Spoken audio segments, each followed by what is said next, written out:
Chapter 1. Rayleigh was stunned. On April 1st, 1509, in the Sea Circle. On this day, a fisherman climbed onto the red Earth continent with his bare hands.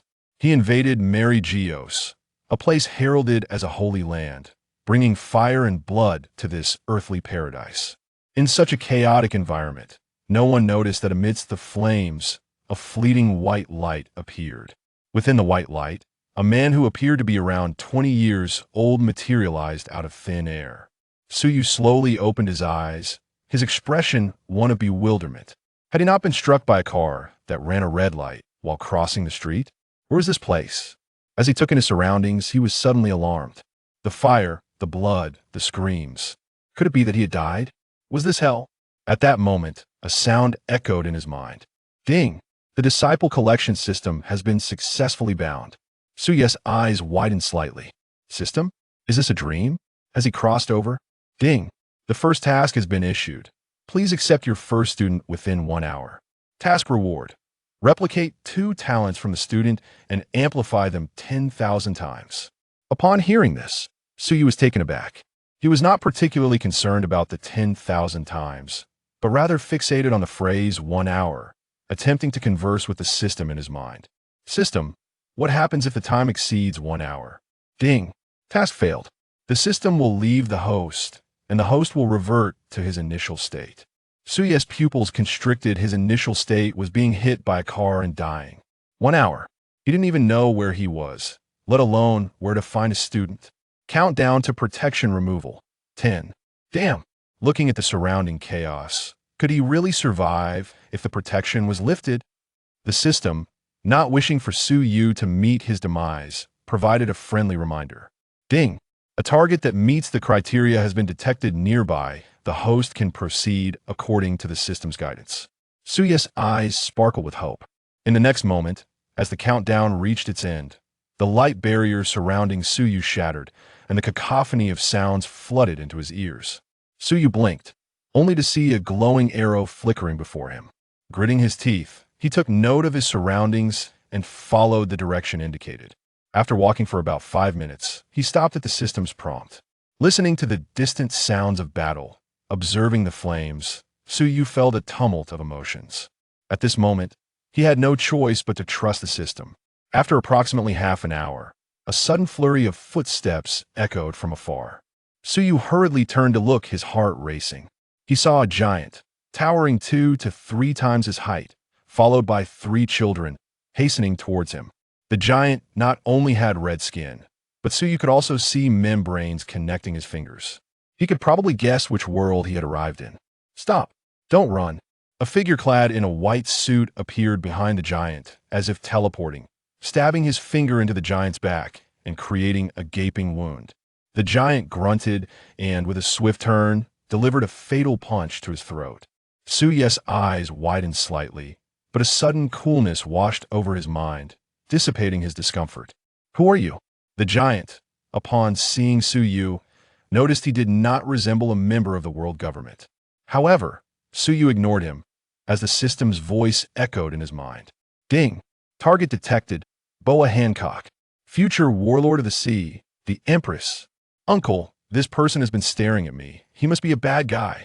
Hancock was highly sensitive to gazes. This young lady, I observe that your bones are extraordinary. You possess the potential to become a martial arts prodigy. Why not take me as your master? By doing so, I can ensure you become one of the elite in this world.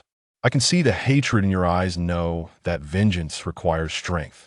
Having been discovered, Suyu felt no embarrassment and decided to be straightforward. Hancock was initially bewildered, then her eyes lit up, but soon dimmed again. My enemies are the world government and the celestial dragons. Hancock scoffed. However, the world government and a bunch of trash are nothing to worry about as long as you take me as your master. Suyu's gaze intensified. Hancock and her companions were all taken aback. This person dared to insult the celestial dragons as mere trash? The red giant relaxed his guard. Anyone who could insult the celestial dragons must not be a bad person. Young man, you speak boldly. It sounds as if you are not an ordinary character. But why have I never heard of you before? At that moment, a voice rang out. The red giant tensed momentarily, but relaxed upon recognizing the voice. The next second, two figures suddenly appeared. One had hair that was half gold and half white, round glasses, and a beard resembling a comb. The other was a woman with short black hair, holding a lit cigarette in her right hand. The one who spoke was her. "Rest assured, we are here to rescue you," the red giant explained to the startled Hancock and her companions. "But I recognize you. You are the right-hand man of the Pirate King, Silver's Rayleigh, and his companion," Suyu stated casually. In truth, he was inwardly panicking. He was merely an ordinary person. Yet Rayleigh stood at the pinnacle in this world teeming with monsters. If Rayleigh intended to harm him, he would be utterly powerless to resist. In such a case, his quest to accept disciples would be utterly ruined. Upon hearing this, Hancock and her companions looked at Rayleigh in shock. Rayleigh and Haki exchanged glances, their expressions shifting. Rayleigh had been out of the public eye for many years. The newcomers had only heard of the Dark King, but had never seen him in person. Yet this young man managed to articulate his identity with such certainty. Moreover, his reference to companion did not seem like a mere fabrication. He might truly know Haki. "You truly are well informed. I am even more curious about your identity." Rayleigh's gaze flickered as he spoke. A dominating aura emanated from Rayleigh, sweeping towards Suyu. Haki realized what Rayleigh intended to do as he spoke. At this moment, she too was intently watching Suyu, eager to see how he would react under Rayleigh's overwhelming presence. Upon seeing Rayleigh's eyes widen in surprise, Suyu's heart sank. Having read the manga, he understood Rayleigh's intentions. He was just an ordinary person. How could he withstand Rayleigh's Conqueror's Haki? If Hancock witnessed him fainting in such a pitiful state, it would be a miracle if she were willing to take him as her master. This was a disaster. However, after a few seconds, Suyu felt nothing at all. That fierce Conqueror's Haki felt as gentle as a breeze. The host's soul spirit is impervious to invasion. External forces have been detected intruding into the host's mind, preparing for a mental impact. Suyu was puzzled when he heard the system's voice. Simultaneously, an even stronger aura emanated from Suyu, sweeping toward Rayleigh. In comparison, Rayleigh's previous Conqueror's Haki was like a flickering glow against the bright moon. Rayleigh's eyes widened, and a single thought flashed through his mind. How could this be? Then, he rolled his eyes and fainted before the astonished gaze of Haki. Chapter 2. He might have become invincible. With a thud, Rayleigh collapsed to the ground. Haki crouched down, and only after discovering that Rayleigh had merely fainted did she let out a small sigh of relief. Then, she looked at Suyu with shock. In her eyes, it was as if Suyu had released Conqueror's Haki, stunning Rayleigh into unconsciousness. But to stun Rayleigh, what kind of Conqueror's Haki must one possess? Even someone as powerful as Roger could not achieve such a feat. Tiger also gaped at Suyu, astonished. He had not anticipated that this person would be so formidable. Thankfully, he had refrained from taking action earlier. Meanwhile, Hancock and her companions were oblivious to the implications of the previous scene. They merely felt that Suyu had done nothing and had somehow knocked that person out, appearing quite impressive. "Who exactly are you?" Haki scrutinized Suyu warily and inquired. "Rest assured, I harbor no ill intentions. If he had not attacked me, he would not have fainted.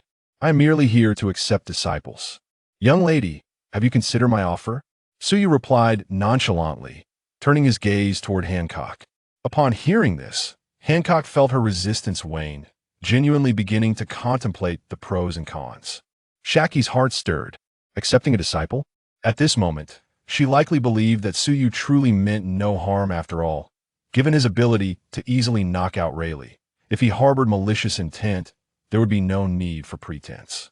At that moment, several cutting sounds pierced the air. Swish, swish. Several masked individuals in white suits suddenly appeared, surrounding the group. Hancock and her companion shuddered. "What do I see? The Dark King, Rayleigh?" One individual wearing a red mask stepped forward, unabashedly exuding his aura. Tiger and Shaki's expressions changed. In a confrontation between experts, sometimes one can tell whether they can win without even engaging in combat. Given this person's imposing presence, he was certainly not someone they could handle. Even if she and Tiger joined forces, they had no confidence in victory. Moreover, there were other masked individuals on the opposing side, while they had Hancock and her companions who lacked combat prowess. Haki discreetly pinched Rayleigh, but he showed no response. She could not help but sigh inwardly. If Rayleigh were present, this person would naturally pose no problem, and they could simply push through. Haki glanced at Tsuyu. Were it not for this individual, they would not have found themselves in such a passive predicament. Tsuyu wondered why she was looking at him. You wish for him to take action? Yet, he is merely an ordinary individual, utterly defenseless. He possesses no means to retaliate. At that moment, the red-masked figure suddenly struck. He charged towards Tage, instantaneously materializing before him. Tage's expression shifted dramatically, but before he could react, he felt a sharp pain in his abdomen. Glancing down, he was horrified to see a hand plunge deep into his belly, blood gushing forth. All his strength seemed to drain away through that wound. Zayaking's countenance changed, and she stepped forward, kicking towards the red-masked figure. However, he raised his arm and effortlessly absorbed the full force of her blow. Before Xiaqing could adjust her strategy, the red-masked figure withdrew his hand from Tage's abdomen and swung it down on Zayaking's leg with a resounding crack. In an instant, her leg was shattered. Xiaqing emitted a muffled groan and staggered back, drenched in cold sweat. With just 2 moves, their 2 primary combatants had been grievously injured. Witnessing this, Hancock and the others felt their legs grow weak as they hurriedly moved to Tage's side. "Uncle, how are you?" they cried, frantically waving their small hands in an attempt to cover the gaping wound in Tage's belly. "Little brother, shouldn't you intervene? If you don't act soon, we will surely perish." Xiaoli gasped, speaking as she did so. Upon hearing this, the red-masked figure cast his gaze across the scene, ultimately settling on Tsuyu. He had long been aware of this individual, but upon employing his observation Haki, he discerned that Tsuyu was merely an ordinary person and thus had paid him no mind. However, Zayaking's words suggested that this person might possess exceptional skills. Someone capable of eluding his perception must either be stronger than him or possess some unique abilities. Given Tsuyu's youth, he presumed the latter to be true. Little did he know, at that moment, Tsuyu was indeed just an ordinary person. "Little girl, are you not going to pay your respects to your master? As my pupil, I would then have reason to assist you all." Internally, Tsuyu was in a state of panic, yet his exterior remained as composed as ever. He understood that if he displayed any signs of distress, the image of the formidable figure he had crafted would shatter, drastically reducing Hancock's likelihood of becoming his disciple. Upon uttering these words, the red-masked figure and his companions grew increasingly vigilant. Despite having revealed a fraction of his capabilities, this individual remained unfazed. Could it be that he possessed considerable strength? "Hurry, or we shall all perish here." Xiaqing gasped as she implored Hancock. Hancock, upon hearing this, hesitated briefly before preparing to respond. Tsuyu appeared to be a formidable presence, and there was little to lose. Moreover, he was their sole hope for salvation. Yet at that moment, the red-masked figure felt a shiver run down his spine, sensing impending danger. A thought crossed his mind. He must not allow this young girl to speak otherwise. Calamity would ensue. Casting a wary glance at the inscrutable Tsuyu, the red-masked figure decisively charged towards Hancock. Upon witnessing this, Hancock's face went pale, her words choking in her throat. Tsuyu's heart raced, surpassing 100 beats per minute. If Hancock did not become his disciple, he would fail in his mission, remaining just an ordinary person. An ordinary person in such dire circumstances would surely not survive. What should he do? In that critical moment, Tage suddenly rose from the ground, a splash of water colliding with the red-masked figure. Tage was no weakling caught off guard. The red-masked figure stumbled. "Damn you, scum. He'll deal with you first." He spat, exuding murderous intent, disregarding Hancock entirely. "Quickly become my disciple," Tage shouted as he noticed Hancock still in a daze. He clearly understood that their fates now rested in Tsuyu's hands. Finally snapping back to reality, Hancock hastily spoke to Tsuyu. "I am willing to become your disciple." Upon hearing this, Tsuyu's heart soared with joy. Success. Ding! Boa Hancock has agreed to become a disciple. Mission accomplished. Rewards are being drawn. Excited, Tsuyu anticipated the results. If he could draw the Conqueror's Haki, that would be splendid. Ding! Successful draw. The host has acquired Conqueror's Haki and Armament Haki. Ding. Conqueror's Haki has been amplified 10,000-fold. The host has received the majesty of the divine. Armament Haki has been amplified 10,000-fold. The host has received the protection of life. In an instant, a torrent of information flooded Su Ye's mind. Almost immediately, a warm sensation coursed through his limbs, nearly prompting an involuntary exclamation of delight. As he absorbed the messages from the system, he realized he might have become invincible. What need had he to fear the 4 emperors or the admirals? Even that enigmatic imp, he felt confident in confronting. In the world of pirates, he was truly a god. Unable to contain his smile, Su Yu declared, "Excellent. From this day forth, you shall be my disciple. No one shall dare to bully you, I promise that." He then turned his gaze towards the red-masked figure and calmly stated, "You may leave, I will safeguard these individuals." Chapter 3. You call this Conqueror's Haki? Upon hearing this, the expression on the red-masked figure's face darkened. Arrogant. To dare defy the world government. Are you one of those rebels? Meanwhile, Xiaqing and the others collectively breathed a sigh of relief. With Su Ye's strength, even the red-masked figure appeared inconsequential. What does it matter who I am? I will count to 3 if you do not retreat. You shall face the consequences. Su Yu crossed his arms, speaking with an air of indifference. With power now in hand, his mindset had completely transformed. Humph. Even if you possess strength, today shall be your last. The red-masked figure issued a grim warning, signaling to the 10 masked individuals surrounding him. They immediately lunged towards Su Yu, their intentions clear. The red-masked figure narrowed his eyes, fixated on Su Yu. Xiaqing and the others gazed at him with curiosity. Previously, the movements of the masked individuals were imperceptible to Su Yu. However, at this moment, their actions appeared to him as sluggish as a tortoise. Yet, he chose not to resort to fists and feet for his lethal intentions. Rather, he opted for a more impactful approach. With a flicker of thought, the majesty of the divine was unleashed. Instantly, an overwhelming wave of power surged forth.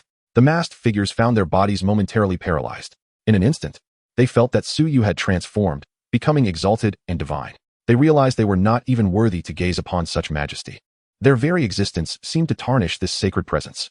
From the perspectives of the Red Mask and others, they witnessed the masked figures, who had once charged towards Su Yu, abruptly halt before collapsing to the ground, lifeless and silent. Dead. They were dead? Xiaqi inhaled sharply. Her observation Haki revealing that the masked individuals had all succumbed to death. Tiger's expression mirrored her shock. Those masked beings were of his caliber, and yet they had perished so swiftly. It was utterly horrifying. After a brief silence, the Red Mask, with a grave tone, inquired, "What have you done?" He could achieve a swift kill with effort, but it was beyond him to do so without leaving a trace, as Su Yu had. Just Conqueror's Haki? If you don't retreat, do you wish to experience it yourself? Su Yu replied with a faint smile.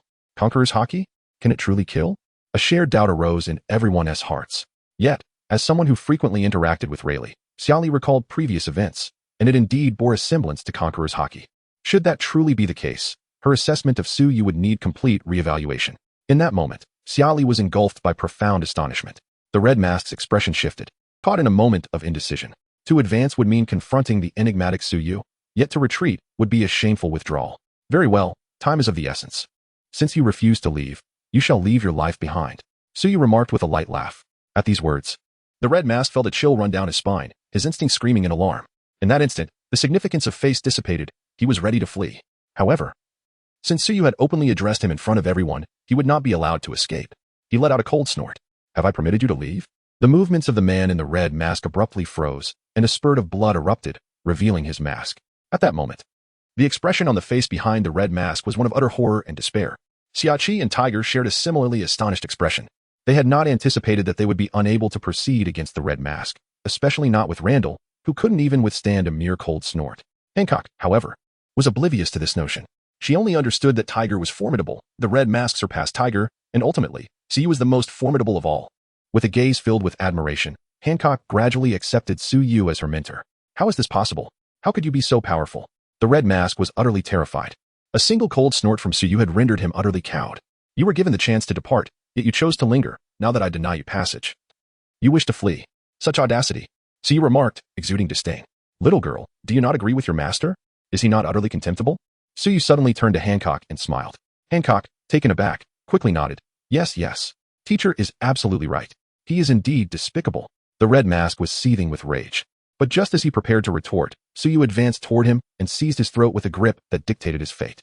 With 3 slender fingers applying a slight pressure, a sickening crunch echoed as the red mask's throat was crushed. His face wore a mask of fury, frozen in a moment of incompletion.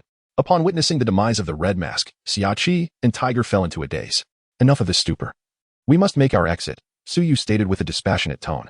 Just then, a rush of wind approached from the distance. Startled, Xiaoqi and the others quickly hoisted Rayleigh onto their backs. Xiaoqi glanced at Suyu, hesitating to speak. Of course, I shall accompany you. Adhering to your original plan, Suyu replied. With this reassurance, Xiaoqi ceased her hesitation and promptly took action.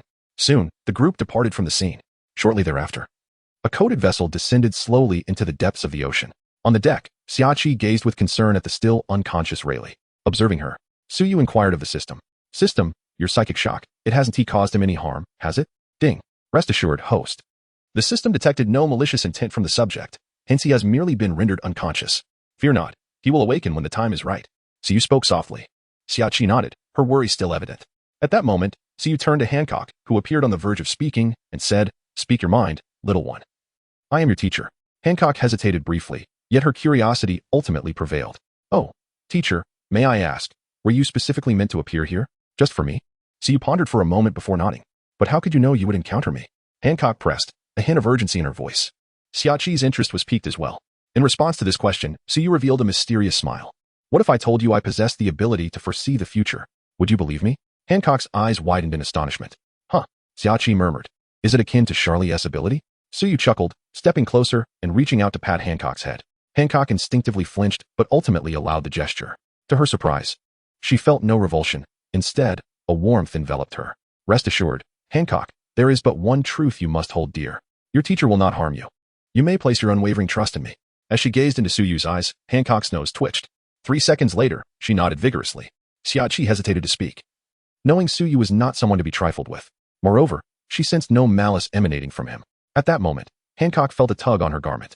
Turning her head, she found her younger sisters gazing at her timidly. Sister, will you abandon us? A surge of panic gripped Hancock. Instinctively, she clutched Suyu's clothing. Master. Chapter 4. System, are you there? If so, make a sound. Hancock was reluctant to part with her sisters, yet feared provoking Suyu. Hancock, I am your master, Suyu reiterated gently. Perhaps it was the softness of his voice that eased her tension. I shall accompany you back to Amazon Lily, Suyu declared, referring to the legendary realm of women. He was indeed quite expectant. Upon hearing this, Hancock and the others visibly relaxed. Soon after, Suyu leaned against the side and pretended to doze off, but in reality, he was delving into the system. The others noticed his closed eyes, and their breathing became noticeably lighter. Such a formidable individual, despite his gentle demeanor towards them, instilled a profound sense of pressure. Suyu summoned the system in his mind. System, are you there? Ding. Please refrain from posing such trivial inquiries. Host. Suyu. System. What should I do? After much contemplation, Suyu finally articulated the question that weighed most heavily on his mind. However, to his surprise, the system did not respond directly, but instead posed a question to him. Ding. Host, do you wish to return to your original world? Upon hearing this, Suyu's spirit soared. Is it possible to go back? Ding. Certainly. As long as the host achieves certain goals, you can transcend to the next world. The host will grow increasingly stronger, and when the time comes, you will be able to breach the barriers between worlds using your own power. Upon hearing this, Suyu felt a surge of excitement. He once believed that he would remain in the world of pirates for the rest of his life. In this realm filled with refuse, he feared that one day he might succumb to his impulses and bring about an apocalypse. Yet now, the system informs him. He not only possesses the possibility of returning home, but also the chance to behold a broader world. Were it not for the intense suppression he faces, he might have burst into laughter at this moment. System, is the goal you mentioned difficult? Rest assured, it is quite simple. As the disciple of a great host, reaching the pinnacle of this world is not an unreasonable demand. Oh, system, why didn't you chime in? Ding. Suyu. All right then. This task from the system does indeed seem quite reasonable. After all, he feels he could easily defeat those formidable figures among the 4 emperors. He could effortlessly annihilate the world government and subsequently allow his disciple to establish a new one. Oh, foolish host. It is only when your disciple achieves this through their own merit that it holds any value. Unless others take the initiative against the host is not permitted to act first. Alas, how disheartening. How long would it take to train Hancock, this petite figure, into the world's foremost master? He certainly does not wish to linger in this murky world any longer. Cough. The host could also take on more disciples. After all, As long as they stand atop the pinnacle, they shall be your disciples. What if I directly accept him and the 5 elders as my disciples? Suyu tentatively inquired. The system fell into silence. 3 seconds later. System, are you there? If so, make a sound. A faint sound was heard.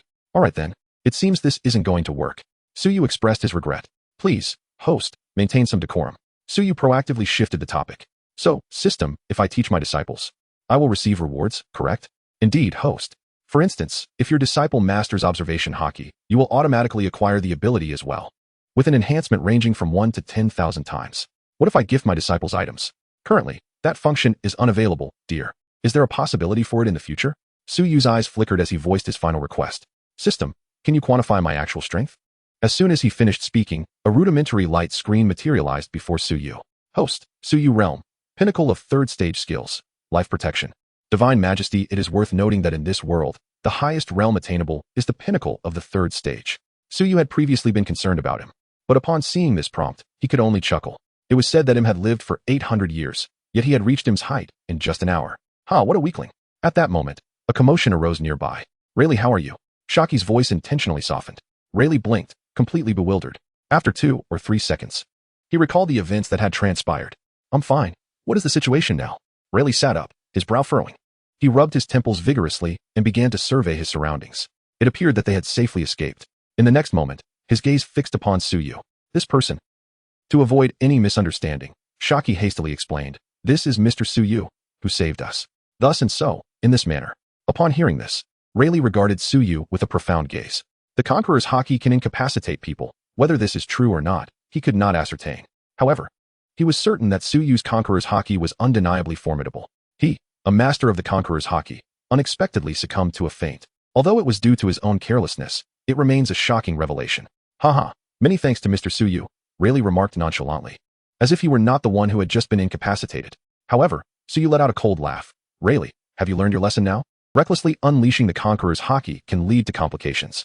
At these words, Rayleigh's composure faltered, and an awkward atmosphere enveloped the air. Observing this, Suyu felt a sense of relief wash over him. After all, had it not been for his own advantages, it would have been he who faced humiliation.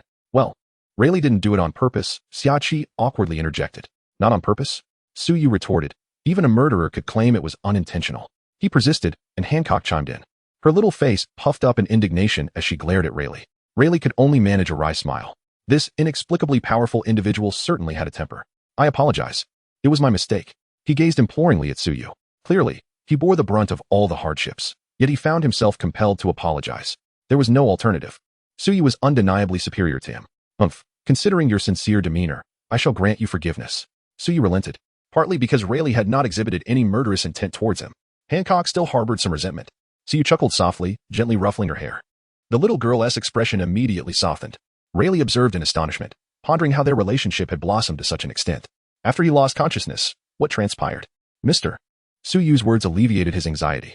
Being regarded by such a formidable individual was far more daunting than any bounty placed upon his head. Subsequently, Rayleigh casually initiated a conversation, inquiring, Mr. Suyu, do you find these 3 young ladies charming?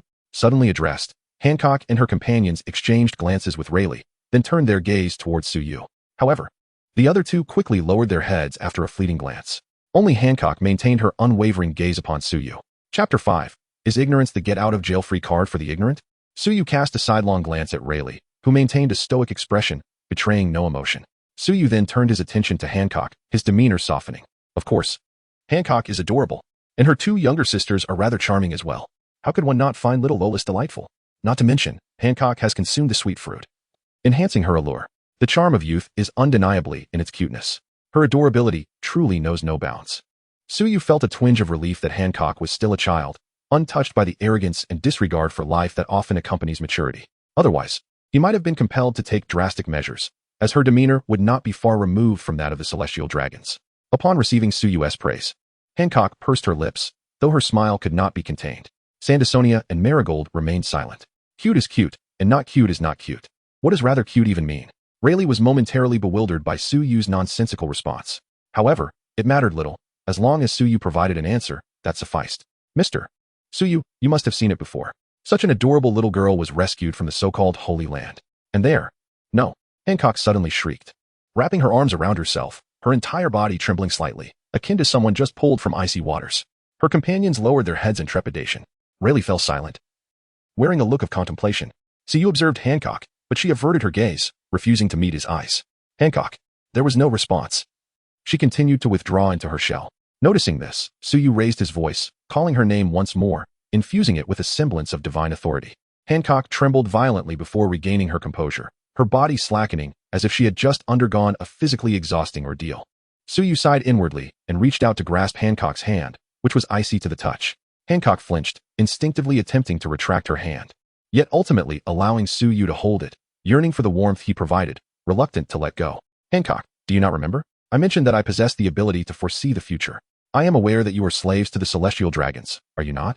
Observing the pitiable expression on the young girl's face, Suyu steeled himself to reveal the truth. This was the reality, and denying it would not erase its existence. If no one dared to confront this truth, the gaping wound would only fester, ultimately distorting Hancock's spirit. The mark of the celestial dragon was not only imprinted upon her back, but also etched into her very soul. At his words, Hancock recoiled like a frightened creature, lifting her head to glance swiftly at Suyu before desperately attempting to pull away. She stammered, vigorously shaking her head. Sandersonia and Marigold huddled together, trembling. Suyu did not release his grip. Rather, he drew Hancock into his embrace with force. Do you hear it? The sound of your heartbeat, akin to my own? Suyu whispered gently. His voice, akin to the gentle caress of a spring breeze, enveloped the air. Listening to the steady rhythm of Suyu's heartbeat, Hancock was suddenly immersed in an unprecedented tranquility. Sensing the little girl's calmness, Suyu softly continued. You ought to know, it is not you who is at fault, Hancock. You are the victim. The true villains are the dragon talents. The errors of the perpetrators should not be borne by you. At these words, Hancock lifted her head. Unbeknownst to her, tears had streamed down the little girl's face. But if others find out, they will still mock me. Suyu tenderly wiped Hancock's tears and replied, at the very least, I shall never look down upon you. Will I? Hancock is truly charming and obedient, I assent she. Upon hearing this, Hancock stifled a sob, her cheeks subtly flushed with crimson. Teacher, Hancock murmured sincerely. Her heart felt an unparalleled sense of fulfillment and warmth. Sandersonia and her companion gazed enviously at Hancock's silhouette. Meanwhile, Rayleigh and Shaky exchanged peculiar glances at Suyu. Wasn't this a rather challenging endeavor to seduce the little girl? As for Tiger, he too had once been a slave. He sat in the audience. Yet he was already immersed in the scene. His iron fists were, unbeknownst to him, tightly clenched. At that moment, Suyu continued. As for those who would mock and look down upon others simply for having once been slaves, such individuals are also perpetrators. The fault does not lie with you, but with them, Hancock. Therefore, you should not feel ashamed. Rather, you ought to be filled with rage. You need not endure your own suffering. Hancock was momentarily taken aback, instinctively inquiring, not endure? Then what should I do? In response, Suyu smiled, a cold smile. Of course, you should act as you see fit. However, I would recommend you kill. The utterance of that single word seemed to lower the temperature around them considerably. Hancock froze, seemingly startled. Rayleigh truly did not anticipate that Suyu would say such a thing. He appeared to be a gentleman of elegance. Yet it was indeed true that one should not judge by appearances. Mr. Suyu, might you be going a bit too far? Rayleigh could not help but remark. Too far? Too cruel? So you could not suppress a cold laugh. Rayleigh fell silent, yet his silence suggested agreement. Oh, Rayleigh, you are truly amusing. You are a pirate, and yet the word cruel escapes your lips. Immediately, Suyu's smile vanished, and he spoke coldly. In the past, your captain, Roger. He annihilated an entire nation's army simply because his crew was ridiculed by others. Why did you not decry such cruelty at that time? When calamity does not befall oneself, one remains oblivious to its pain, does one not? Suyu's anger intensified with each word. An aura of fury inadvertently leaked from him. The targeted Rayleigh felt his heart race, sensing an overwhelming terror before him. This oppressive presence was fleeting, yet it left Rayleigh thoroughly shaken, his gaze lingering on Suyu with trepidation. In response to Suyu's remarks, he found himself utterly speechless, astonished by how much Suyu seemed to know. Suyu shot Rayleigh a fierce glare before turning to Hancock, his expression softening. Hancock, do not heed that scoundrel's nonsense. He speaks without feeling the pain of standing. Language, however, is a weapon more ruthless than swords. Their ignorance does not justify their harm towards others. What you must do is administer the punishment they rightfully deserve. Humanity ought to possess compassion, yet these individuals are unworthy of your empathy. A person's nature is difficult to alter. Those perpetrators are beyond redemption. Do you understand, Hancock? This lengthy discourse left Hancock in a state of partial comprehension, yet she recognized that Suyu's intentions were for her benefit. The young girl nodded vigorously, her eyes sparkling with newfound vitality, no longer shrouded in despair. Observing this, Suyu sighed with relief, believing that this would suffice. Coupled with her animosity towards the celestial dragons and the world government, Hancock's motivation to grow stronger had been ignited. Chapter 6. You should work at a news agency. Rayleigh Suyu gently patted Hancock's head. Well, go comfort your two younger sisters. Over there, Sandersonia and the others truly exemplified what it meant to gaze eagerly. Upon hearing this, Hancock obediently nodded. The three sisters huddled in a corner, whispering secrets. Sister, your teacher is so handsome, but he seems quite fierce. Yet he also appears to care deeply for you. Her two younger sisters gazed at Hancock with envy. A smile crept onto Hancock's face, as she felt enveloped in a long-lost sense of happiness. Sisterly confidences are not to be dismissed lightly. Meanwhile, Suyu turned her attention to the somewhat awkward Rayleigh. Rayleigh, in this world, there are always those who delight in the misfortunes of others. There are also those who prefer to forgive the perpetrators on behalf of the victims, even going so far as to rub salt into the victim's wounds. Do you find such individuals detestable? As Suyu spoke, Rayleigh's gaze lowered slightly. Previously, when he mentioned cruelty, it hadn't struck him as deeply. Now he felt a sense of self-loathing. Such people could indeed raise one's blood pressure. Yet, they are truly despicable. Seeing that Rayleigh was not merely fabricating his response, Suyu nodded. It appears you are not entirely beyond redemption. You must understand, hypocrites are more loathed than outright villains. After all, a villain merely breeds hatred, while a hypocrite instills revulsion. Hatred can sometimes evoke a morbid pleasure, but revulsion is simply that, revulsion. Rayleigh suddenly felt as though he had narrowly escaped a dire fate. Thankfully, he still retained some semblance of conscience. Had he remained unrepentant, Suyu would have genuinely considered taking drastic action. Rayleigh scratched the back of his head, attempting to recall what he had intended to say moments ago. How had the conversation shifted to such grave matters? Turning to Haki, he found her casting him a disapproving glance. Haki too felt that Rayleigh had been somewhat off-putting. She could empathize. Had she once been captured by the celestial dragons and enslaved, only to return and face scorn, how excruciating that would be. In that moment, she would yearn to silence the prattlers. Yet here was Rayleigh, the closest person to her, stepping in to impede her wrath, labeling her as cruel. Wow. Should I perform an explosive display right here for the old man? Rayleigh? Why is it that I always seem to incite inexplicable anger? Life truly is challenging, sigh. As Shaki's interjection pulled him back to reality, Rayleigh suddenly recalled the probing words he had intended to express earlier. He cast a glance at Suyu and instinctively shrank his neck. Yet, for the sake of this world, he mustered his courage and spoke. Suyu, I have come to a profound realization of my missteps. Indeed, Hancock is the victim and should not be blamed. The true culprits are the perpetrators, the world government. Not only the world government, but the Navy, which aids and abets their tyranny, also stands as an aggressor. During this recent slave escape, more than half of the fleeing slaves were recaptured by the Navy on the spot. It is predictable that those who have endured countless hardships to break free will, in the future, be hunted down by the Navy. As Rayleigh's voice dwindled, it eventually fell silent altogether. With each word he uttered, Suyu's expression grew increasingly frigid, and her gaze became more menacing. Rayleigh couldn't help but feel a sense of bewilderment. Did he truly say something erroneous? Suyu inhaled deeply, then exhaled slowly. This action somewhat alleviated his impulse to deliver a sound thrashing to Rayleigh. Is it merely a game of misinterpretation and sweeping generalizations? Rayleigh, you ought to consider a career in journalism. Regarding the matter of slavery, I prefer to remain silent, as it reflects the distorted ideology prevalent here. The Navy operates under the commands of the world government. However, it is precisely their presence that allows the seas to maintain a semblance of stability. Are you suggesting that the Navy is the villain? Do you expect your pirate ilk to uphold order on the seas? Is it through pillage and murder? Or through indolence and folly? So you harbored a deep-seated ire while watching One Piece. A group of self-righteous pirates, incessantly proclaiming their noble intentions. Do they truly believe the world would cease to turn without them? Now, by a twist of fate, he has arrived in the world of pirates. And he finally has the opportunity to vent his frustrations. Rayleigh opened his mouth, wishing to protest. No, Mr. Suyu, you may not understand. Though we are pirates and have committed acts of violence and theft, we are fundamentally good people, truly. Roger acted for the sake of the entire world. How did he do that? By instigating the great pirate era? By plunging the world into chaos? Ultimately allowing pirates to reign supreme? So you took a breath. Yet, that breath still failed to settle within him. He rose to his feet. Rayleigh, I can no longer contain myself. Rest assured, I shall not strike with lethal force. Suyu approached Rayleigh. If I do not teach this scoundrel a lesson, he truly lacks understanding. Rayleigh's complexion turned pale. No. Why must it come to blows when we were speaking so amicably? Are you intending to bully this old man? Wait a moment, Mr. Suyu. We are still at sea. The likes of Rayleigh, when engaged in a brawl, could easily sink an island, let alone a mere shabby vessel. The two young ladies I encountered had still possessed a half-human, half-serpent form. They could very well be endowed with extraordinary abilities. It is perilous in the depths of the ocean. At this opportune moment, the previously silent tiger spoke up. So you did not waver. Rest assured, the ship shall remain unharmed. No sooner had he spoken than a wave of energy emanated from beneath his feet, rapidly enveloping the entire vessel. Xiaoqi was taken aback. She had just sensed a fluctuation of armed color. On a whim, she crouched down and struck the deck with all her might. The deck remained unscathed. This So, if I am not mistaken, the entire ship is now shrouded in armed color? Mr. Suyu this. Rayleigh gazed at the deck in astonishment. He surpasses Shachi and is capable of perceiving much more. That kind of energy indeed bears a striking resemblance to the color of armament. However, he inexplicably feels that the color of armament is unworthy of even being compared to such energy. He does not perceive this as an illusion. If possible, he would be eager to investigate this energy. However, Suyu has already approached him.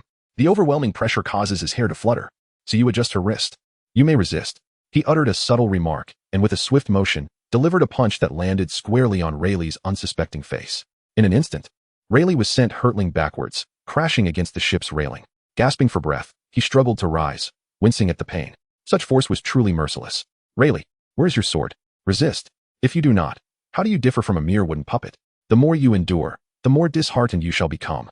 Moreover, he sought to test his own prowess against Rayleigh, for his strength was akin to an awakening. Essentially, he had yet to master the art of combat. With a bitter smile, Rayleigh contemplated his situation. Rayleigh catch! Suddenly exclaimed Shaki, tossing him a blade.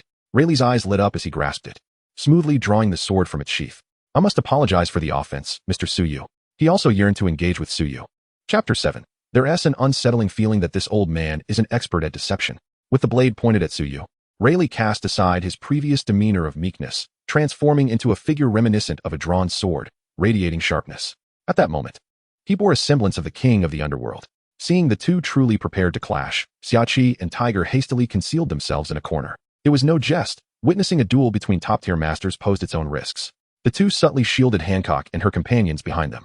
Nearby, three little heads popped out, stacked like a tower, curiously fixated on the tense standoff between Suyu and Rayleigh. Sister, is my teacher fighting this uncle for my sake? Hancock prodded Xiachi. Indeed, to some extent, Xiachi replied, her face brightening with a sincere smile at the address of sister. However, it's more about how insufferable that old man Rayleigh is. Oh, I see. But will that uncle be all right? Hancock expressed her concern. That Uncle S already got gray hair. He has reached that age where he could be called an uncle or a grandpa, Xiachi remarked. If anything were to happen to him, wouldn't he attempt to extort my teacher, would he? Unbeknownst to Xiachi, Hancock's worries stemmed from genuine concern for Rayleigh's well-being, prompting Xiachi to feel even more resentment towards him. She thought to herself that, in light of the little girl's affectionate address, she would have to give Rayleigh a few more sound thrashings upon returning home. Fear not. Despite Rayleigh's appearance as an irritable old man, he is indeed one of the rare strongmen of the seas, Xiachi reassured. But just now, my teacher hadn't even made a move before he fainted, right? Hancock remained unconvinced. She couldn't shake off the feeling that this old man was a master of feigned misfortune. Xiachi was momentarily taken aback, realizing she had no rebuttal to that notion. Meanwhile, Tiger maintained an intense focus on Suyu and Rayleigh. He has heard of the illustrious name of Pluto. Witnessing the battles of such masters is a rare and precious opportunity. He must endeavor to learn something. Amidst their conversation, Suyu and Rayleigh stood facing each other. Mr. Suyu, I humbly request your guidance. Rayleigh adjusted the angle of his blade to a suitable position for striking. Suyu remained still, merely beckoning Rayleigh with a gesture of his finger. You may strike first. If I were to make my move, I fear you would not have a chance to act. This blatant disdain caused Rayleigh to furrow his brow instinctively. However, in the next moment, he recalled the disconcerting fact of his previous collapse. He immediately understood that the other party was not arrogant, but genuinely formidable. Rayleigh took a deep breath, feeling an unprecedented sense of tension. It seemed he had offended someone. Without hesitation, he raised his hand to unleash a soaring slash. A piercing shriek echoed, and the boundless sharpness made those in the distance, including Shaki, squint their eyes. Shaki gasped in shock, contemplating Raleigh's boldness in taking such decisive action. He exerted not the slightest restraint. Was he truly unafraid of the aftermath of a collision that could potentially capsize the vessel? In the next moment, a cutting strike traversed the space between the two. It was poised to cleave Suyu. Observing this, Suyu raised his hand, seemingly intending to grasp the strike with his bare hands. Rayleigh squinted, awaiting the outcome. To his astonishment, Suyu's slender, pale fingers curled slightly, firmly grasping the strike within his grip. As his fingers constricted, the cutting force erupted violently, its sharp energy radiating outward. Xiachi, sensing the oncoming wave of lethal energy, felt a jolt of alarm. Just as she prepared to step forward to defend, she noticed ripples suddenly manifest in the air before them. Upon closer inspection, it appeared to be the manifestation of Busashoka Haki. Remarkably, that sharp energy was entirely intercepted by that layer of power, not even stirring a hint of turbulence. Stunned, Xiachi gasped in disbelief, casting a glance at the seemingly unperturbed Suyu. Among all those aboard this ship, only Suyu possessed the capability to achieve such a feat. Even Rayleigh could not. The skill to manipulate Busashoka Haki so effortlessly was leagues beyond anything Rayleigh had ever demonstrated. At this sight, Rayleigh's eyes twitched involuntarily. He felt as though he had already lost. While engaging him in battle, others still had the leisure to observe. Observing Suyu. The expression on Rayleigh's face grew increasingly grave. He then raised his hand to unleash several slashes, simultaneously propelling himself forward. Upon witnessing this, Suyu's spirit stirred. Before him arose a barrier composed entirely of energy. Unlike before, this barrier was tangible. The Life Guardian, an enhancement derived from armament Haki, possessed the essence of an exceptionally high level of life energy. It could not only be materialized but also employed directly as an energy attack, commonly referred to as a counterwave. Furthermore, it could be utilized for healing. While the notion of resurrecting the dead may be an exaggeration, as long as there was breath, so you could restore life. The barrier, in essence, was a manifestation of this application, and it could be rendered visible or invisible at Suyu's discretion. From Rayleigh's perspective, he suddenly beheld a milky white barrier materializing before Suyu. His strike landed with tremendous force, shattering everything in its path. Rayleigh was taken aback, yet at that moment, he could not halt his momentum. He swung his blade directly at the barrier. With a resounding clang, a violent surge of energy erupted. However, the individuals behind the barrier remained as composed as ever, as if they existed in an entirely different realm. Initially startled, Rayleigh soon resigned himself and sheathed his sword, exclaiming, "How remarkably resilient." Veins surged on his arms and neck, yet the barrier remained impervious to harm. Rayleigh could not help but exhale in resignation. This was utterly absurd. The energy was devoid of any attachment, so how could it manifest with such solidity? A chuckle escaped him, for now it was his turn. Suyu flexed his fingers and flashed a smile at Rayleigh. He swallowed hard, feeling a chill surge up his spine, racing straight to his brain. In an instant, that barrier vanished without warning. Before him, a blur appeared, and he lost sight of Suyu. Before he could turn his head, a sharp pain struck his face. Rayleigh was instantly propelled backward, colliding with an invisible barrier. With a resounding thud, he was flattened against it, momentarily suspended in midair before sliding down along the surface. Xiaoqi observed, "Look, sister, it has begun again." My teacher did not even lift a finger, yet he flew out on his own. Hancock interjected, visibly agitated. "But it was indeed your teacher's doing. The movement was simply too swift for you to perceive." She felt a twinge of sympathy for Rayleigh's plight. Given his unfortunate state, perhaps a gentler approach upon his return would be prudent. Rayleigh inhaled sharply, clutching his face as he struggled to rise from the ground. Upon lifting his gaze, he was met with the sight of Suyu, who wore a sinister grin. "Is it truly necessary to be so ruthless towards an elder? Do you not understand the virtues of respecting your elders and cherishing the young?" Unbeknownst to him, Suyu remained oblivious to Rayleigh's inner thoughts. He sprang into action, unleashing a flurry of punches upon Rayleigh. Each strike was executed with exhilarating fervor, embodying both momentum and emotion, causing Rayleigh to howl in response. Though Rayleigh was inclined to retaliate, Suyu's strength, amplified by the protection of life itself, was overwhelmingly formidable. He was utterly powerless to resist. Thus, Suyu pressed down on Rayleigh, subjecting him to a brutal ordeal. Xiaoqi remained silent, covering Hancock's eyes. "Be good, obey. This is not suitable for a child's gaze." Chapter 8. Could he really be trying to deceive me? After a considerable time, Rayleigh had begun to moan. Suyu felt a sense of satisfaction. He clenched his fists and exhaled a breath of pent-up frustration. This beating had released all the tension he had been harboring within. However, it was rather unfortunate for Rayleigh. Perhaps even Xiaoqi would struggle to recognize him now. "You really don't hold back, do you?" Rayleigh mumbled, his words slurred. "Ah, you should consider yourself fortunate, Rayleigh. Letting me take a swing at you has alleviated that anger. Otherwise, if that rage continues to fester, who knows when it might transform into murderous intent." Suyu grinned menacingly at Rayleigh. At these words, Rayleigh shuddered. Good heavens, that was rather ruthless. To think he could be killed over a mere disagreement was terrifying. The prowess of Mr. Suyu truly sent shivers down one's spine. As the two settled down, Xiaoqi and the others approached. She gazed at the pitiful sight of Rayleigh, her breath hitching in disbelief. After all, this was Rayleigh, a formidable opponent on par with Whitebeard. Although he may not have been able to triumph over Whitebeard, even the latter would expend considerable effort to defeat Rayleigh. A battle lasting mere days was utterly improbable. Yet, in facing Suyu, Rayleigh had no means to retaliate. The moment he received that first blow, he had already lost. Could it be that this young man before him had surpassed Whitebeard in prowess? It must be noted that Whitebeard was once the only rival capable of contending with Roger, and now he was subtly regarded as the strongest man in the world. However, the true measure of their strength could only be determined through combat. Hancock, the petite girl, scurried over to Suyu's side. Grasping his sleeve, she exclaimed excitedly, "Teacher, you are incredible!" Her large, glistening eyes were filled with admiration. "Would you like to learn?" Suyu responded to Hancock with a gentle smile. A stark contrast to his earlier demeanor towards Rayleigh. The little girl nodded vigorously. "But you must be prepared for hardships." "I am not afraid of hardship. No matter how difficult it is, it cannot compare to the torment I endured in myriad. It was not only a physical trial, but a mental one as well. I managed to persevere through that period without succumbing to despair. It was merely a matter of training." "Excellent. Then I shall set a small goal for you. The day you can deliver a beating to this old man will mark your graduation. Suyu mischievously pointed at Rayleigh. Rayleigh's body stiffened, nearly causing him to suffer a herniated disc. Wait, why does this involve me? Why would an innocent old man, merely passing by to save someone, be unjustly assaulted? Is there no sense of justice or law remaining?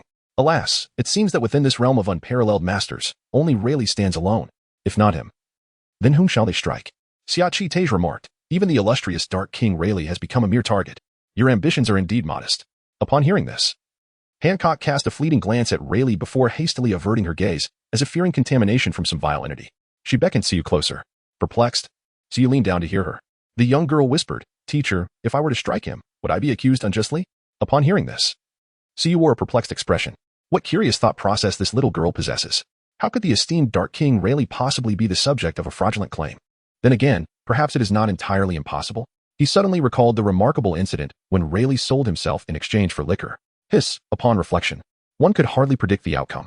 With this thought in mind, he cautiously glanced at Rayleigh. Rayleigh, allow me to clarify, he did not eavesdrop intentionally. Nevertheless, his prowess was evident. Although Hancock deliberately lowered her voice, it was still audible to him. Indeed, he was completely taken aback. He is none other than the illustrious king of hell, Rayleigh, to extort from this young lady. Wait, this young girl has such a formidable mentor. Perhaps she is quite affluent? Rayleigh's eyes sparkled with intrigue. Suyu grew increasingly vigilant. Hey, I sense that your thoughts are rather perilous. If you were to voice them, I cannot guarantee your safety. Rayleigh's body tensed as he detected the ominous aura surrounding him. He turned and smoothly revealed a smile that was polite, yet tinged with awkwardness. Haha, how could a harmless old man like me possibly entertain such dangerous thoughts? Mr. Suyu, you mustn't speak so recklessly. Xiachi silently turned her back. She had no desire to acknowledge her acquaintance with this old man. No, it was not a matter of denial. They were not acquainted at all. Suyu remarked, Look, he dares not. Upon hearing the teacher's words, Hancock felt a sense of reassurance. Immediately, she clenched her small fists, brimming with determination. Very well. Let us first accomplish this modest goal. I shall achieve academic success and give that old man a good beating. At that moment, Rayleigh suddenly sensed a chill in the air. He silently tightened his clothing. It was best to avoid provoking further. The group once again took their seats. At this moment, Rayleigh appeared even more relaxed than before. After all, they had already exchanged blows. He is already quite aware. With Suyu's prowess, even if he wished to resist, it would be futile. It is far better to simply acquiesce. This way, it benefits you, me, and everyone involved. Mr. Suyu, I must inquire. A person of your caliber, why have I not heard of you before? Rayleigh asked with curiosity. He simply could not comprehend it. Suyu appeared as if she had materialized out of thin air. Logically, the stronger one's abilities, the greater their ambition. One would not easily resign themselves to mediocrity. Suyu casually remarked, Just consider that I have just emerged. Upon hearing this, Rayleigh could not help but ponder deeply. Emerged? From where? What was he doing in one place? Why did he suddenly emerge? A flurry of questions surged forth, leaving Rayleigh in a state of anxiety. The crux of the matter lay in the undeniable strength of Suyu. The impact of such a formidable individual is nothing short of immense. He did not wish for the once clear sea to become murky once more. Observing Rayleigh's lingering doubts, Suyu felt somewhat speechless. He waved his hand and said, As one ages, it is perhaps best to cultivate a sense of curiosity that is not overly fervent. We share no foundation of trust. It seems my words are hardly worthy of your belief. Rayleigh was momentarily taken aback. You speak with such wisdom. Noticing Rayleigh's lingering reluctance, Suyu sighed, for he could easily discern Rayleigh's thoughts. Thus, he directly stated, Rayleigh, the vastness of this ocean holds little relevance to you now. A band of pirates, stained with the blood of innocents, how dare they presume to dictate the fate of this world? Would you not agree, Rayleigh? At these words, Rayleigh's body stiffened, only to deflate shortly thereafter, as if the air had been let out of a balloon. Indeed, perhaps I have been somewhat presumptuous, haha. Suddenly, Xiachi grasped Rayleigh's hand and squeezed gently. Rayleigh shook his head. I am fine, Xiachi. I was merely caught off guard by the sudden revelation. In truth, it is rather liberating. I truly am an old man, haha. Xiachi was unaware of what Rayleigh had come to understand, yet she sensed that he seemed to have relinquished a considerable burden. Chapter 9. Dancing on the sensitive points of the world government. In an instant, the deck fell into an unexpected silence. At that moment, Suyu turned his gaze towards Tej, who had remained aloof from the conversation. Tell me, Tej, do you intend to become a pirate in the future? Tej was momentarily taken aback, responding, Mr. Suyu, I have yet to reach a decision. However, it seems that piracy may be the only path left for me. I cannot allow Fishman Island to bear the consequences of my choices. In truth, it has already suffered. It is likely that once the world government discovers your whereabouts, their next course of action should involve making decisive moves against the Ryugu Kingdom, such as revoking their eligibility to participate in world conferences. Even if you choose to become a pirate and actively sever ties with the Ryugu Kingdom, Your identity as a fishman remains sufficient for them. Upon hearing this, Tiger's expression shifted noticeably. Then, Mr. Suyu, what am I to do? I am uncertain. Perhaps you might consider surrendering? This could potentially save the Ryugu kingdom, though it may not. Suyu shrugged. To the escaping slaves, Tiger might appear as a hero, a significant figure among the racists in Fishman Street. Yet, in his eyes, he was merely a hot-headed fool seeking revenge, arrogant and reckless, who had brought trouble upon himself without the capacity to bear its consequences. Now, in the face of fear, he realized it was too late. The world government does not operate on reason. Observing his changing demeanor, Suyu continued, by the way, should you choose to surrender or encounter the Navy, feel free to mention my name. You may also disclose my address. I will be heading to Amazon Lily shortly. He then turned to Rayleigh and Haki. I trust you are currently in hiding at Sabaody Archipelago. If anyone inquires about you, do not hesitate to mention my existence. If you are sequestered elsewhere, so be it. However, I implore you, the Sabaody Archipelago is renowned as the playground of the celestial dragons. In such a place, even flies must distinguish their genders. It is inconceivable that a person of Rayleigh's caliber would go unnoticed. Tiger and the others were momentarily taken aback. Mr. Suyu, this. They all appeared inexplicable. Such matters are certainly not favorable. Bystanders would do well to steer clear. How could anyone willingly seek to assert their presence? Tiger, Rayleigh, and Hancock had prepared for complete confidentiality. Yet, they were suddenly met with such a request. Do not misconstrue my intentions. I do not wish to assist you. I merely desire for the world government to seek me out, Suyu remarked nonchalantly. Unfortunately, the system forbade him from taking the initiative against the world government. However, if they were to come for him, he would surely defend himself, a matter of legitimate self-defense. Speaking of which, what other issues might provoke the world government's sensitive nerves? Perhaps the historian Nico Robin? Or the bloodline of the pirate king, Ace? And then there's Law, who consumed the Opopnomi. Perhaps it would be prudent to take these three as disciples. Host, your wisdom is truly astonishing, the system chimed in. With that, it seemed permissible to adopt the guise of a victim. Alas, it was a pity that O'Hara was no more at this juncture. How fortunate it would have been had it still existed. He could have taken refuge there, potentially ensnaring the upper echelons of the world government and the Navy. This would have made things considerably easier for his precious disciples. As Suyu indulged in his daydreams, he felt his sleeves grow heavy. Turning, he encountered a pair of somewhat anxious eyes, along with two pairs filled with utter trepidation. Teacher, why do you wish for the world government to seek you out? Hancock's tone was inquisitive rather than accusatory. Despite the fact that Suyu's actions encroached upon her interests, she bore no anger. Such trust brought Suyu a sense of comfort. He instinctively reached out, playfully pinching Hancock's cheek, which felt akin to a peeled, boiled egg. Hancock shyly lowered her gaze. Though she typically resisted physical contact, with Suyu, it elicited warmth rather than discomfort. Hancock, rest assured, with me around, you and your sister will remain unharmed. Should those foolish enough to challenge us dare approach, they shall find no means of escape, Suyu assured her gently. Though the words carried a chilling intensity, who else in this world would dare to utter such certainties in the face of the world government? Not even Whitebeard would. Upon hearing Suyu's promise, Sandersonia and her sister exchanged worried glances, yet Hancock was entirely unconcerned, placing her complete trust in her teacher. Rayleigh and the others exchanged looks of disbelief. Was he truly intending to lure the world government in for a confrontation? Such madness existed in this world. It seems you are indeed audacious, Mr. Suyu, Rayleigh remarked with a wry smile. Suyu cast a sidelong glance at him. It is not audacity, it is confidence, born of absolute strength. However, the might of the world government was not so simple. I wonder if Mr. Suyu has heard of rocks? Rayleigh's expression turned grave. Tiger, perplexed, inquired about this individual who seemed to command Rayleigh's utmost regard. Ah, you mean the one defeated by Garp and Roger, right? What a disgrace for Garp to join forces with his adversary, Suyu replied casually. Rayleigh's smile faded as he grew serious once more. Mr. Suyu, since you recognize that name, you must understand that the world government is far more complex than it appears. Rox was undeniably the world's strongest, capable of contending with the combined might of Roger and Garp. Yet, he was ultimately laid to rest forever in that place called God Valley. Hancock wore a heavy expression, clearly already aware of this history. Tiger was taken aback. Such figures existed upon the seas, more formidable than both Pirate King Roger and the naval hero Garp. This ocean truly harbored terrors. After Rayleigh spoke, he turned to Suyu, only to be met with disappointment. Suyu's expression remained as inscrutable as ever. Does he not comprehend the implications of that? Although Suyu exhibits formidable strength, Rayleigh does not believe that he surpasses Rox. Meeting Rayleigh's astonished gaze, Suyu calmly remarked, the world government is indeed not as straightforward as it appears. But on what grounds do you assume you have witnessed my full potential? Chapter 10. The host obediently. Upon hearing these words, Rayleigh suddenly looked up, gazing at Suyu in disbelief. He had previously been beaten to a pulp.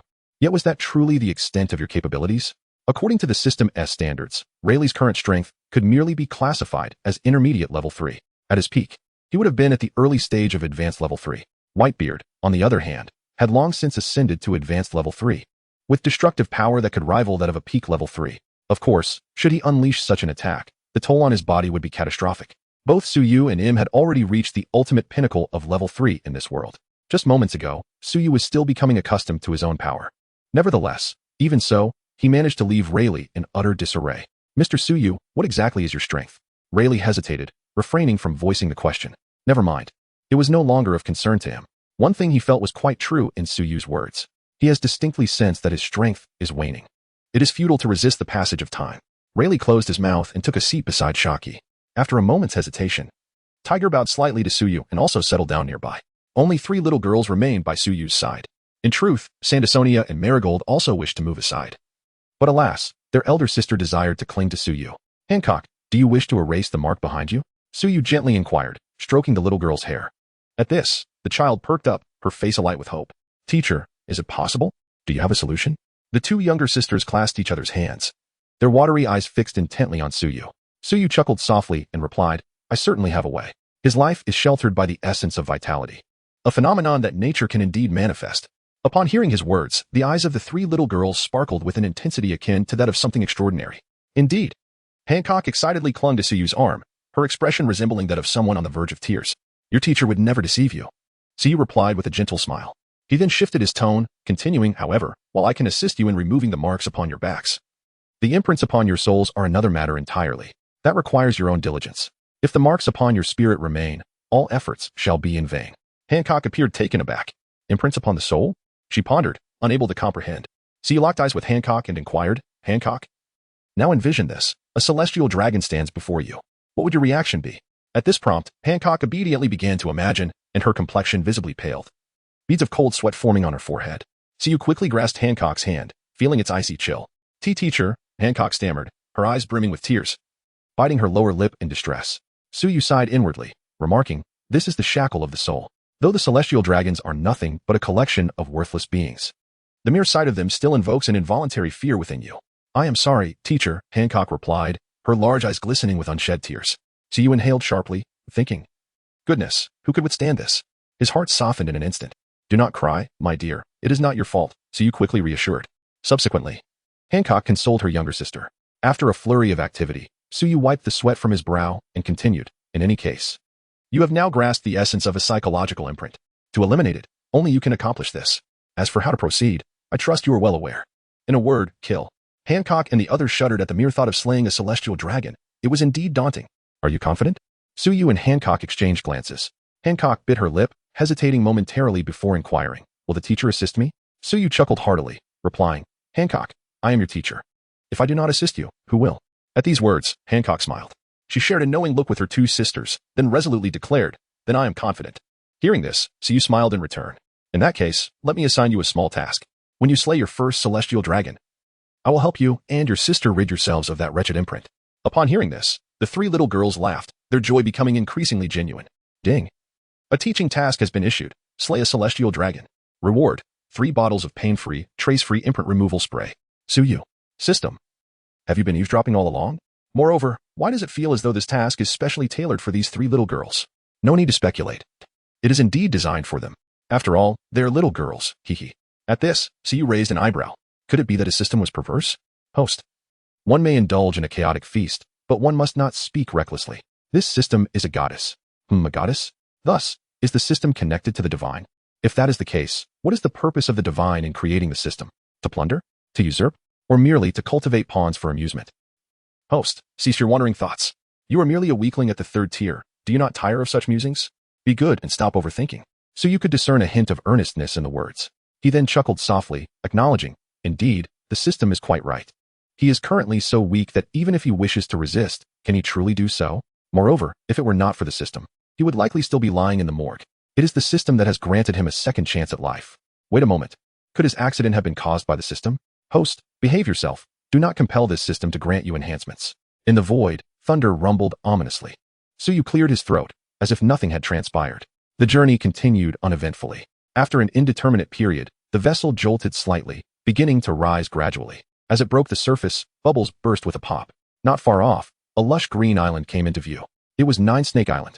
The 3 sisters of Hancock rushed to the bow of the ship. Upon seeing the familiar island in the distance, their eyes instantly glistened with tears. It seems there was a miscalculation. There is still some distance to cover. If only Tej had not departed, Rayleigh remarked, somewhat troubled. After creating sufficient distance from Mariawa, Tej had set off on his own. Unfortunately, they lacked a means to propel the ship. It appeared this task would now fall to him. Teacher, that is Nine Snake Island. Isn't it beautiful? Hancock composed herself and approached Suyu, taking his hand to introduce him. Suyu grasped her trembling hand in return. Hancock, do not be afraid. They will welcome you. It was not merely homesickness. It was also due to her troubling past. At his words, Hancock quivered slightly but then tightened her grip on Suyu's hand, as if drawing strength from him. Chapter 11. Return to Nine Snake Island. Although Suyu had offered her encouragement, the reality of facing the situation was another matter entirely. At this moment, Hancock displayed remarkable resilience. Oh no, sister, we forgot something very important. Marie Grut suddenly exclaimed. What is it, Grut? Hancock asked, momentarily taken aback. Sister, Nine Snake Island does not welcome outsiders, especially men. As she spoke, Marie Grut instinctively glanced at Suyu. Upon hearing this, both Hancock and Sandersonia were taken aback. Indeed, Nine Snake Island was quite insular. If Mr. Suyu wished to disembark, it might pose some complications. Xiaoqi expressed her concern, fully aware that the inhabitants of Nine Snake Island were somewhat accepting of their own. However, when it came to outsiders, they were as unwelcome as stones in a pit, both unpleasant and unyielding. In the past, such individuals could be easily dismissed. Yet today, they were dealing with Suyu, who had just ruthlessly defeated Rayleigh. If Suyu were to feel targeted, would Hancock not inherit the legacy directly? It remained uncertain whether the three sisters would rejoice or lament in such a scenario. Rayleigh's expression darkened, evidently familiar with Nine Snake Island's traditions. Suyu raised an eyebrow and addressed Hancock. Hancock, what if the Queen of Nine Snake Island does not permit my teacher to set foot on the island? Upon hearing this, the young girl furrowed her brow and thought, what would we do? Surely that cannot be the case. The Queen is likely quite understanding. If she knows that my teacher saved me, she would not refuse him. Xiaoqi could only smile wryly at this. If the Queen were truly reasonable, she would not be the ruler of Nine Snake Island. All she could hope for was that Hancock and her sisters held enough weight in the Queen's eyes. Suyu merely smiled, choosing to remain silent. His previous words were, in fact, an inquiry into whom Hancock would choose should a conflict arise between both parties. Ultimately, however, the young girl made no selection at all. Yet, the Queen of Amazon Lily has been a figure intimately acquainted with her since childhood. In contrast, he had only just met the young girl. At this moment, several individuals emerged from the jungle of Amazon Lily. They were dressed quite scantily, with longbows drawn and arrows nocked. It seems they have already been detected. Suyu, with keen eyes, spotted them. Rayleigh sighed and said, Shall I go push the boat? Go ahead, replied Xiaoqi nonchalantly. Rayleigh felt quite hurt. He had initially believed that Xiaoqi would offer some words of encouragement. Allow me, Suyu said calmly. Rayleigh looked at Suyu in astonishment. Suyu was taking the initiative in such a matter? Yet, Suyu did not appear to be preparing to enter the sea. As Rayleigh and the others were puzzled, they felt the boat beginning to move, and at a considerable speed. Rayleigh gazed at Suyu in surprise. A transformation in the nature of armament Haki? Suyu remained silent, implicitly affirming it. Rayleigh marveled. Truly impressive. Since he had met Suyu, he had lost count of how many times he had expressed such admiration. By utilizing armament Haki to alter its nature, he transformed the ferocity of the Haki into a gentle propulsion, thereby moving the boat without inflicting any damage upon it. Although this all sounded simple and appeared straightforward, in reality, achieving such a feat was exceedingly difficult, comparable to peeling the shell of a raw egg. Before long, the boat had docked. Throughout the process, the inhabitants of Nine Snake Island merely observed without launching an attack, though their arrows remained aimed at Suyu and his companions, their hostility undisguised. As soon as the boat came to a stop, Hancock and her companions leapt off. The warriors of Nine Snake Island were startled, almost dropping their arrows. At that moment, one of them recognized Hancock and her companions, prompting an exclamation of surprise. Hancock? Sandersonia? Marigold? Is that really you? Anya, it's me, it's us. Upon seeing this individual, tears welled up in the eyes of Hancock and her companions. Oh my, you have returned. Where have you been? Why did you come back only now? Anya lowered her bow and arrows, taking a few steps toward the trio, her eyes beginning to redden. Hancock and her companions hurried toward her, and the four embraced, tears streaming down their faces. The others exchanged glances, concluding that it likely was not an enemy ambush. They sheathed their weapons, standing by to witness the reunion of these long-lost friends. It seems I encountered familiar faces upon returning home. How delightful. Suyu smiled as he stepped ashore. Rayleigh and Xiaoqi exchanged glances before following suit. The presence of strangers, particularly men, caused the tension among the group to resurge. Who are you? Sharp arrows were aimed at Suyu and his companions, imbued with Haki, their power akin to that of cannonballs. I must insist, ladies, we are not adversaries. Therefore, I kindly ask that you refrain from pointing weapons at us. They are not toys. They are quite dangerous, Suyu remarked coolly. Upon hearing this, the women merely exchanged glances, showing no intention of lowering their weapons. Suyu narrowed his eyes. Although the arrows, charged with armament Haki, were formidable, they were little more than playthings when faced with Suyu. The distinction between being harmed and being threatened was another matter entirely. Ladies, I must reiterate. I have a deep aversion to being threatened with weapons. Do you understand? As his words fell, the women felt as though the man before them had transformed. It was as if he had ascended from the realm of mortals to a transcendent being, as though their very lives rested within his whims. An uncontrollable shudder surged from the depths of their souls. Suyu's aura was fleeting, yet the women felt as if an eternity had passed. Once they emerged from that state, they were drenched in perspiration, their bows and arrows slipping from their grasp. Even if they possessed the strength, they dared not aim their weapons at Suyu any longer. They could not even bear to look at him. Rayleigh and Xiachi exchanged glances, recognizing the formidable nature of this man. At that moment, Hancock and her companions ceased their tears and separated. Hancock grasped Anya's hand and brought her before Suyu. Teacher, this is my good friend, Anya, she exclaimed with enthusiasm, before turning to Anya and saying, Anya, this is my teacher. He is the one who brought me home. Rayleigh and Xiachi felt a pang of emotion upon hearing this. This ungrateful child only remembers her teacher. How could she forget that we went to myriad to bring her back? Anya gazed at Suyu in astonishment. Hancock, is this what men are like? So handsome. Suyu smiled at her, acknowledging the greeting. Anya instinctively placed her hand over her chest. Hancock, I think I'm ill. My heart is racing so fiercely.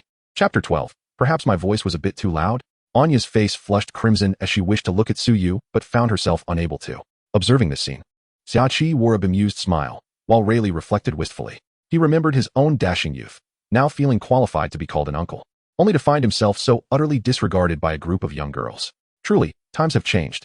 Turning around, Rayleigh caught sight of Xiachi's knowing smile. His heart was suddenly as tranquil as still water. Hancock resembled an emotionless, enlightened monk. What a little girl, a rosy-skinned skeleton. Anya subtly rubbed her flushed cheeks, and then excitedly addressed Suyu. Thank you, Hancock's teacher. Thank you for bringing them home. Suyu smiled faintly. You can simply call me Suyu. No need for thanks. Hancock is my student. Upon seeing that smile, Anya felt as though she had been transported into a sea of blossoms. Anya, why are you in a daze? Hancock waved her hand before Anya's eyes, snapping her back to reality. Oh, I'm fine. By the way, Hancock, let me take you to meet Her Majesty the Queen. She has been quite worried about you. Hearing this, Hancock grasped Anya's hand and said, Then let's go. I miss Her Majesty too. Moreover, I have matters to discuss with her. Hancock turned her gaze to Suyu, beaming, and then looked at Xiachi and Rayleigh. Sister, uncle, are you two staying behind? We wouldn't want to intrude, Rayleigh replied, though he secretly yearned to cause a stir on the renowned daughter island. Unfortunately, they had company. As the two prepared to leave, Hancock and the others made no effort to retain them.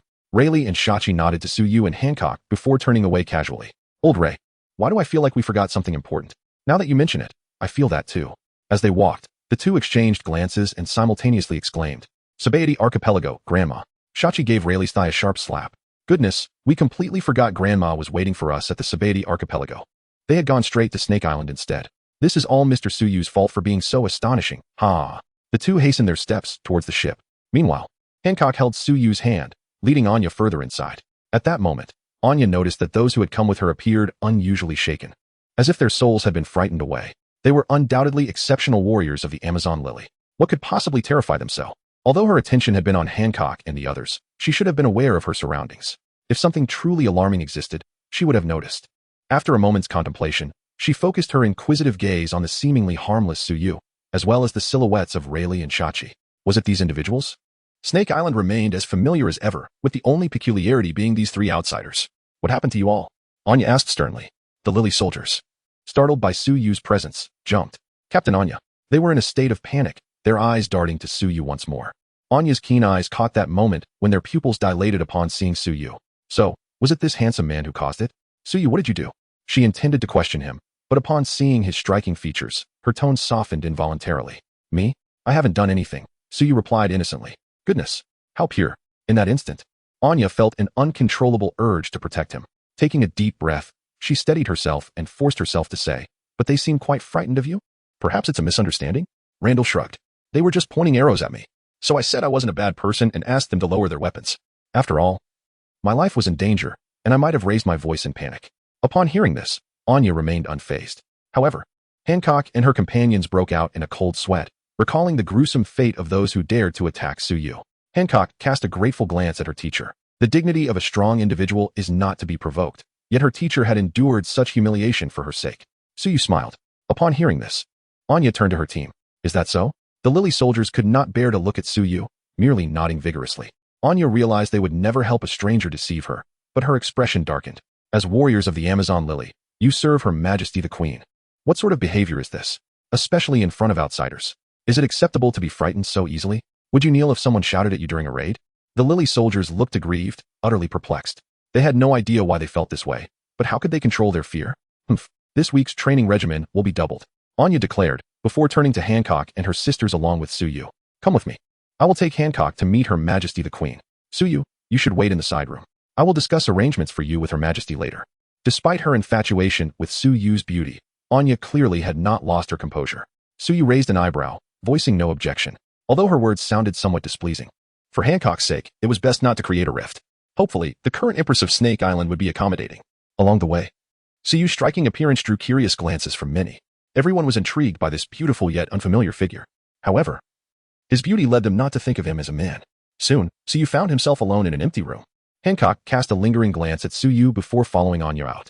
Once the door closed, Suyu was left by himself. Yet outside the room, there were more people. It seemed that although Anya was courteous to Suyu for Hancock's sake, the situation still treated him as a suspicious individual. Meanwhile, Anya excitedly led Hancock to find the Empress of Snake Island. However, upon reaching the palace, they discovered that the Empress was not present. Anya, are you looking for Her Majesty? She is currently bathing. You may go in and see her. A woman wearing a hat smiled at Anya while curiously observing Hancock and the others who followed her. Oh, they are. Hancock. And you are, Marguerite, Sandersonia. Upon recognizing Hancock and her companions, the individual displayed a look of astonishment. Indeed, it was Dandelion. They had just returned. I was about to take them to see Her Majesty. Anya exclaimed joyfully. Oh my goodness, you're back. How wonderful. Where have you all been these years? Dandelion's eyes glistened with excitement, tinged with a hint of red. While Hancock and her companions initially felt elated to see Dandelion, her instinctive question cast a pall over their smiles. They hesitated to respond, merely stepping forward to embrace her. Dandelion noticed the subtle change in their demeanor, yet attributed it to her overwhelming joy at their return, dismissing any deeper concern. By the way, Anya, Hancock, you should hurry to see Her Majesty. She's in the bath, and the location of the bathroom hasn't changed. If she knows you're back, she will be overjoyed, Dandelion said cheerfully. After parting from Dandelion, Anya practically ran, leading Hancock and her companions towards the bathing area. As they approached the closed door, an unexpected wave of trepidation washed over Hancock. The bathhouse. This place inevitably conjured thoughts of undressing, of being naked. In the past, it had been inconsequential. She had bathed with Her Majesty on numerous occasions, and they were quite familiar with one another. However, now, the thought of exposing her back in front of others felt like a matter of life and death. Though she had gradually come to terms with her feelings after Suyu's counsel, she was still not prepared to face such vulnerability openly. Hancock concluded that there was no rush to meet Her Majesty. They could wait until after her bath. But before Hancock could voice her thoughts, an exuberant Anya had already pushed open the door and dashed inside. The interior revealed a long corridor, with a gap in the middle of the right side serving as a doorway. A white mist wafted from within, and two guards stood on either side of the entrance. Hancock's expression shifted as she reached out to stop Anya, but she was a moment too late. The guards had already noticed their arrival and turned to look. When they recognized Anya, the sharpness in their gazes softened. Captain Anya, what brings you here? One of them inquired, glancing behind Anya. Don't. Hancock barely managed to utter a word before Anya exclaimed, Indeed, just as you see. Upon hearing this, the guards had no further questions. They had heard of the disappearance of the Boa sisters, and though they were not well acquainted, they were nonetheless pleased to see them. Anya nodded, then belatedly turned to Hancock. Hancock, what were you about to say? The two guards also looked curiously at Hancock, who suddenly broke into a sweat. She couldn't help but wonder if changing her mind at this moment would raise suspicions. After all, it was merely a meeting. Surely, that wouldn't pose a problem. With this thought, Hancock forced a smile and shook her head. And nothing.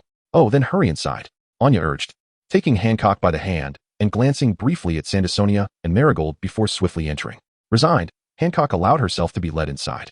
The mist thickened, creating an ethereal atmosphere reminiscent of the clouds. Beneath the veil of fog lay a steaming bath, and as the warmth enveloped her, Hancock's cheeks flushed. Anya inadvertently stole a glance at her.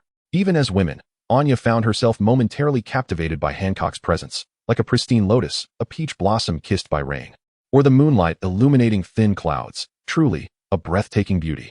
Anya mused, feeling as though Hancock had become even more enchanting since her return, nearly causing her to drool. What is the matter? Hancock, feeling Anya's gaze upon her, queried with sensitivity. Oh, it's nothing, Anya stammered in her flustered explanation. At that moment, the sound of flowing water echoed through the mist. Through the haze, a figure could be discerned in the bath, facing away from them. Wet black hair clung to her alabaster back. The figure seemed to sense their presence and, without hesitation, turned to face them. What met their eyes was a visage of regal beauty, an oval face with long, slender brows, elongated eyes with slightly upturned corners, a prominent nose, and thin lips framing a deep philtrum. Individually, her features might not have been striking, but together they exuded a unique allure and grace. This was the current Empress of Amazon Lily, Eliza. Eliza wiped her face, brushing away some moisture. Anya, what brings you here? Her tone was somewhat cool. Yet in this setting, it possessed an alluring charm. Upon finishing her question, her gaze fell upon Hancock and her companions, particularly Hancock, whose presence sparked a glimmer of excitement in Eliza's eyes. She rose from the water, droplets cascading down her figure like a waterfall, a sight regrettably unseen by any man. Hancock, you've returned, Eliza exclaimed, her excitement palpable. Go on, Hancock, Anya urged, pulling Hancock along. Hancock, seeing Eliza, felt a surge of emotion. Your Majesty. Eliza leapt from the water to stand before Hancock, warmly grasping her hand. You may simply call me teacher. After all, I have always regarded you as my successor. Her eyes brimmed with concern as she continued. When you vanished, I cannot express how worried I was. Oh, and your sisters as well. I was equally concerned for them. Her gaze momentarily shifted to Marigold and Sandasonia, as she added, Marigold, Sandasonia. Your Majesty, you need not add that, they interjected awkwardly, finding it preferable to be overlooked entirely. With Eliza's enthusiastic welcome, Hancock felt her tension dissipate. Your Majesty. Teacher, I've missed you dearly. Upon hearing Hancock address her as teacher, Eliza's stern demeanor softened. She then beckoned Hancock to sit by the edge of the pool. Hancock, how did you come to be missing? And where have you been all these years? Why haven't you returned to Amazon Lily? She gazed at Hancock with a look of concern, her eyes glistening with a trace of compassion as she noticed the tattered garments adorning him. At her words, Hancock felt a flicker of anxiety within. Yet, she had already devised a response to this inquiry. Chapter 14 Hancock, come, let us bathe together. Is it true? Have you truly been wandering outside, only to encounter a kind-hearted soul yesterday who rescued you? Oh, my poor Hancock. Elisa stepped closer, her damp hand gently resting upon Hancock's. This tale, in truth, was riddled with inconsistencies. However, Elisa refrained from voicing her questions at that moment. After all, Hancock had already spun a web of deceit, and any question posed would merely elicit another falsehood. Hancock, where's the person who saved you now? With a grand gesture, Elisa proclaimed. She shall earn the friendship of Nine Snake Island. Ah, indeed, it was our teacher who sent us back to Nine Snake Island. He is currently on the island as well, and he is not a woman, but a man. Hancock lowered his head in guilt, touching his face. Upon hearing that it was a man, Elisa's expression darkened noticeably for a moment, causing Anya to feel a chill of fear. However, Elisa did not erupt immediately. Instead, she spoke in a calm tone, devoid of any inflection. Hancock, the only men who can enter Nine Snake Island are the dead. Upon hearing this, Hancock's expression shifted to one of urgency. Yet, Elisa promptly raised her hand, silencing Hancock. Do not be hasty. It is indeed the rule of Nine Snake Island. However, there are exceptions to every rule. Considering he saved you, I shall overlook his trespass onto the island. But do not expect any friendship with Nine Snake Island. Let it be a trade for his life. Hancock, this time I shall let it pass, but do not let it happen again. You are to be the Empress of Nine Snake Island. Such errors cannot be made. Elisa spoke earnestly, her words imbued with an air of authority. She then awaited Hancock's response before turning to Anya. Anya, go and expel that man. Then, prepare to accept your punishment. When looking at Anya, Elisa's demeanor was devoid of the gentleness she showed toward Hancock. She resembled a beautiful serpent, cold and regal. Anya, upon hearing this, turned pale. She did not argue, but merely nodded before turning to leave. Wait. Hancock quickly grasped Anya's hand and turned to Elisa, pleading, Your Majesty, please wait. He's also my teacher. Please don't drive him away. I beg you. Anya thought with a bitter smile. Silly girl, aren't you just adding fuel to the fire? Indeed. Elisa's expression darkened further. Her brows furrowed like blades. Teacher? You dare to acknowledge a man as your teacher? The future Empress of Nine Snake Island. Has she truly recognized a man as her mentor? Hancock, do you even comprehend the gravity of your actions? Do you remember who you are? Her voice had grown somewhat frosty. At her words, Hancock bit her lower lip, her face a mask of defiance and grievance. Observing her demeanor, Elisa seemed to grasp something profound. Her expression twisted, even hinting at a trace of murderous intent.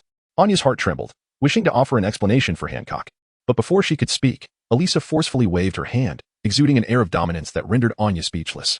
She then grasped Hancock's hand, unceremoniously pulling her to sit by the poolside. Boa Hancock, speak the truth to me. Have you developed feelings for that man? Elisa's stern voice echoed, inducing a sense of dizziness. Hancock sat at the edge of the pool, as if the slightest movement would send her plunging into the water. Her body felt somewhat rigid. No, how could that be? Your Majesty, he saved me, and I am immensely grateful to him. He accepted me as a student. Yet her demeanor led Alisa to believe she was right. Her heart sank. How absurd. Hancock, just look at yourself. How ridiculous you appear. There is already a disgrace on Nine Snake Island, Gorgon Liosa. Are you to become the second? Hancock, answer me. Will you also become a disgrace? Alisa initially scoffed. But her expression grew increasingly frigid, her voice more severe. A barrage of inquiries seemed to explode within Hancock's mind. No, it can't be like this. Hancock's face turned ashen. What does not like this mean? Alisa stepped closer, confronting Hancock directly. Hancock resembled a startled rabbit, yet dared not move. Just when Hancock thought Alisa was about to strike her, Alisa suddenly retreated a step. The glacier upon her face melted away. She tenderly caressed Hancock's cheek, gently saying, Hancock, you are naive and have thus been deceived. It is only natural. The world outside is filled with wicked individuals, especially men. He saved you. Yet perhaps it is he who has placed you in peril. Do not forget the disgrace of the previous emperor. Hancock, come, let go of that man. For your sake. I shall not take action against him, provided you remain diligently on Amazon Lily, aspiring to become the next empress. Is that agreeable? The smoke curled around. And those elongated eyes were irresistibly enchanting. The gentle voice was utterly beguiling. Hancock's mind was a muddled haze. Nevertheless, she remembered that warmth was not a mere illusion. Observing this, Alisa subtly furrowed her brow, then quickly restored her expression, saying, Hancock, let's set aside other matters for now. Today is a day of reunion. A day of joy. Hancock, it has been ages since we last bathed together. Come, remove your clothes. Alisa tenderly caressed Hancock's shoulder, seeking to strip away the fabric that enveloped her. Yet Hancock recoiled as if electrified. No, Hancock exclaimed, clutching her shoulders in alarm. Witnessing this, Alisa's countenance darkened ominously. Hancock, my patience is not boundless. Hurry.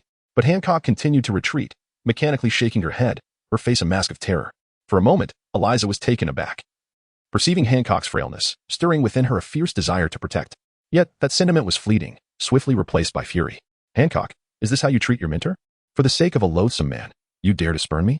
At that moment, Alisa realized the gravity of the situation. Her prior suspicions solidified into certainty. Hancock had undoubtedly fallen in love with that man. Otherwise, why would she refuse to bathe with her? A torrent of emotion surged within her, loss, resentment. Enraged at the thought of her precious treasure being snatched away. No, that's not it, teacher.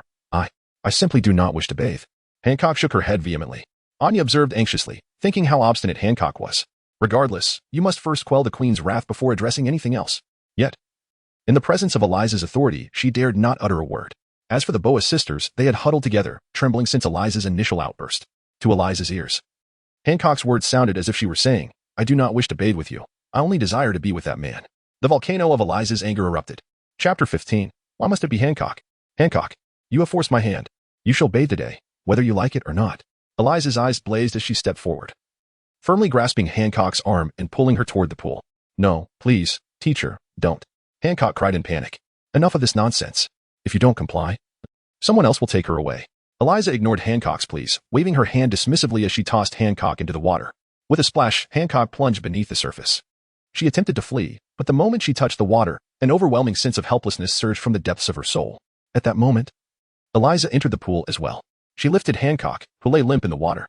Now thoroughly soaked, Hancock's drenched attire clung to her form, accentuating her beauty. If merely a mountain peak, it lacked a certain charm. Water could indeed highlight the mountain's allure. Hancock's wet hair clung to her fair face, enhancing her delicate beauty. She trembled slightly. Although the bathwater was warm, she felt an icy chill enveloping her. Good child, let us speak of nothing today. Perhaps you are merely disoriented due to the upheaval in your life. A bath will remedy everything. You will return to Amazon Lily. You are my student and will also become the next empress. Do not dwell on any man. Alisa gently caressed Hancock's face. However, she received no response. Upon glancing up, she saw Hancock's face pale, her expression filled with dread, as if she were in a trance.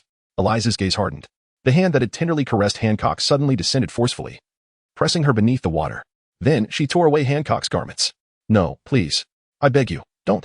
Hancock cried out in despair. Yet, she was no match for Alisa. Especially not submerged in water, destined to be the lamb at Alisa's mercy. In a swift motion, Hancock was stripped bare, her youthful form fully revealed.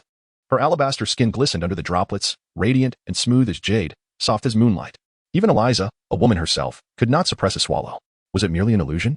Why did Hancock appear so much more captivating upon her return? The girl had always been beautiful, but never to the point of causing her to lose composure. Had she matured? Regardless, it mattered not. She was now Alisa's. The body was exquisite, yet Alisa disliked Hancock's expression. Grasping Hancock's face, Alisa said, Do not wear such a sorrowful countenance. I would never harm you. Come, smile for me. Hancock felt as though she might faint. The cacophony of ringing in her ears rendered her mind a chaotic tangle. How could she possibly remember how to smile? Eliza sighed and remarked, "Do you truly adore that man so? Is this the curse of Amazon Lily?"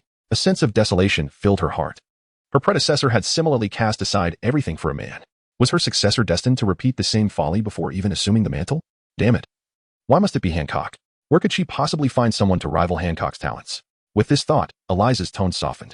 Very well. Let us discuss your affair with that man later, shall we? I will allow you to meet him once a year. How does that sound? For now, let us stabilize Hancock's emotions. Eventually, she would eliminate that man, severing all ties to Hancock's infatuation. However, after waiting for what felt like an eternity, Eliza received neither excitement nor gratitude from Hancock. Hancock remained in her state of despair. Eliza finally lost her patience. With a sharp crack, a red handprint blossomed on Hancock's left cheek. Boa Hancock, do not push me too far. After she finished speaking, she struck again with a resounding slap. This time, it was even more forceful, causing Hancock to stagger. She could not regain her balance and fell forward, landing face down. Unfortunately, the water surged into her mouth and nose, choking her and causing tears to stream down her face. She nearly lost consciousness. But that was not the worst of it. As she lay there, her back was completely exposed to Eliza's gaze. Upon seeing the stark white skin marred by a hideous crimson mark, Eliza's pupils constricted. She recognized that mark all too well. In this world, there was no one who did not recognize it. The hoof print of the celestial dragon, the emblem of the Tenryubido. Yet, when marked on another's body, it symbolized that the individual was a slave to the celestial dragons. At that moment, Eliza came to a harrowing realization. Could it be that Hancock had been captured by the celestial dragons during her disappearance all these years? Her body swayed slightly, and the tenderness in her gaze towards Hancock evaporated. Eliza grasped Hancock's hair and yanked her from the water, then forcefully flung her out of the pool. Hancock landed on the ground with a painful cry, spitting out water, her consciousness hazy. Hancock. Anya rushed to her side, but before she could help her up, Eliza's voice thundered, "Do not touch her." Startled, Anya instinctively took a step back. However, she then caught sight of Hancock's back. How could this be? Anya gasped in disbelief, covering her mouth. Sundasonia and Marigold, witnessing the scene, felt their legs weaken, collapsing onto the ground. Despair filled their hearts. It was over. They had been discovered. Eliza rubbed her hands in the water, then stepped out, her cold gaze fixed on Hancock, as if she were staring at something filthy. Boa Hancock, you are truly, undeniably, a slave of the celestial dragons. How utterly ridiculous. I nearly allowed a slave of the celestial dragons to become the Empress of Amazon Lily. The mere thought of such a scenario sent chills down Eliza's spine. She took a deep breath and turned her attention to Sundasonia and Marigold. If she is, then you two are as well? The two remained silent, like puppets. With that, Eliza grasped the answer. A cold smile crept onto her face. What a disgrace. You are the shame of Amazon Lily. Why do you still cling to life? Why would you even think of returning to Amazon Lily? Captured by the celestial dragons as slaves, how dare you still live? Eliza looked at Hancock with disdain. The allure that Hancock exuded only intensified Eliza's disgust. Anya was similarly affected, devastated by the fate that had befallen her friend. But now, her primary concern was for Hancock. Your Majesty, she, Hancock, is also a victim. Chapter 16. You deceived me for a man? Silence. Eliza's face was filled with fury. Anya, intimidated by her presence, retreated until her back touched the wall, too frightened to speak further. Eliza then cast a loathing glance at Hancock. Damn it. This is infuriating. How could this happen? She was almost tempted to end Hancock's life right then and there. However, Hancock's arrival here could not go unnoticed. If she were to vanish suddenly, Eliza would have to provide an explanation to Amazon Lily. Suppressing her rage, Eliza spoke to Anya. Anya, you are not to speak of today's events to anyone. Do you understand? Yes. Anya knelt before Eliza, lowering her head, unaware of the murderous intent flickering in Eliza's eyes. At that moment, Hancock regained her senses. She rose from the ground, the memories flooding back into her mind. Hancock nearly fainted again. This movement drew Eliza's attention back to her. Boa Hancock. Who else knows about your status as a slave of the celestial dragons? Eliza's voice was icy. Her hatred for Hancock had reached a boiling point. She had come so close, so perilously close, to allowing a slave of the celestial dragons to ascend as the next ruler of Amazon Lily. If word of this were to spread, Amazon Lily would forever be unable to hold its head high. It might even attract those with malicious intent to invade. And Hancock had the audacity to conceal this? If not for today's fortunate coincidence, she might have succeeded in hiding it. Eliza felt a wave of relief that she had chosen to bathe today. It seemed that those who valued cleanliness were often rewarded with good fortune. Upon hearing Eliza's voice, Hancock trembled. The gentle tone of her teacher echoed in her ears. Yet now it was colder and harsher than steel on a winter's wind. Hancock stammered, and no one knows. Upon hearing this, Eliza instinctively felt a twinge of doubt.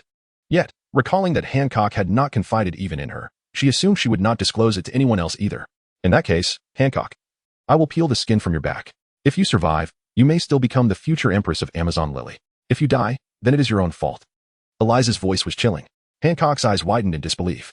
The teacher who had always been so kind to her wanted to kill her. Anya's pupils also widened in shock as she gazed at Eliza.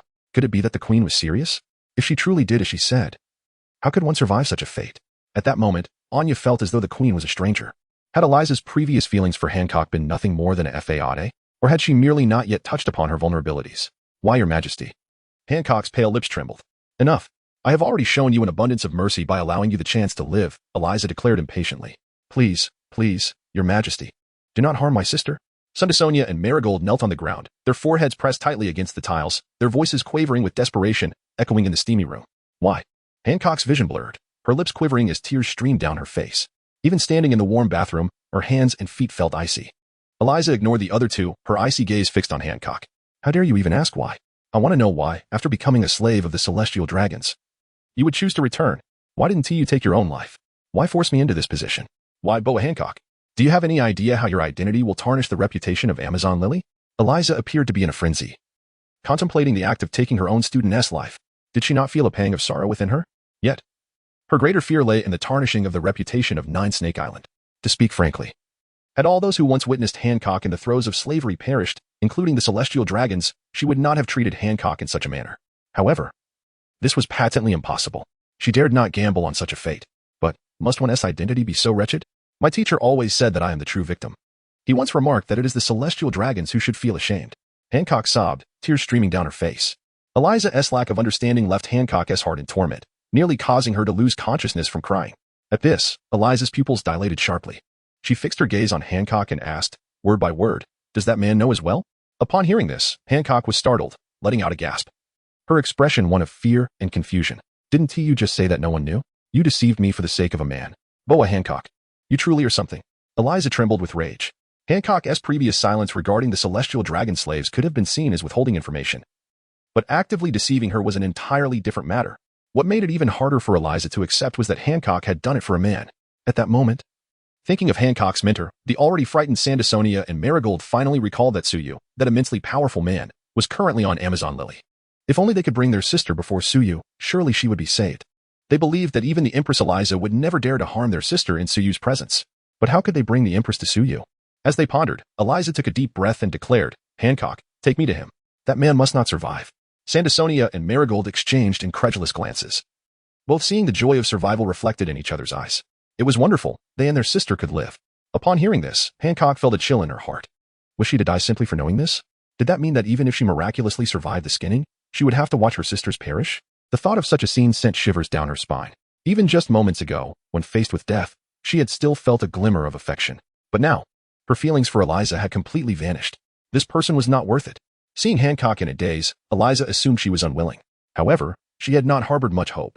Anya, you should know where that man is. Take me there, she commanded. Anya dared not meet Hancock's gaze, equally reluctant to defy Eliza's orders. Before she could respond, Hancock suddenly spoke, Your Majesty, I will take you. Her voice was calm yet seemed to suppress something. After saying this, Hancock wiped her face vigorously, erasing her tears. Then she took a deep breath and boldly stared at Eliza. Chapter 17. Who bullied you? The teacher will avenge you. Eliza looked at Hancock in surprise. Previously, it seemed Hancock cared deeply for that man. How could she, in the blink of an eye, be willing to lead her to kill him? Then, Eliza realized the answer. Was it a desire to survive that led her to abandon that man? If that were true, Eliza would not feel resentment. Rather, she would take comfort in it. As the Empress of Amazon Lily, one must understand what to sacrifice and what to gain. Eliza looked at Hancock with satisfaction and remarked, Very well, Hancock. Since you have found your way back, I am not a heartless person. I will not have you do it yourself. Anya will kill that man. When it comes to the skinning, I will be cautious, endeavoring to preserve your life. Now take me there. Anya's expression turned bitter upon hearing this.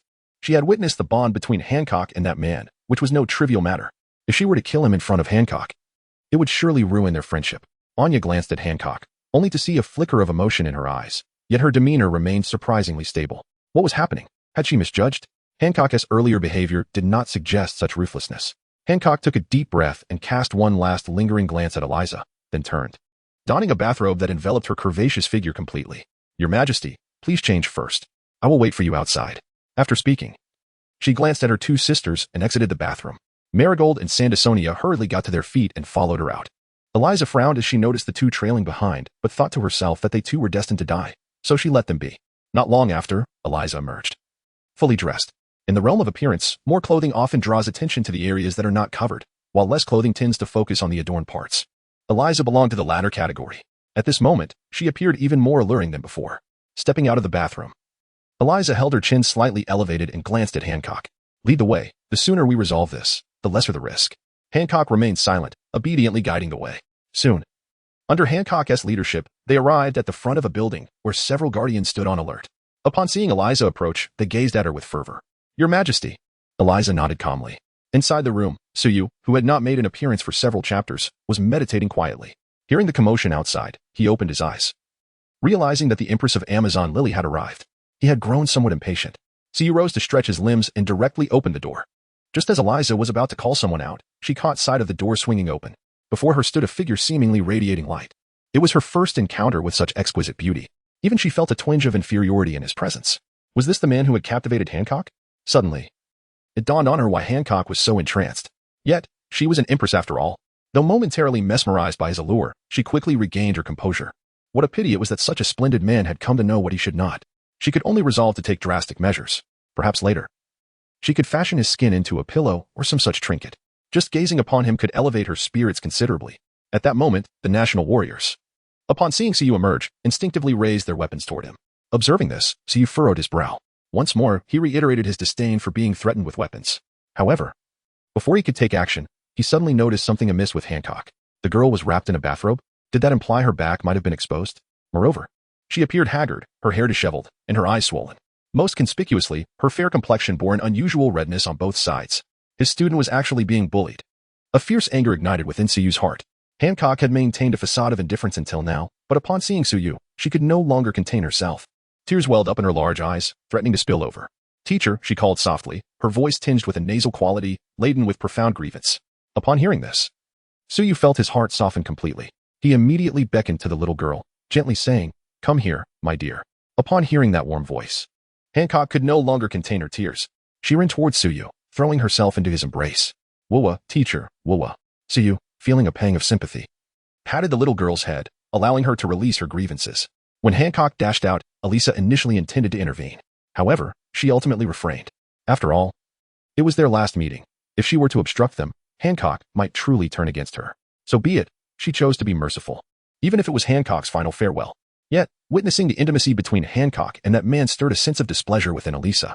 Hancock had never been so close to her. Just who was this man to warrant such affection? She had arrived first. The feeling of having something precious snatched away intensified within her. She gazed at Suyu, her expression a whirlwind of emotions. Suyu noticed someone watching him intently, but he remained indifferent. He is currently distressed about how to comfort Hancock. Every time that little girl cries, his heart shatters. Once Hancock starts weeping, she cannot cease. After 5 minutes, Elisa grew impatient, yet Hancock only stopped her tears then. However, she did not release her grip around Suyu's waist. On the contrary, she tightened her embrace, pressing her face firmly against Suyu's chest, even finding time to nuzzle against him. Once she had sufficiently vented her emotions, Suyu gently patted her head. "Hancock, who has wronged you? Tell your teacher, and I shall seek justice for you." He spoke softly. Upon hearing Suyu's words, Hancock felt tears welling up again. Elisa furrowed her brows and suddenly exclaimed, "You man, must cease your nonsensical chatter. I am the true teacher of Hancock." Suyu lifted his eyelids to glance at Elisa, then chose to disregard her entirely. This blatant indifference ignited a flame of fury within Elisa. "Hancock, return to me at once. Aren't you ashamed?" Yet, Hancock too ignored her. Reluctantly, she raised her head from Suyu's chest and asked, "Teacher, about your strength." The extraordinary prowess Suyu had previously displayed seemed rather modest, leaving Hancock, who lacked exposure, without a clear understanding of his abilities. Hearing this, Suyu paused for a moment before smiling. "As for me, I am invincible." Chapter 18, a gift of her favorite delicacies. At this declaration, Hancock also smiled. If the teacher claimed to be invincible, then indeed he was. Elisa, witnessing their nonchalant conversation, was seething with rage. Damn it, are these two going too far? Is my face not worth anything? As the Empress of Snake Island, she had always been revered by countless admirers. When had she been so thoroughly disregarded? Her nostrils flared, and she spoke with an air of menace. "That man, I warn you, release your filthy hands at once. Otherwise, do not blame me for being impolite." The warriors nearby, poised to strike, hesitated, wary of the repercussions. Finally, Hancock loosened her embrace around Suyu. She turned to glance at Elisa, her expression a mix of complexity. This was Snake Island, and this man had once been one of her closest confidants. She hesitated. "Teacher, could you please take me and my sisters away?" Hancock whispered. Suyu was taken aback for a moment, then sighed inwardly. He has already discerned who has been tormenting Hancock. It is undoubtedly the Empress of Amazon Lily. Moreover, it appears that Hancock has suffered greatly, for she would not utter the words of leaving Amazon Lily otherwise.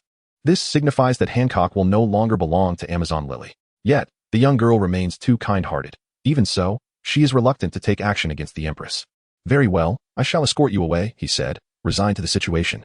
His student has spoken, and he does not wish to place Hancock in a difficult position. As he spoke, Siyu took Hancock's small hand and led her outside, completely disregarding Elisa and the others. You should follow suit. He reminded when he noticed Sandersonia and Marigold were still in a daze. At that moment, the bewildered Elisa finally regained her composure. Wait, do you treat this place like your own backyard, coming and going as you please? She had thought the previous events were already outrageous. But she was unprepared for the true excesses that awaited her. The inexplicable man, Hancock, one after another, they showed her such disrespect. Fury ignited in Elisa's eyes. No longer feeling merciful, she bellowed, fire. Eliminate that man. The warriors of the nation, upon hearing her command, acted without hesitation, loosing a barrage of arrows. The arrows, infused with formidable power, rained down like cannonballs, the sound slicing through the air, sending shivers down one's spine. However, Hancock remained unperturbed. For her teacher had assured her of his invincibility. Mere arrows. Indeed, it proved to be the case. Siyu did not even glance back. The arrows seemed to crash against an invisible barrier, exploding harmlessly. He, Hancock, and the other two emerged completely unscathed, their hair not even ruffled. Witnessing this, Elisa and the warriors were left in stunned disbelief. How could this be? What manner of sorcery is this? Was it the work of that man? At this moment, Siyu halted his steps. He inhaled deeply. Initially, out of respect for Hancock, he had forcibly subdued his anger. Who would have thought that Elisa would provoke trouble? Hancock. I apologize, but I cannot refrain from teaching that woman a lesson. Rest assured, for your sake, I will not employ lethal force. Upon hearing this, Hancock nodded. To be frank, she too felt a sense of disappointment. Siyu released the young girl's hand, turned around, and fixed his gaze upon Elisa. Did you leave marks on Hancock's face? Siyu's tone was as cold as steel. Elisa, momentarily forgetting her previous shock, retorted furiously, what of it if it was I? She intended to say more, but upon acknowledgement, she suddenly perceived a transformation in the man before her. Previously, he appeared to be merely an ordinary man with a hint of charm, seemingly incapable of inflicting harm. Yet now, he emanated an aura of sheer terror, akin to an ancient beast donning the guise of a human. She found herself momentarily speechless, choked by the intensity of the situation. However, as realization dawned, a rage, 100-fold stronger than before, surged within her. Even if the National Guardians intervened, it would not suffice. She had to personally eliminate this man. At that moment, she abruptly noticed that Siyu had somehow appeared before her. Just as she was about to speak, he swiftly delivered a resounding slap. With a sharp crack, Elisa was sent flying, crashing against the adjacent wall. Siyu exerted little force, otherwise, her skull would have shattered. Yet, even with that restraint, it was more than enough to incapacitate Elisa. How dare you? The Guardians finally reacted, their eyes wide with fury. In Nine Snake Island, Elisa was revered as a goddess. Realizing arrows were futile, they discarded them, drawing short blades as they charged towards Siyu. However, Siyu had no time to engage with them. Get lost. He let out a low growl, a sound that reverberated in the ears of the national warriors like the rumble of thunder. Without exception, everyone froze in place, gripped by an overwhelming sense of terror. It felt as though a mere inch closer would seal their fates. In an instant, their cold sweat poured forth. At that moment, Elisa crawled out from the rubble, panting heavily. Her left cheek was flushed crimson, her body covered in dust, a picture of disarray. Upon emerging, she noticed the man approaching her once more. Startled, Elisa resolved to take the initiative. With her right leg enveloped in armed color, she twisted her resilient waist, channeling all her strength into a powerful kick. However, to her astonishment, the man merely reached out, effortlessly grasping her ankle as if it were a feather. The turbulent air around them bore witness to the immense force of her kick, yet the man absorbed it all with apparent ease. Fear surged within Elisa as she struggled to break free, but that pristine hand held her leg in a vice-like grip. Just then, Siyu gently pulled, and Elisa was propelled toward him. In a flash, he struck again, landing a resounding slap on her right cheek. Elisa spun in midair, landing with a dazed expression. As she regained her senses, she scrambled to distance herself from Siyu. Who exactly are you? She asked, her gaze fixed warily on him, a tinge of lingering dread evident on her face. Even she, despite her foolishness, recognized that this man was no ordinary adversary. The individuals she deemed unbeatable upon the sea were clear in her mind, yet this man was a complete enigma. Siyu remained silent, advancing toward Elisa. Before she could react, he stood before her, raising his hand for another slap. I am. Slap the Queen of Nine Snake Island. Slap you're overstepping. Slap do not push your luck. Slap ah. The series of slaps echoed loudly. Elisa transitioned from initial humiliation and fury to sheer hysteria, eventually succumbing to a state of numb despair. This transformation occurred after just 10 slaps. In Chapter 19, Were the Queen to Know, Elisa had contemplated resistance, Yet that seemingly unremarkable hand felt as if it were bound to her face. She even entertained the notion that her own face was voluntarily striking his palm. Alyssa fought while retreating. Each slap, while not excessively forceful, was undeniably painful. After delivering the final slap, Alyssa's cheeks resembled swollen eggplants. In a daze, she awaited further chastisement. However, after a few seconds of silence, she felt a wave of emotion wash over her, her eyes misty with tears. At last, it was over. She had endured a grievous beating. Behind Suyu, Hancock observed with a complex expression. Although Hancock had declared her intention to sever ties, years of camaraderie could not simply vanish. Witnessing Alyssa's plight, she found it increasingly difficult to look on. Thus, she turned away, choosing not to watch. Suyu, gazing at Alyssa, spoke gently. Regardless of your reasons for attacking Hancock, you no longer possess the right to be your teacher. From now on, she shall have but one teacher, and that is I, Suyu. Do you understand? At these words, Alyssa's breath caught. Though spoken lightly, it felt as though an ocean of blood loomed before her. Any hint of dissent would surely drown her in that sea. I understand, she stammered. Suyu's earlier barrage of slaps had thoroughly subdued her. The despair of being unable to resist, of being forced to passively endure, was an experience she never wished to relive. I intend to take Hancock and the others away today. Will you obstruct us? Suyu inquired further. Alyssa did not hesitate, shaking her head fervently. It was ludicrous. As the strongest on Nine Snake Island, she felt like a mere insect in his presence. Prepare a ship for us, along with necessary supplies, Suyu commanded. But could Alyssa dare to voice any objections? She quickly urged, Anya, hurry, prepare everything. It was only at this moment that Anya regained her composure. Everything that had transpired was simply too surreal. Their goddess had been defeated, and by the hand of a man. Yet the silver lining was that it appeared Hancock and the others would not face death. At that moment, a large crowd approached from outside, numbering in the thousands. Armed and fierce, they were all national warriors. Drawn by the commotion, they rushed over, with even more hastening toward the vicinity due to its proximity to the palace. The foremost among them, a commanding female general, surveyed the scene. Her gaze quickly fell upon Suyu, momentarily dazzled by his striking appearance, before noticing his Adam's apple. Instantly, her expression shifted drastically. A man has invaded Nine Snake Island, she exclaimed. Hearing this, while Suyu remained unfazed, Alyssa's countenance turned pale. These individuals, even she could handle with a small sacrifice, let alone someone as formidable as Suyu. Stop. Do not engage, she shouted, capturing the attention of the frontline national warriors. They turned to Alyssa, momentarily taken aback. Who are you? The leading female general demanded, her voice sharp. Do you comprehend the crime of bringing a man in here without permission? If the queen were to learn of this, do you understand the consequences? At those words, although realizing it was somewhat inappropriate, Hancock and the others couldn't help but chuckle. Anya, feeling exceedingly awkward, cast sidelong glances at Alyssa. Surely, the queen would be furious. Suyu, who could not be subdued, was hardly to be trifled with. Indeed, Alyssa, already on the brink of explosion, could not contain herself. Fools! I'm the queen, she shouted. You imbeciles should donate your eyes to those who can use them. With a barrage of expletives unique to Nine Snake Island. The female general and her comrades were left dumbfounded. After a relentless outpouring of words, Alyssa finally ceased, gasping for breath. It was then that Anya found an opening to interject. Camellia, she truly is the queen. You all should heed her words. She is currently in a volatile state. Having spoken, she froze, turning to find Alyssa glaring daggers at her. Who are you calling volatile? Anya, I find myself in a predicament. The female generals glanced at Anya, recognizing her. Now, observing the creature with two eggplants on her face, it appeared she was indeed clad in the attire of their queen. Moreover, in both stature and proportions, she was an exact replica of their sovereign. The female generals felt a sudden tightness in their chests. What had they just done? Quickly, make way, the female general exclaimed, hastily stepping aside. It was no longer a matter of gender. It was best not to provoke the queen's ire at this moment. The others, witnessing this, promptly followed suit. So you cast a penetrating gaze at the female general. Had it not been for her ability to elicit laughter, he would have been compelled to act against the multitude brandishing weapons at him. We shall await you by the seaside. Do not forget our ship and supplies. With that, Suyu turned his attention away from Eliza and the others. He took Hancock's hand and gently said, Let us go.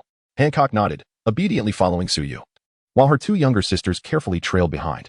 The national warriors furrowed their brows at the sight, but under the queen's prior orders, they dared not act impulsively. Hurry, hurry, Elisa urged Anya. Anya obeyed and hastily departed. At that moment, a familiar face emerged from the ranks of the guardians. Hancock? What is going on? Dandelion's expression was one of confusion. She could not comprehend the current situation. Hancock forced a smile and replied, Dandelion, we are leaving Nine Snake Island. From now on, I do not know if we will meet again. Noticing Hancock's acquaintance with Dandelion, Suyu chose to remain silent. Upon hearing this, Dandelion's expression changed drastically. She realized that something unfortunate must have occurred. Dandelion's lips moved slightly, and she finally said, Hancock, Mary, Sonda, take care. In response, Hancock stepped forward and embraced Dandelion, softly saying, "Take care." Afterward, Hancock seemed to feel considerably lighter. She took Suyu's hand and smiled gently. "Teacher, let us depart. Soon." The four of them vanished from view. At this moment, the female general could no longer contain herself. She approached Alisa, her demeanor anxious. "Your Majesty, your face. Who could have done this to you?" What terrified her even more was the fact that someone had managed to inflict such harm on the queen. Chapter 20. Leaving Nine Snake Island, I am fine. Alisa remained silent for a long while before finally uttering those three words. Upon hearing this, the female general was overwhelmed with emotion. "Is this truly fine, Your Majesty? Your face resembles that of an eggplant." Alisa's expression darkened. Was this a deliberate jab at her? She had always taken pride in her appearance. "Do you believe that by tomorrow, you will be dismissed for stepping into the palace with your left foot first?" Alisa inhaled deeply and continued. "Do you remember the face of that man from earlier?" The general grew even more agitated upon hearing this. "You mean that man did this? I will gather my men and have him torn apart. Bring him back." Alisa was furious and quickly grasped the general's shoulders. If she could have fought, would she have allowed him to leave just now? Could this fool not think for a moment? After taking 3 deep breaths to quell her anger, she instructed, "Listen. Draw a portrait of that man and show it to all members of the Nine Snake Pirate Group. Tell them to remember his face. If they encounter him on the sea in the future, they must not engage in conflict. Do you understand?" Alisa gazed earnestly at the general. The general was taken aback. The guardians were also stunned. It was their first time hearing the queen advise against conflict. The general looked at Alisa in confusion. "Why?" Alisa suddenly shouted, "Can you not use your brain for once? He has beaten me to such a state, yet I must still allow him to depart. Can you not ponder the reasons behind this?" The female general was momentarily bewildered by the outburst. However, she was not devoid of intellect. After a brief pause, she tentatively suggested, "Is it because that man is formidable?" Alisa felt an urge to weep. It was not merely formidable, it was extraordinarily so, terrifyingly strong. Therefore, you must remember, under no circumstances should you engage in conflict with him. Otherwise, no one will be able to save you. Alisa instinctively recalled the sensation she experienced when confronted by that man. Her breath momentarily faltered. That feeling made her believe he was not merely a human but a divine being, exalted above all. The female general and the valiant warriors could not help but swallow hard. It was the first time they had witnessed their queen display such caution and trepidation. Her use of the word absolutely thrice was particularly striking. Meanwhile, Suyu led Hancock towards the shore. Along the way, those who spotted Suyu instinctively considered attacking but were rendered motionless by his commanding presence. Soon, they arrived at the vast expanse of the sea. Gazing at the limitless waters, Hancock and her companions found themselves engulfed in confusion. Suyu sighed. This situation had escalated. Although the specifics remained unclear, it was evident that Hancock had suffered greatly. Otherwise, she would not have resolutely chosen to abandon her home. "Teacher, it seems I no longer have a home," Hancock whispered softly as she leaned closer to Suyu. Upon hearing this, Suyu fell into silence. He found himself at a loss for words.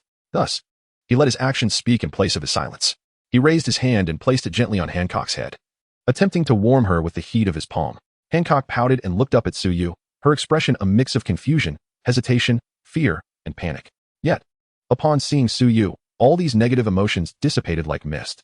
In their place, a comforting impulse surged within her, as if she longed to weep freely. Suyu pondered for a moment before saying, "Home is not merely a place, but rather the presence of family." Hancock let out a small sound and softly replied, "Teacher, please don't be so gentle. It makes me want to cry." Suyu smiled faintly. "If you wish to cry, then do so. At least I am here. And you can express your true self without reservation." Hancock bit her lower lip, her eyes reddening, yet she stifled her tears. She didn't want Suyu to perceive her as someone who merely weeps. Nearby, Sandasonia and Marigold watched their sister's interaction with Suyu, their hearts tinged with bitterness. It was evident that their sister belonged to them, yet they could also see Suyu's genuine care and affection for her. This was the first time they witnessed their sister depend so deeply on another. When Anya approached, she beheld this poignant scene, a deeply bonded master and disciple, accompanied by 2 unrelated onlookers. Anya had brought a ship. Hancock turned at the sound, her lips pursed as she regarded Anya. Anya's gaze towards Hancock was filled with complexity. "Hancock," she said, hastily stepping forward to embrace her. Hancock reciprocated, wrapping her arms around the tearful girl. "I'm sorry," Anya whispered close to Hancock's ear. Had she not hastily taken Hancock to the bathroom, perhaps Hancock wouldn't have had to reveal herself. Hancock patted Anya's back. "It's not your fault, Anya. Sooner or later, the truth would have come to light. This is my fate." Her tone was laden with complexity. Through this ordeal, she truly grasped the meaning behind Suyu's earlier words. Humans are so ignorant. She was the victim. She merely wished to live. What wrong had she committed? After a moment, they parted. Anya bowed deeply to Suyu. "Thank you for saving Hancock and the others." Only now did she realize the extent of Suyu's strength. The formidable Empress of Amazon Lily was akin to a mere subordinate under Suyu's command. Suyu responded coolly, "She is my student. and they are the younger sisters of my student. Anya pressed her lips together. Regardless, I am deeply grateful to you. She continued, the ship was acquired from a pirate crew during our previous voyage. However, we are currently in a windless zone, and this vessel may not be usable. Perhaps you could borrow a ship from Lady Queen and the Nine Snake Pirates. See, you understood that the ship Anya referred to was the one towed by two rectangular sea serpents. Such a dilemma might seem insurmountable for others, but for him, it was trivial. No worries, I have a solution. By the way, do you have a compass and a sea chart? Yes. Please wait. Anya appeared taken aback for a moment before nodding. She dashed off and quickly returned with a sea chart and compass in hand. Thank you. See, you accepted the items and nodded at her. He then turned to Hancock, saying, bid farewell, we must be on our way. Hancock took a deep breath, gazing at Anya. I will miss you, Anya. Me too. I will miss all of you. Never mind, it's nothing. Once their farewells concluded, See leaped onto the deck, and Hancock along with the others found themselves drawn to the deck by an unseen force. Chapter 21. CU's great staff Anya stood by the shore, nostalgically glancing at Hancock before her gaze shifted to the ship. She was curious about the method CU mentioned that could set the vessel in motion. The next moment, she witnessed the water parting behind the ship as if an invisible giant were propelling it forward. Anya gasped in astonishment. In the palace, Eliza watched the ship sail away from Nine Snake Island, letting out a sigh of relief. Perhaps this is the best choice for you, Hancock. On the deck, Hancock, now dressed appropriately, stood pensively at the ship's edge. Despite the rapid speed of the vessel, the absence of wind allowed her to relish the sea breeze. Teacher, where are we going? Anywhere you wish, perhaps the Superpower Archipelago? CU replied casually. Among the most perilous locations in the pirate world, Superpower Archipelago surely held a prominent place. It would make for an excellent destination. Wherever you go, I will follow with my sisters. You are all I have left. CU smiled and affectionately ruffled Hancock's hair, then declared, since I am your teacher, let our first lesson commence right now. Hancock was taken aback. So soon? CU did not wish to rush, yet he recognized her considerable strength, albeit with a significant shortcoming. She had yet to master observation Haki. Thus, he had to put Hancock through some hardship, bearing the brunt of her complaints. As for his own cultivation, that was out of the question. If I have an advantage, I shall use it. Hancock glanced at her sisters and gently tugged at Suyu's hand, shaking it lightly. Her large, glistening eyes blinked eagerly. Teacher, can my sisters join in the learning? Marigold and Sandasonia looked at Suyu with hopeful eyes. Suyu regarded Hancock, realizing that her playful demeanor was somewhat disarming. He suddenly found it difficult to maintain his principles in non-essential matters before Hancock. Very well. Suyu nodded and softly replied. Upon hearing this, Marigold and Sandasonia nearly jumped for joy, and Hancock beamed with delight. You were so kind, teacher. Soon, the three girls sat upright before Suyu. You should have heard of Haki on Nine Snake Island, right? The three girls nodded in unison. Nine Snake Island was indeed a warrior-s haven. Let us take it one step at a time. I will start by training your observation Haki. Observation Haki is the power of hearing, allowing one to perceive that which the eyes cannot see. As he spoke, Suyu extended his hand, where black light began to gather. 3 black strips lay quietly in his palm. The life-protecting energy shimmered in a milky white hue. At that moment, Suyu actively transformed the life-protecting energy into armament Haki. You will need to blindfold yourselves. Our training is about to begin. With a smile, Suyu spoke. For reasons unknown. The 3 young girls felt as though they were gazing upon a devil in his grin. Teacher, could you perhaps enlighten us on how we ought to practice? Hancock ventured cautiously. In response, Suyu's lips curled into a smirk. Of course, we shall employ pain and peril to awaken your observation Haki. As he spoke, he extended another hand, and a dark radiance began to coalesce once more. The 3 young girls then beheld a thick, ebony rod materializing in Suyu's grasp. Upon this sight, Hancock could not help but swallow nervously. Teacher, if I am not mistaken, that object is destined to strike us? Indeed, Hancock, you are astute. Suyu replied, his smile growing ever more radiant. Although he felt reluctant to see the young girls hurt, the enhancement of their abilities remained paramount. He could only steel himself for what was to come. Teacher, your stick is too thick and heavy. We might not withstand it. Hancock and the others were already beginning to experience phantom pains. Rest assured, the teacher knows what he is doing. You will be hurt, but not fundamentally. It will be more of a discomfort. If you wish to avoid punishment, then rely on your instincts to evade it. I shall not show leniency in this regard. No amount of coaxing will change that, Hancock. Suyu spoke earnestly, tossing 3 black belts to the 3 girls. Hancock pouted, resigned to abandon her attempts at charm. However, she also understood that the teacher's strictness was for their own benefit. Soon, the sounds of slaps echoed across the deck, interspersed with the girls' cries of pain. Oh, teacher, please be gentler. It hurts. As night fell, the 3 girls lay on the deck, drenched in sweat, utterly exhausted and sore all over. Suyu had not lied. It was indeed painful, yet merely superficial. He raised his hand, and a milky light enveloped the 3 girls. They felt an overwhelming sense of comfort, as if soaking in a hot spring. Hancock's face flushed, and she quickly silenced herself upon realizing her reaction. Before long, their fatigue dissipated entirely, and the redness on their bodies vanished. Did you gain anything? Siyu inquired with a smile. Upon hearing this, the three girls shivered in unison. Did they gain anything? In truth, they felt as though they had been beaten all day. No worries, we have plenty of time ahead. Siyu revealed a bright smile. All right. Today's training is concluded. I shall prepare dinner for you. At this, the girls' eyes sparkled with excitement, for they were already famished. Half an hour later, the dining table was adorned with numerous large dishes and 6 bowls of rice, simple, home-cooked fare. However, it was evident that Hancock and the others had never encountered such dishes before. The tantalizing aroma made their mouths water as they stared hungrily at the food. Siyu chuckled and called out, "Come join me for a meal." 2 figures approached. It was Haki and Rayleigh. The ship, propelled by Suyu's command, had set off swiftly and soon encountered Rayleigh and his crew struggling to push their vessel. Upon seeing the spread on the table, Rayleigh and Haki's eyes lit up. "Mr. Siyu, I didn't expect you to be such a talented cook." Siyu rolled his eyes and replied, "Dig in." No sooner had he spoken than Hancock and the others swiftly grasped their chopsticks, their hands moving so quickly they left traces in the air. The ample servings of food diminished at an astonishing rate. Well, Siyu hurriedly joined the fray with his own chopsticks. Rayleigh and Haki, belatedly realizing the situation, exchanged glances before diving in as well. In a whirlwind of activity, 10 minutes later, the table was cleared of all dishes. The 3 young girls patted their little bellies, content, and slumped in their chairs. Haki and Rayleigh also laid down their chopsticks, wearing expressions of admiration and satisfaction. "Are you full?" Siyu asked gently. At this, Hancock and the others felt their cheeks flush. They had indeed behaved rather undignified, competing with Siyu for food. However, the thrill of such a meal was delightful. "We're full. The food you made is delicious, teacher," Hancock exclaimed with a blissful expression, followed by a burp, which she shyly covered with her hands. "All right, rest well tonight. Training resumes tomorrow." Chapter 22. Do you wish to capture my attention? On the island of Splendid, a ship gently docked. A rather handsome young man leaped from the vessel, followed by 3 young girls, an elderly man, and an older woman. Siyu surveyed the enchanting island. Splendid is indeed quite beautiful. "Mr. Siyu, follow me."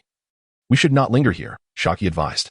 No sooner had she spoken than a group of Navy officers appeared in the distance, clearly on patrol. At this sight, Shaki's expression changed, and she quickened her pace significantly. Hancock and the others tightened their expressions as well. Siyu strolled leisurely behind them. He harbored a certain hope that the group of Navy personnel might come seeking some matter of interest. Unfortunately, they seemed utterly indifferent to their presence. Soon, under Xiaqi's guidance, they arrived at a bar, humorously dubbed Xiayi's Shakedown. Siyu cast a sidelong glance at Xiaqi, appreciating the cleverness of her feigned empty city ruse. Upon entering the bar, a diminutive figure rushed towards them. "Xiaqi, you have finally returned." The figure turned, revealing Hancock and her 2 companions, Sander, Sonia, and Marigold. "It is truly wonderful that you all are safe. Please, return with me to Amazon Lily." Upon hearing this, the expressions of the group shifted dramatically. Hancock and her companions appeared somewhat bewildered and then looked towards Siyu. "They will not be returning to Amazon Lily," Siyu stated calmly. The individual paused, gazing at Siyu.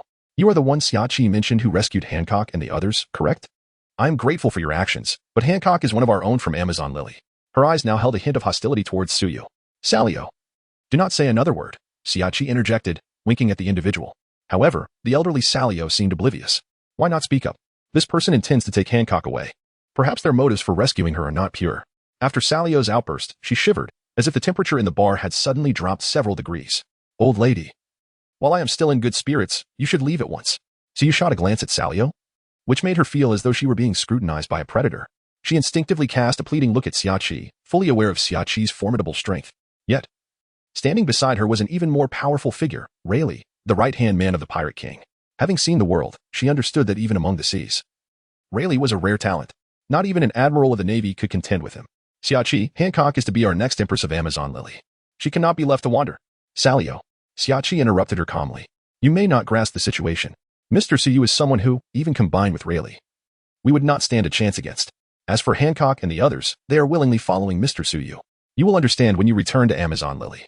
Her words were measured, implying that they would indeed face a crushing defeat. Even so, Salio appeared utterly astonished. At that moment, Siyu unexpectedly grasped the back of Salio's collar, opened the bar door, and effortlessly tossed her outside. "Now, it is peaceful." Xiaqi exhaled with relief. If Siyu were to be angered, neither she nor Rayleigh could restrain him. It seemed that this formidable individual possessed quite a temper. "Mr. Siyu, would you care to stay with me? If it is you, there would be no need for rent." Siyu pondered for a moment before responding. "I will stay here for a few days. By the way, Xiaqi, you should be able to contact Morgans, correct?"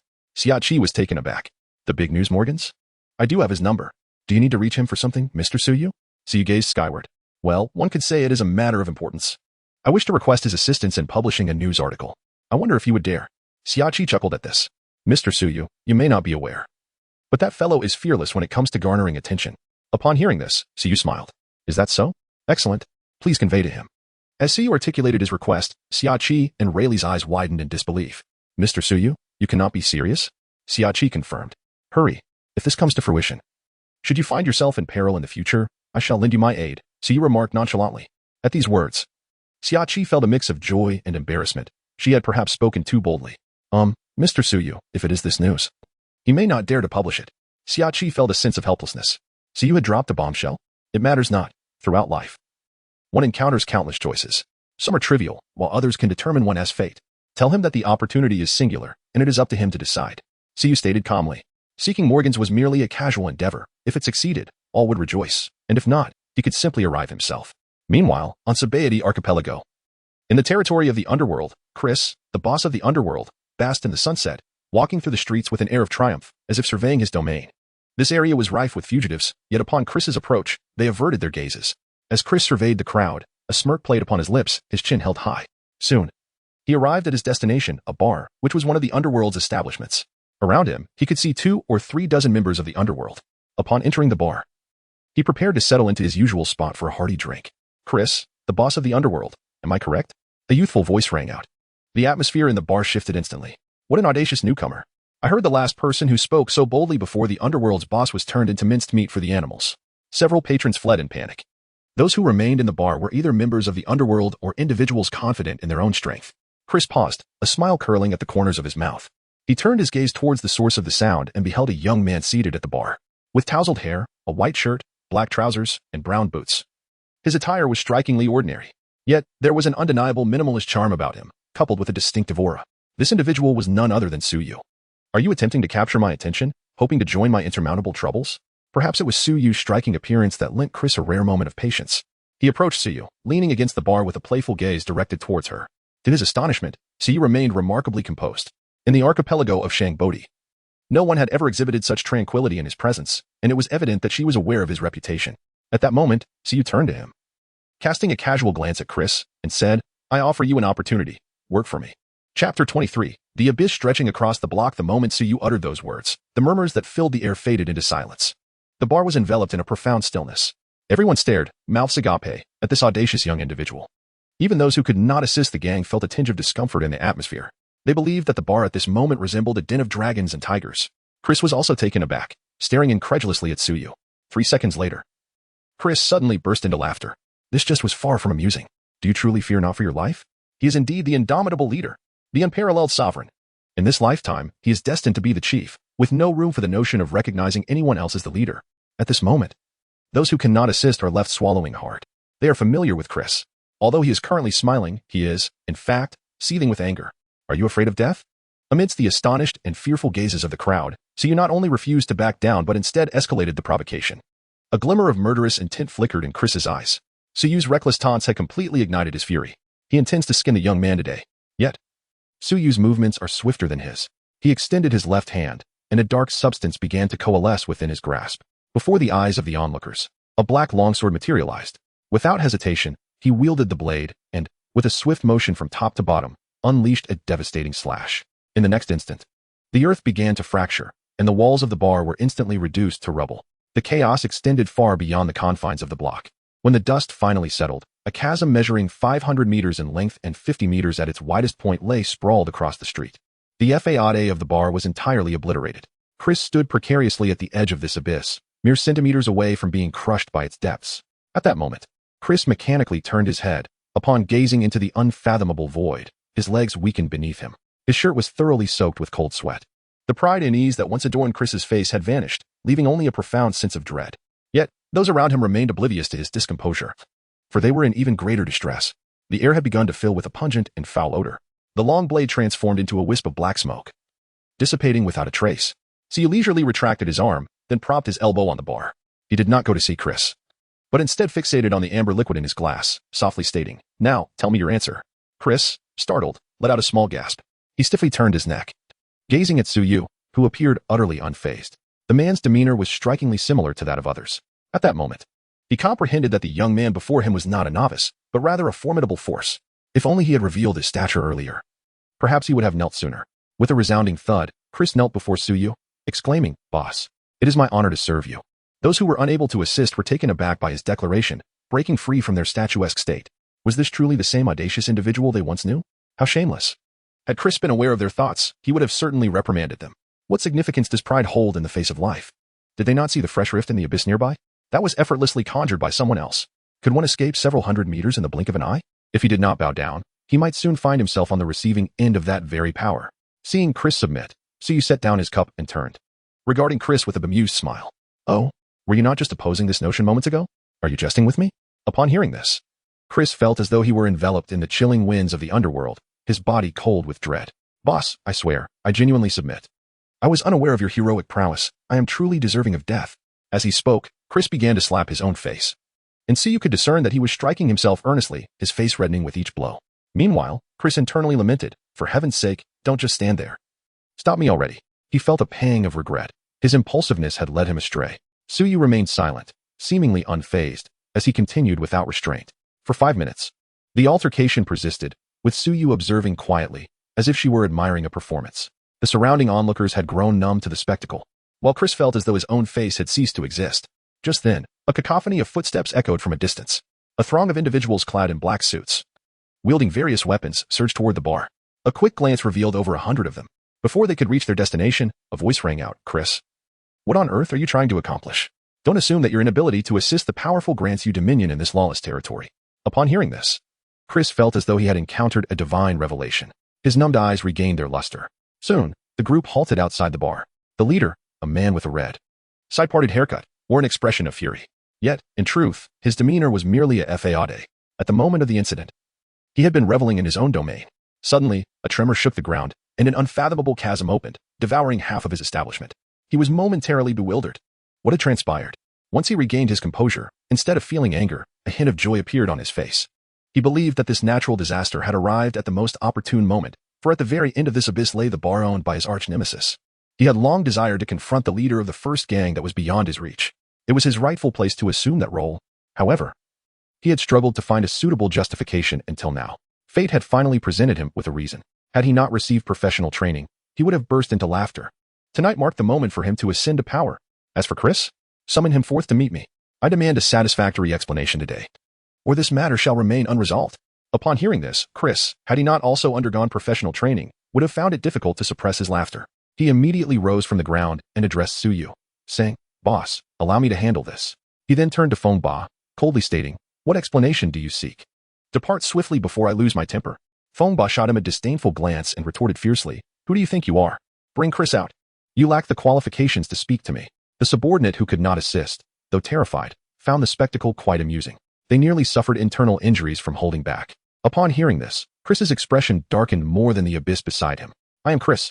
He spoke word by word. In truth, it was not entirely surprising that Crazy 8 did not recognize him. After all, at that moment, his two cheeks resembled two ripe tomatoes. Even his mother would fail to identify him. Upon hearing this, Crazy 8 gazed at Chris for a while, then, with a hint of skepticism, inquired, Are you truly Chris? Listening to his voice, it indeed bore a resemblance. Those eyes, which concealed a dagger behind their smile, were reminiscent as well. Chris's expression darkened further. He impatiently shouted, Enough of the nonsense, hurry up and roll out.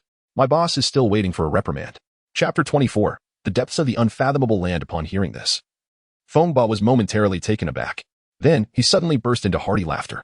Ha ha ha, Chris, you truly crack me up. Surely, you haven't been beaten up on your own turf. Have you? That's just too amusing. His lifelong rival actually claims to have a boss? Is there a more ludicrous joke in this world? Chris's expression darkened as if it could drip with water. He inhaled deeply and turned to Suyu, respectfully stating, Boss, please grant me some time to deal with these individuals. Suyu remained silent, seemingly oblivious to his words. Chris exhibited no sign of discontent. He gazed at Crazy 8, twisting his neck. Crazy 8, since you were so eager for death, today shall be the day I eliminate you. At that moment, Crazy 8's expression darkened. Am I hearing things? Did you just refer to that young brat as the boss? His lifelong rival actually dares to call someone else boss? Where does that leave his own dignity? Mind your own business. I advise you not to provoke my boss. Otherwise, you shall soon find yourself regretting it. Chris disdainfully regarded Crazy 8, who called out boss with such ease. This remark twisted Crazy 8's expression with fury. Ha, regret me? I truly wish to see how a mere child, yet to mature, could instill any sense of regret in me. Someone, take that person down.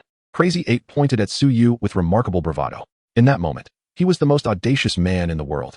He remained oblivious, unable to assist, while the gazes directed at him were tinged with a hint of pity. Damn it, daring to lay hands on my leader. Someone charged forth. Chris's eyes widened in fury. In an instant, the two factions clashed fiercely. Chris advanced, intent on confronting the Mad Eighth King. However, at that moment, the Mad Eighth's followers suddenly encircled Chris with uncanny precision. Meanwhile, the Mad Eighth himself bypassed Chris entirely, rushing towards Suyu. This Chris, a mere tool for his humiliation, must first be eliminated to appease the heavens. He extended his hand, his fingers transforming into claws, as a mesmerizing violet flame ignited in the palm of his hand.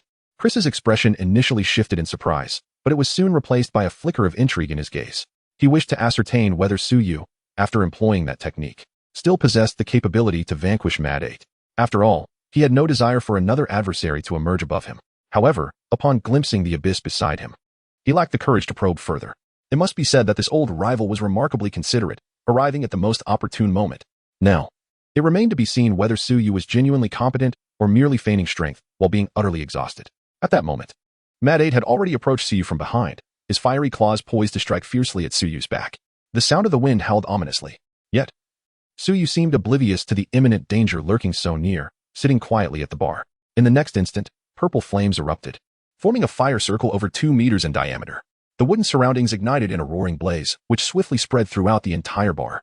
A scorching wave of heat surged forth, causing panic among those unable to assist. Chris's expression turned grave as he recalled the earlier scene of Suyu sitting motionless, caught off guard by Mad Eight's attack, igniting a surge of anxiety within him. Could it be? However, he soon noticed that Mad Eight's demeanor was amiss. It was not one of triumphant glee from a successful assault, but rather a shadowy, bewildered expression. A sudden jolt coursed through his heart. In the next moment, the violet ring of flames dissipated, revealing the scene within. Those who were beyond help, though astonished, were somewhat prepared for the sight. However, the individuals brought by the Mad Eight were left utterly bewildered. They have witnessed their leader, Zihua, displaying his ferocity on numerous occasions. Even if they are unable to assist their chief, Chris, in confronting Zihua, they must evade him, too fearful to confront him directly. Yet, at this moment, Suyu remains unscathed. His white shirt remained as pristine as ever, and his posture had not altered in the slightest. Fengba gazed incredulously at Suyu's back, fully aware of the events that had transpired earlier. His hand did not grasp Suyu's body at all. Before Suyu, there seemed to be an invisible shield, completely shielding the flame's harm. Who exactly are you? Fengba had already realized that the person before him was not a mere character. His judgment faltered. Chris's expression shifted, revealing an air of arrogance. Humph. Who does he think he is? He has declared that he is my superior. Have you noticed that chasm beside us? That was effortlessly cleaved by my superior. Upon hearing this, Fengba felt a jolt of disbelief. Impossible. That chasm spans several hundred meters. How can it be impossible? We witnessed it with our own eyes. Chris scoffed dismissively. In an instant, beads of sweat began to form on his brow. Fengba glanced at Chris, attempting to discern any signs of deceit in his eyes. Yet, to his understanding, the other was utterly sincere. Moreover, upon reflection, the emergence of this chasm indeed seemed too peculiar, not resembling a natural formation. Fengba finally grasped the magnitude of his foolish decision. Just how powerful must one be to cleave such a vast chasm? If such a strike were to befall him, would he stand a chance of survival? Chris. At that moment, Suyu spoke up suddenly. The calmness with which she uttered his name caused Chris to shudder immediately. He abruptly withdrew his strength, disregarding the minions, and hurriedly approached Randall's side. Boss, what are your orders? Eliminate this person, Suyu said coolly, his back turned to Chris. Upon hearing this, Chris swiftly turned his head to face Mad Eight. Your Excellency, I must admit that I have overstepped my bounds this time. But I have not harmed you in any way. To demand my life so directly seems rather excessive. If you spare me, I would be willing to offer compensation. Mad Eight's eyes flickered with intrigue. Though he was apprehensive of Suyu's prowess, he remained neither servile nor arrogant, for he had allies behind him. Upon hearing the words, Chris paused momentarily, awaiting Suyu's response. Chris, eliminate him. Upon hearing this, Chris no longer hesitated. He delivered a powerful punch towards the face of Mad Eight. Witnessing this, Mad Eight's expression soured. Hey, do not be so arrogant. While your strength is indeed formidable, there are many in this world who surpass you. Do not overstep your bounds. This time, it was Chris whose countenance darkened. He pondered for a moment and addressed Suyu. Boss, he may have backing. The waters here run deep. The people around appear formidable, yet if the Navy truly intended to eradicate us, it would be a trivial matter. Nevertheless, we persist. This place is merely a chessboard. To reap benefits, one must first adhere to the rules. Fengba sneered. Indeed, one should not be so arrogant simply because they possess a modicum of strength. I shall no longer feign modesty and lay my cards on the table. Behind me stands someone formidable, someone even the Navy would hesitate to provoke. And you? Ah. Upon hearing this, Suyu displayed no discernible reaction, leaving others unaware of his thoughts. Chris's expression darkened significantly. It seemed that Feng Ba was not destined to meet his end today. Chapter 25. Leaving you a small task. Feng Ba regarded Su Yu with disdain. He acknowledged that Su Yu was indeed more formidable than he. However, he had his connections, which emboldened him to act so arrogantly before Su Yu. Observing the infuriating expression on Crazy 8's face, Chris felt an overwhelming urge to strike him fiercely. Yet, he refrained from doing so. He even prayed silently that Su Yu would not be so obstinate. Listening to the descriptions of others, even the Navy dared not provoke them. It would be wise to ascertain who stood behind the opponent before saying anything else. Yet, Su Yu remained unfazed. His monotonous voice resonated once more, standing out starkly in the tranquil atmosphere. Chris, what are you still dawdling for? Upon hearing this, Chris was momentarily taken aback. His rather unrefined superior was evidently resolute in his murderous intent. Feng Ba's expression shifted dramatically as he gazed at Su Yu in disbelief. This was troublesome. They had encountered a reckless fool. If he were not here, this person would act recklessly. Yet the crux of the matter is that he stands right before this impetuous youth. Chris glanced at Su Yu, then cast his gaze toward Crazy 8. With a resolute clench of his teeth, his eyes turned crimson, and he breathed heavily like a bull. Crazy 8, meet your demise. Crazy 8 felt an overwhelming sense of frustration and contemplated retreat. However, before he could take action, an immense pressure, one he was all too familiar with, suddenly emanated from Su Yu. Instantly, he felt as though a colossal hammer struck the back of his head, leaving him dizzy and disoriented. Simultaneously, a chill spread through his heart. Chris paused, a tumultuous wave surging within him. Conqueror's Haki. It is said that only 1 in a million possesses such a gift. This is the mark of a true ruler. To his astonishment, this seemingly unassuming leader bore such a formidable legacy. At that moment, a hint of recognition flickered in his gaze towards Su Yu. Previously, he had merely yielded to Su Yu's martial prowess. But now, genuine thoughts of submission began to take root within him. By aligning himself with the right person, he could avoid years of misguided paths. After a few moments, Chris recalled that he had yet to fulfill Su Yu's command. He was suddenly drenched in cold sweat, his gaze filled with murderous intent landing upon the nearby Mad 8. What astonished him, even sending shivers down his spine, was the sight of Mad 8's pallid complexion, large beads of cold sweat cascading down his cheeks. The man stood rigid, as if transformed into a puppet. Chris was filled with dread. Was this the might of Conqueror's Haki? It effortlessly rendered Mad 8, whose strength was comparable to his own, incapacitated. Then, Chris dispelled all distractions, gathering the full force of his strength into his fist, which he brought down fiercely upon Mad 8. Perhaps it was the overwhelming terror of life and death that finally allowed Mad 8 to break free from the oppressive grip of Su Yu's Conqueror's Haki. You cannot kill me. I am Big Uma. Mad 8's voice was sharp, like glass scraping against itself. Yet, before he could finish his plea, Chris's fist struck violently against the left side of Mad 8's chest, causing it to sink inwards immediately. Blood gushed from his mouth, and he fell to the ground like a tattered sack. He rolled several times before clutching his chest, futilely extending his neck in a desperate gesture. Eventually, he lay completely flat, his eyes wide open in defiance. Chris initially felt a surge of joy at the sight, but as he pondered the final words of the madman, his expression darkened. Given the pronunciation, could it be the entity he feared? If it truly were that presence, then the claim that the Navy dared not provoke it was not mere bravado. He couldn't help but glance at Su Yu, wondering if this seemingly easygoing leader could withstand the pressure. It seemed rather unlikely. Nevertheless, why ponder such matters? After all, he could not afford to offend Su Yu and was obliged to heed his words. At that moment, the men brought by Crazy 8, upon witnessing the demise of their leader, lost their resolve and scattered in disarray. Without needing Chris to utter a word, those unable to assist pursued the fleeing figures, resulting in a scene of chaos and carnage. They had executed their task commendably. Had Chris succumbed to fear of the adversary's backing and refrained from striking, it would have been his own demise. Finally, Su Yu rose from his seat and turned to face Chris. Looking into Su Yu's eyes, Chris felt as though he were staring into an abyssal night sky. In an instant, his back was soaked with perspiration, the sweat trickling down uncomfortably. Yet, Chris dared not make a single movement. Previously, he had merely feared Su Yu's might. Now, however, he felt a genuine trepidation towards this man, who appeared even younger than himself. It seemed he would have to proceed with utmost caution in the future. Otherwise, he might provoke Su Yu by the mere occurrence of an odd number of blinks within a minute, leading to his brutal execution. Soon, the pursuing subordinates returned. Chris addressed them, saying, "Join me in greeting our new leader, whom we are unable to assist." Following this, he was the first to bow before Su Yu. Observing this, the other subordinates quickly imitated his gesture. Su Yu's earlier display of strength and dominance had already won their allegiance. They harbored no feelings of discontent. Su Yu remained silent, while Chris and the others maintained their bent postures. After half a minute, Su Yu finally spoke. "All right, rise. Chris, you are still unable to assist your leader. However, you work for me. Do you understand?" "Yes." Chris responded loudly, exhibiting no hint of defiance. He then hesitated for a moment before addressing Su Yu. "Boss, that madman Ba." His associates might. Su Yu waved his hand dismissively, replying nonchalantly, Do not concern yourself. He is merely a pirate. Even if he is backed by the celestial dragons, it matters not. You only need to focus on the matters at hand. Should anyone approach, I shall handle them." At these words, Chris felt a jolt. It truly did not matter even if they were celestial dragons? He inwardly believed it to be impossible. It was utterly absurd. In the vast ocean, who does not know that the celestial dragons occupy the pinnacle of the world?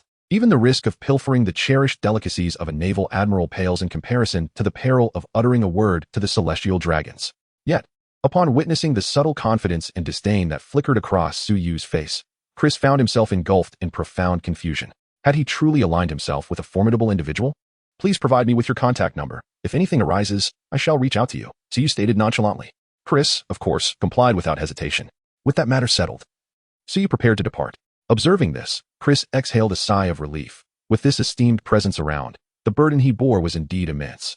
However, Su Yu's figure suddenly halted. Before Chris could release his breath, it was drawn back in once more. "Boss, do you have further instructions?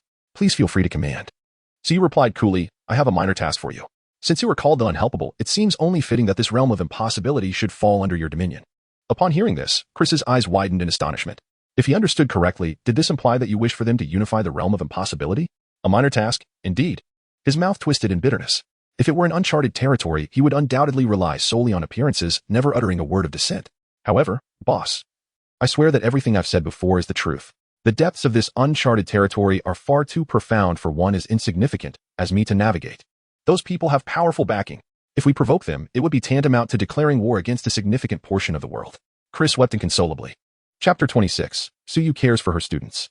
The tranquility on Su Yu's face was finally shattered. He lowered his head helplessly and gazed at Chris. This fellow only thundered without rain. Did he not feel any strain on his throat from his incessant howling? "Enough. I have spoken. Those behind you are coming. And I am here. You merely need to attend to your tasks. Do not compel me to repeat myself a third time. In any case, this minor task must be completed expeditiously. The time it takes you to finish will determine your worth in my eyes. That is all." Upon hearing this, Chris wished to lament further. However, to his astonishment, when he looked up, Su Yu had already vanished without a trace. What the hell, is this a ghost? A group of individuals stood in the cold wind for quite some time. When they confirmed that Su Yu had truly departed, they finally relaxed. Suddenly released from tension, they all sank to the ground. "Boss, do we really have to listen to that person?" One subordinate had yet to finish his thought when Chris retorted sternly. "He is not just that person. He is my superior and your superior as well. Although I am currently unable to assist, you must understand who the true leader is. Do you comprehend?"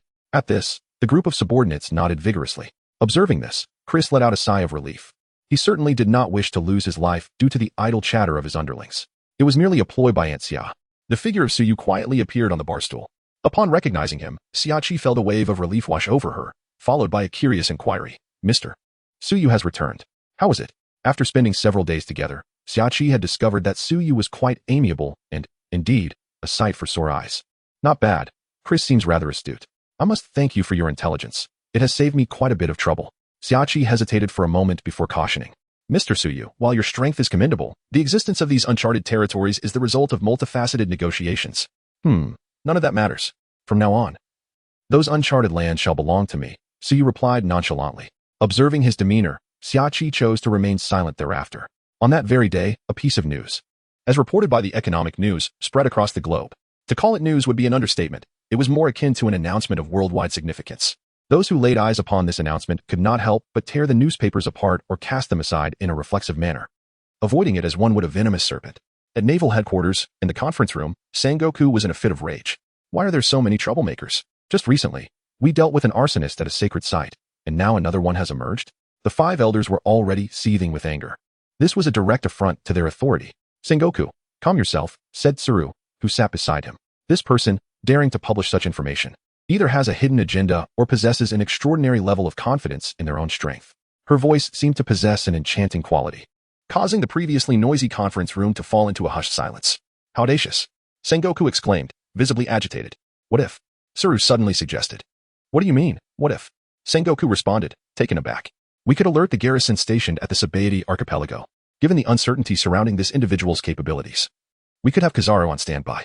With his speed, he could arrive in approximately 10 minutes. Sengoku paused, contemplating her words. "Tsuru, do you genuinely believe we need an admiral-level force for this? Are we not overestimating him?" Tsuru cast him a calm glance. "Do you think someone who would publish such information is merely seeking attention, or do they possess genuine significance?" Upon hearing this, Sengoku turned his gaze towards Kizuru, who merely shrugged and replied, "At your service. Though this person does appear quite formidable, I cannot guarantee the outcome." At the Sabaody archipelago, in the bar known as Knock the Bamboo, Siyu was energetically instructing Hancock and her companions with his large stick. "Teacher, I believe I am on the verge of grasping the essence of it," Hancock exclaimed, her cheeks flushed with excitement. Siyu smiled, unmercifully swinging his staff. The wind howled as it cut through the air. Hancock smirked, sensing an impending danger. Instinctively, she swiftly veered to the left. Had she followed the original trajectory, she would indeed have evaded the blow. Hancock thought as much, her rosy lips curling into a sly smile, clearly enjoying the moment. Yet, Siyu was ever so attentive to her. He was acutely aware that if the training was merely adequate, the practical application would inevitably fall short.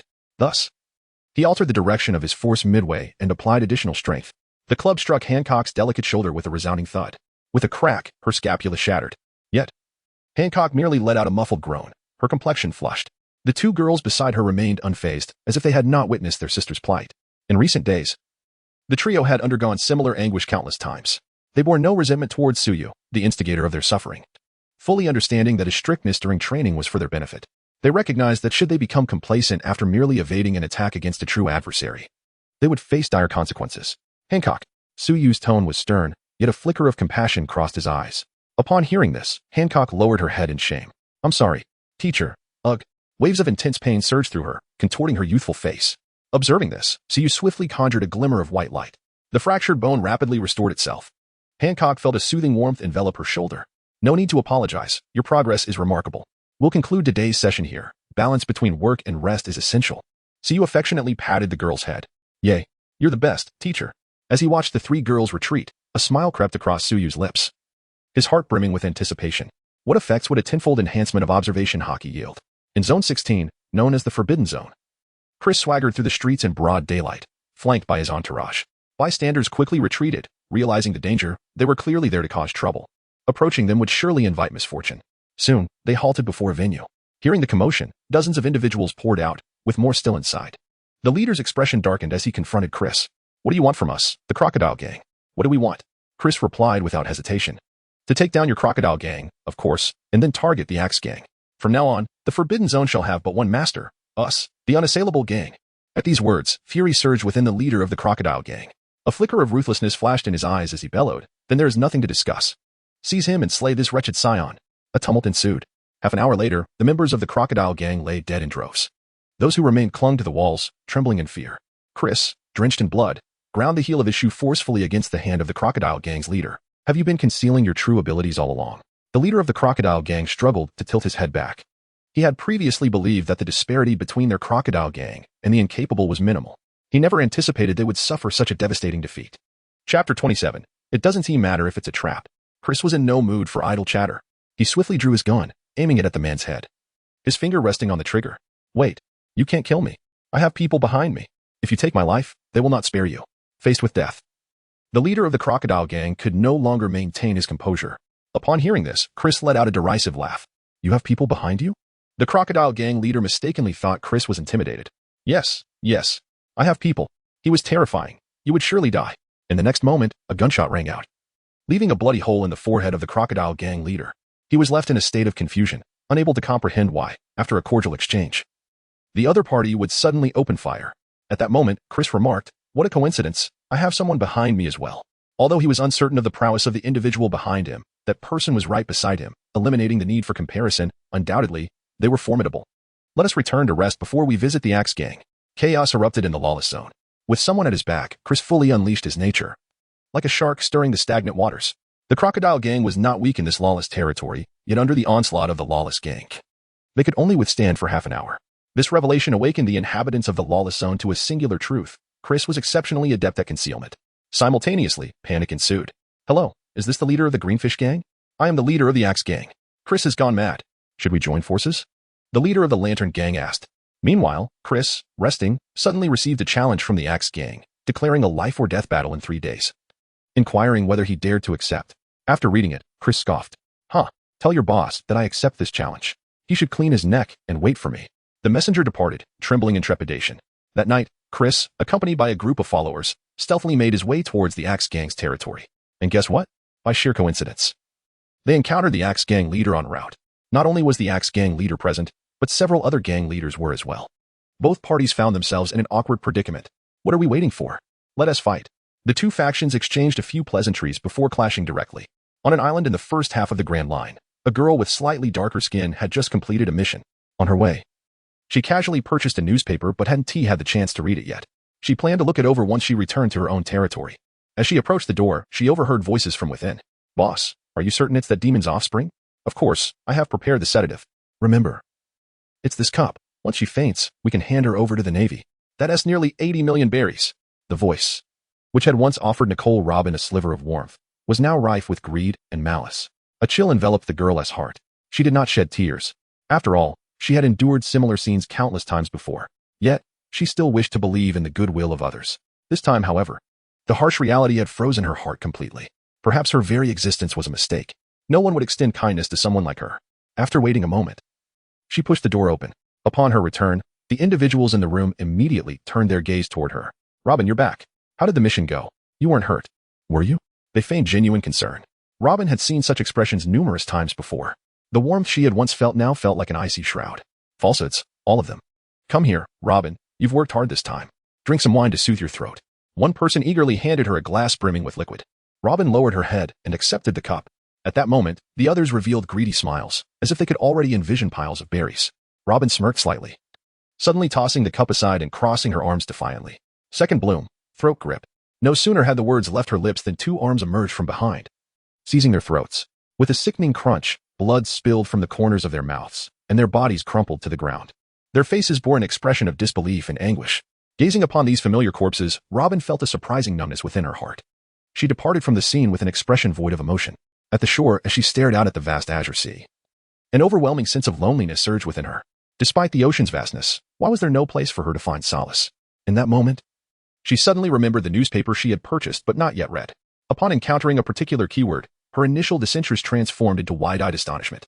She scrutinized the text multiple times to confirm she had not misread. Nicole Robin, yes, the archaeologist wanted by the world government. When you read this message, I hope you will hasten to the Shambadi archipelago to meet me. There is no refuge for you in this world, but I can offer you shelter. If you dare to come, I will ensure your safety. The world government cannot harm you, I assure you. Below, there was a photograph, a young man with tousled hair. Strikingly handsome. Could this be a deception, or was it genuine? Robin was stunned for a full 30 seconds. Suddenly, she covered her face and sank to her knees.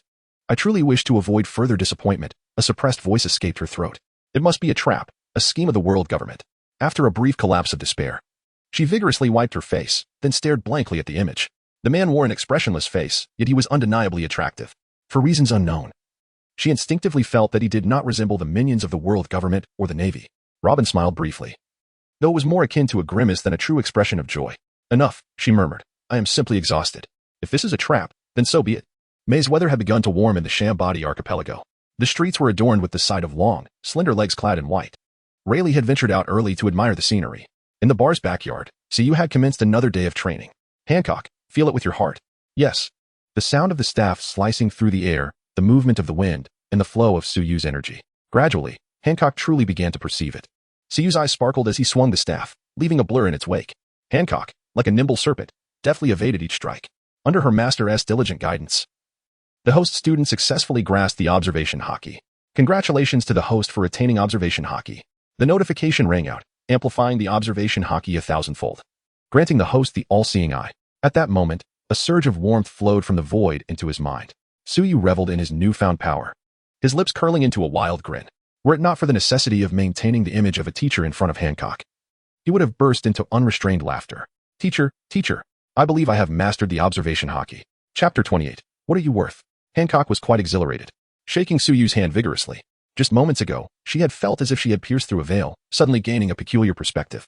Even with her eyes closed, she could perceive Suyu's movements. Hancock, you are magnificent. For lunch today, I shall prepare your favorite braised fish. Suyu, in his delight, affectionately ruffled Hancock's hair, not in a hurry to test his new abilities. Upon hearing this, Hancock's mouth watered in anticipation, her face alight with eagerness. The two young girls nearby gazed at Hancock with admiration. Truly, she was their remarkable elder sister. That evening, a man, speckled with traces of blood, approached the knock-upstream bar, searching intently. He raised his gaze to glance at the name of the bar, a flicker of a smile playing on his lips, before striding in with a confident demeanor.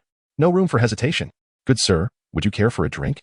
Each glass is 100,000 berries.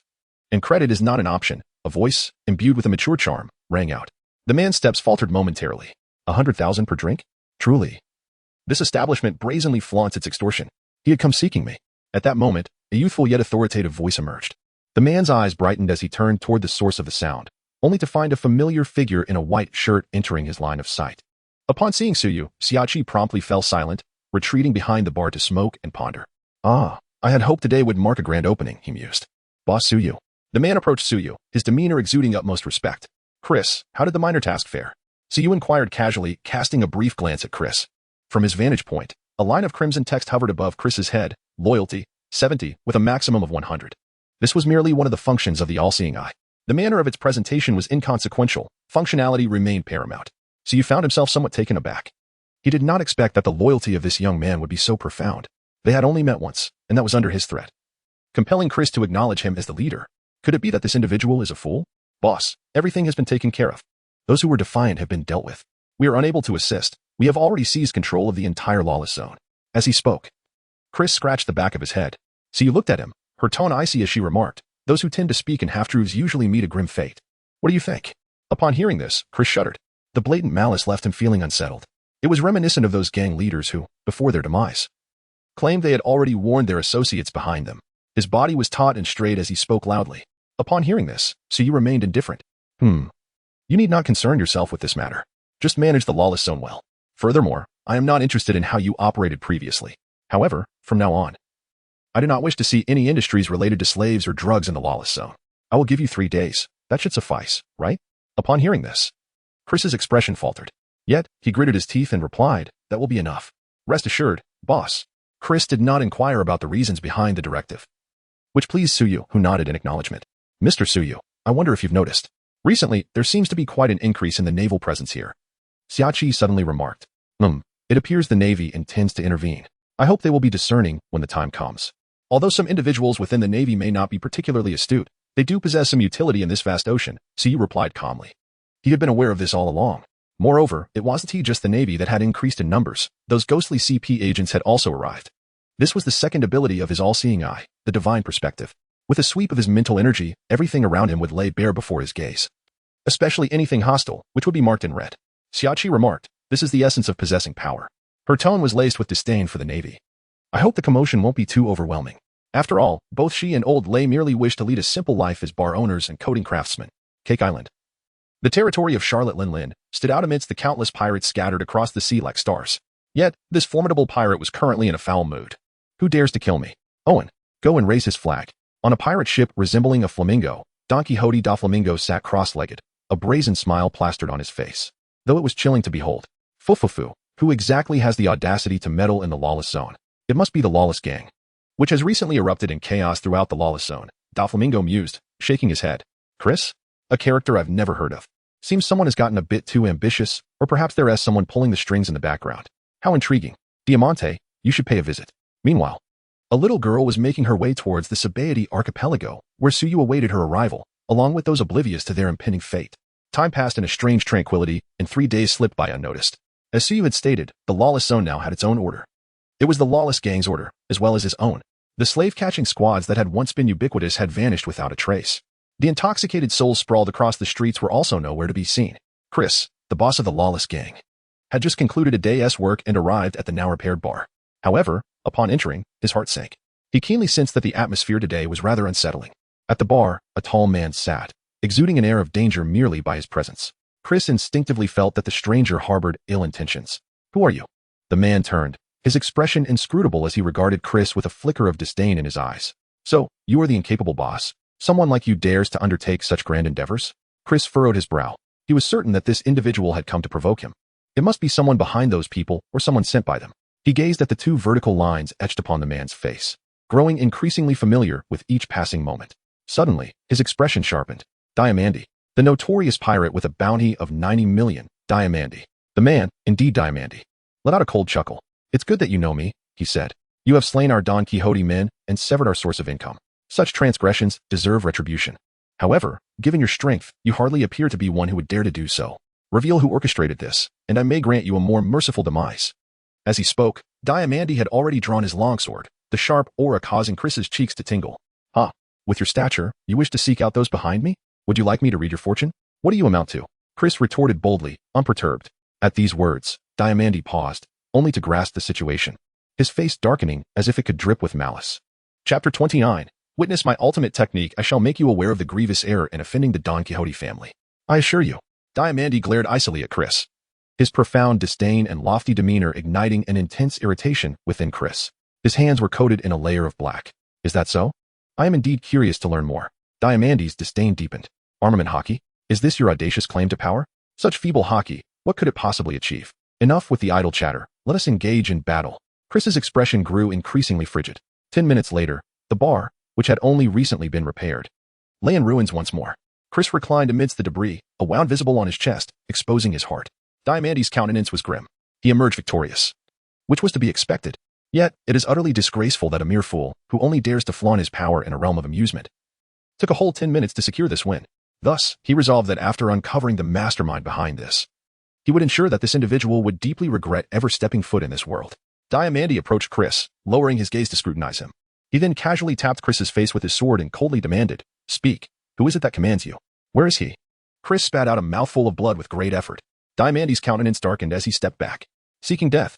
With a swift thrust, the longsword pierced through Chris's palm, which he had braced against the ground. As far as I know, you have been a lone wolf until now. The one behind you must have sought you out only recently. Is the agony you endure for him truly worth it? Diamandi inquired with keen curiosity, twisting his sword slightly. Chris let out a muffled groan, but surprisingly, he smiled and replied, "You do not understand. He has granted me dominion over the lawless lands, and has afforded me respect." He uttered the latter part of his statement in a whisper so faint that Diamandi barely caught it. "Very well. So you choose silence, do you? You will speak." Diamandi glared coldly at Chris. Torture is their specialty, the Don Quixote family. Wait, Chris suddenly shouted. What? Have you changed your mind? Then hurry, do not squander time. Diamandi mocked as he regarded Chris. I thought you were made of sterner stuff. Huh. Chris chuckled softly and said, I merely have one final lethal move yet to be unleashed. Without waiting for Diamandi's darkening expression, he inhaled deeply and shouted, Boss, save me. Diamandi's face turned a deep shade of anger. Is this your ultimate technique? Is your boss lurking nearby? He merely watched as you endured the beating? Diamandi let out a derisive laugh, scoffing, Your boss wouldn't flee upon seeing me, would he? Chris remained indifferent, neither sorrowful nor joyful. So you had previously advised him that if he found himself in danger, you should call for help without hesitation. Just moments ago, he had been eager to engage with the newcomers from the New World, perhaps believing he could handle it alone. However, he faced defeat. It must be acknowledged that Diamandi was indeed formidable. Yet, Suyu was even stronger. Chris had a profound belief that Suyu would not abandon him. It was an instinct he trusted. I hope when my boss arrives, you'll still be so arrogant. Haha. Then I shall beat the very essence out of your leader. And if I fail, I'll concede he is left unscathed. Diamandi laughed with reckless abandon. Those who dared to play only in the paradise could not possess much strength. Could they? Just then, a third voice suddenly resonated. Diamandi's cold sweat cascaded down his back. This voice emanated from a position less than 3 meters behind him. Yet, until now, his observation Haki had been adamant in asserting that there was no one behind him. He turned around spasmodically and beheld a young man standing 3 meters away. His upper body was clad in an open short-sleeved shirt, revealing a sturdy chest, while his lower half was adorned with beach shorts and flip-flops, presenting an air of casualness akin to that of a mere passerby. Yet, Diamandi was acutely aware that he was anything but ordinary. With vigilance, Diamandi scrutinized Suyu, simultaneously employing his observation skills fervently, yet gleaned nothing of significance. He furrowed his brow, contemplating 2 possibilities. Either this was the power of a devil fruit, or the opponent possessed superior observation Haki. While pondering, Diamante inquired, Are you unable to assist the mastermind behind the scenes? Suyu did not even glance in his direction. Why not just address me directly?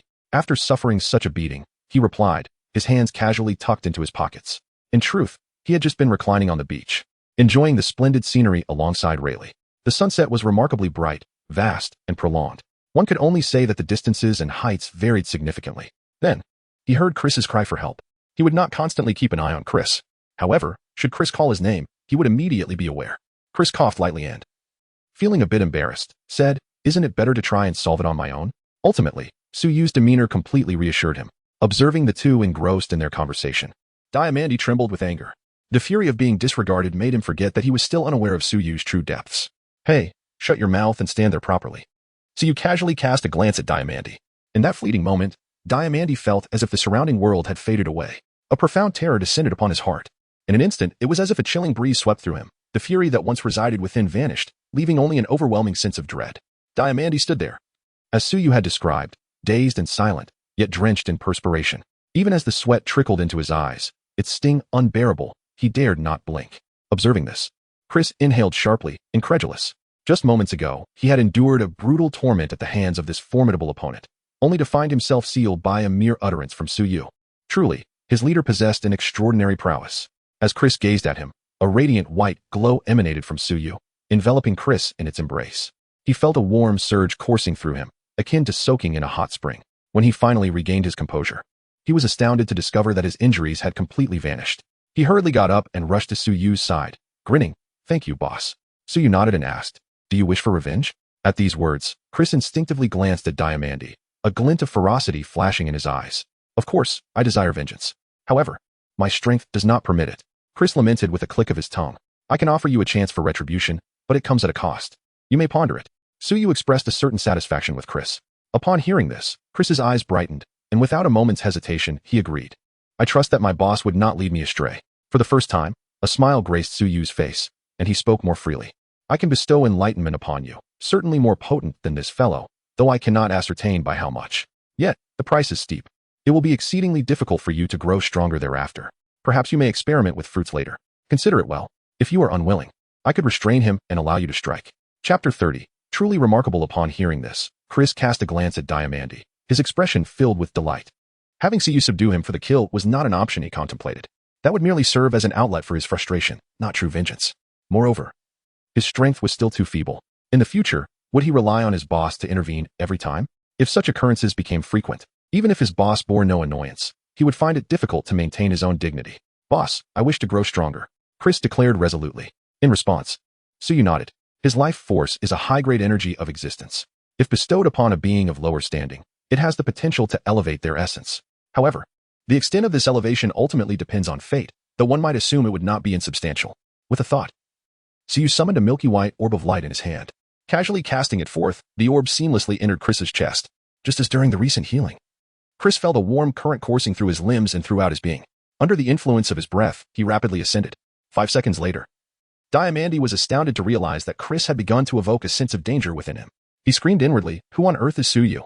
Even the young master cannot facilitate such rapid enhancement of strength in such a short span. After another 5 seconds, Chris was enveloped in a milky white aura. His rise in power came to a halt. At this moment, Chris's aura had stabilized at the level of a top-tier rear admiral, while Diamandi remained merely a brigadier general. Chris clenched his fists, feeling the surging power within him, a wild smile spreading across his face. Yet, in the next instant, he bowed sincerely to Tsuyu, expressing his heartfelt gratitude. "Thank you for your generous gift." Simultaneously, from Tsuyu's perspective, the loyalty meter above Chris's head surged to 90. This was essentially the utmost limit for a normal individual. Only artificial intelligence could achieve a perfect score of 100. Observing this, Tsuyu nodded in satisfaction. It was rare and commendable that he was not blinded by his newfound strength. "You may proceed." No sooner had the words left his lips than Diamandi felt the oppressive force that had rendered him immobile dissipate. His legs quivered momentarily, causing him to stagger before regaining his balance, his entire being drenched in perspiration. Tsuyu contemplated for a moment, and a milky white aura descended upon Diamandi. Startled, Diamandi blinked in surprise. However, upon realizing that nothing was amiss, he found himself rejuvenated to peak condition. Observing this, Chris grinned widely and exclaimed, "Aha, thank you, boss." Diamandi's expression instantly darkened. Is there anything more humiliating than being healed by one's adversary? Indeed, there is. The most egregious affront occurs when the enemy administers aid with the intent to slay him. Are you truly intent on my demise? If so, I propose a different course. Let me go, and I shall harbor no grudges. Otherwise, should I perish, the young master will undoubtedly seek vengeance on your behalf. Diamandi's bravado masked his inner trepidation. He was certain that he was no match for the current Chris. As for escape, there was an unfathomable Tsuyu beside him, leaving him with no confidence to flee. He could only hope that the young master could subdue them. Tsuyu remained silent, hands in his pockets. Gazing at the blood-red sunset on the horizon, Chris flashed a grim smile at Diamandi. Had he enjoyed the earlier fight? Diamandi instinctively took a step back. My young master is Don Quixote da Flamingo. Offending him would lead to dire consequences for you all. It was as if Chris had not heard a word. In the next moment, he suddenly collided with Diamandi, who was sent flying, spitting out a mouthful of blood. Chris, in distress, rubbed his nose. He intended to deliver a punch to Diamandi, but miscalculated the force. Magic carpet. Rising from the ground, Diamandi summoned the power of the fruit, causing the earth to undulate like noodles. However, in the face of overwhelming strength, it proved utterly ineffective. Within 5 minutes, Diamandi had ceased to breathe. A result of Chris's unrefined yet surging power. "Boss, I have not failed you," Chris exclaimed, wiping the blood from Diamandi's body before approaching Siyu with a grin. Siyu gestured towards a direction. "There is another one." No sooner had he spoken than a figure soared into the sky from the indicated spot. The individual, broad-shouldered with hair spinning like a propeller, bore an expression of sheer terror after witnessing Diamandi's demise. Chris, upon hearing this, let out a sinister laugh and vanished in an instant. He reappeared above the man and delivered a fatal axe strike, causing the ground to fracture like a spider's web. Noticing the man still had breath left, Chris descended again to deliver a few more blows. "You can clean up this mess yourself, if you can't handle it. Just call for me. Don't feel ashamed," Siyu said, patting Chris on the shoulder. His performance today has already earned the trust of Siyu. In a bar, as Doflamingo was enjoying his drink, he suddenly crushed the glass in his hand. His sudden movement startled those nearby. "What happened, young master?" A voice, delicate and high-pitched like that of a child, inquired. Doflamingo paid no heed to the question. Instead, he reached into his coat and retrieved a piece of paper. The edges of the paper were flickering with sparks, and within moments, it had burned halfway. "Ah, that is the paper of life, Diamante?" The high-pitched voice shrieked. Upon witnessing this, Doflamingo's expression darkened like a stormy sea. Just after dispatching Diamante to the Sabaody archipelago, the paper of life ignited. The mastermind behind this was more audacious than he had anticipated, daring to harm his subordinate. His lips twitched slightly. However, before he could utter a word, the life paper in his hand suddenly ignited, instantly turning to ashes. Doflamingo paused for a moment, then the corners of his mouth curled into a smirk. "Well, indeed impressive." The onlookers, filled with trepidation, instinctively edged away. At that moment, it felt as though winter had descended around Doflamingo. He suddenly rose to his feet and walked outside. "Come.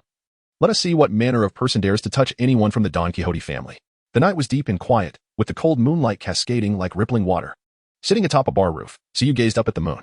"I am gazing afar, beyond the moon." At that moment, a rustling sound reached his ears from behind. Without needing to perceive, he knew who had arrived. "Teacher, why are you still awake?" Hancock obediently sat beside Siyu, stealing glances at him now and then. "I merely wished to see the moon," Siyu replied with a faint smile. "This moonlight bears no difference from that of my hometown. It is quite beautiful."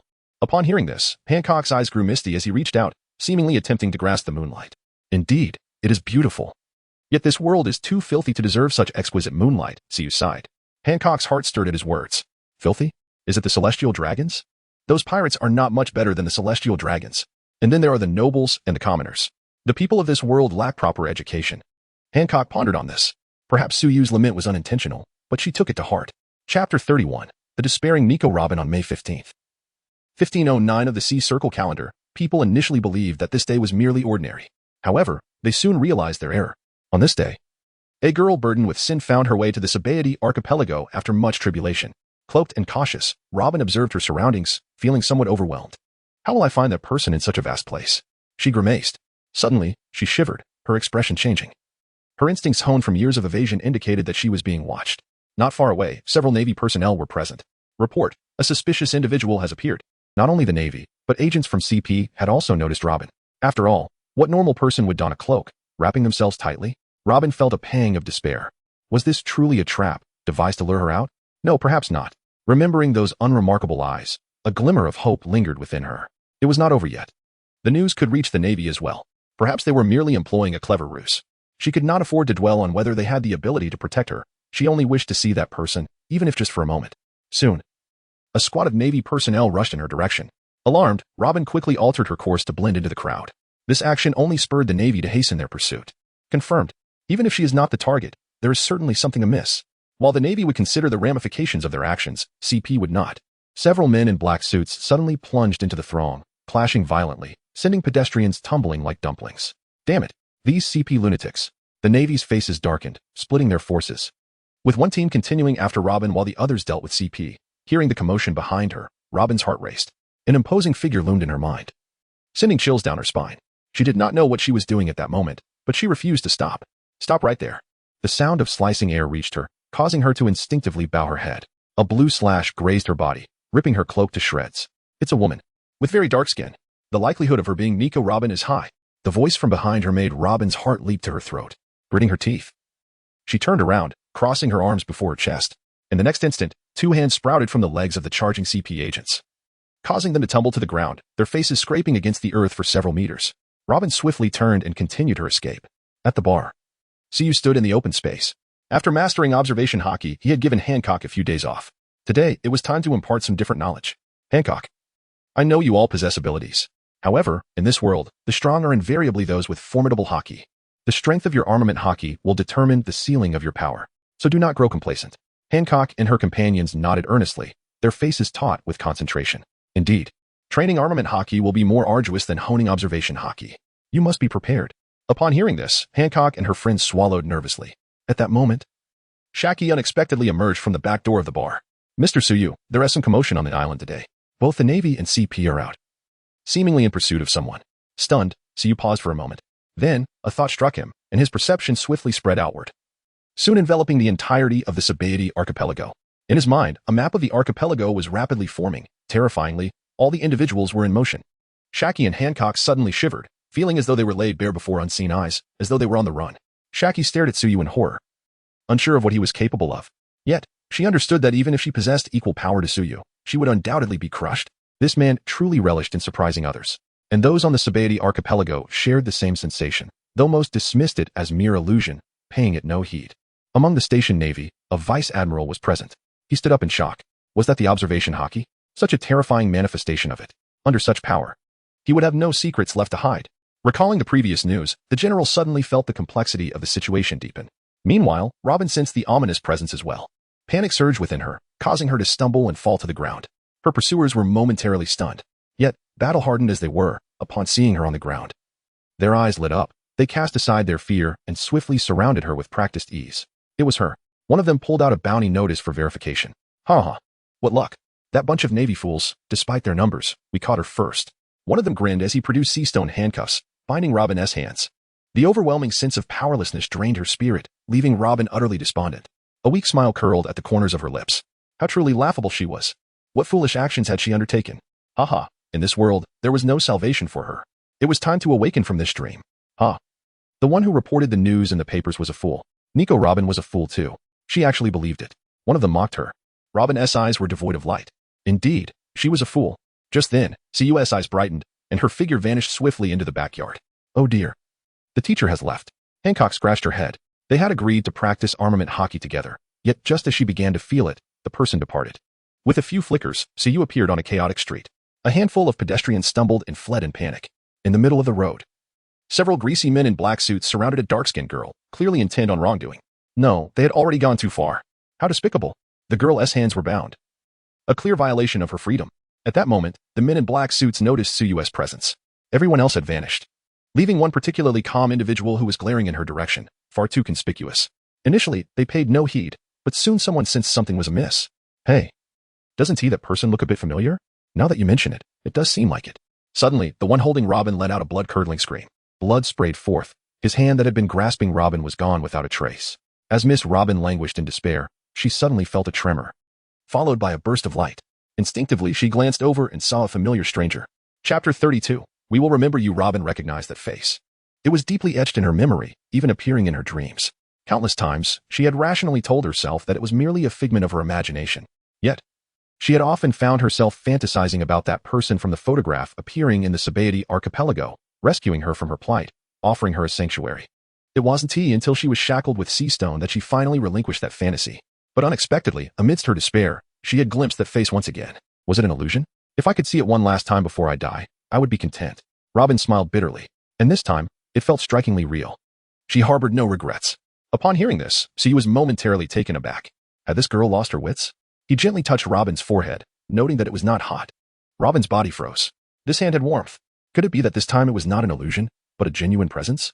Yet, she was truly afraid that if hope were to arise once more, it would only lead her to despair again. Who is it? Go die. The figures in black suits reacted, their faces contorting into expressions of rage as they charged at Tsuyu. Ignoring them, Tsuyu suddenly unleashed an overwhelming aura that loomed over them. The men in black froze, their faces etched with terror. Then, their bodies trembled, completely shedding worldly desires. For they were no longer alive. Nicole Robin, is it not? Tsuyu inquired, casually crushing the sea prism stone bracelet on Robin's wrist. He then fixed his gaze upon her, admiring her form. Robin's complexion was darker, yet this did not diminish her beauty. Her most captivating feature was undoubtedly her eyes, elongated and alluring. They exuded both charm and intellect. Her pupils, a deep shade of blue-black, held profound depths. Robin felt the power returning to her body, a slight tremor coursing through her. It was real. Everything was real. Yes, indeed, you are. I am Tsuyu. Before Suyu could finish his sentence, Robin, overwhelmed with emotion, stepped forward and grasped his hand. It is true. It is indeed hope. As she spoke, tears streamed down her cheeks. Suyu opened his mouth, but ultimately fell silent. The surroundings grew quiet.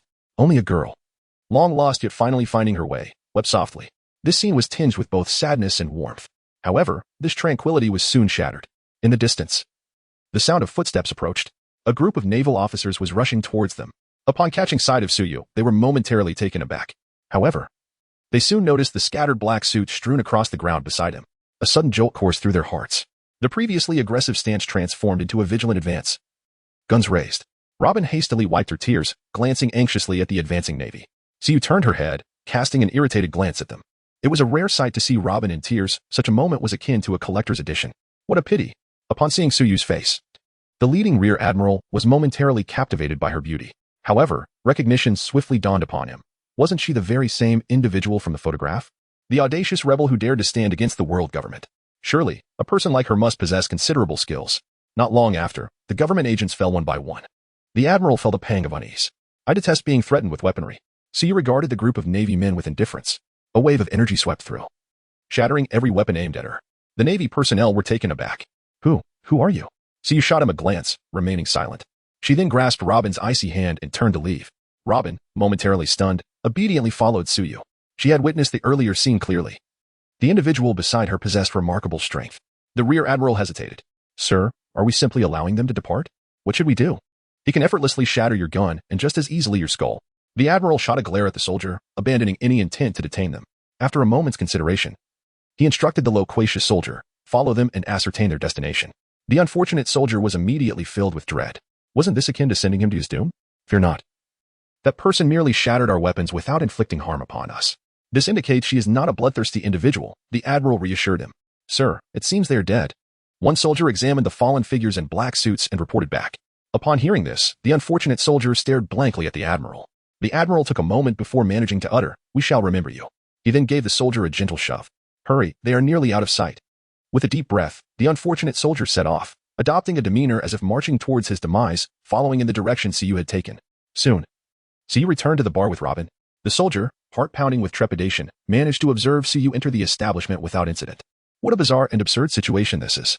Unbeknownst to him, as he commenced his pursuit, Suyu had already detected his presence. However, she remained indifferent. Commander, I am at the red tree number 13, at the knockout bar. The other party has just entered. Inside the bar, Suyu guided Robin to his sofa and seated him. He took a seat across the table. Siachi cast a curious glance at Robin from behind the bar. At that moment, Robin felt somewhat apprehensive, primarily because she found Suyu to be even more exquisite than in the photographs. So, Suyu, you claim you can provide me with sanctuary? Is that truly the case? Robin maintained a composed tone, though her slightly wandering gaze betrayed her inner turmoil. Suyu smiled softly and replied, Indeed, that is true, but there are conditions. This smile enveloped Robin like a gentle spring breeze. What conditions? She stammered. It was, after all, the world government that posed a threat. Conditions seemed only reasonable. Before Suyu could articulate her terms, Robin found herself speculating on what they might entail. What could she possibly offer? Ancient texts? Historical records? Ancient weaponry? I want you, Suyu said, her smile enigmatic as she regarded Robin. At this statement, Robin's heart raced. Was she implying she wanted her body? She cast a fleeting glance at Suyu. Despite Robin's peculiar tastes, she recognized that Suyu was undeniably attractive. And she felt she could perhaps accept such a proposition. Just as she was about to respond, Suyu continued, I want you to be my student. Robin tilted her head in confusion. Huh? What kind of condition is that? Is she asking me to be her pupil? But is this genuinely a condition? Noticing her silence, Suyu pondered for a moment and said, I can assure your safety, and in the future, I can even help you seek vengeance. Oh, and by the way, you have a senior sister. Her enemies are also the world government. You could form a league of Avengers. Revenge against the world government? Is that truly feasible? Robin was taken aback. Chapter 33. Stand still and wait for Kizaru. This is utterly outrageous. It sounded like a fabrication. Was it true that the more handsome a man was, the more deceitful he could be? Perhaps. However, I can only guarantee my unwavering support for you. Whether you can evolve to that level depends entirely on you. If it proves too challenging, I can intervene on your behalf, Suyu shrugged. He indeed has the capability to take decisive action. However, according to the system, such an act would inevitably attract the attention of the world's consciousness. In that case, he would have to rely on the system to exhaust its essence to facilitate his escape. The pinnacle of strength in this world is at the third-tier peak. While the world's consciousness possesses at least seventh-tier power, the disparity between tiers grows increasingly pronounced as one ascends. Yet, if he were to encounter provocation and In a legitimate act of self-defense, inadvertently cause a death, then there would be no repercussions. One can only hope that his two disciples can muster some resilience. Upon hearing this, Robin gazed at Suyu with confusion. I don't understand. What? Your condition for protecting me is that you become my teacher. But in this arrangement, I am the one who benefits. What do you gain from this? This transaction is rather inequitable. Suyu smiled softly in response. Isn't that a good thing? However, I feel quite unsettled. Robin replied earnestly. After wandering for 7 or 8 years, she had witnessed much deceit and betrayal, yet she had never encountered love without ulterior motives. Observing Robin's stubborn expression, Suyu grew serious. Then consider me to have some ulterior motive. Even if I were to be malevolent, it would only result in death. If you refuse my protection, you are still facing death. So, what will it be? Do you believe me? The choice is yours. Suyu extended a hand toward Robin, patiently awaiting her decision. Robin stared at Suyu's outstretched hand, lost in thought. The moment she looked at it, she couldn't help but recall the warmth that had radiated from Suyu when she grasped her hand earlier, a warmth she had never truly felt before. Compelled by an inexplicable force, Robin reached out and placed her hand atop Suyu's. Before she could fully process her actions, Suyu had already clasped her hand firmly. Suyu withdrew her hand and smiled again. Since you've agreed, it's time to call for others. As Robin felt the lingering warmth on her hand, she managed a slight smile. I guess I've been defeated by myself. Yet, it seems rather nice. Robin pressed her lips together, appearing to smile. Teacher, I look forward to your guidance. Ding. Congratulations to the host for successfully taking on the disciple Nico. Robin. By the way, both of the host students are little girls. How charming. System, your grammar is atrocious. There are typos.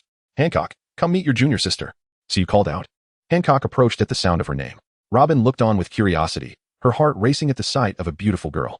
She was astonished. Even upon meeting Suyu, she had maintained her composure.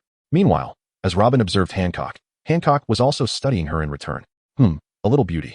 Though not as fair as I. Hello, I am Hancock, your senior sister, Hancock said, blinking her eyes in a gesture of goodwill. Hello, Hancock, I am Robin. Oh dear. Robin exclaimed, covering her forehead and looking perplexed at Suyu. Call her senior sister. Robin paused for a moment and then broke into a smile. Senior sister. Hancock couldn't help but grin widely. At that moment, a commotion erupted outside the bar, only to settle into an eerie silence shortly thereafter. Robin instinctively raised her head to look at Suyu. Fear not, it's merely some minor nuisances. Even the admirals haven't shown up, Suyu said with ease. Upon hearing this, Robin felt a vain twitch on her forehead. What do you mean, even the admirals haven't come? Does my rather unremarkable teacher truly understand what that implies? You two stay here and don't move. I'll go take a look. As Suyu departed, the two young girls began to familiarize themselves with one another. Robin regarded Hancock and, recalling Suyu's earlier words, curiously inquired, Su, my teacher mentioned that you also bear a grudge against the world government. Could you share that with me? Hancock instinctively felt some resistance, but considering they were now sisters in the same school, she knew she would have to share eventually. Moreover, after some persuasion from Suyu, she found herself less concerned. This tale begins on an ordinary summer afternoon. As Suyu stepped outside the bar, she was greeted by the sight of a circle of Navy officers surrounding the establishment in layers. At the forefront stood several figures clad in justice cloaks, 6 rear admirals and 1 vice admiral, a remarkably impressive assembly. As soon as Suyu emerged, the gazes of the generals fell upon her, while the soldiers behind them dutifully raised their weapons, aiming at her. Suyu maintained a calm demeanor, though her heart felt a surge of irritation. While she understood that drawing weapons on a suspect was a routine procedure, she found it nonetheless displeasing. His eyes flickered, and a wave of energy swept through the air. Hundreds of firearms shattered almost simultaneously. This display of power effectively silenced the major general who was about to speak. Setting everything else aside, he certainly lacked the confidence to protect these soldiers under Suyu's command. How reckless. Fortunately, he had already informed headquarters. Admiral Kizaru was en route. Oh, is that so? Kizaru is on his way? Suyu raised an eyebrow. To capture a mere girl, an admiral is dispatched. How excessive of the Navy. The major general was taken aback. How did he know? You told me. The lieutenant general's expression changed. Could it be? Suyu yawned. Yes, it's exactly what you were thinking. This is also the power of the all-seeing eye. Everyone, do not jump to conclusions. The enemy possesses mind-reading abilities. The lieutenant general shouted. His face dark as night. Is it an unknown devil fruit ability? Upon hearing this, the others were instantly filled with dread. This sensation of utter transparency was simply dreadful. Suddenly, a cloud of black, smoke-like energy materialized behind Suyu. The Navy personnel immediately became alert. However, they soon discovered that the smoke transformed into a throne. Suyu took a seat, resting his elbows on the armrests and lazily propping his chin on his hand. Just stand there and wait for Kizaru to arrive. Suyu stated with undeniable authority. The Navy exchanged glances, having never encountered someone so audacious in their lives. They are now awaiting the command of the commander. Strangely, even the lieutenant general remained silent, as if poised to obey Suyu's orders. They were unaware that it was not the lieutenant general's reluctance to speak, But rather that the moment he conceived the thought of uttering words, an ominous sense of mortality surged within him. He could not help but exchange glances with several major generals, each perceiving terror reflected in the other's eyes. A heaviness settled in their hearts. This time, they had encountered a formidable opponent. The atmosphere fell into an utter silence. Time passed slowly, and 5 minutes elapsed. Suddenly, a golden glimmer appeared on the horizon. In mere breaths, the entity had already arrived above the sham body archipelago. Following a flash, countless particles of light converged 10 meters before Suyu, coalescing into a figure 3 meters tall, clad in a yellow-striped suit. Upon seeing the newcomer, the naval commanders finally relaxed, only to feel an overwhelming fatigue as if they had just emerged from battle. For the preceding 5 minutes, they had not dared to move an inch. Chapter 34, What do you intend to do with my young lady? It was none other than Admiral Kizaru. The commanders gathered around him like children seeking to report a grievance. As Suyu's gaze swept over them, they instinctively shrank back. Was this truly a man who dared to provoke the world government? He was indeed formidable. Kizaru pursed his lips, his expression exaggerated. Suyu felt a twinge of distaste. Yet he recognized Kizaru's audacity was well-founded. Setting aside the question of whether he could defeat him, if Kizaru wished to depart, only Im would have the power to detain him in this world. Moreover, he was oblivious to Im's existence. Unfortunately for them, Kizaru's arrival heralded a new dawn in the pirate world. Could you possibly return Nico Robin to us? Kizaru continued to pout. Suyu's eyes shifted. Casting a sidelong glance at Kizaru, what do you intend to do with my young lady? He inquired. At his words, the naval officers were taken aback. They had not anticipated Suyu would possess the audacity to address an admiral in such a manner. Kizaru remained unfazed. If the other party had the gall to make such declarations in the newspapers, what else was there to fear?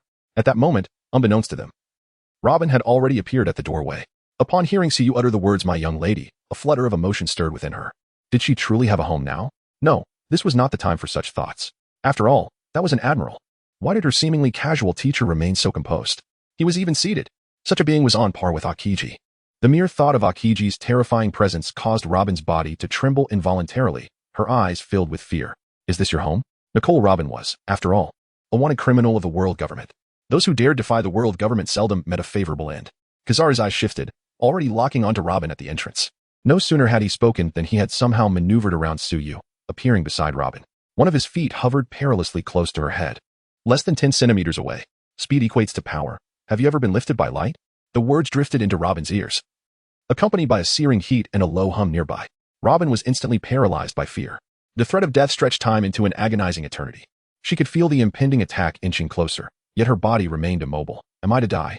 At such a proximity, even her beloved teacher could not save her. A sense of despairing calm enveloped Robin. Just moments ago, she had tasted warmth.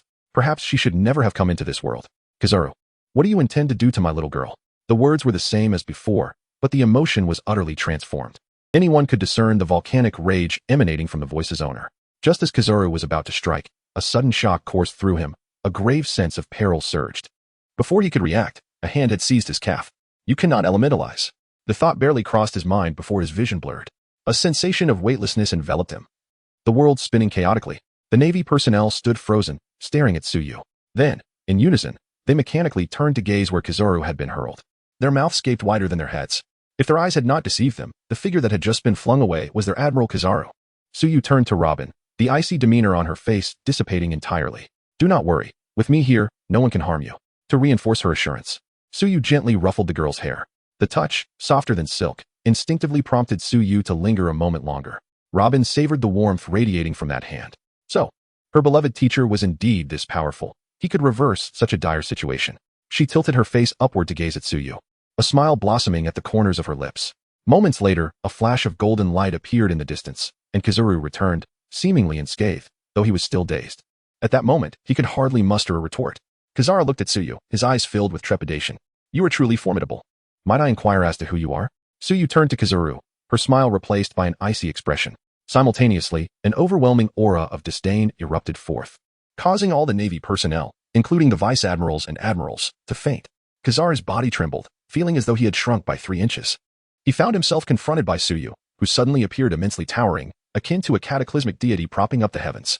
In contrast, he felt like a mere ant struggling for survival at the feet of a giant. An overwhelming dread instantaneously enveloped his heart. Beads of perspiration, akin to pearls, cascaded down his cheeks, leaving Kizaru momentarily frozen in place. Robin gazed in astonishment at the unfolding scene. This power, she recognized instinctively Conqueror's Haki. Her seemingly unassuming teacher possessed Conqueror's Haki, and to such an extraordinary degree. If she had not perceived it, surely the recently fainted individual must have been a vice admiral. Even more astonishing was the sight of fear etched on the face of an admiral. Suyu let out a cold snort, causing Kizaru to feel as though struck by lightning, blood unexpectedly oozing from the corner of his mouth. For the first time, a sense of dread surged within him. It was quite absurd that this person could inflict harm from a distance.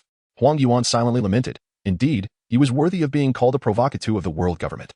This power far surpassed that of a mere admiral. Allow me to take care of you, Suyu said softly to Robin. Huang Yuan sensed an alarming danger. In the next moment, Suyu appeared before him, delivering a powerful punch to his abdomen. Huang Yuan was sent hurtling backwards, leaving a trail of bile in the air. The silver lining was that he had shaken off his state of terror. The bad news was it hardly made a difference. Eifuchiongoyu. A myriad of light projectiles surged forth, capable of scourging an entire small island. Yet, not only did Suyu remain unscathed, even the surroundings of the bar were untouched. In the following moment, Huang Yuan was struck again, blood spewing from his mouth as a tooth flew out. Heavenly Qiong Spear. Heavenly Kagaya Arrow. The heavens are filled with tidal jade. Huang Yuan desperately unleashed his ultimate moves, as if they were of no cost. For a time, it seemed as though the entire world had transformed into light. 10 minutes later, a battered and bruised Huang Yuan plummeted from the sky, collapsing to the ground, breath-weak and labored. Meanwhile, Robin, along with Hancock and Haki, who had joined midway, wore expressions of disbelief, and, had it not been for the powers of the Garo Garo no Mi, they might have believed that Huang Yuan was merely an impostor. Haki gazed at the nearly lifeless Huang Yuan, inhaling sharply in astonishment. It appeared that Suyu had shown restraint against her family as Rayleigh. Suyu approached Huang Yuan, a cold smile gracing his lips. I haven't even exerted myself. And yet you have already fallen. Huang Yuan weakly spat out blood. He felt a surge of emotions, almost on the brink of tears. What sort of monster had suddenly emerged from nowhere? At that moment, Suyu abruptly lifted his gaze towards the distant clouds and then made his way back to the bar. Teacher, you are so handsome, Hancock exclaimed, filled with excitement. With each punch, he struck the admiral, who cried out in pain, a truly exhilarating experience. Suyu chuckled softly before turning to Robin, who was still lost in thought, and remarked, how about that? I told you, with me around, no one can harm you. Chapter 35. I am protective of my own. Upon hearing this, Robin gazed up at Suyu with a look of adoration. It turned out that everything he said was indeed true. He is undeniably powerful. Such strength may indeed rival that of the world government. She found herself resonating more with Suyu. Is Mr. Suyu truly prepared to abandon them here? Xiachi gazed at the group with exasperation. Anticipating her thoughts, Suyu rolled his eyes. Forget it, your bar hardly attracts customers anyway. Xiachi retorted defiantly. We could still deceive a few newcomers.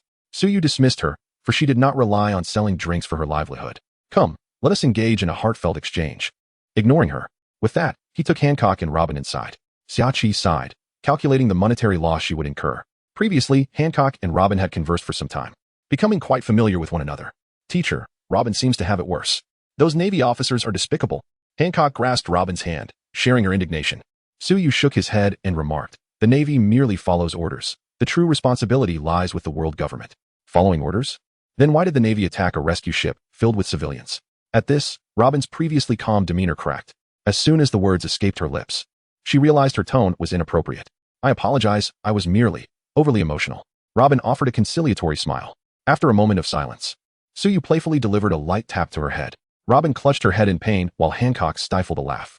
The slightly awkward atmosphere dissipated in an instant. Robin cast a lingering glance at Suyu, yet there was an inexplicable sense of comfort settling within her. Although Suyu had just reprimanded her, it felt more like an interaction among close companions, fostering a sense of security. Suyu sighed and posed a question to Robin. Do you believe the world government would prepare rescue ships for civilians? Remember, the Navy's original order was to erase O'Hara and everyone on it without exception. Upon hearing this, Robin paled. Without waiting for her response, Suyu continued.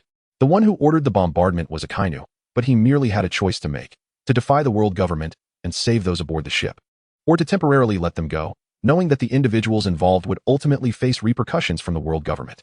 Both sides consist of innocent people, yet someone must bear the weight of this decision. Akainu chose to shoulder the blame. In conclusion, Suyu stated, thus, the ones responsible for the deaths were not the Navy, but rather the world government that issued the orders. Robin pressed her lips together tightly. Visions of a chaotic battlefield flooded her mind. The burning tree of knowledge, the sunken rescue ship, the fallen Saul. Robin, I do not share this to dissuade you from your hatred, but to clarify the true culprit. I have promised to assist you in seeking vengeance, and I will not obstruct you. If you wish to kill Akainu or all the Navy officers from that day, I wholeheartedly support you. Nothing else matters. I am fiercely protective. Suyu spoke softly. Upon hearing this, Hancock's lips curled into a smile. Such words were truly moving. Robin blinked, tears welling in her eyes. Though she was a strong individual, Suyu's words shattered the walls she had built around herself. The grievances endured during her years of wandering seemed to erupt all at once. Covering her face, she knew it was shameful, yet she could not contain herself. Suyu sighed and exchanged a knowing glance with Hancock. Hancock understood and quietly approached Robin from behind, gently nudging her. Robin immediately lost her balance and fell into Suyu's embrace. Suyu was taken aback. Hancock gave Suyu a thumbs up, seeking praise. Suyu thought to himself, I meant for you to comfort Robin. In that moment of emotional release, Robin instinctively clung tightly to Suyu. Suyu gazed at the heavens, feeling helpless. Fortunately, Robin was more composed than Hancock. She cried for merely a minute before regaining her composure. She quietly released her embrace, emerging from Suyu's hold as if nothing had occurred. Hancock had already fetched a towel, offering it to Robin. Observing this, a faint blush colored Robin's cheeks. What had she done? She had wept in front of her teacher and senior. How utterly embarrassing. Her persona was that of the wise older sister. Now she would be seen as nothing more than a weeping little sister.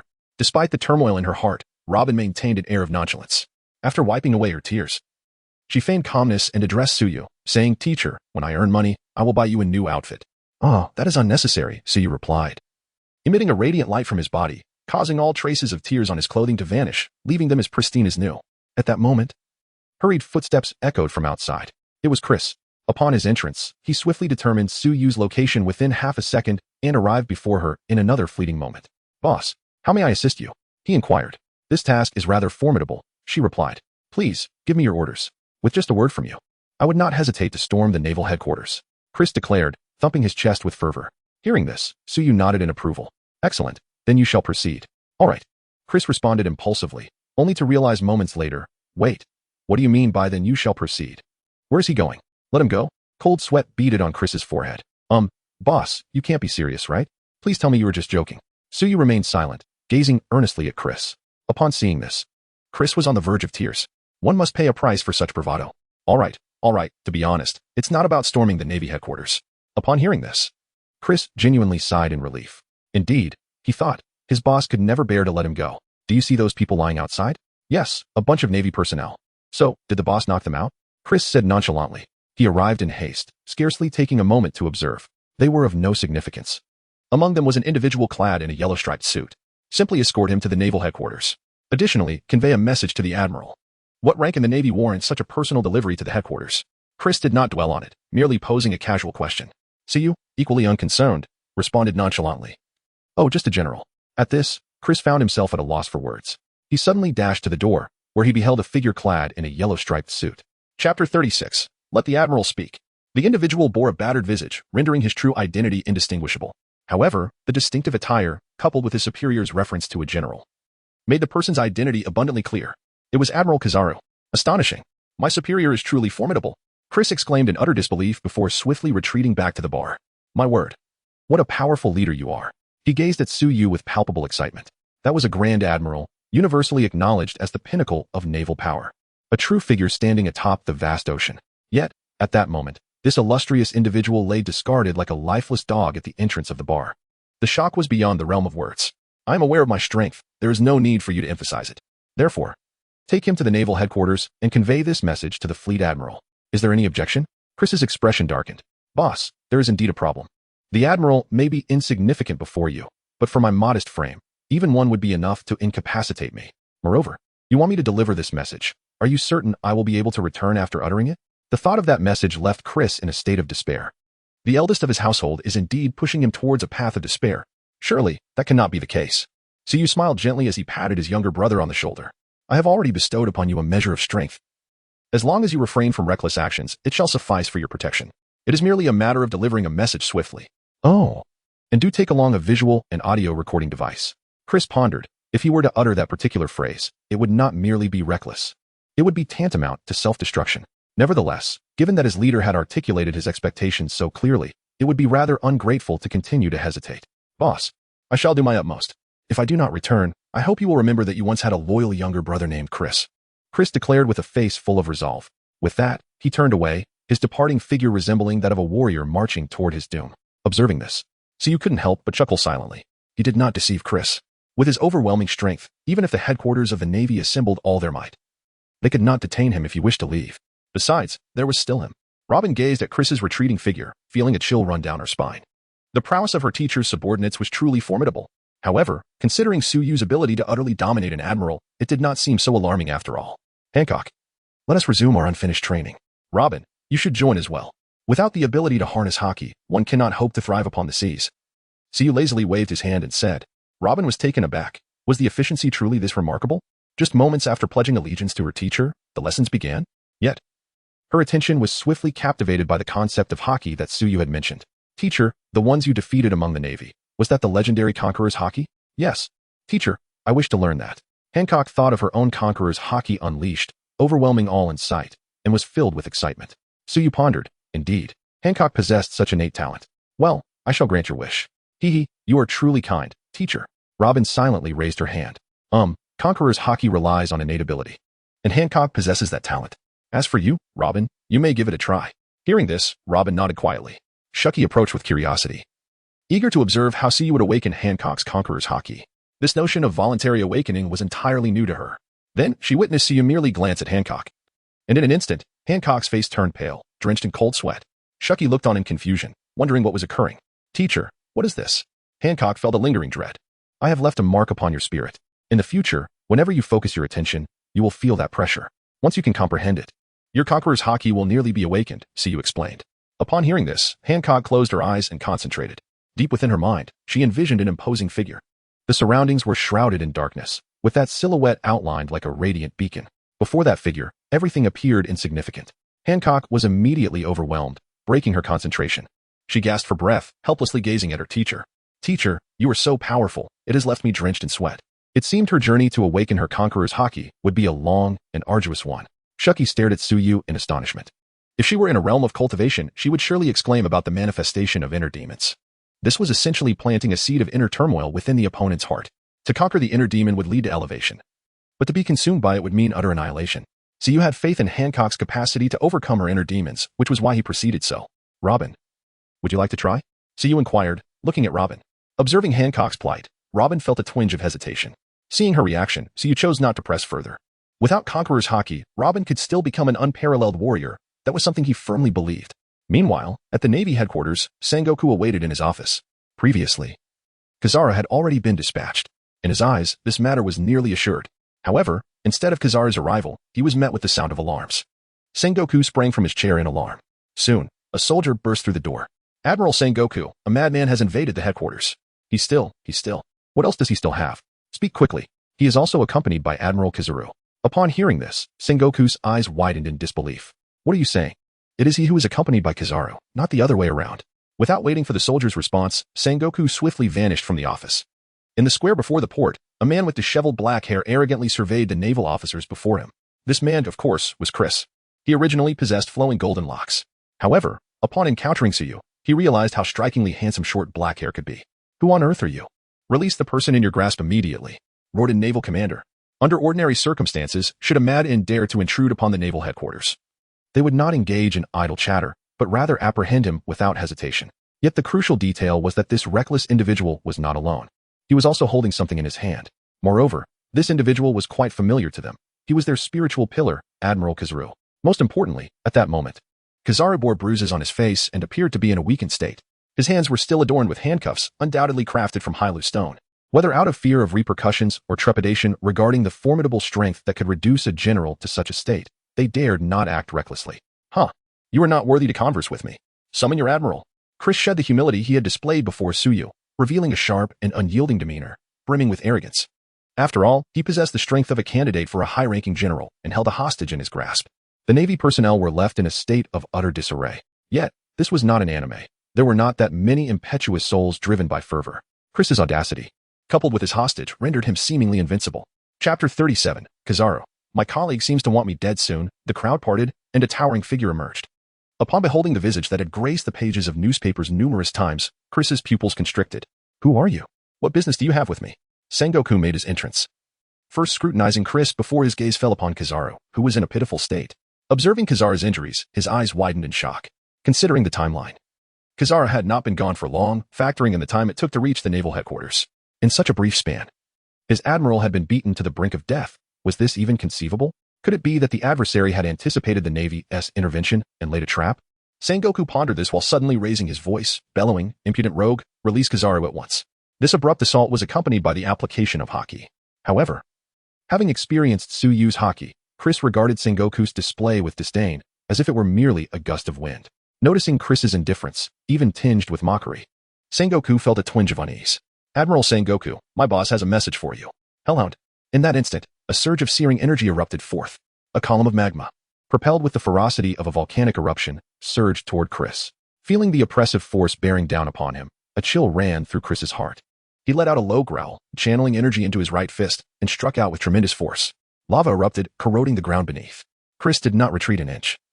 Yet fissures began to form beneath his feet. Akainu, cease this at once. Sengoku's expression shifted dramatically as he hurriedly admonished the still eager Akainu. Sakazuki, do you intend to end my life? Kizaru remarked, his eyes slightly widening, his voice lacking strength. Akainu clicked his tongue, crossing his arms and glaring fiercely at Chris. Sengoku discreetly glanced at the cracks forming under Chris's feet. This individual possessed strength, albeit limited. Was it truly his so-called superior who had dealt such a blow to Kizaru? A photograph from the newspaper flashed in Sengoku's mind. Could it be? That person appeared far too youthful. Who is your superior? What was he about to reveal? Does he not dare to come himself? Is he afraid of our Navy headquarters? Sengoku narrowed his eyes. Chris let out a cold laugh. A clumsy provocation, to be honest. I shall not hesitate to inform you that my superior is named Tsuyu. You must have seen him in the newspapers. As for why he does not come personally. Haha, given my superior's stature, wouldn't it be too much of a compliment to you if he did? Upon these words, the expressions of all the generals present turned ghastly. A freezing time capsule. A chilling aura surged forth, and its encroachment was alarmingly swift. Just as Chris felt the cold, frost had already crept up to his shoe tops. He shuddered, becoming an ice sculpture alongside Kizaru. However, before Sengoku and the others could revel in their triumph, a beam of white light emanated from within the ice sculpture. In the blink of an eye, the ice melted away. Kizaru sneezed. At this moment, he was gravely injured, burdened by the sea prism stone, and Akiji's ice had penetrated to his very bones. Yet, under the influence of that radiant light, Chris remained unscathed, his fingers devoid of any stiffness. He deftly leaped aside, one hand gripping the neck of the yellow ape. A mere twitch of his finger would shatter the creature's throat. Is this what the Navy resorts to, ambushes? Chris mocked as he gazed at Sengoku. Yet, deep within, he was engulfed by fear. Were it not for the might of his superior, he would find himself in a dire state, perhaps not frozen solid, but certainly not unscathed. After all, the ambusher was an admiral.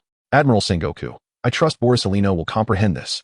Akainu adjusted his military cap, the acrid scent of sulfur permeating the air. Must such remarks be uttered in my presence? The yellow ape's complexion turned ashen. Chris maintained his sardonic grin, though a flicker of unease stirred within him. Surely, these individuals could not be so utterly deranged. Sengoku, truly deserving of his rank, effortlessly dismissed Chris's taunts. He spoke slowly. What on earth does that madman wish to convey to me? The other generals were filled with indignation, but the marshal had already spoken. Moreover, he had hostages at his disposal. Chris surveyed the room, his gaze lingering on each person's face. He proclaimed, my captain has declared that it is disgraceful for the Navy to neglect the capture of pirates and instead bully a young girl. Nico Robin has already been taken under my captain's wing as a pupil. Therefore, I implore you to refrain from underestimating our resolve. Withdraw Nico Robin's bounty post-haste. His words detonated like a peace mushroom amidst the crowd. Arrogance. Sengoku glared with a piercing gaze. The overwhelming presence of Conqueror's Haki erupted forth. Other commanders hastily unsheathed their weapons. Upon hearing that name, Akiji's eyes flickered with anguish. Robin, how could you become entangled with such a madman? He thought. You scoundrel. The Navy headquarters is no place for your insolence. I will personally lead a team to capture your captain and bring him to impel down to keep you company. Akainu glowered fiercely at Chris, an aura of murderous intent radiating from him.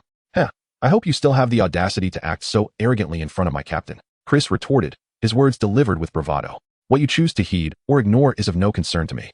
I merely hope you make the right decision. The atmosphere of the Navy headquarters is truly tainted, far inferior to that of the Sabaody archipelago. I shall take my leave. With that, Chris grasped Kizaru and began to retreat. You shall not escape today.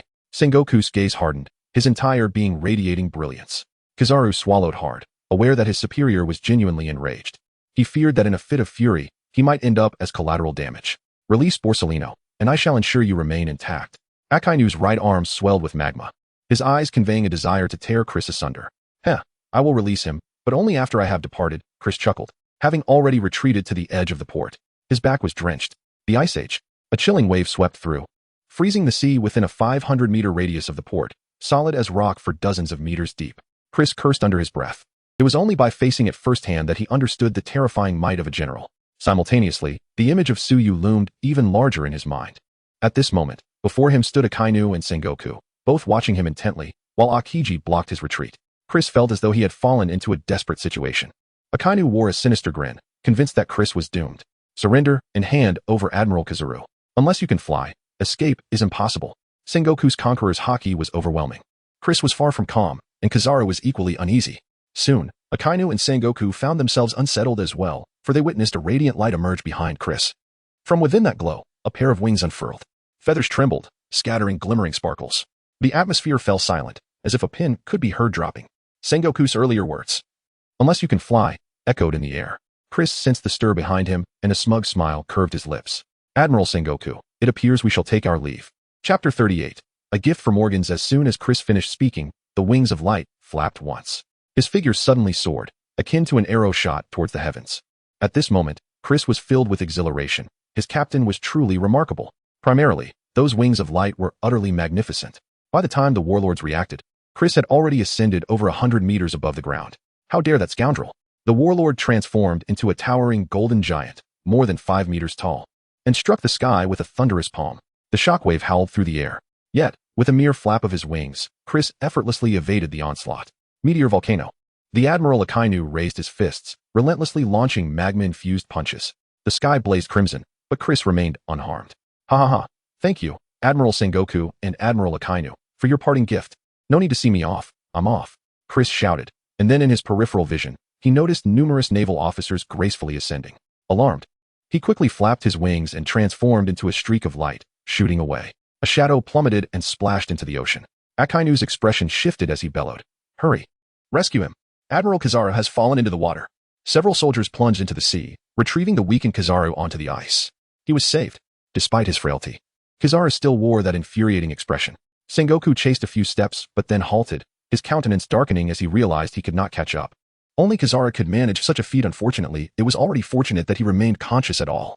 Soon after, Kizaru lay upon a sickbed. Sengoku, Akainu, Akiji, and Tsuru gathered there.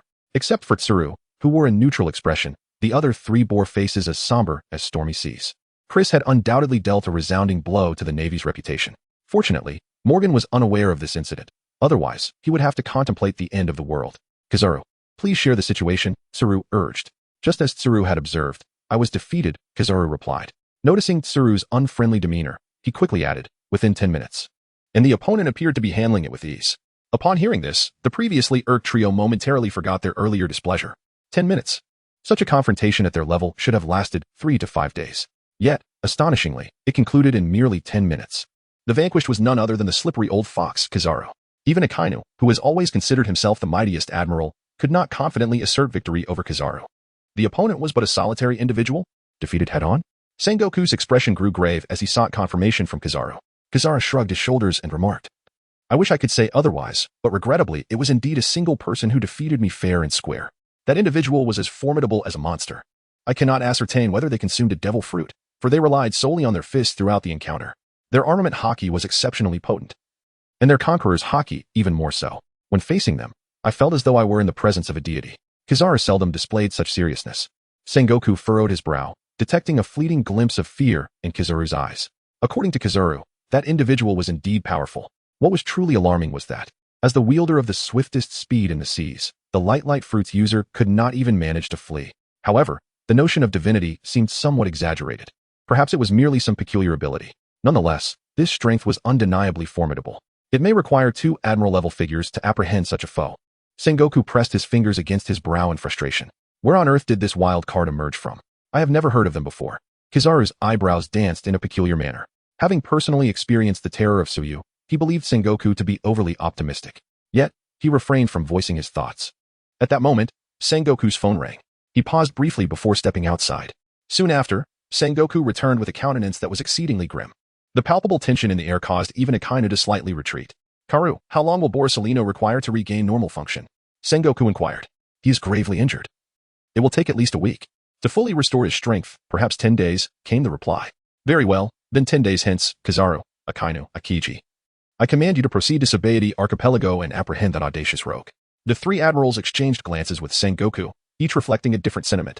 Akiji felt a twinge of disappointment within. Karu interjected, "What if the adversary departs?" Sengoku responded, "Simply assign someone to monitor the situation. I believe the opponent will not make an exit." He felt as though Tsuyu was deliberately provoking them. Thus, he would undoubtedly await the Navy's move. Contemplating this, Sengoku's gaze turned cold. Half an hour later, Chris returned to the Shabadi archipelago. At that moment, his heart felt as though it might burst. The experience was utterly exhilarating. C was at the back, instructing Hancock and Robin in the art of armament Haki. Hancock had been acquainted with this power since childhood, and now everything fell into place effortlessly. Robin, however, required a bit more effort. "Hey boss, I'm back." Chris entered, his steps somewhat unsteady, yet his expression radiant with joy. "Ah, splendid," Suyu remarked, a smile gracing his features. Chris produced a transponder snail and handed it to Suyu, then inquired, "Boss, will there be more thrilling missions like this in the future? Have you become addicted to breaching the Marine headquarters?" Suyu chuckled at him. "Not quite. It's primarily about the thrill of it. You see, back at Marine headquarters, Sengoku and 2 admirals made their moves, yet they couldn't even lay a finger on me. It was simply exhilarating." Chris fantasized about the day when he might visit renowned landmarks across the world, such as Impel Down or myriad. Suyu fiddled with the transponder snail, and the little creature's eyes sparkled, emitting 2 beams of light. Suddenly, a multitude of distorted faces of Marines appeared on the wall behind the bar, causing Suyu to laugh heartily. Robin's eyes shifted as she spotted Akiji on the screen. His chilling aura remains as terrifying as ever. "Boss, do you think they will heed your words?" Chris inquired. "If he agrees. It wouldn't be the Warring States period anymore. Moreover, even if they were willing to acquiesce, the world government would never consent." Suyu remarked nonchalantly. "Robin is already a student. Whether there's a bounty or not, it ultimately makes no difference. He merely sought to provoke the other party." Suyu tilted the phone bug in his hand and curled his lips in a smirk. He hoped Morgan would appreciate this gift. Upon hearing this, Chris inhaled sharply. His superior unexpectedly intends to make this matter public. Could it be that he is about to gain notoriety? It is rather exhilarating. Xiaqi's expression is one of utter perplexity. She believes that Suyu is determined to drive Morgan's to his demise. What a treacherous concoction, sweetly wrapped in poison. Yet, Morgan's is fully aware of this but still finds it delectable. Morgan's is remarkably efficient. 3 days later, seated behind the desk, Sengoku glares at the newspaper with a face as dark as thunder. This is infuriating. Chapter 39. Is this your corporate culture? The announcer, Suyu, has placed a bounty of 10 billion berries, regardless of life or death. A bounty notice swiftly circulates across the globe with the newspaper. In a short span, this marks the 3rd time Suyu has graced the headlines. The first was the announcement regarding Robin. The second time, he emerged as the shadowy figure behind that Chris. Chris, albeit a newcomer, dared to confront the Navy single-handedly, even managing to escape successfully. In no time, Suyu's existence has piqued the interest of various powerful factions. This individual is clearly a formidable villain. Apart from the Navy, all other factions revel in the Navy's misfortunes, including the world government. Naturally, while enjoying the spectacle, they are also poised to retaliate. In the Sabaody archipelago, a pirate ship slowly approaches the shore. Initially, the onlookers paid it no mind. However, upon discerning the childish design on the pirate flag, panic ensued. A great, notorious pirate has arrived. Goodness, it's the Big Mom pirates. Why have they come to the paradise? In a frenzy, everyone fled at the fastest possible pace. A man with hair styled into 3 fan-shaped sections leapt from the bow of the ship. He observed the chaotic crowd with a dismissive smile. Merely relying on his mother's banner had sent them fleeing in terror. The inhabitants of this paradise truly lacked fortitude. Soon, he arrived at the lawless zone and bellowed, "Incompetent fools, come out at once." Meanwhile, C was strolling through the marketplace with Hancock and Robin, while Chris trailed behind, burdened with bags alongside a few underlings. "Teacher, which color do you think is more appealing, black or white?" You are more suited to black. Let's start with a few dozen." "Teacher, I wish to purchase some books." "Buy as you please." "Teacher, that looks delicious." "Buy it." Soon, the group each held a skewer, savoring their treat. At that moment, Suyu's brow furrowed slightly. "Chris," he called, and Chris jogged over to his side. "Boss, what is it?" Suyu replied, "We have guests arriving. Please attend to them." Hearing this, Chris caught the glimmer of a knowing smile on Suyu's face and instantly understood that enemies were approaching. He turned around and tossed the bag in his hand to his subordinate, preparing to leave. However, at that moment, the collar of his fate was suddenly grasped by Suyu. "Boss." Chris looked at Suyu, bewildered. "Your speed is too slow. Allow me to assist you." As soon as the words left her lips, with a slight flick of her wrist, Chris was sent soaring into the air. "Boss, at least give me a moment to brace myself." His voice trailed off. Wow, a shooting star. Bystanders cast their gaze upon Chris in astonishment. A few subordinates took a step back, regarding Suyu as if she were a demon. "Teacher, that guest you mentioned, is he strong?" Hancock inquired. "What? Are your hands itching, Hancock?" Suyu gazed at her with a gentle expression. "I believe I have grown significantly stronger by following you for so long. But I wish to know just how strong I truly am now." Hancock appeared eager to test her capabilities. Suyu nodded and replied, "Very well, let us proceed. You may not be a match for him, but with me by your side, feel free to strike." "Robin, are you interested? You two could team up." "Teacher, I think I will observe for now," Robin humbly stated. "I have yet to master the Haki. It would be futile for her to engage, especially since even Hancock was not a match." So you nodded and then beckoned to a subordinate. The subordinate tossed the bag he was holding to others and hurried over, only to feel his collar being yanked. His expression suddenly stiffened. However, before he could utter a word, you had already taken action. Inform Chris to restrain the guest. Hancock intends to use him for practice. Let us go? No, this might end in tragedy. The voice was faint and ethereal. Wow, another shooting star. How fortunate today is. Let us proceed leisurely. There is no need to rush. Meanwhile, Charlotte Owen, the nonconformist with the split hairstyle, was still shouting in the lawless zone. Where are those who cannot assist? Are they all cowardly curs? An astonishing heat radiated from Owen, distorting the very air around him. At that moment, 3 individuals suddenly slid into Owen's presence. Boss Owen, we are from the Crazy Eight. We implore you to take charge for our leader. Owen frowned and replied. Stand up and speak. Where are those who cannot assist? The man in the center said, Boss Owen, the leader of Crazy Eight is dead. We beseech you. With a swift motion, Owen's hand pierced through the man's skull, as smooth as a hot knife slicing through butter. He expressionlessly withdrew his hand, and blood immediately transformed into a crimson mist. Those who were unable to help? I do not wish to repeat myself a third time. The remaining 2 trembled slightly, no longer daring to utter a word, and scrambled to their feet with great effort. Sir, we shall lead the way. We shall lead the way. At that moment, those who were unable to assist had already arrived upon hearing the news. Who are you to dare insult us, the unable to help? Owen sneered. If you are indeed the unable to help, then descend into hell. His purpose for coming here was solely to kill. The more bloodshed, the better. Those unable to assist felt the ominous presence of Owen and inwardly lamented. This newcomer was not to be trifled with. At that moment, a sudden shout echoed from the horizon, capturing everyone's attention. In the distance, a figure soared toward them, mouth agape. Those unable to assist were taken aback. It appeared to be their own leader. While they were momentarily stunned, Chris had already landed. After a brief pause, he crawled out of the pit. It was truly a life-threatening experience. Chris wiped the sweat from his brow. This journey had left a chilling wind rushing into his mouth. It was sheer clarity. Who are you? Boss, this person has come seeking trouble. Owen and those unable to assist spoke in unison. Upon hearing this, Owen turned his gaze toward Chris, a sinister smile creeping across his face. Oh, so you were the culprit behind all this? The temperature around him soared. The awnings of the nearby shops ignited spontaneously. At that moment, a chilling scream echoed from afar, growing ever closer. Boss, catch me. I'm going to die. Chris looked up to see a figure with a contorted face hurtling towards him. He observed the crystalline tears and mucus on the man's face and instinctively recoiled. With a thud, the man crashed to the ground, dust swirling around him. Is this truly your corporate culture? Owen inquired, bemused. Your emotions are utterly disjointed. The man, dazed, struggled to his feet, patting his body. I'm not dead, he exclaimed. Theorem 1. No matter how hard you strike during a jest, one will not meet their demise. Why are you here as well? Chris scratched his face, feeling somewhat awkward. Upon hearing this, the man's expression shifted to seriousness as he replied, Boss, the Great CU has instructed that you must first subdue the guests. Sister Hancock wishes to practice her skills. Chapter 40. Who dares to touch him? Owen was initially taken aback. However, as he noticed the man's gaze fixated on him while he spoke, realization dawned upon him that the guest in question was indeed himself. As the offspring of the notorious pirate Charlotte Lin, he had never endured such indignities. Arrogant little thief. You truly seem to wish for death. Chris nodded in response, clearly recognizing Owen. He is indeed acquainted with him. In the past, he would scarcely dare to speak loudly in the presence of such a figure. However, now, not only has his strength undergone an epic enhancement, but he also possesses a backing sturdier than diamond. Upon learning that his boss had dispatched a general within mere minutes, he realized that there was no longer anyone in this world whom he needed to fear. How dare you come looking for trouble? Chris regarded Owen with a disdainful snort. His performance once again infuriated Irving. Boss, are you up to the task? The fellow appeared exceedingly fierce. Unable to assist his junior, a sense of panic arose. For Irving was no ordinary figure. Fear not. Even if she were to come, I would possess the confidence to confront her.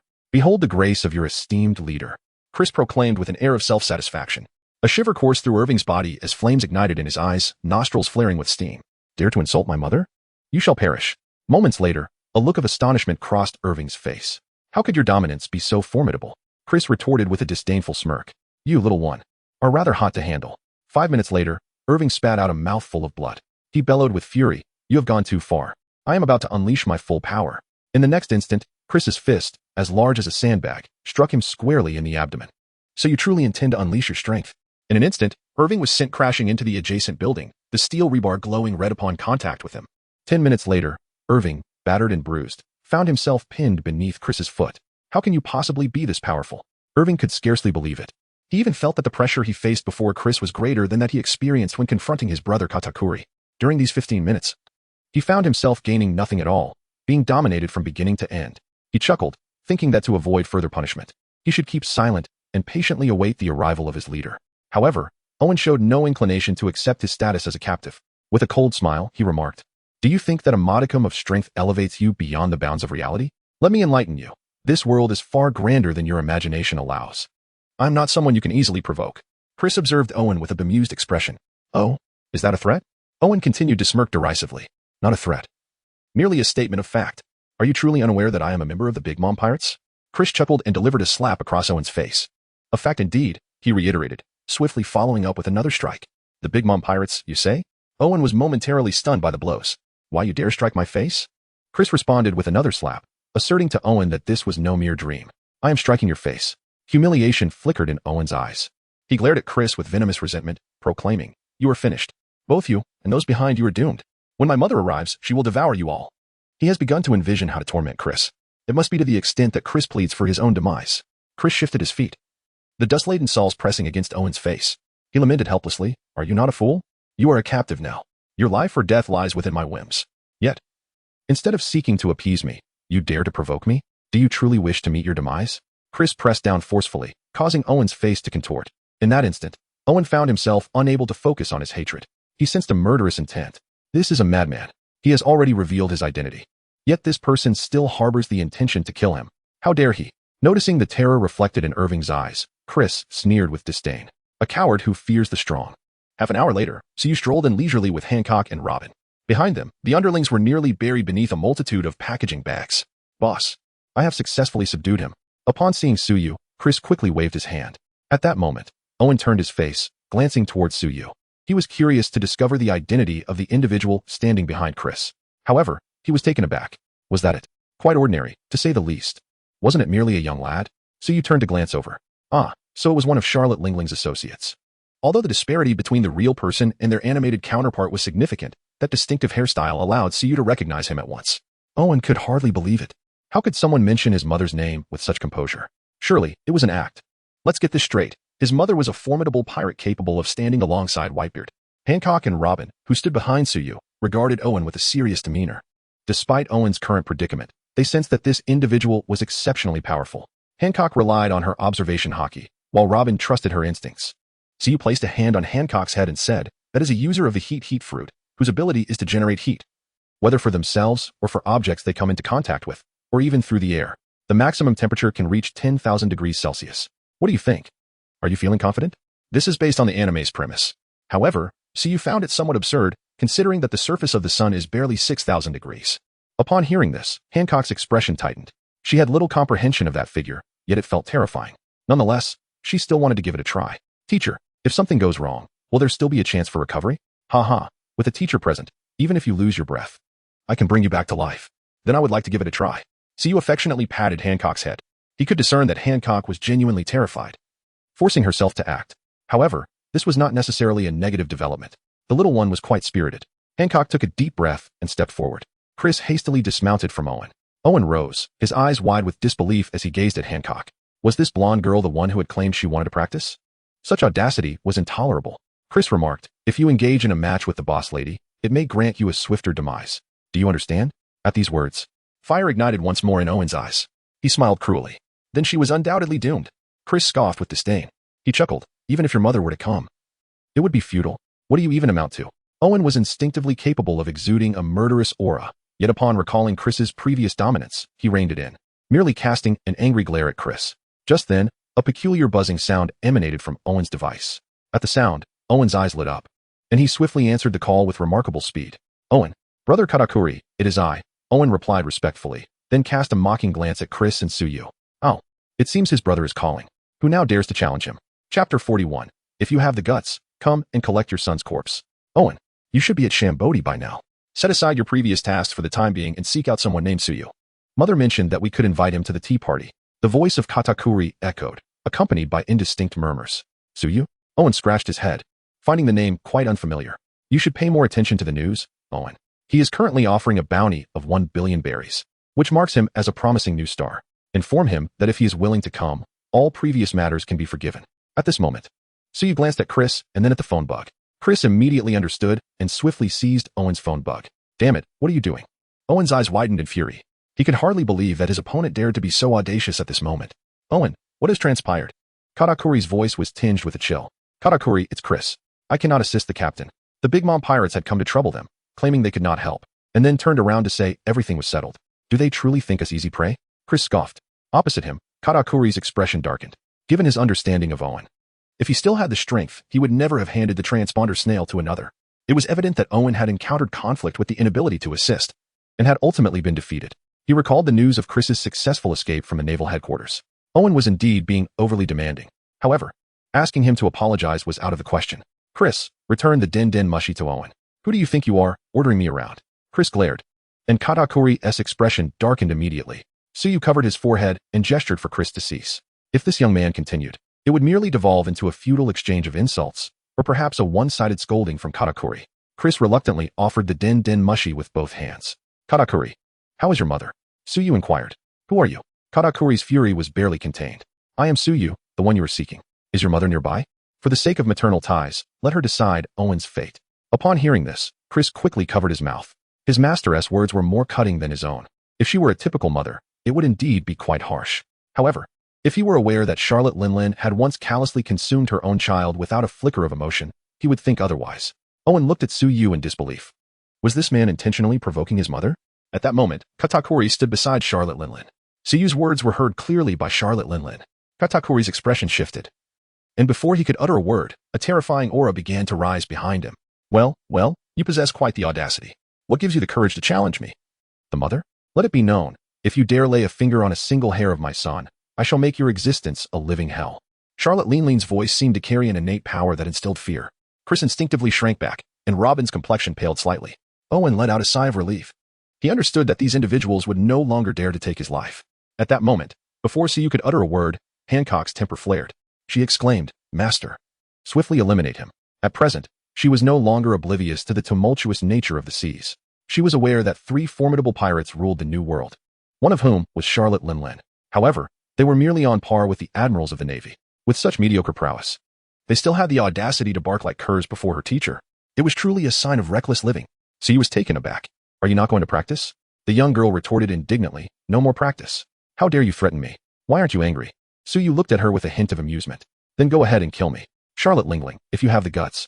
Come to the Shambadi archipelago and collect your son's body. Chris, upon hearing this, showed no hesitation. He picked up a steel rod and plunged it into Owen's heart. Owen's expression was one of disbelief. He never comprehended, even unto his death, why this group dared to take his life, especially after his mother had spoken. On the opposite side, upon hearing Suyu's command, Katakuri realized the impending doom. Whenever his brothers ventured out on missions, he would keep the life paper close to his person. At this moment, a warmth surged within his chest. He hastily produced it, only to witness the life paper ignite into ashes the moment it was exposed to light. Beside him, Charlotte Lingling observed with utmost clarity. Katakuri, caught off guard by his rising fury, felt an explosive force akin to a volcanic eruption surge from behind him. Very well. It has been far too long since anyone dared to provoke me. The young boy, you shall pay for this. With a swift action, the phone bug was abruptly disconnected. Suyu tossed the phone bug onto Owen. Ha ha ha. Charlotte Lingling must be infuriated. Chris chuckled mischievously. Regarding the recent events, he could only express one sentiment: sheer delight. A satisfaction that penetrated to the core. Teacher, do you think she might be too afraid to show up? Hancock still simmered with irritation. Robin remarked, it is quite possible. The proximity to the Navy headquarters is rather alarming. Suyu suggested, then let us pressure her a bit. Upon hearing this, everyone erupted in laughter, collectively uttering a single name, Morgans. As a journalist, Morgans has undoubtedly been experiencing a tumultuous blend of pain and pleasure lately. He yearns for sensational news. However, of late, that news may have exploded beyond measure. Terrifying though it may be, he still chose to publish it. He possesses confidence in his position within the department. Today, he received a photograph, accompanied by a ready-made article. The individual in the photograph is someone he recognizes, Charlotte Owen. He felt as though his heart had been laid bare. Had it been a month prior, he would have undoubtedly been brimming with excitement. Yet at this moment, all he could think was, is this it? It must be said that his taste had been refined, or rather spoiled, by Suyu. He read the manuscript once and was astounded. Goodness. This time Charlotte Linlin will surely be infuriated. However, Morgan had already attained a state of tranquility, having provoked both the world government and the Navy. What could a mere pirate do? The atmospheric pressure at Cake Island was exceedingly low, and everyone was filled with trepidation. Charlotte Linlin had never endured such humiliation in her life. She vowed to make Suyu regret ever entering this world. In response, Katakuri urged with a sense of dread. Mother, we must not act impulsively. Charlotte Linlin, her eyes bloodshot, fixed a penetrating gaze upon Katakuri, as if he were a mere morsel. "Are you asking me to swallow my anger, Katakuri?" Her voice resonated like a chilling breeze from the abyss. Everyone felt a shiver run down their spines. Katakuri was drenched in cold sweat, gritting his teeth. "Mother, the distance between the Sabaody archipelago and the Navy headquarters is merely an hour. At Kizaru's speed, it would take only 10 minutes. If he were to ensnare you, it would truly be troublesome." Chapter 42. The three admirals arrived. Charlotte Linlin huffed like a bull that had just been wounded and then encountered a red flag. Paraspero tugged at Katakuri's clothing in fear. Several sisters had already contemplated Katakuri's epitaph. Yet, Katakuri stood resolute. The oppressive atmosphere, heavy enough to invoke suicidal thoughts, lingered for a minute. Suddenly, Charlotte Linlin bellowed, "I want cream pudding." Hearing this, Katakuri sighed in relief, nearly collapsing from exhaustion. If not for Paraspero's quick reflexes, he would have already fallen to the ground. However, his heart had not settled for even a day when the news arrived. According to the urgency, this special edition newspaper was first dispatched to Thailand. Without a hint of suspense, Charlotte Linlin erupted in fury. Katakuri clutched his forehead in despair. Yet, he was devoid of any desire to console her, after all. Speaking now would undoubtedly lead to his demise. Furthermore, this was a confrontation they could not avoid. Pirates live by their pride. If they were to endure this, it would deliver a catastrophic blow to the reputation of their crew. The success that Charlotte Linlin had toiled for half her life would be obliterated in an instant. In a bar, Doflamingo perused the newspaper. Upon seeing that name, his fingers trembled. He was reluctant to admit that he had developed a sense of dread towards Tsuyu. It all began the moment he witnessed Tsuyu defeat the Yellow Ape in a mere 10 minutes. No matter how arrogant one might be, it was inconceivable to equate oneself with such a monstrous being as an admiral. Thus, he shrank back, too intimidated to confront Tsuyu. Diamandi could only offer a muted apology. However, upon observing Tsuyu's provocation towards Charlotte Lingling, a glimmer of hope flickered within him. Perhaps one Charlotte Lingling would not suffice. But what if there were two? After much contemplation, he dialed a number. "Kaido, the shipment you requested may not be delivered on time. It is not my fault. It was intercepted. I clearly stated who the recipients were supposed to be, yet they still proceeded. I am no match for them." Meanwhile, in the Naval Headquarters Hospital, the Yellow Ape reluctantly removed the last bandage. He then ambled to Sengoku's office, languidly submitting a report. "Admiral Sengoku, all my external injuries have healed. However, my internal injuries are still quite severe. May I have a few more days to recuperate?" Sengoku cast a sidelong glance at him, dismissing the request entirely. "In that case, let us set out. That lunatic has been at large for too long. It is time to settle the score." At that moment, he was leisurely enjoying a chilled watermelon while observing Hancock and Robin as they trained. Witnessing two stunning beauties drenched in sweat and gasping for breath was indeed a gratifying experience. In an instant, Tsuyu's figure flickered as if experiencing a signal disruption. Then, two masked individuals clad in white suits appeared beside him. Their necks twisted at grotesque angles, lifeless and utterly defeated. This marked yet another wave. The world government truly possessed remarkable perseverance. At some point, Rayleigh had made his way to this location. He cast a fleeting glance at those CPs, then chuckled as he observed Hancock and Robin. His gaze audaciously wandered to sensitive areas, and under the warm summer sun, he inexplicably shivered. Rayleigh cleared his throat, averting his gaze and adopting a faade of propriety. Noticing his compliance, he retracted his murderous intent.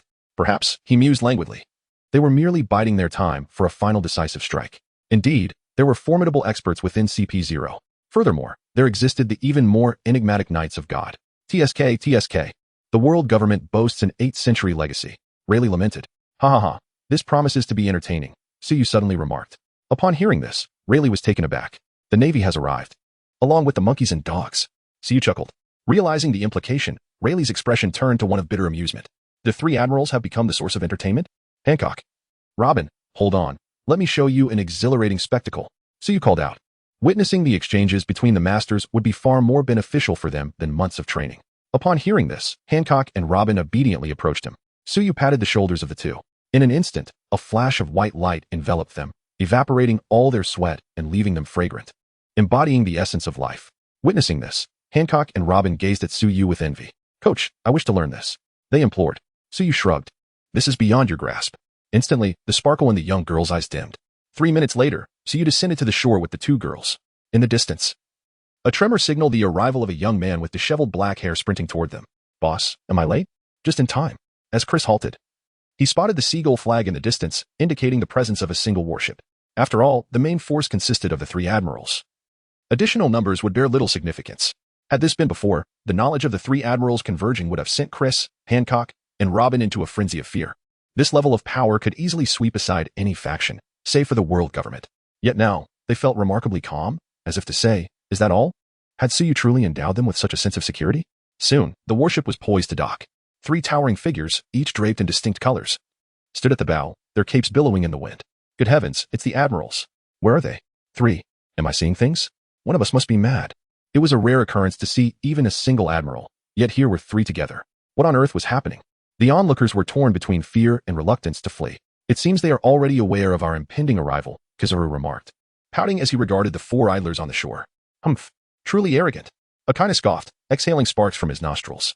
Akiji's gaze had already been captured by the obedient black-skinned girl standing behind Tsuyu. Robin. Before the warship could dock, the 3 admirals leapt simultaneously to the shore. Robin, standing behind Tsuyu, regarded Akiji with a complex expression. Arrogant pirates, today marks your end. Akina glared at Tsuyu. Despite Tsuyu's seemingly extraordinary demeanor, he was unconvinced that 3 admirals could not subdue him. It should be an effortless task. The onlookers gasped in shock. So it was indeed for that young boy that the 3 admirals had come. They still believed that the onlookers were merely bystanders. Regardless, to attract 3 formidable generals in one breath was a remarkable achievement for the youth. At this moment, Tsuyu sat upon the throne of concentrated white light, resting his chin upon his hand. Upon hearing Akainu's words, Tsuyu straightened up. You dare to label me as such scum? Do you wish to jeopardize your career? This was the most humiliating moment for Tsuyu. Chapter 43. Is this what a general is? Hardly impressive. Akiji cast a surprised glance at Tsuyu. He could sense Tsuyu's fury. It was far from a mere facade. Regardless of who you are, daring to harbor a criminal wanted by the world government and challenging its authority is utterly unforgivable. You, along with Nico Robin, should prepare to repent and impel down in your next life. This individual has been brazen for far too long. Yet, with their arrival, his fortunate days are numbered. The magma erupted fiercely. However, Tsuyu not only remained seated but also held his head high. Boss, I can only stop one at most, Chris remarked, dispersing the oncoming magma with a grave expression. No sooner had he finished speaking than Akiji and Kazara circumvented Chris and charged towards Tsuyu. Still, Tsuyu remained indifferent. The onlookers sighed in despair. Had this unfortunate youth been paralyzed by fear? It was understandable, after all. There existed no one capable of facing 3 admirals while maintaining their composure. Heavenly Cloudsword, the violent bird's beak. Yet Tsuyu remained unmoved. Some spectators had already closed their eyes, unable to bear witness to the gruesome fate that awaited the young man. After all, he was rather handsome. In the next moment, the lightsaber and the ice chicken shattered. Akiji and Kizaru's pupils contracted as they paused their assault and withdrew. Did you discern anything? Akiji asked, his gaze fixed intensely on Tsuyu. Kizaru, pouting, remarked, it resembles Haki, yet feels vastly superior. What a formidable young man he is. When an expert makes a move, one immediately discerns the truth. With just this display, Tsuyu had already proven himself to be on par with them. The onlookers were left utterly astounded. They all suspected they were hallucinating. Tsuyu passed through Kizaru and Akiji, gazing at Chris, and said, shall I grant you a temporary buff? One that could enable you to defeat an admiral. What nonsense are you spouting? Akina scoffed, driving Chris back relentlessly. Upon hearing the prospect of overcoming an admiral, Chris's heart stirred. I want it. At the same time, he abandoned the notion of clashing directly with Akainu, skillfully evading a strike and retreating. Tsuyu smiled, tossing a sphere of white light towards Chris. Akiji and Kizaru instinctively moved to intercept it. Yet, the luminous orb deftly maneuvered around them, burrowing into Chris's body. Tsuyu's expression darkened. Damn it, what a reckless fool you are. Do you not realize how this could confuse the readers? Hancock and Robin watched curiously as Chris's injuries from the earlier battle with Akina healed in the blink of an eye, while his aura began to surge. A radiant light enveloped him, coalescing into the form of formidable armor. Behind him, 3 pairs of 6 translucent, elongated double-pointed spires were arranged like wings. In his hand, the white light solidified, manifesting a knight's greatsword measuring 2 meters in length before the astonished crowd. Chris evolved. He had transformed into the paladin Chris. You have been empowered. Rise swiftly. The onlookers erupted in exclamations of astonishment. Wow, how is he so dashing? Yet my charming, languid young master remains the most handsome. No dissent will be entertained. Any contradiction will only serve to affirm my stance. As Chris felt the explosive power surging within him, a bold smile began to spread across his lips. He felt capable of overpowering Akainu. Hey, there must be a limit to your disregard for us, Akiji remarked, furrowing his brow. Since their arrival, Tsuyu had cast a fleeting glance in their direction, yet his gaze had not lingered upon them again. This blatant disregard incensed Akiji. Only by defeating me shall you earn the right to converse with my captain, Chris proclaimed arrogantly, harboring resentment. He beckoned to the 3 generals with a flick of his finger. You 3, come at me together. At that moment, Chris reached the pinnacle of his life. He could even faintly hear the sound of screams. How foolish. Did he truly believe that mere material armor would secure victory? Then, in your presence, I shall eliminate your subordinates before discussing anything further. Akaino's expression was as grim as the depths of the ocean. In the blink of an eye, the area 500 meters from the shore was engulfed in molten lava. The onlookers were compelled to retreat a considerable distance, barely able to withstand the searing heat. Hancock and Robin's eyes sparkled with intensity, eager to seize every detail. They understood that this was the pinnacle of battles in this world. Chris wore a peculiar expression. He stood upon the molten lava, yet felt no trace of its searing heat. In fact, he believed that even if he were to roll within the lava, he would remain unscathed. Thus, confronted by the onslaught of the three generals, he heeded his instincts and did not evade. The three generals regarded Chris as mad. However, as the explosion of the tricolored energy dissipated, they soon discovered that Chris was entirely unharmed. At this moment, they felt on the verge of madness. The sensation they had just experienced undeniably struck their opponent, yet it was thwarted by the formidable armor.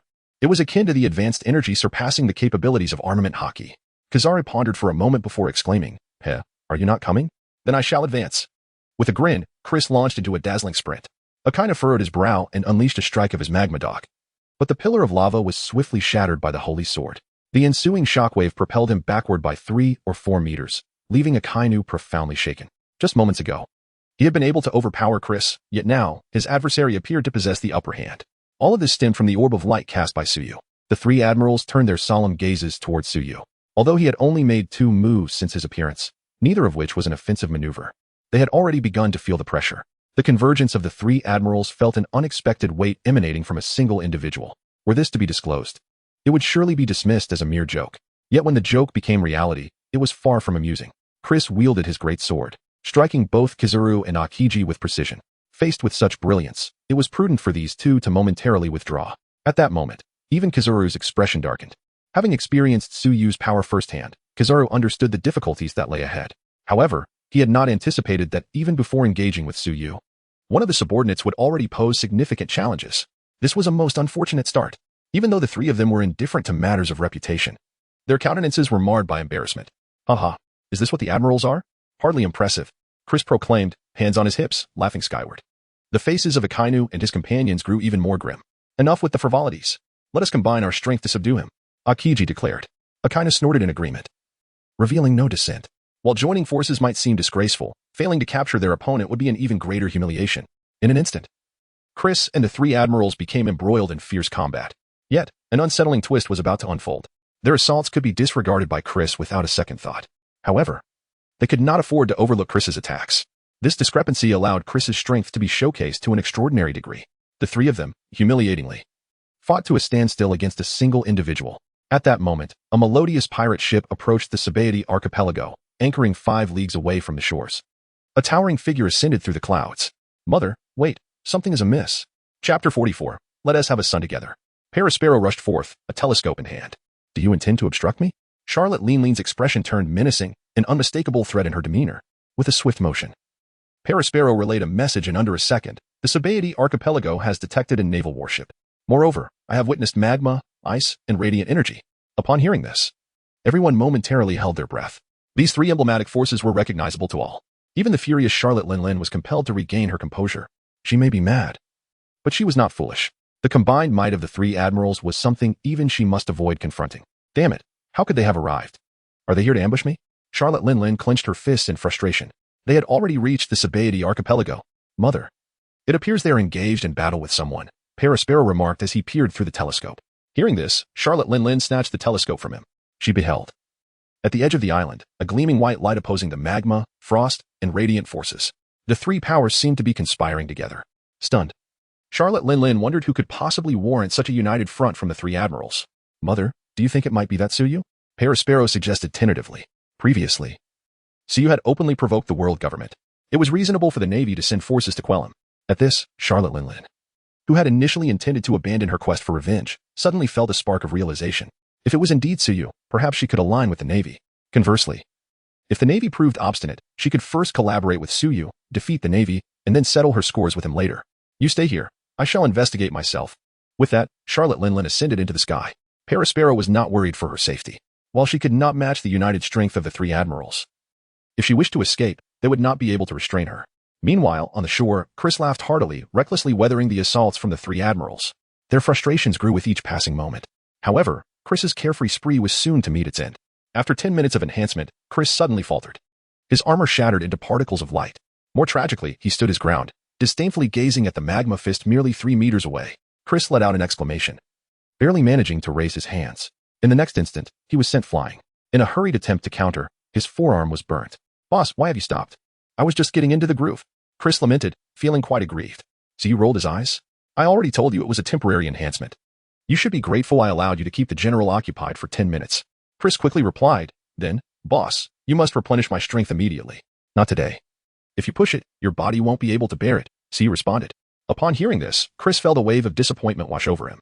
He had just begun to gather his energy. Suddenly, he shivered as 3 murderous glares fell upon him. Turning his head, he beheld the ghastly visages of the 3 generals. Just moments ago, he had felt invincible, yet now he was met with the utmost derision. He shrank his neck and stealthily approached behind Suyu. Boss, save me. At that moment, Suyu's gaze shifted upward, looking into the distance. The 3 admirals also ceased their attention on Chris, turning to face the same direction as Suyu. There, against the clear sky, a massive dark cloud was inexplicably soaring. Upon it stood a corpulent, towering woman, 8 meters tall. Suyu fell silent, suddenly feeling a pang of sympathy for the dark cloud. Charlotte Linlin? What is she doing here?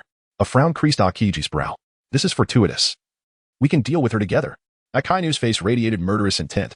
The opponent had been hiding in her lair, but now presented a golden opportunity. Kizaru appeared troubled. This is already enough trouble, you know. This madwoman is not easy to handle. Soon, Charlotte Linlin descended to hover above the shore. The onlookers froze momentarily upon seeing her, then scattered in fear. Damn it, the wicked pirate is here. After halting, she immediately spotted Suyu. It was inevitable, no matter where he was. Suyu always stood out. Not only was he handsome, he also radiated light. Suyu. Upon seeing him, Charlotte Linlin let out a wild shriek. A violent wave of Conqueror's Haki descended from the sky. This was a rare power, yet none of those present displayed any reaction. Even the 2 girls remained unaffected. It's just Conqueror's Haki. What's the big deal? They thought, comparing it to their teacher's superior prowess. The 3 admirals exchanged glances, realizing she had come to confront Suyu as well. Naturally, they recalled that her son had been killed by him. Charlotte Linlin's gaze sharpened, her demeanor growing more serious as she regarded Suyu. Her Conqueror's Haki dissipated upon encountering him, as if she had met the sovereign of such power. Coupled with the 3 admirals standing united against her, it was evident to her that this man was not to be underestimated. Moreover, and most importantly, Suyu was exceptionally handsome. Even she felt a stir of desire within her. Abruptly, she retracted her Haki and looked at Suyu, saying, So, Suyu, how about we have a child together? If you agree, we can wipe the slate clean regarding the matter of my son's death. I can even assist you in resolving your current predicament. What do you say? The 3 admirals slowly manifested 3 question marks above their heads. Are you serious?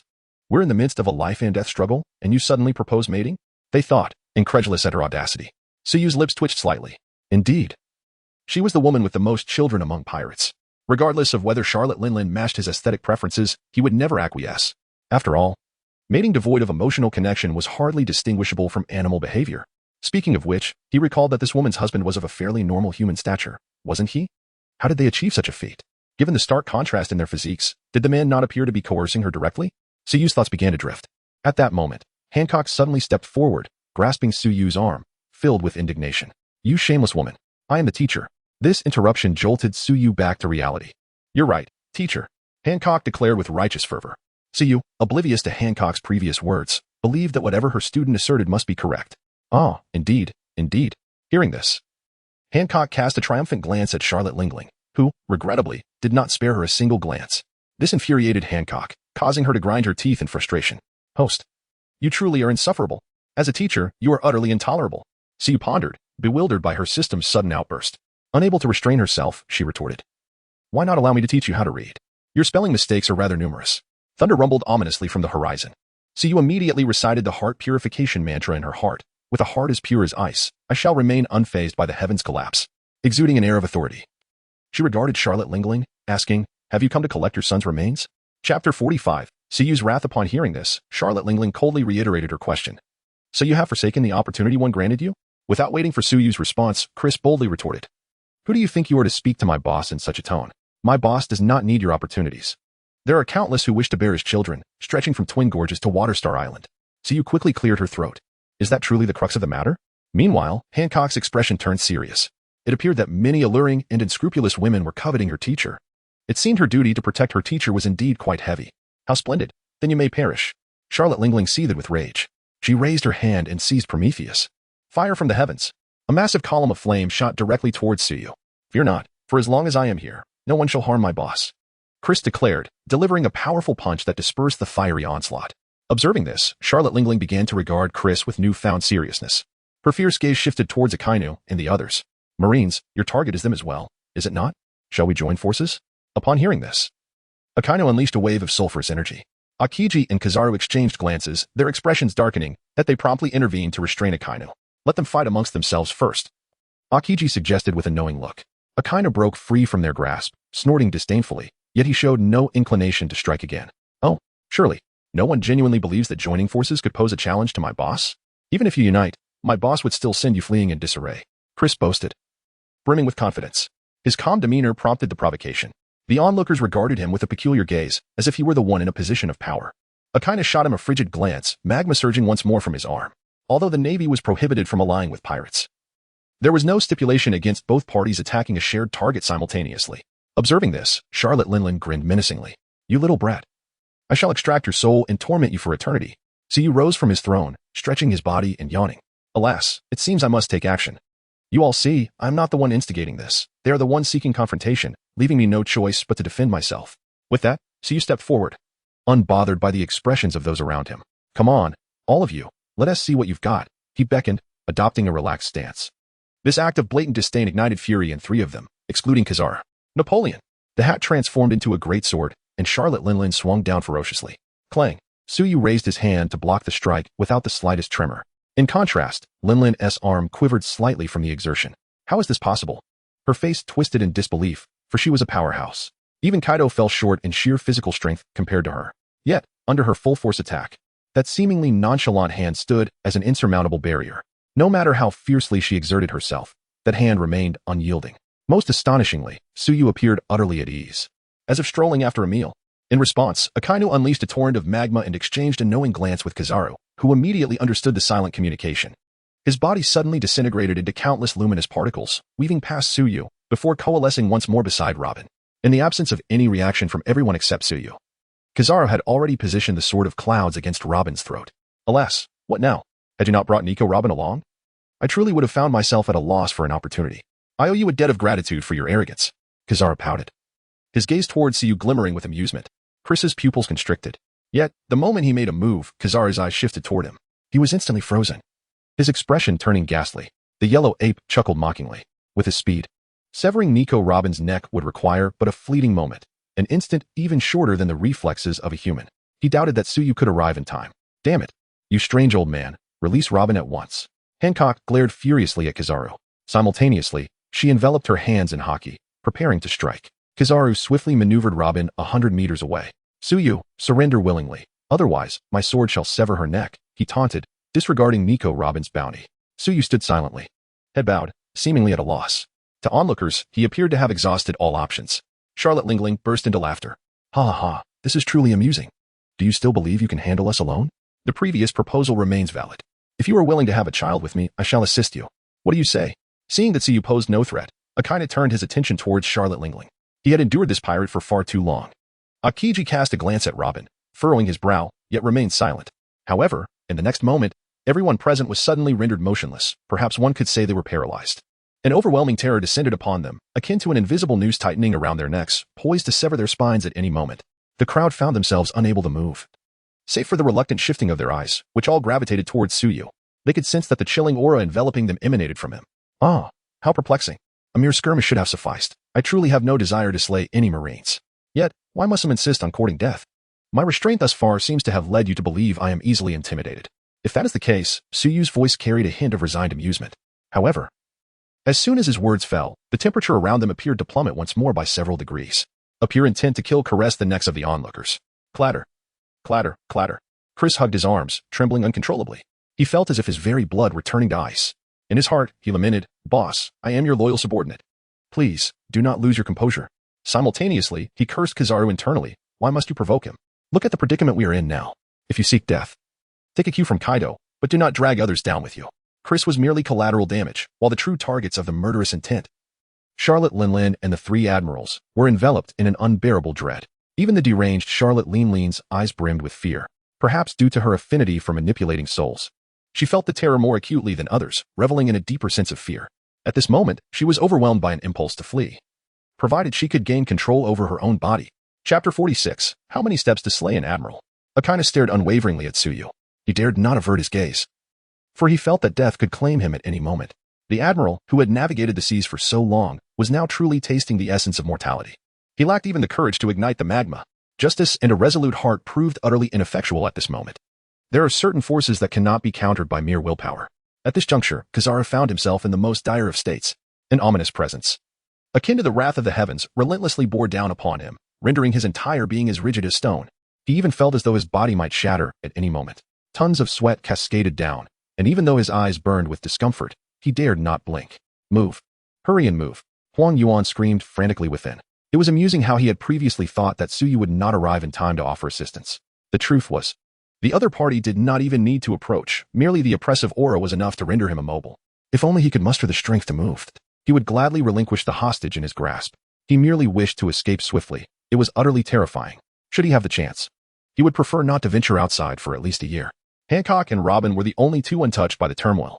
While others were ensnared in the chill of winter, they remained akin to the languid afternoons of a warm summer. Although they were impervious to the malaise, they could still perceive the peculiar state of those around them. Robin cautiously maneuvered her way out from the clutches of Kizaru, making her way to Hancock's side.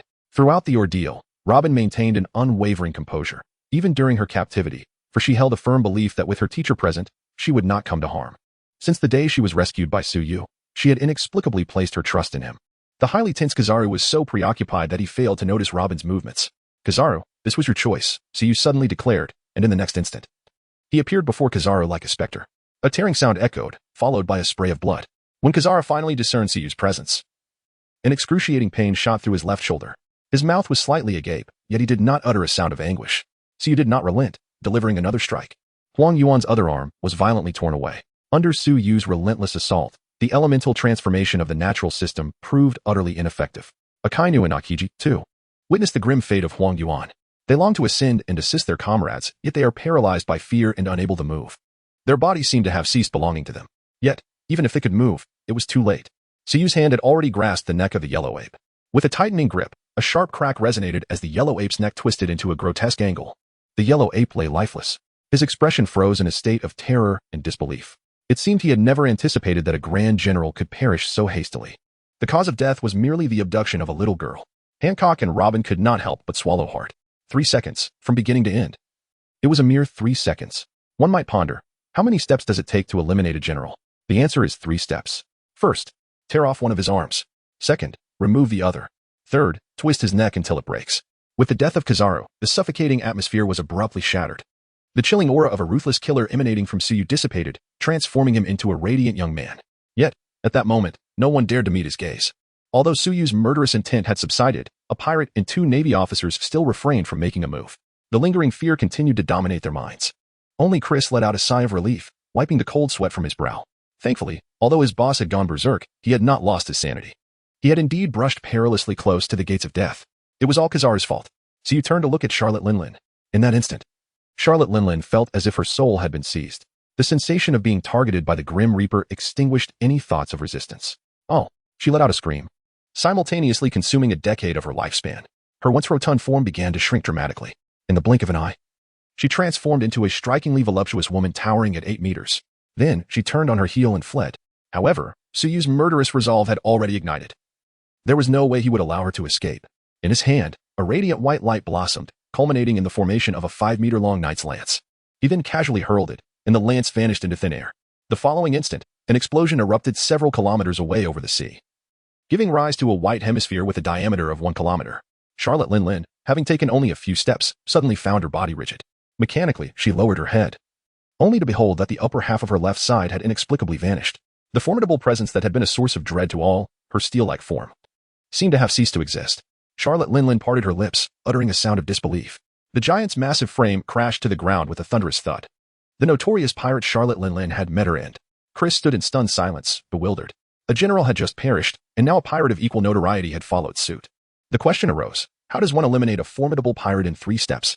The answer, 3 steps, you say? That presents a bit of a challenge. One must first devise a way to squander 2 of those steps. Akainu and Akiji found themselves parched, their throats dry. The colossal projectile that had pierced Charlotte Linlin had not been far from them. Its appearance was terrifying, yet what their observation Haki relayed was even more dreadful. In that moment, despair filled their hearts. Such a chasm in strength could not be bridged through mere effort. Their assaults are futile against others. However, should they be struck even once, their demise is inevitable. This is as trivial as playing with a ball of yarn. Having taken the lives of 2 individuals, the resentment within Suyu has nearly dissipated. He inhaled deeply, casting his gaze upon Akainu and Akiji, the two admirals, who instilled fear in the hearts of many in the outside world, now trembled uncontrollably. They understood that it was over. Yet, unexpectedly, Suyu remarked with a peculiar tone, "What are you still doing here? Hurry and leave." Although Suyu's words were undeniably brusque to the ears of the two, they resonated as the most melodious sounds in the world. They fell into silence, too intimidated even to utter threats, and swiftly made their exit. In an instant, only Suyu and her three companions remained. With a crack, Suyu looked up. Several news reporters, clutching their cameras, were so startled they nearly dropped their equipment. They squawked in disarray and hurriedly took flight. Suyu sank into contemplation. She wondered why that person was able to remain airborne while taking pictures. Am I truly that terrifying? Turning to the approaching Chris, she inquired, "Am I frightening?" Chris shivered in response. "No, not at all." Suyu pressed. "Then why are you trembling?" She then turned to the composed Robin and asked, "Robin, if the teacher had just killed Akiji, would you hold it against him?" Upon hearing this, Robin's expression grew complex. Her feelings towards Akiji were undoubtedly intricate. He took the life of her friend, yet he released her, uncertain of the reasons. She now regarded her teacher as the most significant person in her life. Here, she experienced a sense of belonging akin to home. Chapter 47. Palusolino, he did not return. On a pirate ship several nautical miles away, Perispero paced restlessly, consumed by concern. While Suyu remained untroubled, the three admirals were formidable adversaries. At that moment, an overwhelming and terrifying pressure suddenly surged from the distance. Perispero's body stiffened instantly. The most terrifying experience he had ever encountered in his life was witnessing his mother suffer from anorexia. Yet at this moment, this aura was 1,000-fold. A myriad of times more terrifying. The presence arrived swiftly and departed just as rapidly. Perispero regained his ability to move, yet his clothes were thoroughly soaked, and he was nearly drained of strength. He gazed fearfully towards the direction of the Shambodi Islands. What was that? Was it indeed the direction of the Shambodi Islands? Surely, Mother would be safe, wouldn't she? The sensation had surpassed the limits of his comprehension, even though his faith in his mother was unwavering. He could not help but feel a gnawing anxiety. He clenched his teeth, preparing to command the ship to set sail. Yet, in the next moment, a brilliant flash erupted in the distance. Before he could discern its nature, the sea's surface suddenly exploded. A terrifying surge of energy ravaged the surroundings, rendering everyone immobilized upon the deck. Shortly thereafter, the tumult subsided. Perispero, his limbs convulsing, managed to rise to his feet. He exhaled in relief and scanned the deck to observe the others. However, he was suddenly struck by the sight of the brooms and mops, which had now lost all semblance of life. They had become mere instruments, devoid of spirit. A terrifying notion from earlier surged uncontrollably in his mind. Perispero's pupils trembled. Set sail. Quickly set sail. Soon, the vessel docked. Perispero, unable to contain his anticipation, disembarked and immediately caught sight of a familiar figure lying on the ground. In death, Charlotte Lingling's form had reverted to its original state. "Mother, mother," Perispero's voice quivered with emotion. He gazed incredulously at the void left by his mother. Her heart was gone. It was impossible for her to still be alive. How could this be? It had not been long since she had departed. How could it be that his formidable mother had suddenly passed away? General.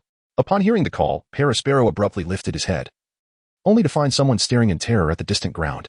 He glanced over, his pupils narrowing once more. Admiral Kazara lay lifeless, his arms having vanished and his neck twisted grotesquely, clearly deceased beyond any doubt. What had transpired with the admiral? Perispero hesitated briefly before hastily lifting Charlotte Lingling's corpse. "We must go, quickly leave this place." At that moment, Suyu and his companions were already on their way back. Chris had regained his previous vivacity. "Captain, you were absolutely magnificent just now." Their terrified little eyes were simply hilarious. "I can't believe it. Just 3 moves. The boss only made 3 moves. Chris was ecstatically beside himself. He felt that the scene he had just witnessed would be etched in his memory for eternity. Hancock and Robin gazed at Suyu with eyes filled with awe and admiration. At that moment, they truly comprehended the formidable weight of Suyu's invincibility. Slaying a formidable adversary was akin to slaughtering a mere chicken. Suyu shrugged and remarked, "In truth, I never intended to take the life of a Navy officer. After all, despite being agents of the world government, they do strive to maintain peace upon the seas. Unfortunately, some individuals revel in testing the boundaries of others. Thus, I had no choice but to eliminate him." Chris was beside himself with excitement. Just listen to the calmness in his tone, so brimming with intensity. When might he attain such excellence as his captain? Robin and Hancock's eyes sparkled with intrigue. Were they, perhaps, the limits set by their mentor? An hour later, the warship returned to the Navy headquarters. Akainu and Akiji stumbled into Sengoku's office in a daze. "You're back? What is the situation? Have Suyu and Nico Robin been captured?" Sengoku observed the two with a sense of unease regarding their demeanor, yet he dismissed it. With 3 admirals working in concert, what could possibly have gone awry? "Oh, by the way, where is Borsellino? Why are only the 2 of you here? Is he being lazy again?" Sengoku pinched the bridge of his nose in exasperation. Having a subordinate like Kizaru would surely shorten his lifespan by several years. Borsellino has not returned. Aokiji inhaled deeply and murmured, "Not back? Has he gone on strike?" Sengoku was momentarily taken aback. The next moment, he caught a whiff of a pungent sulfur scent. He looked up and saw Akainu's jaw muscles bulging, his fists clenched tightly, and his nostrils flaring. The hot-tempered Akainu and the laid-back Kizaru appeared to be natural adversaries to outsiders. However, in truth, they were contemporaneous trainees with a strong camaraderie. Their unusual behavior and the palpable tension between them filled Sengoku with a foreboding sense of unease. What on earth has transpired? Where has Borsellino gone? Akainu suddenly bellowed. He hasn't returned. Sengoku sprang to his feet, his eyes wide with alarm. He has come back, he echoed. Neither Aokiji nor Akainu uttered a word. For a moment, the atmosphere in the office became suffocatingly tense. Sengoku's breathing grew increasingly labored. A radiant glow shimmered from the back of his head, while the fury within him was forcibly subdued. Sengoku gradually took a seat, casting a glance at Akainu before turning his gaze toward Aokiji. "Do enlighten me, what exactly transpired?" At that moment, Akainu abruptly opened the door and strode out, causing the entire office to tremble with a resounding bang. The two men paid him no heed. Aokiji inhaled deeply and recounted the events that had transpired earlier. Upon hearing this, Sengoku's brow furrowed deeply, his expression one of incredulity. "Are you saying that he defeated Borsellino with merely 3 moves? Aokiji offered a rueful smile. In truth, it only took 1 move. He dispatched Charlotte Linlin with just a single strike. Sengoku inhaled sharply. It was only then that he realized how utterly misguided his estimation of Su Yu's combat prowess had been. With the opponent possessing the strength to annihilate a general in an instant, he had foolishly believed that the combined efforts of 3 generals would ensure a near-certain victory. Sengoku gazed out the window, a sudden surge of trepidation rising within him, yet it dissipated as swiftly as it had come. His soldiers may tremble with fear, yet as the commander, he must not yield to such emotions. Kazan, return and take your rest. As for Siyu, keep a vigilant eye on Akainu to prevent any rash actions. If the enemy can effortlessly eliminate Borsellino, they are equally capable of dispatching Sakazuki." Sengoku clenched his fists in frustration. He yearned to rush forward and slay Tsuyu without hesitation. Yet, it remained an unattainable aspiration. The phrase instantaneously vanquishing a general loomed over him like an insurmountable mountain, weighing heavily on his heart. Qingji nodded slightly and departed in silence. At that moment, his thoughts were in disarray, and before he realized it, he found himself at the doorstep of Akainu's residence. Meanwhile, Akainu was at home. He did not knock but entered directly. Inside the room, a haze of smoke enveloped the air. Akainu sat upon a cushion, indulging in a cigar. With each puff, the cigar burned steadily from its tip to its end. He indulged in his smoking fervently, resembling an emotionless cigar machine. On the table lay glasses and spirits. Green Pheasant found a cup for himself and filled both glasses to the brim. He drained his cup in one go. Akainu did not glance at him. Yet he lifted his own glass and similarly downed its contents in a single gulp. Chapter 48. A new ability emerges. Several bottles lay scattered nearby. Yet neither Akainu nor Aokiji displayed any signs of intoxication. "I am the one who has caused him harm," Akainu suddenly remarked. "Had it not been for his instigation of Kizaru to abduct Nico Robin, we would not have provoked the adversary." Akainu clenched his fists in anguish, his jaw tightening in frustration. What tormented him the most was the undeniable fact that he had, at that moment, truly acted as a coward. He witnessed the tragic murder of his dear friend, yet he lacked the courage to even raise a fist against Tsuyu. Aokiji remained silent. This was merely Tsuyu's perspective. Who could know the thoughts of the other party? "I need to step out for a while," Akainu declared. Aokiji, taken aback, responded. "You must calm down. Going out there will only lead to your demise." Akainu shook his head in self-mockery. "I am but a cowardly deserter. Even now, the memory of those eyes sends shivers down my spine. Then what do you intend to do?" "I shall become stronger. At any cost, I must grow stronger." With that, Akainu disregarded Aokiji's expression and strode out. In the office, Sengoku had just reported the situation to the Gorosei.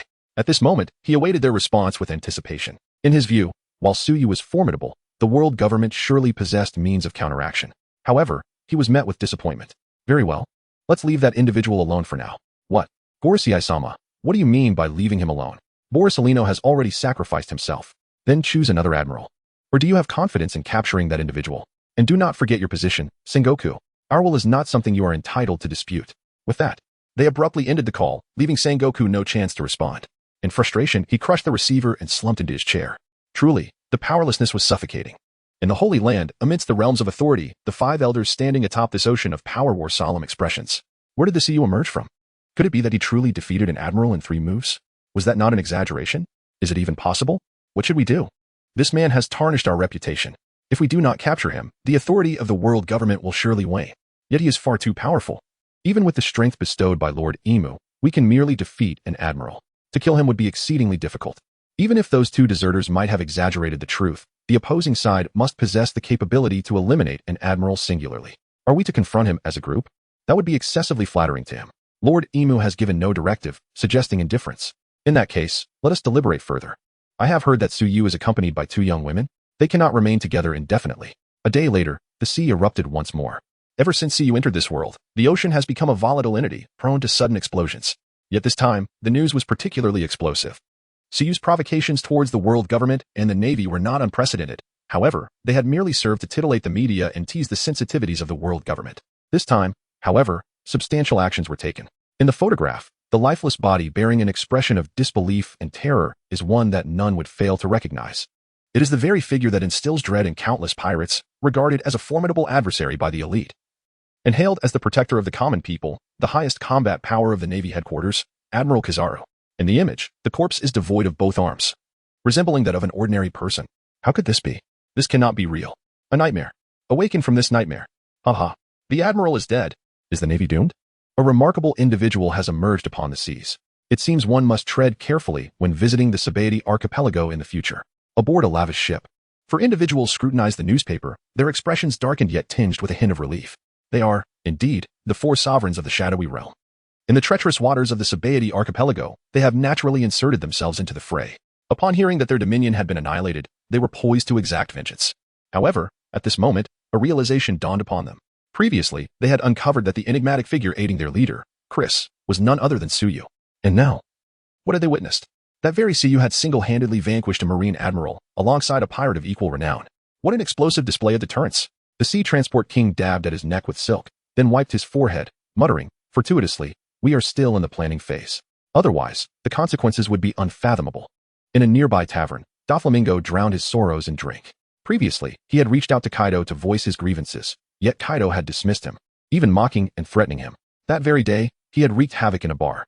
Now he found himself in another tavern, on another island.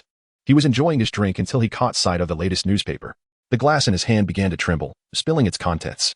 It was not until cold sweat trickled into his eyes that Doflamingo finally reacted. He carelessly wiped everything, yet he no longer possessed the inclination to drink. Although he had witnessed the defeat of Kizaru firsthand, there exists a profound distinction between vanquishing an opponent and extinguishing their life. Moreover, alongside Kizaru, a formidable pirate rivaling Kaido had also met his demise. At the Sabaody archipelago, while the outside world was in turmoil, the atmosphere here remained tranquil. For it bore the moniker of the Garden of Celestial Dragons. Following the subjugation of the lawless zone by Chris, this place felt even more secure. Ever since Suyu eliminated Kizaru and Charlotte Linlin, no one dared to disturb him again. Even the CP had vanished. In the backyard of the Nokken bar, Hancock excitedly approached Suyu. Teacher, look." With her right hand enveloped in Haki, she abruptly thrust it into the ground, accompanied by a series of peculiar sounds. Fissures began to radiate outward from the point of impact. Hancock withdrew her strength, wiped her nose, and inquired, "Teacher, am I impressive? Quite remarkable, right?" Ding. The host student. Hancock has mastered the transformation of the properties of Haki. Congratulations to the host for triggering a 10,000-fold amplification. The host has acquired the law of transformation. Suyu smiled. Indeed, quite impressive. You are truly a commendable student. Receiving praise, Hancock beamed like a mischievous kitten. My backyard. Upon hearing the commotion, Shaki rushed to the scene, only to let out a horrified scream at the sight of the devastated yard. Fissures sprawled across the entire area, extending outward significantly. She felt on the verge of a breakdown. Realizing she had caused trouble, Hancock quickly hid behind Suyu, cautiously peeking out to observe. Nearby, Robin watched with a smile. Shaki shot a resentful glare at the culprit, causing Hancock to shrink back in fear. "Haha, do not be alarmed. I shall assist you in restoration," Suyu said, ruffling Hancock's hair. However, after speaking, Suyu's expression turned peculiar. It struck him as somewhat akin to a beleaguered parent cleaning up after a mischievous child. Chapter 49. A trip to the East Blue really? Thank you so much. Mr. Suyu, please commence your performance. Shaki quickly regained her composure. Simultaneously, she was eager to witness what it would be like for a powerhouse like Suyu to undertake such a task, especially one as mundane as leveling ground. Previously, Suyu could only rely on brute force, but now, thanks to Hancock, he had acquired new abilities that were exceedingly fitting. With a focused thought, a peculiar wave of energy surged forth. Then, to the astonishment of Shaki, Hancock, and Robin, the ground abruptly transformed, resembling a liquid state. Wow! Hancock clung to Suyu, her eyes wide with disbelief at the flowing soil. Robin, too, found herself suspended on the other side before the earth enveloped her. Would liquid soil develop cracks? Certainly not. The moment the ground morphed into a liquid, it melded seamlessly together. When the tumult subsided, the surface was as smooth as a mirror. Haki looked down to discover her own reflection upon the soil, her mind racing with astonishment. With another thought, Suyu restored the ground to its original state. The surface remained as soil, even exhibiting granules of earth. This exemplified the power of the law of transformation. Suyu could alter the properties of any material at will. Just as he had transformed the soil from solid to liquid moments ago, he could manipulate not only the states of matter, solid, liquid, gas, but also attributes such as weight, softness, and hardness. He could even transform a statue of a divine beast into a corporeal form.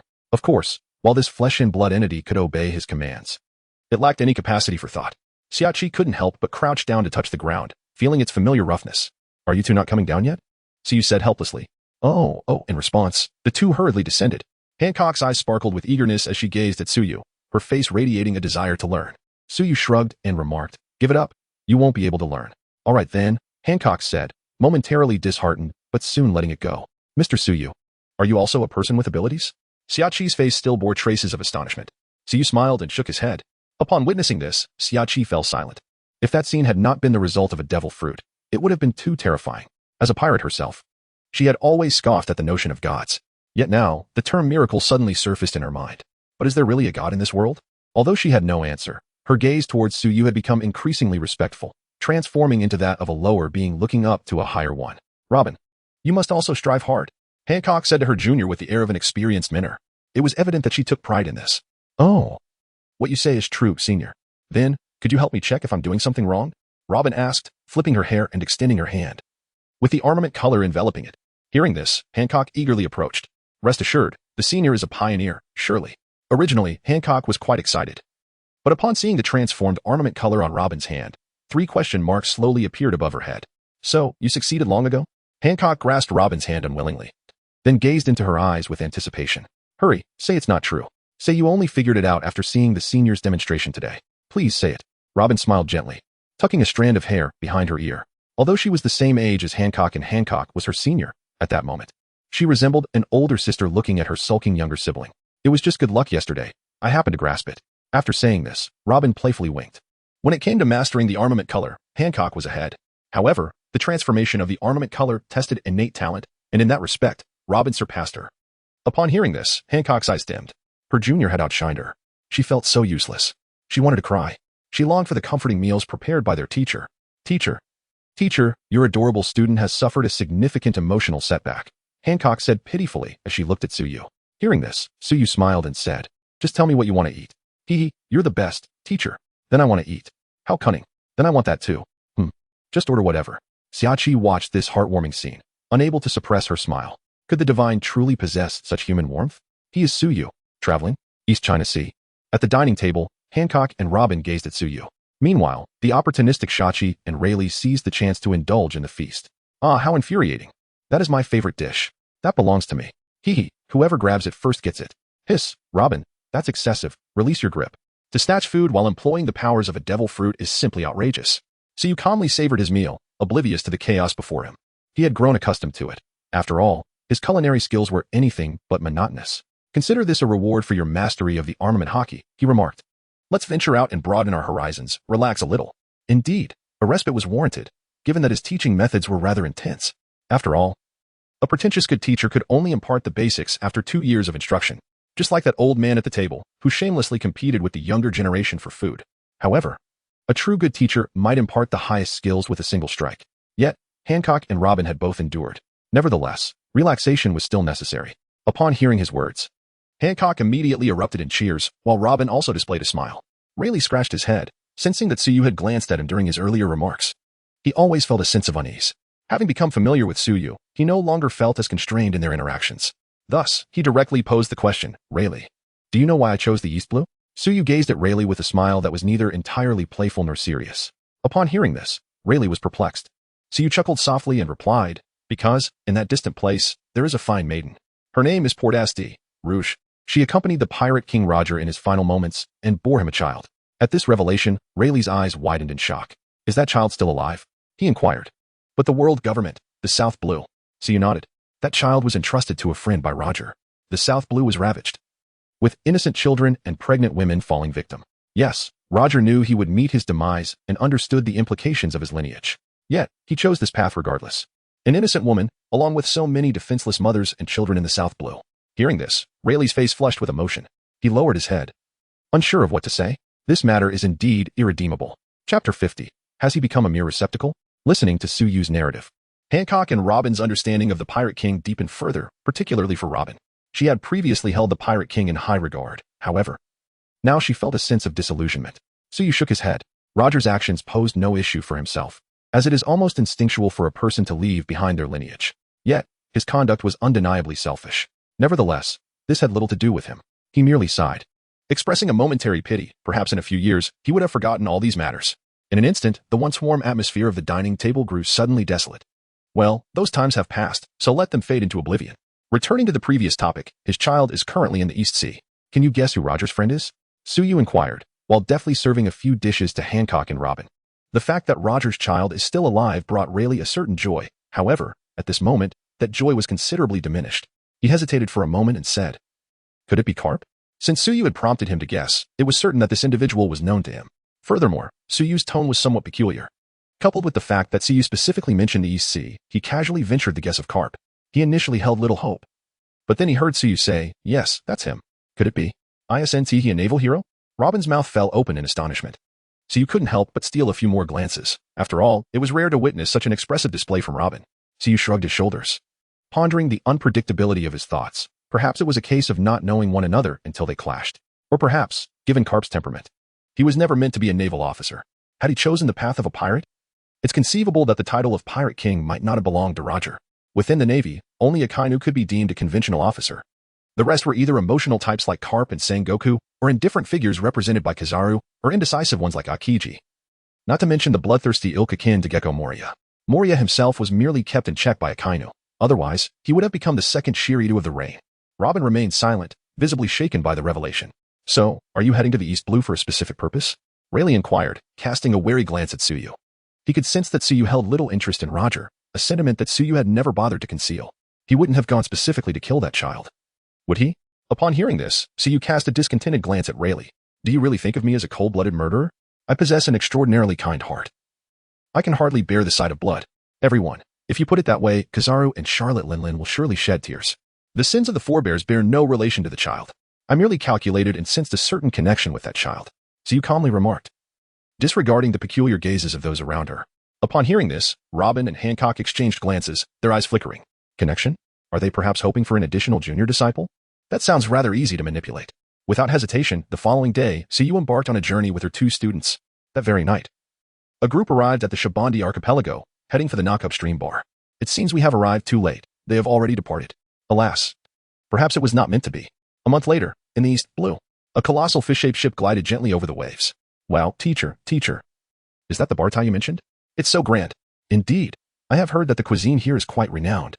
3 guests, please come inside." The attendant's eyes brightened at the sight of them. The 3 men were exceptionally handsome, and the woman was stunningly beautiful. Soon, a young lad with golden hair rushed over. "Ladies, please place your orders." His gaze was fixated on Hancock and Robin, entirely overlooking the presence of Suyu beside him. Hancock furrowed her brow, a disdainful snort escaping her lips. That wretched man. Indeed, it seemed that apart from her teacher, no good men existed in this world. Robin, however, found the situation rather amusing. After all, this little blonde appeared to be no more than 10 years old. Ahem. Suyu cleared her throat. In an instant, the little blonde felt as though his world had shattered. The apocalypse had arrived. When he finally regained his senses, he discovered that his clothes were completely soaked. Yet before him, the restaurant remained brightly illuminated. Tom stood still. The beautiful young lady was still in his sight, but at that moment, she had lost her allure. He cast his gaze upon the man beside him with utmost caution. "What would you like to eat?" Suyu inquired, extending the menu to Hancock and Robin, allowing them to order at their leisure. Since arriving in the East Blue, he had lost count of the numerous pirates he had dispatched who dared to provoke him. Now, he was affluent. "Well, let us start with one of these." He turned to Robin. "What else do you desire?" Hancock casually flipped through the menu before responding. The young man, upon hearing her voice, felt a flutter of excitement. The young lady's voice was so melodious. So, the dark-skinned lady was named Robin. What a lovely name. Yet, in an instant, he quickly suppressed his urge to gaze at her. He is indeed a libertine, yet not devoid of intellect. It was undoubtedly that man's warning that led to this moment. Upon hearing this, Robin cast a helpless glance at Hancock. "You have already ordered 1 dish. What more can I possibly choose?" she remarked.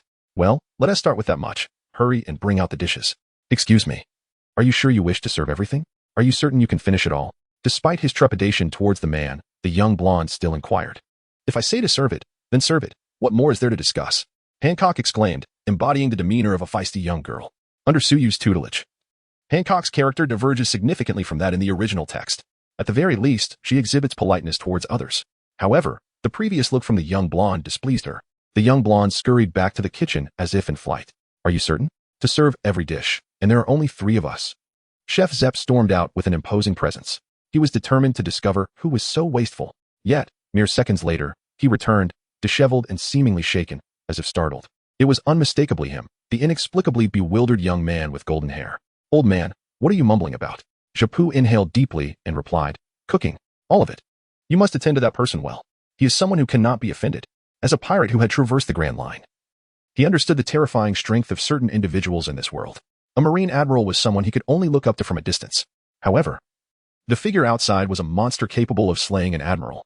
The mere thought of this monster awaiting the dishes he prepared sent shivers down his spine. Although the others were unaware of the unfolding events, the gravity of their leader's demeanor prompted them to spring into action. Soon, an array of dishes was presented. There were numerous delicacies, so they merely sampled each dish, leaving the remainder for Suyu. As he ate, Suyu fell into deep contemplation. Has this become a mere rubbish bin? Chapter 51. I came here for him. Well, it seems less delectable than what our teacher prepares. This meat is quite good. If our teacher were to cook it, it would undoubtedly taste even better. This is quite pleasant, yet I still prefer our teacher's rendition. The 2 of them dined while earnestly critiquing the dishes. One might mistakenly assume they are gourmet food connoisseurs. The person responsible for serving the dishes felt a twitch of discomfort upon hearing them. Who on earth is your teacher? Why do you still come here when he is so formidable? Are you here to create a disturbance? If it weren't for their leader's incessant warnings, we would never dare to offend these individuals. They had long since expelled those individuals, all right? The appearance of the person was quite pleasing, yet alas, they possessed a rather loquacious mouth. Gradually, their attention shifted away from the 2 young maidens, for they had been mere spectators as that man devoured over 50 sumptuous dishes, predominantly comprising generous portions of meat. The servers glanced curiously at Suyu's abdomen, which displayed no sign of fluctuation whatsoever. This individual was simply remarkable. Could it be that his mouth was a portal to another dimension? They were unaware that the dishes, upon entering the stomach, were instantly transformed into pure energy, surpassing even the life returned by the Navy. Soon enough, more than 200 dishes were served. The young man with yellow hair glanced at Suyu, acknowledging the extraordinary nature of this man whose appetite was incomprehensibly vast. Thus, a large appetite must attract the company of charming ladies, mused the youthful yellow-haired boy. After departing from the seaside restaurant and navigating for a while, Suyu finally reached his destination in the East China Sea, Windmill Village, a serene settlement.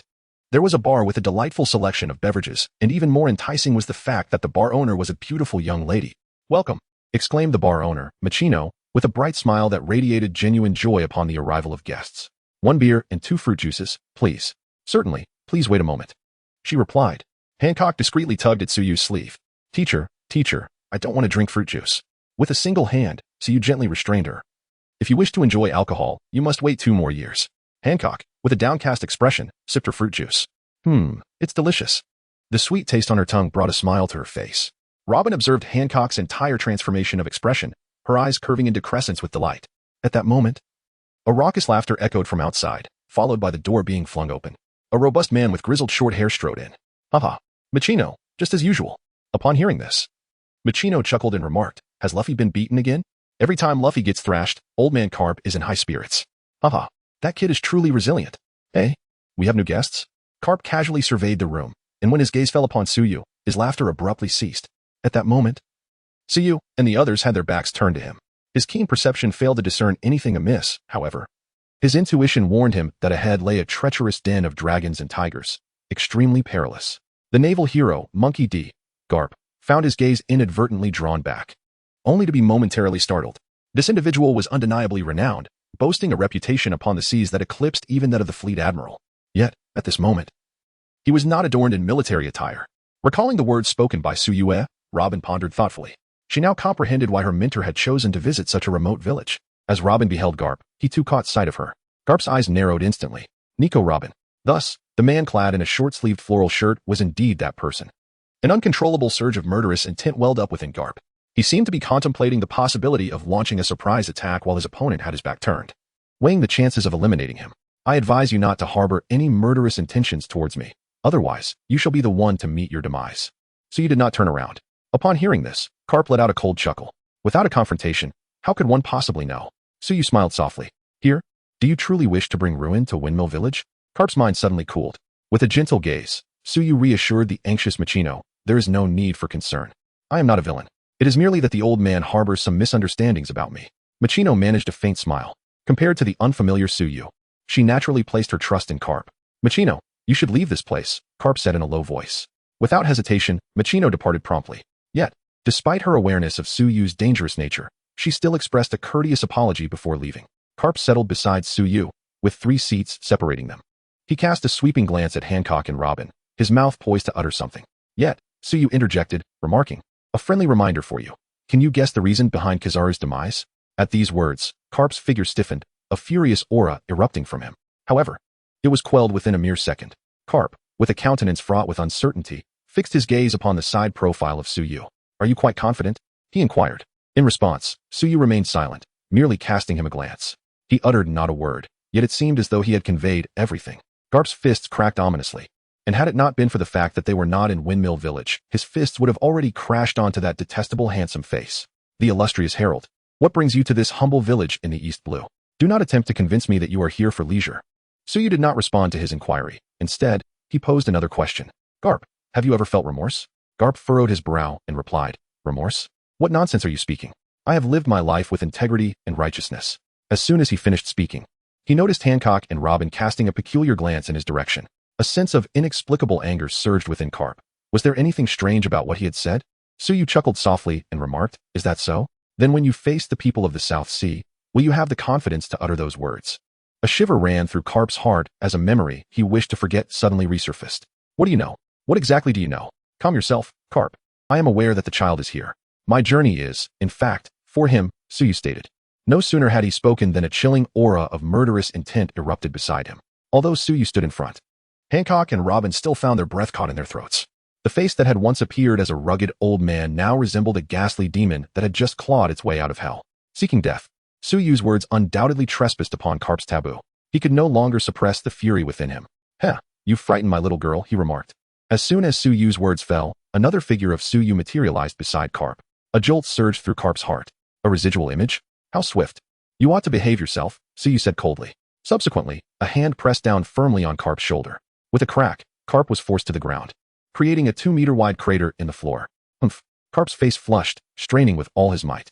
Yet, Suyu's hand felt as if it were a colossal mountain, firmly pinning him down. Not an inch could he move. Chapter 52. The world government must be going mad after half an hour of futile efforts. Carp finally conceded defeat. He lay despondently on the ground, his heart brimming with shock and impotence. Indeed, this was the power capable of vanquishing Porcelino. The strength of his adversary was astonishingly formidable. It was not merely a matter of combat. The two sides were on entirely different planes. Can you at least listen to what others have to say now? Suyu inquired. At this, Carp fell into a contemplative silence. Observing his reaction, Suyu released her grip and returned to her seat. Carp remained motionless for a few seconds before finally rising.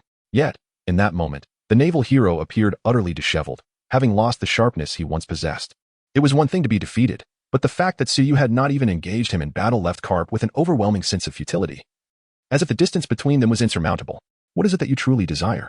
He is still a child. He is innocent. Carp's cheeks were puffed out rigidly.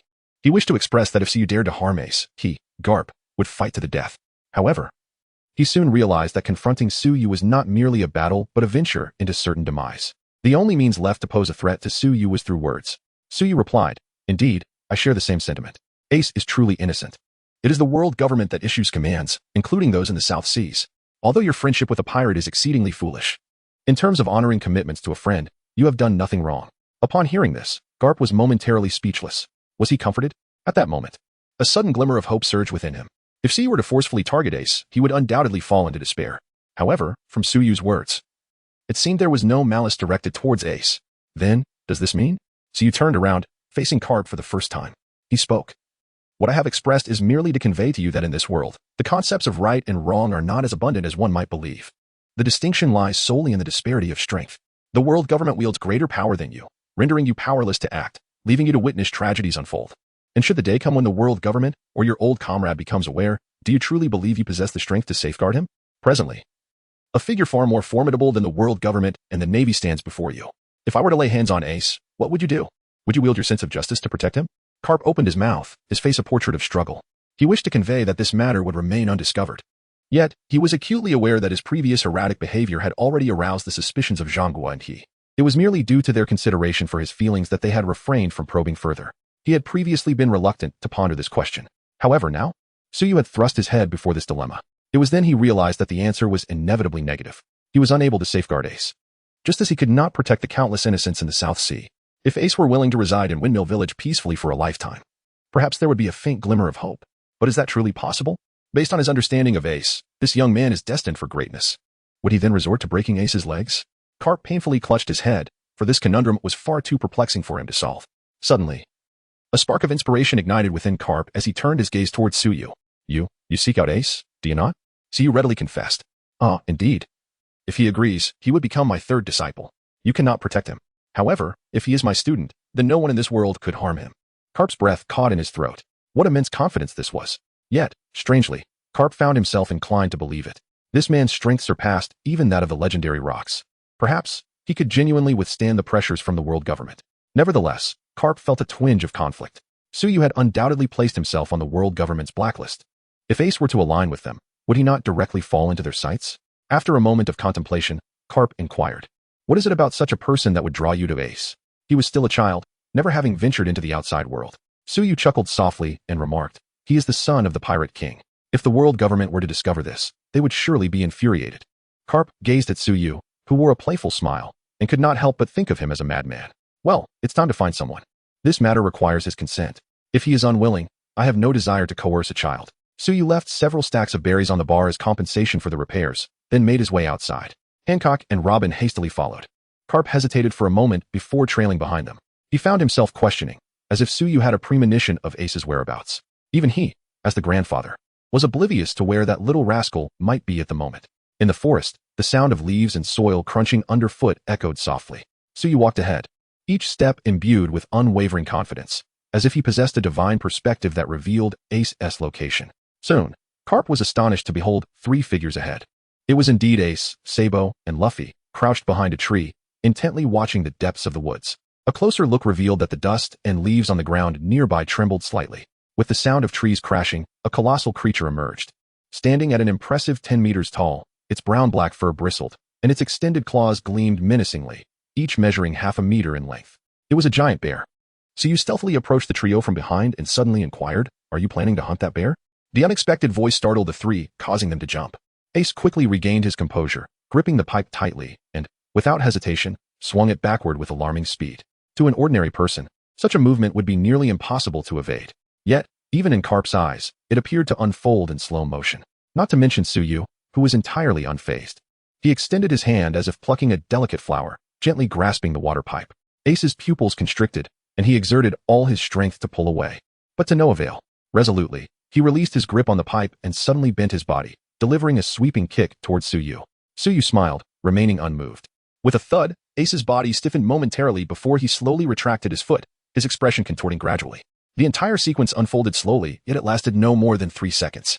Just as Sabo and Luffy had regained their composure, they discovered Ace already kneeling. At that moment, the ground trembled. A massive bear approached, its crimson eyes radiating sheer ferocity. Roar. Ace and Sabo's expressions soured. If they had the element of surprise, the 3 of them could have taken down the brutish beast. However, not only had the bear detected their presence, but there was also an additional formidable adversary. Suddenly, Ace caught a glimpse and realized that they were not alone behind them. There was more than one person, and among them was a familiar face. Chapter 53, The Cruel Truth, Stinky, Old Man? Ace stared in shock at Carp. Damn it. It's my grandfather. Carp appeared before Ace as if transported by magic, delivering a heartfelt punch. That hurts. Tears welled in Ace's eyes. The massive bear, feeling its dominance as the king of beasts challenged, let out a roar to assert its presence. These detestable bipeds would soon become its prey. Hancock, you go ahead. Just be careful not to injure its 2 front paws. Those are the tastiest parts, and you each can have one, Suyu remarked, casting a glance at the bear. At his words, Hancock and Robin's eyes sparkled with excitement. Hancock approached the enormous bear, her mouth already salivating at the sight. The bear, sensing a predator approaching, was taken aback. It was the one at the pinnacle of the food chain.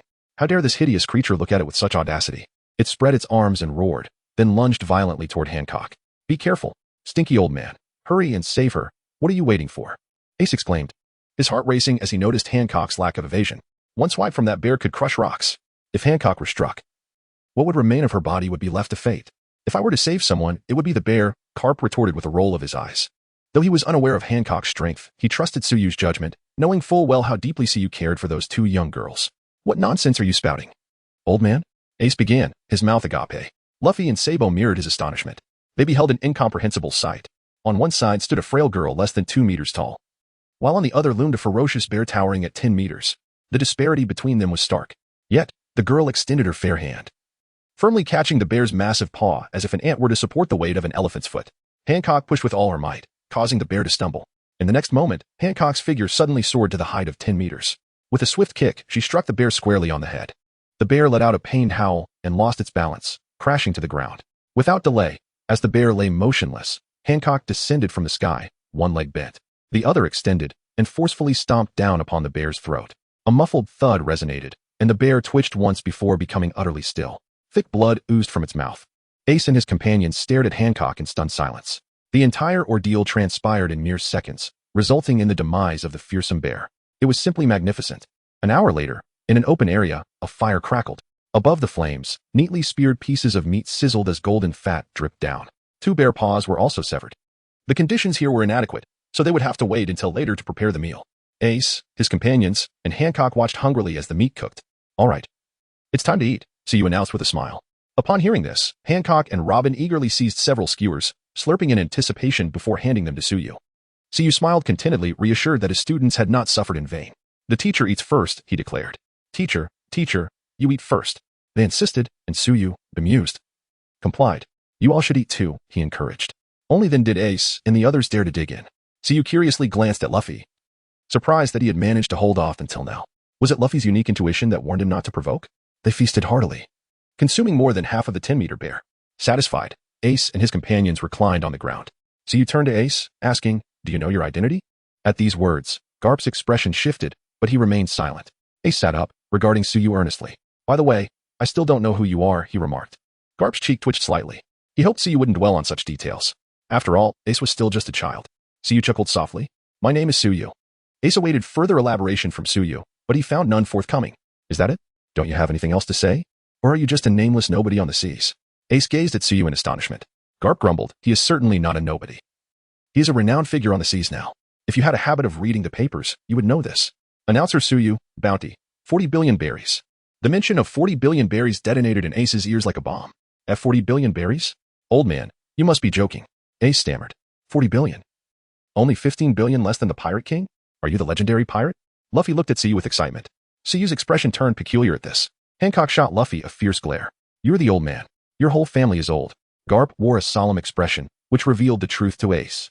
He turned to Suyu, eyes wide with disbelief. What could this person have done to warrant such a staggering bounty? In Ace's understanding, a bounty equated directly to strength. Did this imply that Suyu's might was nearly on par with Pirate King Roger? Was it possible that such immense power lay concealed within such a slender frame? Suyu, hello, I'm Ace. In the presence of Suyu, even though he remained calm, Ace found it hard to maintain his composure. I know your name. Do you remember my earlier question? Suyu inquired. Ace froze for a moment, his expression shifting between uncertainty and turmoil. My identity is...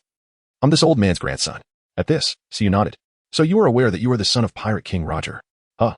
Luffy and Sabo exclaimed, staring at Ace in shock.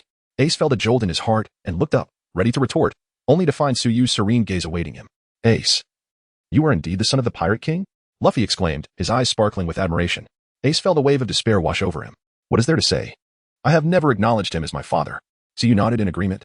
Setting aside everything else, Roger has no right to claim the titles of father or husband. However, this is not about your acknowledgement. Do you realize what could occur if your lineage were to be revealed? At these words, Ace gazed at Suyu in confusion. What could happen? The world government harbors a deep-seated hatred for Roger. They will not permit the Pirate King's bloodline to persist. And Garp, your grandfather, if he wishes to protect you, will inevitably find himself at odds with the world government. It's not just him alone. Even the entire Navy would stand no chance against the world government. The outcome would be either your death or your grandfather rests alongside you. Chapter 54. The world government is better suited here. The harsh reality was laid bare before Ace by Suyu. As he met Suyu's calm eyes, Ace envisioned Garp lying in a pool of blood. Ace was rendered speechless. He had never contemplated these issues before. Although he was oblivious to the concept of a world government, Garp's silence at this moment spoke volumes. If the world government dares to harm Ace and Grandpa, I shall send them flying. Luffy brandished his fists. Hancock and Robin gazed at the little brat with an enigmatic expression. Does he truly comprehend what the world government represents? Anyone can casually stroll in and easily crush you, you know. However, Luffy's shout did manage to dissipate the heavy atmosphere somewhat. I don't want that old man to die. Ace murmured. Well, that depends on whether he wants to protect you. What do you think are the odds of him abandoning you? Or would you prefer to remain in this small village for the rest of your life, which would keep you safe? So you swallowed the meat in his mouth and continued. In the original narrative, Garp's turmoil stemmed not from Ace being the son of the Pirate King, but rather from Ace's choice to become a pirate. Yet, at this moment, Ace was not yet a pirate. Ace hung his head. Spending his entire life here would drive him mad. Moreover, becoming the Pirate King was his dream. He could not help but glance at Carp, only to find Carp gazing back at him. Those eyes seemed to convey a silent promise. I shall certainly protect you. A wave of helplessness washed over Ace, as if he were ensnared in an inescapable deadlock. So you observed the silent Ace and chuckled softly before speaking. Do you feel utterly powerless? As though you stand in opposition to the entire world? Ace's nostrils flared as he responded. Are you mocking me? No, C replied. I merely wish to convey that this sensation arises from your own weakness. Your grandfather is equally feeble. Yet I possess the means to grant you sufficient strength and provide you with protection. What do you say? Care to give it a try? At these words, Ace was momentarily taken aback. So, you claim to be strong enough? He questioned. The Pirate King had a bounty greater than yours. Yet he was still captured by the Navy. At this juncture, Carp interjected, bounty signifies little. He is currently offering a bounty of 4 billion. A reflection of the significant deeds he has accomplished. Ace, he does not boast. If it were him, it is indeed possible to withstand the pressures of the world government. Carp gazed at Tsuyo, his expression intricate. If the bounty truly represented strength, Tsuyo would be valued at no less than 100 billion. However, the reality is that once the bounty exceeds 30 billion, it loses its significance. Upon hearing this, Ace's breath caught in his throat. Although it appeared that he and Carp were exchanging harsh words, Carp was one of the few individuals he trusted implicitly. I can also protect Ace. Should the world government dare to interfere? Sabo covered Luffy's mouth, suppressing him with a harsh grip. But, why me? Ace locked eyes with Tsuyo. He is not like Luffy, who possesses a straightforward mind, for he does not believe that there can be kindness in this world without reason. Furthermore, he does not perceive a strong bond between Tsuyu and Garp. After all, one can provoke the ire of the world government. Do you accept this rationale? Tsuyu inquired with a smile. Ace was taken aback. What kind of absurd reasoning is this? Sabo, who possesses a deeper understanding of the world government, regarded Tsuyu with a gaze akin to that of a madman. Ace fell silent for a few moments before suddenly bursting into laughter. So what would our relationship be then? Indeed, he is merely a child. What could he possibly seek? From now on, you shall call me teacher, Tsuyu declared. Upon hearing this, Ace inhaled sharply. He understood that he was now standing at the crossroads of his life. He did not hesitate. Teacher, the system announced. The host has successfully taken in the destined child as a disciple and has received a thread of the world's essence. Now, not only can the teacher impart skills to the student and receive critical returns, but gifts may also be bestowed. Upon hearing this, Tsuyu's eyes brightened as he looked at Ace. At that moment, Ace had yet to consume the fruit. Seeing Ace's agreement, Carp's emotions were inscrutable, though it was likely a positive development. Noticing Nico Robin was doing well, Tsuyu had even gone so far as to eliminate Borsalino for her sake. Then I also wish to have you as my teacher, Luffy exclaimed, breaking free and standing beside Ace. Ace looked at Tsuyu with eager anticipation. Naturally, he did not wish to part from Luffy. Haha, perhaps it would be better for you to remain under your grandfather's tutelage, Tsuyu replied with a smile, shaking his head. Luffy, in a more flattering light, possessed a heart of innocence, but in less favorable terms, he acted impulsively, lacking the strength to take responsibility for his actions. Let Carp deal with the headache of it, he mused. Sabo, who had initially been swayed, promptly dismissed the thought. Observing Luffy's tenacity, he swiftly subdued him once more. Come, Ace, allow me to introduce you. This is Hancock, and this is Robin. They are both your seniors. Hello, Ace. Hancock nodded. Greetings, Junior. Robin smiled warmly. Faced with the two senior sisters, Ace scratched the back of his head. Hancock-senpai, Robin-senpai. Ace, bid farewell to your two brothers. We shall depart tomorrow, Tsuyu stated. Upon hearing this, Ace felt a tightening in his chest. He had long known that Tsuyu could not possibly remain here. Yet, he did not expect their separation to come so swiftly. Ace gazed at Sabo with reluctance, pondering when they might meet again. Ace and his two brothers departed, having their own words to exchange. Garp inhaled deeply, regarding Tsuyu. Ace, I entrust you with this. I hope you can honor your word. Tsuyu replied, rest assured. I have no intention of deceiving you. By the way, I wish to find a fruit for Ace. Do you have any recommendations? The Mera Nomi amplifies his existing fire powers. While the sheer destructive capability is appealing, it lacks excitement. Thus, Tsuyu sought a Zoan-type fruit for Ace. Garp felt a sense of relief at these words. It seemed that this teacher was quite diligent, seeking a fruit for Ace so soon after his initiation. The Navy does have some reserves, but they require military merit. However, if necessary, I can exchange for one, Garp remarked, furrowing his brow. This might, after all, Reveal more to Sengoku and Tsuru. Yet, he soon relaxed. It no longer mattered. Upon hearing this, Suyu's eyes brightened. You've reminded me. Instead of relying on luck at sea, it would be more prudent to search the storages of powerful factions. Garp, for some reason, felt an ominous premonition. Hey. You're not thinking of robbing the Navy, are you? I've already said I can exchange. So you looked at Garp in astonishment, saying, why would you think that? How could I possibly rob the Navy? Upon hearing this, Garp felt a slight easing of tension. Suyu continued, after all, it's not easy for you in the Navy, and there aren't many treasures. In comparison, the world government would surely have more suitable options. What do you think? Chapter 55, taking them to meet their foes. Cough, cough. What did you say? Garp stared at Suyu in disbelief. Suyu, being respectful to the elders and fond of the young, repeated himself. Garp was utterly exasperated. He certainly did not fail to hear. Rather, he simply did not comprehend. And what does he think? He pondered that if it were Suyu, there might indeed be a possibility. Furthermore, it could serve as a means to probe into the depths of the world government. Are you serious? Are you truly intent on pilfering from the world government's warehouse? Garp inquired earnestly. The world government is vast and powerful. They may not notice at first. However, should they become aware, their wrath would be formidable, mobilizing the entire Navy. He cautioned. Upon hearing this, Suyu cast a bewildered glance at Garp. What do you take me for? How could I possibly engage in such underhanded activities? He retorted. Incredulous at the old man's unfounded allegations, Garp, observing Suyu's genuine indignation, found himself momentarily perplexed. But weren't you the one who just suggested that the world government would be more suitable? Garp's realization struck him mid-sentence, and he stared at Suyu in astonishment. Suyu calmly nodded and declared, I am a person of integrity, always conducting my affairs with transparency. Therefore, I intend to confront the world government directly. After all, I have yet to visit the Holy Land. Though Garp had already suspected this, hearing Suyu articulate it caused him to involuntarily gasp in shock. Do you even realize that you are a wanted man by the world government? And you're going to demand something from them? It's not like you are attempting to rob them, are you? And you consider yourself a good person? How utterly shameless. Robbery is far more heinous than mere theft. Garp was rendered speechless for a time, taken aback by the revelation. Wait, have you truly thought this through? That is the Holy Land. Who knows what ambushes lie in wait there? Garp warned. Suyu regarded him with a smile that suggested both amusement and disbelief. So, as a rear admiral under the auspices of the world government, you are more concerned about the potential assault on your organization than about me. A criminal intent on robbing them? A criminal who is also listed on their bounty? Garp momentarily faltered, then sighed, the world government. He suddenly lost the urge to continue the conversation. With just a parting remark, he prepared to take his leave. Take care of yourself. If it eases your mind, you may allow them to stay temporarily in Windmill Village. I will assist in looking after them. Suyu smiled faintly. Garp's words once again affirmed her perception of him.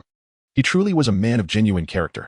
He is well suited to be a chivalrous figure who revels in defying the law and avenging grievances. Yet he is utterly unfit to serve as a soldier. There is no need for oversight. It is not a matter of distrust. But rather I had already intended to take them along. I shall also bring Ace with me. Upon hearing this, Garp stiffened and abruptly turned around. Are you out of your mind? He suddenly regretted taking Ace as his apprentice. It always felt like being with Suyu would lead to a swifter demise. Just moments after acknowledging his teacher, he was already being taken to the lair of danger. Is this what it means to be a mentor? You old fool must be out of your mind. Hancock placed her hands on her hips, glaring at Garp in frustration. Suyu chuckled heartily, giving Hancock a playful pat on the head, which instantly softened her expression. Garp's face darkened. This was utterly disconcerting. His emotions were thrown into disarray. Are you intending to lead them to their doom? You possess great strength, yet one must also harbor a sense of reverence. The world government has endured for 8 centuries. Do you believe they lack any hidden cards? It may be inconsequential if you falter, but what about your 2 students? What about Ace? If you wish to court death, no one will stop you, but you cannot take Ace along. Garp glared at Suyu with bloodshot eyes, prepared to fight fiercely. Suyu remained composed and replied, the foundation of the world government is, in truth, the very 8 centuries of its existence. That is the weight that burdens every soul. However, if we are to speak of specific foundations, I possess knowledge that surpasses yours. Yet even if that foundation stood before me, I am confident in my ability to protect my students. In his calm gaze resided an innate confidence. When he first acquired his powers, he was uncertain if he could triumph over him. After all, both he and him stood at the pinnacle of the 3rd tier, yet the latter had lived far longer. However, after engaging in several battles, he realized he need not worry at all. The power granted to him by the system was of a far superior caliber than anything present here. It was akin to adding 4 5s. While Am would laboriously count on his fingers, he would simply recite the multiplication table. 4 times 5 equals 20. This implies that his single unit of energy might require him to expend 100-fold or even more to counterbalance. Thus, the peril Garp described was non-existent. With him present, no one could harm his students. As Suyu's brilliance shone forth, Garp felt an overwhelming weight of pressure. His iron fist was once deemed invincible. Yet, When confronted by Suyu, he found himself unable to even throw a punch. The sheer force of Suyu's presence had altered his perception, rendering resistance impossible. Thus, Garp inquired, "Why must you take them along?" Upon hearing this, Suyu turned his gaze toward Hancock, seeking her silent approval. To his astonishment, the young girl hesitated not a moment before nodding affirmatively. A subtle smile graced his lips, indicative of the diminishing shadows cast by her past. Suyu spoke, "Robin, you are aware that the world government obliterated her homeland, igniting a blood feud. As for Ace, the government assassinated his father, though it bears little significance to him. Yet, should his identity be unveiled, it would undoubtedly incite a relentless pursuit by the world government. Thus, it too is a matter of vengeance. And then there is Hancock, who was once sold into slavery by human traffickers to the celestial dragons. Only recently did she manage to escape amidst the chaos. Again, this is a blood feud." Garp listened, momentarily taken aback. It was the first time he had heard of Hancock's past. He was well aware of the wretched fate that befell slaves of the celestial dragons, making it difficult to fathom how Hancock could be so vibrant and spirited. However, he was astounded to discover that all three of his pupils harbored grievances against the world government. What an extraordinary selection of students he had made. Just as he was processing this revelation, Suyu spoke again. "And I intend to take them with me to confront our foes, and perhaps allow them a taste of vengeance by eliminating a few celestial dragons." At that moment, Garp's mind erupted like a detonation of hundreds of tons of explosives. "What did you just say? Not only do you want to bring them along, but you also wish to slay the celestial dragons?" Garp was rendered utterly flabbergasted. In all his years, he had never encountered such a reckless individual. If Suyu could hear his thoughts, he would surely be displeased. "Haven't you seen one? Isn't one of them your grandson?" Yet, there was a distinction between him and Luffy. Luffy lacked the capacity to account for his actions, whereas Suyu possessed that capability. "Oh, teacher, you are simply wonderful," Hancock exclaimed, overwhelmed with emotion, clinging tightly to Suyu's waist. Her exuberance jolted Garp back to reality. He was certain that Suyu was indeed the most insane madman in the entire world. Chapter 56, Arrival at the Red Earth Continent. "By the way, didn't you mention before that you had a thorough understanding of the foundations of the world government? Could you elaborate on that?" Garp suddenly became aware of this question. Though he remained skeptical, he had worked for the world government for so many years, yet he remained largely oblivious. What could Suyu possibly know? However, given Suyu's enigmatic origins and his astonishing strength, he dared not speak too confidently. Moreover, Suyu's earlier description piqued his interest. In response, Suyu casually remarked, "To be honest, knowing this won't benefit you. Nevertheless, since you have inquired so earnestly, I shall graciously share the information." Garp's expression darkened, resembling the bottom of a pot. If he were not at a disadvantage, he would certainly wish to crush Suyu's head. Yet, he soon dismissed such thoughts. "You see, the five elders are the rulers of the world government. However, what you do not know is that above them stands a singular figure. That person's name is him. With their presence, the world government shall endure indefinitely." Garp's mind was instantly shaken by these revelations. He wished to express the impossibility of the situation. The five elders are the supreme rulers, and that has always been the case. How could that elderly man, so full of himself, possibly tolerate anyone above him? Had these words been uttered by another, Garp would have surely smashed their skull. "How do you substantiate your claims?" Garp fixed his gaze intently upon Suyu's eyes. Suyu shrugged his shoulders and replied, "I require no proof. You inquired, and I happened to be in a pleasant mood, so I answered. Whether you choose to believe it or not is of no concern to me." Garp was left speechless. Meanwhile, Hancock nodded vigorously, stating, "My teacher has already informed you. How dare you not express gratitude and even question my teacher? Truly outrageous." Garp was left at a loss for words. Robin, resting her chin on her hand, had her beautiful eyes gleaming with amusement. Before encountering Suyu, Garp had been an unfathomable figure in her eyes. Yet, after meeting Suyu, countless prominent individuals had fallen from their pedestals before him. This sensation was quite intriguing, and the sense of security it provided left Robin entranced. After a moment of contemplation, Garp finally asked, "What is that individual's strength like?" He found the situation utterly absurd, yet he dared not dismiss it lightly. At the very least, it was akin to striking you as opposed to your grandson.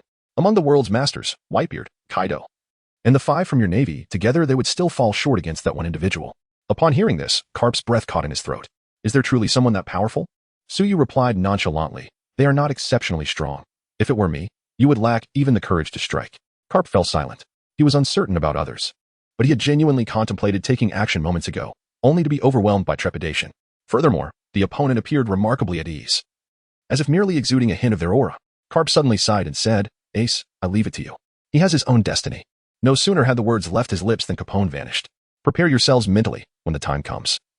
You shall personally slay a few celestial dragons to relieve the burdens upon your hearts." At this, Hancock and Robin nodded earnestly.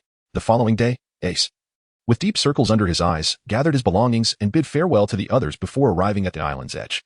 Teacher, Senior Hancock, Senior Robin, I have arrived. The ship began to sail away slowly. Hey, Ace. Ace leapt up from the deck with a start, only to see Luffy and Sabo panting heavily on the shore, both sporting dark circles under their eyes. Ace, I will definitely become the Pirate King. Just wait and see. Ace laughed, resembling Luffy's exuberance. Ace, do you know what we will be doing next? Robin approached Ace with a cheerful smile. Ace greeted her somewhat awkwardly, feeling a sense of pressure in front of this older girl who was only slightly his senior. My grandfather mentioned that the teacher will take us to the world government. Upon mentioning this, his expression grew grave. He had foolishly chosen a madman as his teacher, and now the entire ocean was a gamble on how long he would survive. Although he was still unfamiliar with the sea, the gravity of his grandfather's demeanor suggested it was no trivial matter. Well then, prepare yourself, Junior. After all, the teacher will surely make you kill. The world government is our enemy, and yours as well. It is akin to a rehearsal for what is to come, Robin said with a smile. Hearing this, Ace nodded heavily. Killing was not an issue. He had slain mountain bandits before. However, how would he escape after the act? Meanwhile, on the border of Tato Land, several colossal pirate ships gathered. It was the Beast Pirates.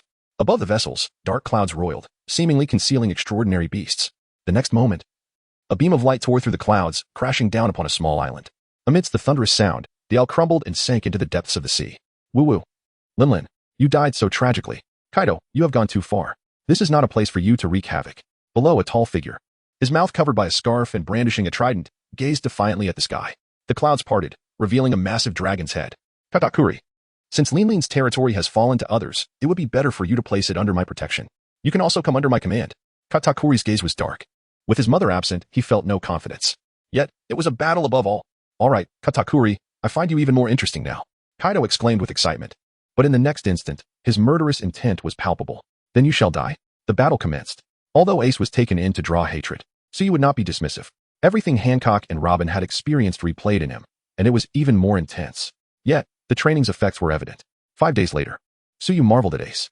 Before him, Ace was blindfolded, yet he seemed to see, dodging all the strikes Suyu threw his way.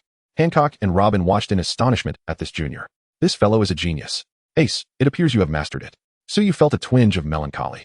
He had to admit that Ace hit with a remarkable touch. However, they had only been training for a few days. Teacher, can we proceed to the next phase of training? Ace looked at Suyu with anticipation. The two senior sisters had previously demonstrated Haki, a power he had long coveted. He recalled a massive fish that could have fed him for days, only for Hancock to dispatch it with a single punch. Ace was only about 10 years old. For others, this would be impossible. But Ace, he was already stronger than most adults. Thus, Suyu did not refuse. Well, once we finish our current tasks, I will teach you Haki. At that moment, a towering red wall loomed ahead of the ship. The red line had arrived. Chapter 57. Are you sure you don't want to order more? This is the red line. Ace and Robin gazed ahead in astonishment. They raised their heads to the utmost limit, only to see the upper part vanishing into the clouds. The crimson wall stood in stark verticality against the ocean. It is difficult to fathom how the original tiger managed to ascend it unassisted. Speaking of which, how shall we ascend, teacher? Hancock scratched his head, finally recalling the crucial question. Upon hearing this, Suyu smiled and replied, of course, we shall climb. At this, Hancock and the others wore expressions of dismay. Climb? Teacher, that is beyond our capabilities. Observing the looks of despair on his three students' faces, Suyu revealed a mischievous grin. He then waved his hand, and boundless light materialized. The light twisted and ultimately solidified, taking on an unusual form. Hancock and the others could not discern what it was. However, they refrained from inquiring, quietly watching this extraordinary spectacle unfold. Suyu's movements did not cease. He waved his hand, and under the influence of his power, the sea surged forth, enveloping that radiant light. At this moment, Hancock and the others discerned the truth. It was a colossal crab, with the golden light serving as its exoskeleton, while the seawater formed its body. Just as the onlookers were engulfed in confusion, they beheld the crab swing its massive pincers. Subsequently, the ship began to sway. Once tranquility returned, the crab had firmly anchored their vessel. It then commenced its ascent along the cliffs of the Red Earth continent. This was truly astonishing. Their teacher had just crushed a living crab with his bare hands. In an instant, their minds were filled with thoughts of creation, life, and divine authority. Facing the astonished gazes of Hancock and her companions, Suyu wore a serene smile. This was the essence of the law of transformation.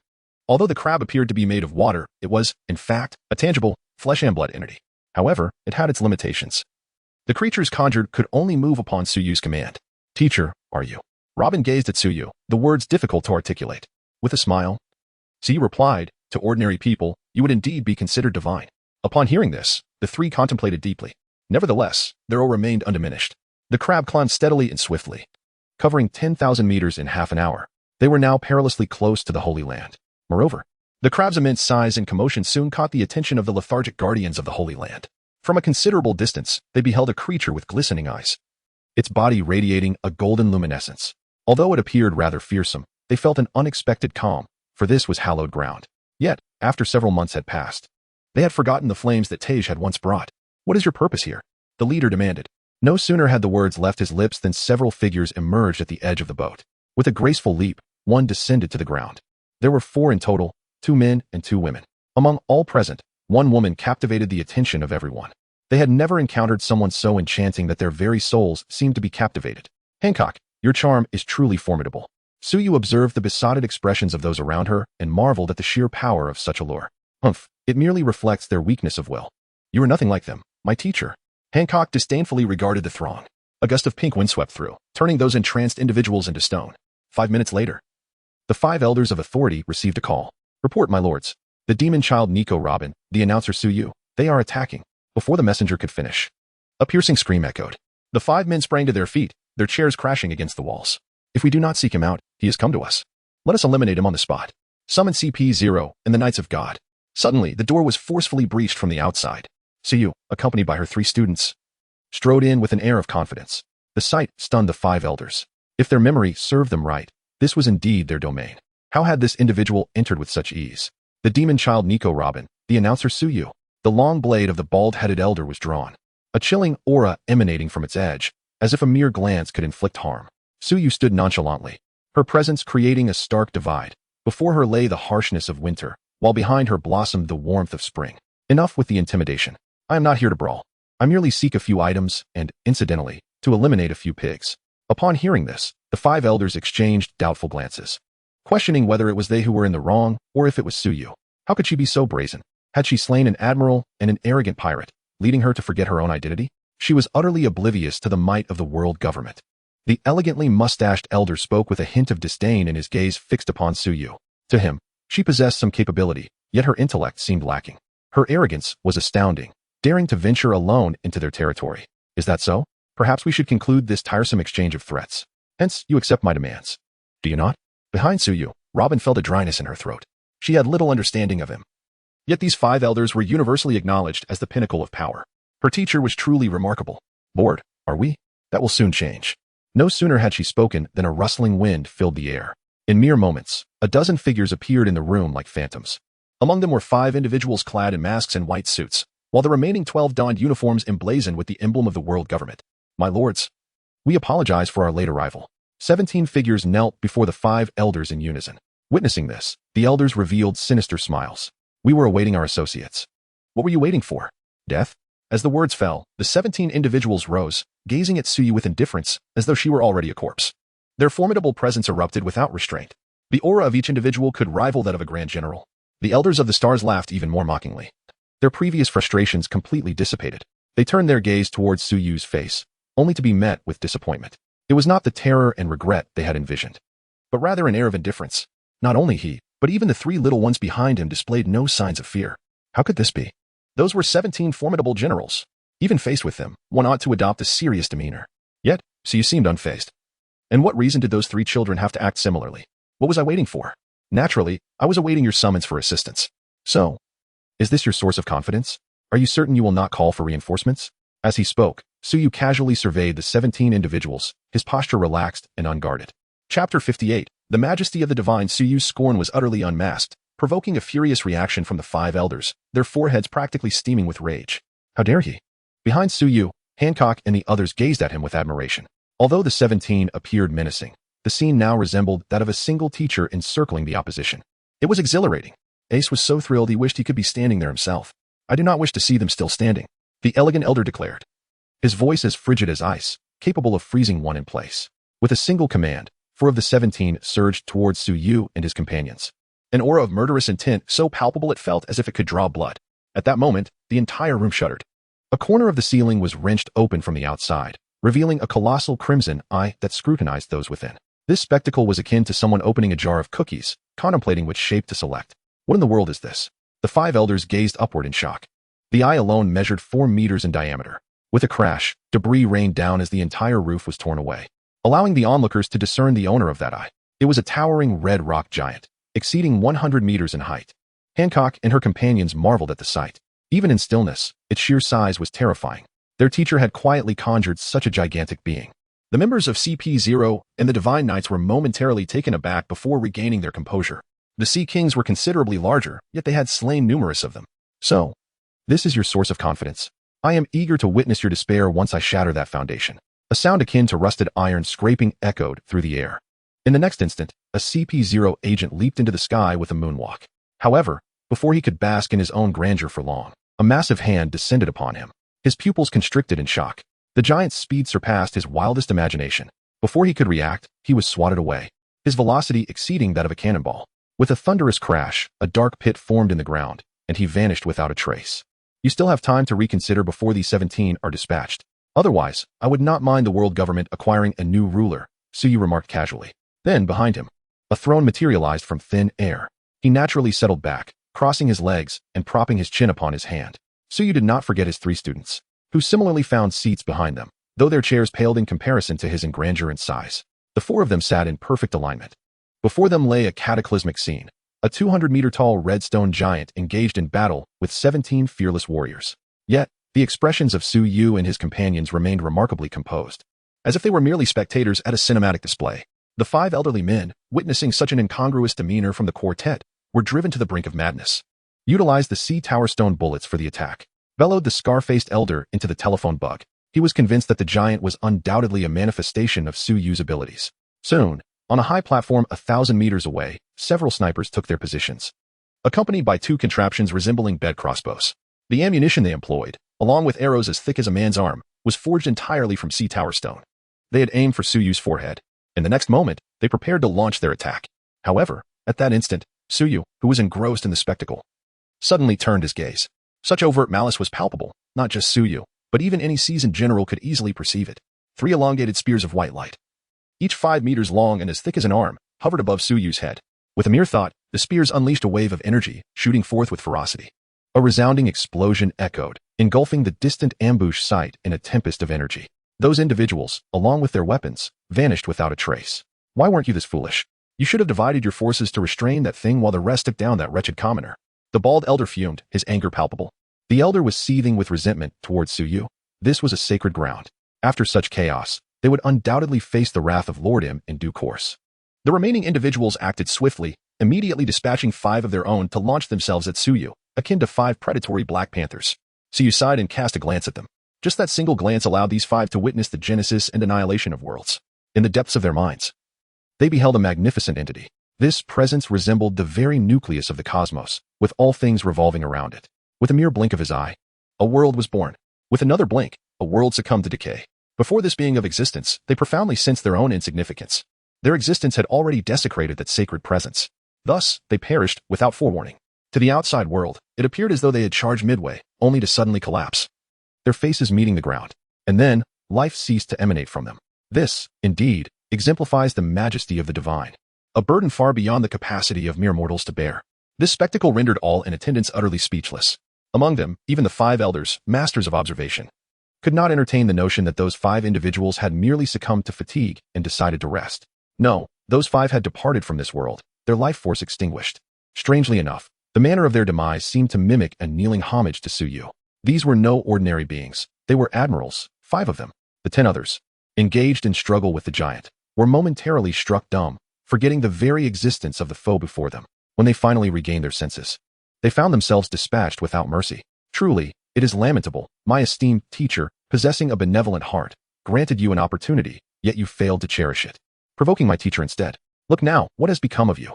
Hancock suppressed her astonishment, casting a scornful glance at the 5 elders. Her gaze then returned to Suyu. She had initially believed that witnessing her teacher's swift defeat of Kizaru and Charlotte Linlin was the pinnacle of shock. Yet, she discovered that this was still not her teacher's full power. This time, 5 lives were extinguished in an instant. Moreover, she was so close, yet could not discern how her teacher had executed the strike. The 5 elders ignored Hancock's derision. In truth, they were rendered utterly incapacitated. The abruptness of those 5 individuals' demise had left them in a state of disbelief. They are somewhat apprehensive. What if you were to do the same to them? How can they defend themselves? They are utterly unaware of how their opponent will strike. Just as they are lost in thought, a series of anguished screams pierce the air. 3 knights have been crushed under the weight of a giant. At this moment, the 5 elders suddenly realize that their assessment of Su Yu has been gravely mistaken. Given the opponent's ability to slay formidable generals as easily as one would crush ants, it is evident that even if all 5 of them were to confront him together, they would only meet their demise. Such overwhelming power even evokes thoughts of Lord M. Could it be necessary to summon Lord M? Chapter 59. Allow me to introduce someone in the distance. A rush of wind heralds the arrival of a towering figure gliding gracefully, as if dancing upon the moonlight. 5 elders, what is the situation? The newcomer inquires, casting a grave glance at the giant. He lowered his gaze to observe the 5 elders and inadvertently caught sight of Su Yu, who was nearby watching a movie. Su Yu's notoriety had recently reached great heights, and he immediately recognized her. The audacity of this reckless individual to wreak havoc in the Holy Land was infuriating. With a surge of new grievances and old resentments flooding his heart, he let out a fierce shout and prepared to charge forward. Wait, Kong. The 5 elders interjected. He sprinted several dozen meters, reluctant to halt, before turning to the 5 elders with a puzzled expression. The elderly men exchanged exasperated glances. If we hadn't stopped you, you'd be dead by now. Who would handle all the ensuing responsibilities? One of them continued, Sir, are you truly prepared to engage in a confrontation with our world government? You must understand that our institution has stood unyielding for 8 centuries, with a depth of strength beyond your imagination. If you choose to withdraw now, I can assure you that your previous rudeness and the chaos unleashed in the Holy Land will not be pursued. What say you? The elegant 5 elders shared glances before one stepped forward to speak. Upon hearing these words, Kong was left astounded. Just look around. Numerous structures lay in ruins, and lives had already been lost. Admittedly, these losses were trivial in comparison. More crucially, the actions of the opposing party were a direct provocation to the world government. Kong recalled that these 5 venerable men were particularly sensitive to such affronts. How could they utter such words today? They cannot possibly have been switched, can they? Kong cast a dubious gaze at the 5 elders. What astonished him even more was the sight of the 5 elders capitulating, while that Su Yu remained utterly indifferent. At that moment, it was as though Su Yu had not heard the words of the 5 elders at all, continuing to relish the spectacle of the live-action film. Noticing that his master remained silent, Hancock, the foremost disciple, took it upon himself to speak once more. Have you all grown senile in your old age? Do you not recall my master's previous words? You still have 6 of you here to deliberate. We merely seek a few items and the elimination of a handful of individuals. Do not overstep your bounds. Upon hearing this, Kong was taken aback, nearly choking on his surprise. Who was this audacious individual? Such bravado. Surely, the 5 elders must be infuriated. As expected, the faces of the 5 elder gentlemen flushed with indignation. Who, indeed, has gone too far? Yet, upon glimpsing Su Yu's tranquil expression, they momentarily lost their resolve. How disheartening. How could they have been bullied to such an extent? As the words were spoken, 2 more individuals were mercilessly reduced to pulp. The remaining 4 were instantly seized by terror, retreating and maintaining their distance, no longer daring to approach. It was utterly terrifying. They could not comprehend the source of the giant's formidable strength. Even when they employed their Haki to its fullest extent, they could merely chip away at his exterior, barely causing any damage. It was akin to merely giving him a bath. The disparity in power was utterly despairing. You must make that giant cease his movements, commanded the elegant elders. Heaven knows the effort it took for him to utter those words. At that moment, Su Yu finally spoke. Have you made your decision? Share your answer. Su Yu, lacking the desire to turn his head, merely rolled his eyes, casting a sidelong glance at them. The elders were nearly apoplectic with rage. Just then, the giant's immense and vacant eyes suddenly fixed upon the elders. Under the gaze of those eyes, the 5 old men felt a chilling jolt, as a wave of existential dread surged within them. They shall perish. Halt. We have reached an accord. You must first bring it to a stop. No sooner had the words left his lips than the stone giant abruptly ceased its movements, standing at attention like a soldier. Su Yu rose, and the throne behind him vanished. The atmosphere turned tense as the onlookers regarded Su Yu with uncertainty. This individual had managed to compel the 5 elders to bow their heads. A remarkable feat, indeed. The 4 surviving knights stood in a state of trepidation beside the 5 elders. With a disdainful snort, the elder expressed his displeasure at their evident cowardice. They then approached Su Yu. We accept your terms. However, you must assure us that the events of today shall remain confidential. The elegant elder, initially exuding authority, found his gaze involuntarily lowering upon meeting Su Yu's tranquil eyes. Upon realizing his own reaction, he inwardly exclaimed in disbelief. Despite his advanced age and tenure as the supreme ruler, he had been subdued by a mere youth. Absurd. Lead us to your treasury, Su Yu stated with a calm demeanor. The 5 elders clenched their fists in frustration. It was infuriating. Yet, given the demeanor of their counterpart, it appeared they had acquiesced. Oh, before we proceed, allow me to introduce someone, lest you find yourselves indiscreet in the future. This is my newly appointed student, Port Gasti. Ace. His biological father, whom you are all acquainted with, is Gold. Roger, Su Yu suddenly declared. A few elderly men listened. initially worried about yet another member of the D clan. Moreover, he was mingling with a dangerous individual like Suyu. However, to their astonishment, Suyu offered them yet another surprise. The bloodline of the Pirate King? Quickly, apprehend him, one of the 5 elders exclaimed, instinctively voicing his innermost thoughts. Suyu frowned and glanced at this rather dim-witted individual. The elder was struck as if by lightning, enveloped in an overwhelming dread that rendered him breathless. With a thud, he unceremoniously collapsed to the ground, his complexion ashen and beads of sweat streaming down his face. His bloodless lips trembled as he gazed at Suyu with sheer terror. The others were startled by his reaction and hurriedly retreated. Once again, it happened. Just a moment ago, he had effortlessly dispatched 5 admiral-level opponents with a mere glance. And now, it was the same. What kind of power is this? The 5 elders were on the verge of insanity. Is there still anyone who holds reservations about my student's identity? Suyu surveyed the room. Every individual who met his gaze trembled, fearful of sharing the same fate as the elder. And no objections. Not a single one. The Pirate King is dead, and his bloodline is innocent. Yes, indeed. The remaining 4 elders fervently shook their heads. Kong's expression was taut. Although he recognized the inappropriateness of the situation, he couldn't help but feel a tinge of amusement. Ace observed the absurd yet solemn scene before him and felt a wave of reflection. His teacher was indeed correct. Ultimately, it is a matter of capability. He is feeble, swayed by the opinions of others. He possesses power, and others must heed his countenance. Just as it is now, no one cares any longer about who his father is. They would only know that he, Ace, is a student of Suyu. At that moment, the sky suddenly erupted with the sounds of thunder and wind. Everyone felt an overwhelmingly powerful energy converging in the heavens above. That energy was terrifying beyond measure, sending shivers down their spines.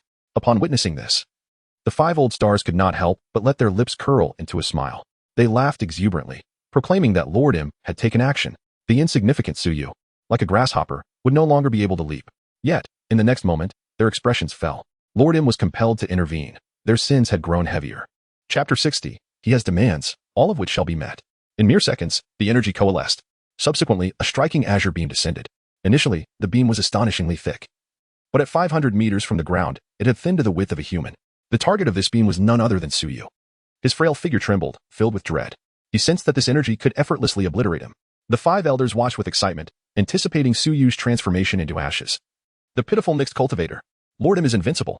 Yet, a tinge of disappointment crept in, for Suyu's expression remained remarkably composed. At that moment, the stone giant abruptly extended its hand, shielding Suyu from above. In the next instant, the beam collided forcefully against the giant's palm. How astonishing! It was blocked. The 5 elders stared in disbelief at the unscathed hand of the stone giant. There was no cataclysmic noise. The beam seemed to have been effortlessly disintegrated. Suyu felt a wave of shock wash over him, but tranquility soon enveloped his heart. He recalled witnessing this colossal being easily crush several individuals of his caliber. It would be rude not to reciprocate. With a smile, Suyu turned his gaze toward a direction behind the sacred ground. There stood a palace known as the Between Flowers. Within that palace, a figure with crimson eyes gazed back at him across the expanse. The 5 elders were left aghast at his actions. He was aware of the existence of that dignitary. With a mere thought, Suyu conjured a 5-meter-long trident. The nearby Kong was instantly struck with dread, retreating over 100 meters in an instant.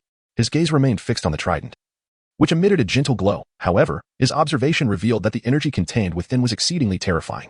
Even more alarming was the intricate pattern adorning the trident, a testament to the formidable power it wielded. Understanding the magnitude of such strength, Kong began to doubt whether Suyu was truly human. This was beyond the capabilities of an ordinary person. In the next moment, the trident vanished from sight, followed shortly by a resounding blast. A transparent air passage sliced through everything in its path. Amidst the flowers, as Suyu summoned the trident, had already sensed the impending dread of the attack. Yet, he chose not to evade, for that would signify his fear. With a mere thought, layers of defense materialized before him. Such an array of defenses could withstand the relentless assault of a general-level opponent for an entire month without sustaining damage, underscoring M's regard for Suyu. Alas, it proved insufficient. In a heartbeat, the multitude of defenses was pierced by the trident, failing to delay its advance even for a fleeting moment. As if those barriers were non-existent. Witnessing this, M's pupils constricted sharply, and every hair on his body stood on end. So swift. He had initially believed that he had sufficiently overestimated the ferocity of the attack, only to discover that his assessment was woefully inadequate. At that moment, M had cast aside all semblance of dignity. He was desperate to evade the impending strike. Yet, it was already too late to escape. In truth, from the very beginning, it had been a strike that was destined to find its mark. As the thought of evasion flickered through M's mind, the trident pierced through his abdomen. In that instant, a profound sense of mortality surged within him. This trident possessed the lethal potential to end his life. Time seemed to stretch infinitely. Before M's eyes, the echoes of the past 8 centuries unfolded. Ultimately, his heart became engulfed by an overwhelming tide of fear. Is he nearing death? He did not wish to perish. Im screamed in a frenzy within his heart. In the next moment, the trident that had pierced through him suddenly dissipated. Time abruptly returned to its normal flow. Im was momentarily stunned, and then a searing pain surged through his abdomen. His entire body began to ache. Yet, Im managed to grin. The pain was a good sign. It indicated that he was still alive. He glanced downward and discovered that a significant portion of his abdomen was missing. His kidney is gone. Most importantly, scattered beams of white light are tainting his wounds. His wounds surprisingly failed to heal in a timely manner. Observing this, he gritted his teeth against the pain and forcefully tore away the flesh tainted with a radiant white light. In an instant, a flash of green light enveloped him, restoring his form. However, his complexion was pallid, and his lips appeared ashen, leaving him too feeble to confront anyone but the generals. Could it be that such a terrifying individual still exists in this world? Remembering Su Yu, a look of sheer terror etched across Im's face. That last attack had certainly been delivered with restraint, otherwise, he would have perished. At that moment, everyone present where Su Yu was located turned their gaze towards the distance. Moments ago, they had witnessed a sudden burst of white light, only for everything to vanish in an instant. Su Yu remained acutely aware of Im's condition, and just as Im was on the brink of death, he chose to withdraw. After all, it had been agreed upon to merely exchange pleasantries, and moreover, the opponent was a formidable boss he intended for his student. The 5 elders, upon witnessing this, were filled with joy. In their eyes, it appeared as though Su Yu's attack had been effortlessly deflected by Lord Im. The irascible bald-headed elder turned to mock Su Yu, but his expression quickly froze. All the elders seemed struck by lightning, for suddenly they heard Im's voice reverberating in their ears. Whatever demands he had, they would acquiesce. They must not provoke him. The 5 elders stood rigid. Was Lord Im conceding? What filled them with dread was the unmistakable hint of fear and frailty in Lord Im's voice. This indicated that in the recent confrontation, Lord Im had been defeated, and grievously so. Otherwise, he would not exhibit such emotions of trepidation. Lord Im was the final trump card of the world government, yet now they had played their hand without controlling the opposing force. The 5 elders' thoughts whirled chaotically before they mechanically turned their gaze to Su Yu, each wearing a rigid yet ingratiating smile. The onlookers were left in utter astonishment. Today had truly opened their eyes. They had only witnessed the cold smirks of the 5 elders before, never imagining that in their lifetime they would behold the flattering smiles of these old men. Your Excellency, we shall comply with all your requests. The elegant 5 elders stumbled over their words. At that moment, they comprehended the terrifying nature of Su Yu. Even Lord Im had been defeated. If the opponent sought to obliterate the world government, it was indeed within their power. The members of the Void were taken aback once again. The 5 elders referred to Su Yu as Your Excellency. What had Su Yu done to instill such fear in them? Su Yu declared, Nico Robin is my student. You must promptly retract her bounty and announce it to the world. As for the reason, you may contemplate that yourselves. Understood. The elegant 5 elders, with their heads bowed submissively, readily agreed without a second thought. It was but a matter of speaking. Even if Su Yu commanded them to kneel, they would not hesitate. Chapter 61. Hancock, congratulations. Now, lead us to your treasure vault for a brief tour. Su Yu continued. Yes, please follow me. The elegant 5 elders hastily took the lead. Not out of willingness, but out of fear that the remaining members might provoke Su Yu and involve him in their misfortune. Let us proceed, Su Yu said, turning to his students with a smile. They nodded eagerly and followed closely behind. Their gazes towards Su Yu were filled with admiration. Before long, the elegant 5 elders guided Su Yu and his entourage to a grand door. Your Excellency, within lies the devil fruits and renowned swords, along with various rare treasures stored elsewhere. Please open the door, Su Yu gestured. Of course. The elegant 5 elder, devoid of irritation, assumed a lowly posture akin to that of a celestial dragon subordinate. Ace, what fruit do you desire? The elder opening the door suddenly realized. So, this visitor came for the devil fruits? To launch an assault on the world government merely for a single devil fruit? And nearly expose the greatest trump card of the world government? How absurd it sounded. Yet, when such a jest manifests, it transforms into a horror tale. The old man spoke of the most powerful fruits being of the Logia type. Ace lifted his face, eyes gleaming with desire. Oh, so you seek a Paramecia type? Su Yu's understanding dawned. Huh? No, teacher, I actually desire a Logia type. Ace scratched his head, perplexed. Su Yu nodded earnestly, stating, the teacher understands now. You wish for a Paramecia type. I shall certainly select a formidable one for you. Ace appeared utterly bewildered by the revelation that his newly recognized teacher was somewhat hard of hearing. Hancock and Robin exchanged amused glances. Noticing Ace's confusion, Hancock immediately took on the demeanor of a senior. Rest assured, Junior, the teacher will never lead you astray. Ace chuckled lightly, replying, I know the teacher won't harm me. However, I still believe the Logia type is cooler. He gazed up at the sky, waving his hand as if to summon a grand spectacle that seemed unlikely to arrive. Your Excellency, here is the Devil Fruit Compendium. The elegant elder handed him a tome after opening the door. Su Yu accepted the book, leafing through its pages as he stepped inside. He swiftly bypassed the sections on Zoan and Logia types. Oh, this one looks promising, though it's out of stock. This one seems interesting, but rather peculiar. Upon reaching a certain fruit's description, Suyu's imagination began to soar. This fruit possessed substantial destructive power. Yet, should it awaken conceptual abilities, it would undoubtedly be classified as a divine fruit. More significantly, such abilities would carry a remarkable prestige. Suyu glanced at the fruit's status, which indicated it was in the process of being collected. Excellent. It seems fate has intervened. Where's this fruit? He inquired, showing the elegant elder. Please follow me. 5 minutes later, the group halted before a shelf. Ace, this is the fruit that destiny has chosen for you. You must cultivate it well, for its potential is immense. So you handed the fruit to Ace, who looked at the label on the shelf. Sickly fruit. Is this truly powerful? It sounds rather delicate and doesn't quite suit a man like me.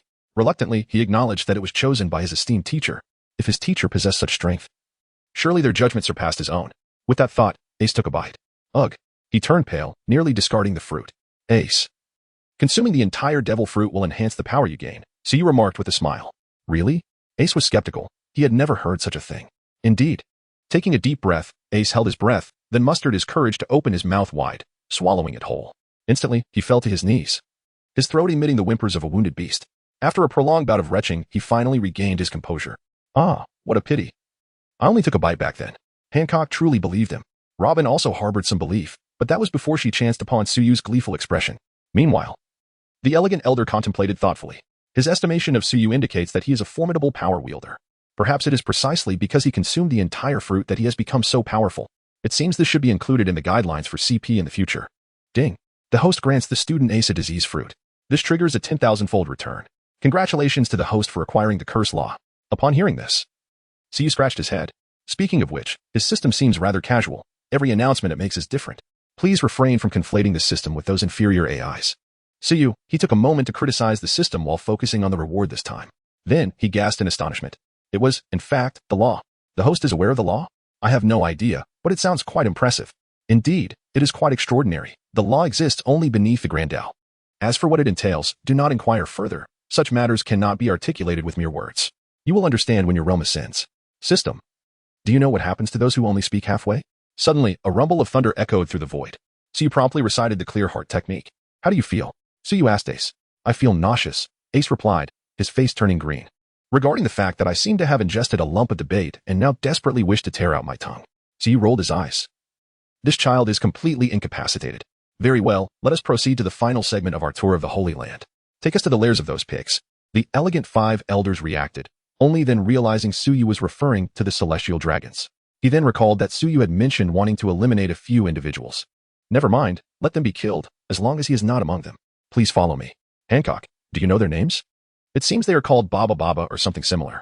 Hancock's eyes flickered as she pondered. Upon hearing this, the elegant 5 elders quickly responded, the Baba Baba family resides in the Holy Land. I shall take you there immediately. Suyu nodded, given the humility displayed. When the time comes to breach the Holy Land, let him die peacefully. With the 5 elders leading the way, they encountered no obstacles and finally halted before a small palace-like structure. Hancock, will you handle this yourself? Suyu inquired. Hancock gazed at the somewhat familiar place, inhaled deeply, and then nodded emphatically. 10 minutes later, Hancock emerged without a trace of blood on her. Her face was devoid of expression. Yet Suyu could discern that she felt considerably lighter. Host student Hancock has completed her task, rewarding the host with scar removal spray X1. Hancock, congratulations. Suyu softly stated. Upon hearing this, Hancock lifted her face, her smile radiant. Chapter 62. Why is the sea constantly exploding? Since we have completed the final project, let us depart. Or do you wish to engage in any encore activities?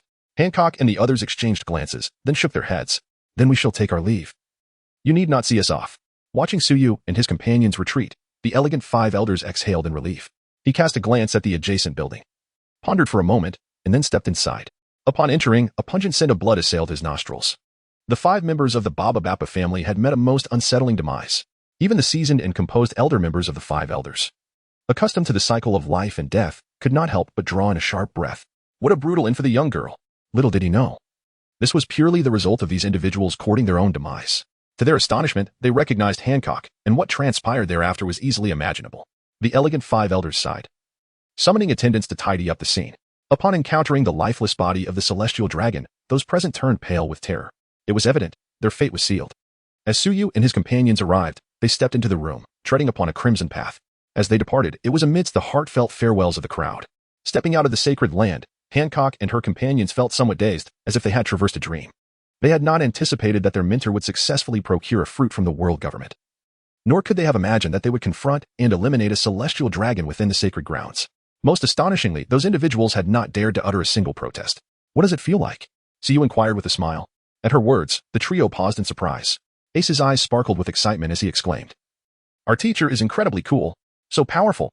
Truly, astonishingly powerful. He has rendered the world government incapable of raising its head." Hancock nodded fervently in agreement. Robin, contemplatively, remarked, "The world government is not as sacred or invincible as it appears. They are merely a collective that has mastered formidable power. Once a more powerful individual emerges, they are no different from ordinary people." Upon hearing this, Ace and Hancock recalled the previous fluctuations in the Elder Star's demeanor. Before Suyu revealed her strength, the Elder Stars regarded others with disdain. However, thereafter, their demeanor could only be described as obsequious. Had they not been forewarned, they would never have believed it was the Elder Stars. At this remark, Suyu nodded in satisfaction. Robin spoke wisely, and Ace was equally astute. Thus, it is imperative for you to strive diligently. Power is paramount.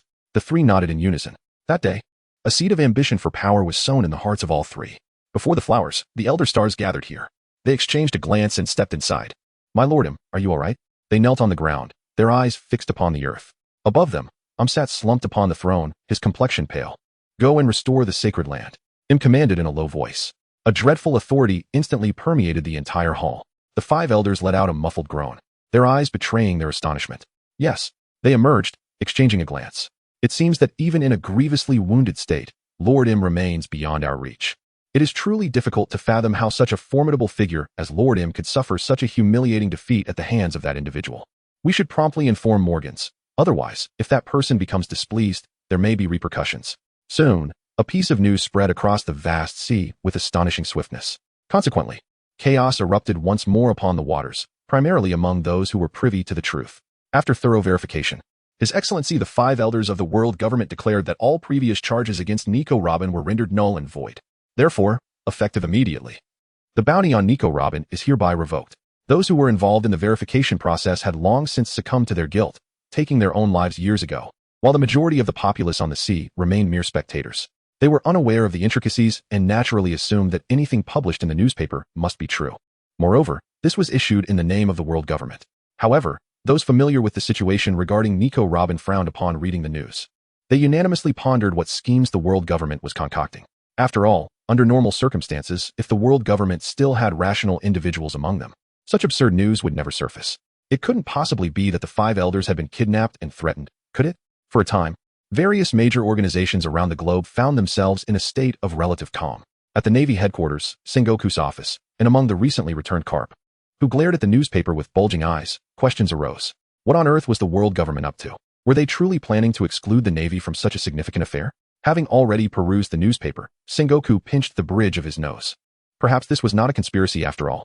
Could there be a possibility, though I emphasize, a mere possibility, that this is the true intention of the world government? Perhaps they have simply decided against pursuing Nico Robin any longer? Carp muttered gloomily. Upon hearing this, Sengoku's immediate reaction was one of disbelief. Yet, he soon realized that his old companion's astonishment seemed to stem from a different kind of shock altogether. He furrowed his brow and inquired, "Kapu, do you know something?" Kapu opened his mouth and replied, "Actually, on my way back, I encountered that announcer, Suyu." At this, Sengoku's heart tightened. What happened? Does this matter pertain to him? Kapu let out a bitter laugh and said, "There was no confrontation at all. All right, I admit I did have a slight desire to engage him in battle. Yet, until the very end, I lacked the courage to throw a punch. But that is of little consequence. What truly matters is that at parting, he mentioned he intended to pay a visit to the world government." Hearing this, Sengoku inhaled sharply. He recalled that Nico Robin was now a student of Suyu. Suyu had previously informed them to retract the bounty. However, last time, the five elders not only failed to withdraw it, but instead raised the bounty to 100 million berries. Now, they had ventured to the Holy Land. A chilling thought crossed his mind, one he dared not dwell upon. Sengoku and Garp exchanged glances, both recognizing the astonishment reflected in each other's eyes. At Sabaody Archipelago, a ship gradually approached the shore. "So, this is Sabaody Archipelago? It truly is beautiful," Ace grinned widely. In no time, the group returned to the knock-upstream bar. Upon entering, Suyu glanced in a particular direction before making his way inside. "Captain, that person has returned. The individual noticed me, but did not take action. Yet, I am filled with trepidation. Mr. Suyu, welcome back." Rayleigh was also present, raising his glass towards Suyu. His gaze then fell upon the excited and curious youth at the back. Noticing Rayleigh's attention, Suyu smiled and said, "Ace, Let me introduce you to someone. This idle individual is named Rayleigh, the right-hand man of the Pirate King, Silver's Rayleigh. Upon hearing Ace's name, Rayleigh felt a stir within. Roger's sword was named Ace.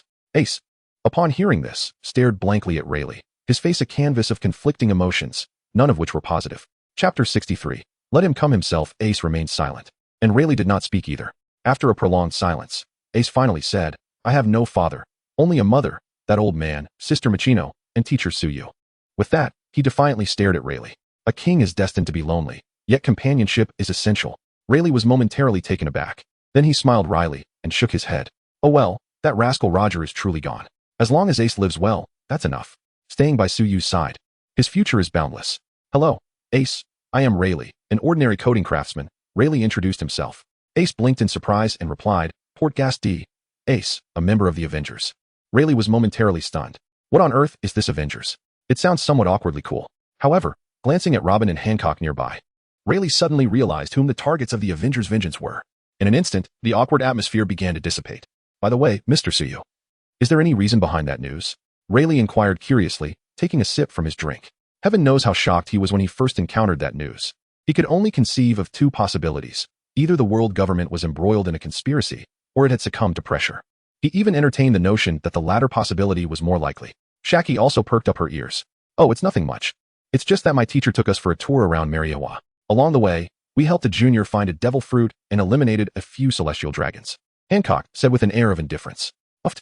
Rayleigh spewed his drink from his nostrils.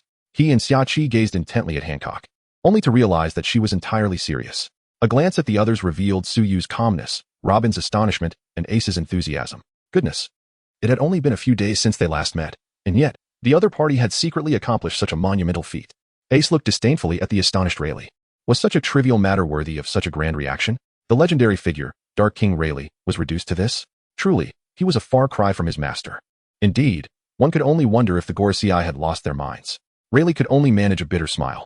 Such occurrences were beyond the realm of his imagination. He never anticipated that someone would actually dare to do it, and moreover, that they were thriving. When we left, those 5 old men were positively jubilant. Laughing to the point of cramping their faces, Hancock remarked. At her words, both Rayleigh and Xia-Chi gasped in astonishment. They gazed in astonishment at Suyu. What could this individual have done to render the 5 elders both furious and yet speechless? At that moment, Rayleigh suddenly realized that Suyu had never truly exerted himself. With an air of nonchalance, as if plucking a flower from the ground, he had effortlessly defeated a marine admiral. Rayleigh found himself in a state of bewilderment. With Suyu around, it seemed increasingly plausible that the world government could indeed face its demise.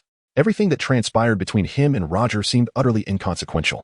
At that moment, a cacophony of sounds erupted at the entrance as an individual pushed the door open. Why you? Hello, Mr. Suyu, the newcomer stammered. Suyu, pressing his forehead, replied. Could you please calm down? Listening to you is giving me a headache. The previously pale face of the visitor flushed a deep crimson. Ah, Mr. Suyu. This person appeared not long after your departure. He observes the surroundings discreetly every day, Rayleigh remarked. Upon hearing this, the visitor's complexion turned pale once more. He had always believed that he was concealing himself quite adeptly, unaware that he had been under the watchful gaze of others all along. Exhausted, he contemplated annihilation. Thus, this individual appeared to be scheming, harboring ill intentions towards our esteemed teacher. Hancock regarded him with a glint of murderous intent. Upon hearing this, Rayleigh rolled his eyes in exasperation. The news of your teacher defeating great generals has already spread, you know. How could there possibly be anyone foolish enough to entertain such thoughts? No. I have done nothing. The man fervently waved his hands. Suyu interjected, enough? What is it that you wish to convey? Speak swiftly. As Suyu spoke, the man trembled even more violently. He took several deep breaths before speaking. Su, your excellency. My leader wishes to converse with you. As he spoke, he trembled and retrieved a communication device from his pocket. Upon hearing this, Suyu did not take the device. Replying, if your leader wishes to speak with me, let him come himself. You may leave. But the individual appeared quite troubled. My master has ordered you to depart. A person who lurks in the shadows dares to request an audience with my master? Hancock scoffed disdainfully. Robin took decisive action, causing hands to sprout from the man's legs, tripping him. Subsequently, a multitude of hands emerged from the ground, forming a path. Thus, he was forcefully pushed out. Having lost all courage to return, he sighed and dialed the number. Chief, it is a failure. The other party is unwilling to engage in conversation. He mentioned that if you wish to converse with him, you must come here in person. All right, I understand, replied Suyu inside the bar. Robin, that individual may have come for you. Robin, taken aback, exclaimed, for me? Xiachi narrowed her eyes and queried, could it be that he is from the Cuckoo army? If so, is their leader the infamous Dolag? Suyu pondered that aside from the Cuckoo army, no one else would seek him out. What does the Cuckoo army want from me? Robin inquired, subsequently answering herself, historical texts. Ah, speaking of historical texts, Robin, if you desire them. I can send someone to retrieve them, Suyu offered. Thank you, teacher, Robin replied with a smile. In truth, her curiosity about the century of blank history had waned. Yet she still yearned to see those historical documents. It was her obsession. 3 days later, a gentle breeze quietly arrived at the Shambodi Islands. As it swirled above the islands, it entered a bar. Welcome. What would you like to drink? Xiaoqi greeted. She then squinted her eyes, gazing at the newcomer. Hello. I am here to find the announcer Suyu, the visitor said, slightly bowing. Please, come to the backyard. A clear, youthful voice suddenly resonated in the visitor's ear. Instantly, the visitor's body tensed. The voice seemed as if someone was whispering directly into his ear, yet beside him stood only a woman. Taking a deep breath, he was momentarily taken aback upon arrival. The announcer Suyu was indeed extraordinary. Xiaoqi shrugged, realizing the excitement was unfounded. The visitor was not a customer. Upon reaching the backyard, the visitor witnessed 3 young individuals engaged in a fierce brawl, fighting without mercy. His eyes widened in astonishment. That girl has such delicate skin. How could you bring yourself to strike her? Savage. However, upon seeing the boy's face, which was a ghastly sight, he fell silent. None of them appeared to be harmless. Nearby, a young man reclined on a lounge chair, leisurely holding half a watermelon, watching the battle with great interest as he savored his snack. Chapter 64, Dolag. Let destruction reign. I am weary. The visitor remained somewhat silent. To be frank, this was not what he had envisioned. This fellow truly did not resemble a powerful individual. You dare to come, that is commendable, Suyu remarked, chewing on a piece of watermelon. At her words, the visitor hesitated for a moment before taking a seat in the empty chair beside Suyu. He then awkwardly sought to initiate a conversation. Is this the way of the announcer's disciples? Quite unique, though it may yield fruitful results. Suyu replied coolly, Dolag, flattery does not suit you. Your earlier tone resembled that of a decrepit rubber tire sizzling under the scorching sun in the desert. Dolag, does the announcer know me? I do not. If you have come merely to exchange trivialities, you may take your leave. I wish to enjoy my watermelon. With that, he scooped a generous spoonful of watermelon into his mouth, the iron spoon still cloaked in a white mist. This scene caused Dolag to involuntarily lick his slightly dry lips. His nose twitched as the sweet, refreshing aroma of watermelon lingered at the tip of his nostrils. How infuriating that he had never noticed the delightful fragrance of watermelon before. He swallowed hard and spoke. Your Excellency the announcer, considering your previous actions, it seems you harbored dissatisfaction towards the world government as well. In this regard, our organization and you share a remarkable resemblance. Upon his arrival, Dracul Myhawk immediately categorized Suyu and our faction as allies. In his view, those who dare to oppose the world government are a rare breed upon the vast seas. Now that someone has explicitly expressed a similar stance, the other party must feel a sense of belonging, as if they are no longer fighting in solitude. However, it is unfortunate that he encountered Suyu, a being that defies conventionality. Why do you presume that I wish to oppose the world government? Dracul Myhawk was momentarily taken aback. But you have disseminated such news in the newspapers and even eliminated an admiral. Is that not tantamount to opposing the world government? Must one wait until the world government is utterly vanquished for it to count? No, what I meant was, so you did not afford him an opportunity to respond. Continuing, not long ago, I accompanied my student to the world government's premises. The 5 elders were quite accommodating, even gifting him a devil fruit. We politely declined. Yet they insisted, which was rather bothersome. They even took the initiative to rescind Robin's bounty. It almost left me feeling embarrassed by their overwhelming courtesy. Upon hearing this, Dracul Myhawk was left utterly dumbfounded. He murmured, what about the yellow ape? So you cast a curious glance at him. The yellow ape? Are you referring to that news? Ah, Morgan is in cahoots with the world government. Besides, even if it were true, would the world government truly care about a mere admiral? Suddenly, Drago felt a chill run down his spine. So, everything is a fabrication? Just to lure me out? It turns out the yellow ape's death was a ruse. And Suyu's strength is also a deception. Those reports were merely to mislead the discerning. How cunning, the world government is indeed ruthless. Outside, the Navy must have already surrounded the area. Perhaps if he ventured out, he might still encounter the supposedly deceased admiral. Teacher, he actually believed it. He doesn't seem very bright, does he, the leader of the KK army? Is this truly the world's most notorious criminal? By the way, are those slipper marks on his face a new fashion statement? In his dazed state, Drago overheard these peculiar exchanges. He looked up and was startled to find Hancock and the 3 others had, unbeknownst to him, gathered closely by, regarding him with the same gaze one might reserve for observing the creatures in a zoo. Dorage instinctively took a step back. Primarily due to the grotesque appearance of the trio, their faces marred with bruises. What do you mean by this? He asked, but received no response. Suyu gazed at Ace in disbelief. Ace, if you continue like this, you'll never find a wife. With a face like that, how could you have done such a thing? Your 2 senior sisters are so charming, yet you truly have the heart to act so ruthlessly. he spoke. And two beams of white light surged forth, causing Hancock and Robin to instantly revert to their original states, as if they had never been harmed. Ace, feeling aggrieved, pointed at his fingers. Teacher, have you forgotten someone? Moreover, didn't you say not to hold back? Of course, Ace dared not voice this thought aloud. Be good. Recovering on your own has its advantages, Suyu said with a cheerful smile. Ace, regarding his teacher's favoritism towards his senior, he felt no anger whatsoever. Well, he had indeed been too harsh. This way, the two seniors might feel a tad more at ease. After all, it was no significant inconvenience. Just a slight heaviness in his head. Meanwhile, Dorag wore a puzzled expression. Wait, isn't this just setting a trap for him? Is it truly wise to be so reckless? Does he really hold him in such low regard? You aren't planning to catch him alone, are you? Dorag looked at Suyu with a sense of frustration. He is, after all, a person of significance. Do not disregard him. Hancock sighed. Ace shook his head helplessly. Robin, with a playful smile, remarked, Mr. Dragon, do you think it is possible, just a possibility, that my teacher is merely jesting with you? Her words struck like a revelation. Dragon glanced perplexedly at Suyu, only to realize that there seemed to be no one else around. It dawned on him that even if others were merely acting, Nico Robin would never conspire with the world government. So, had he truly been toyed with all along? Upon this realization, Dragon cast a resentful gaze at Suyu, feeling as though he had been startled into silence without any prior warning. This was indeed an inauspicious beginning.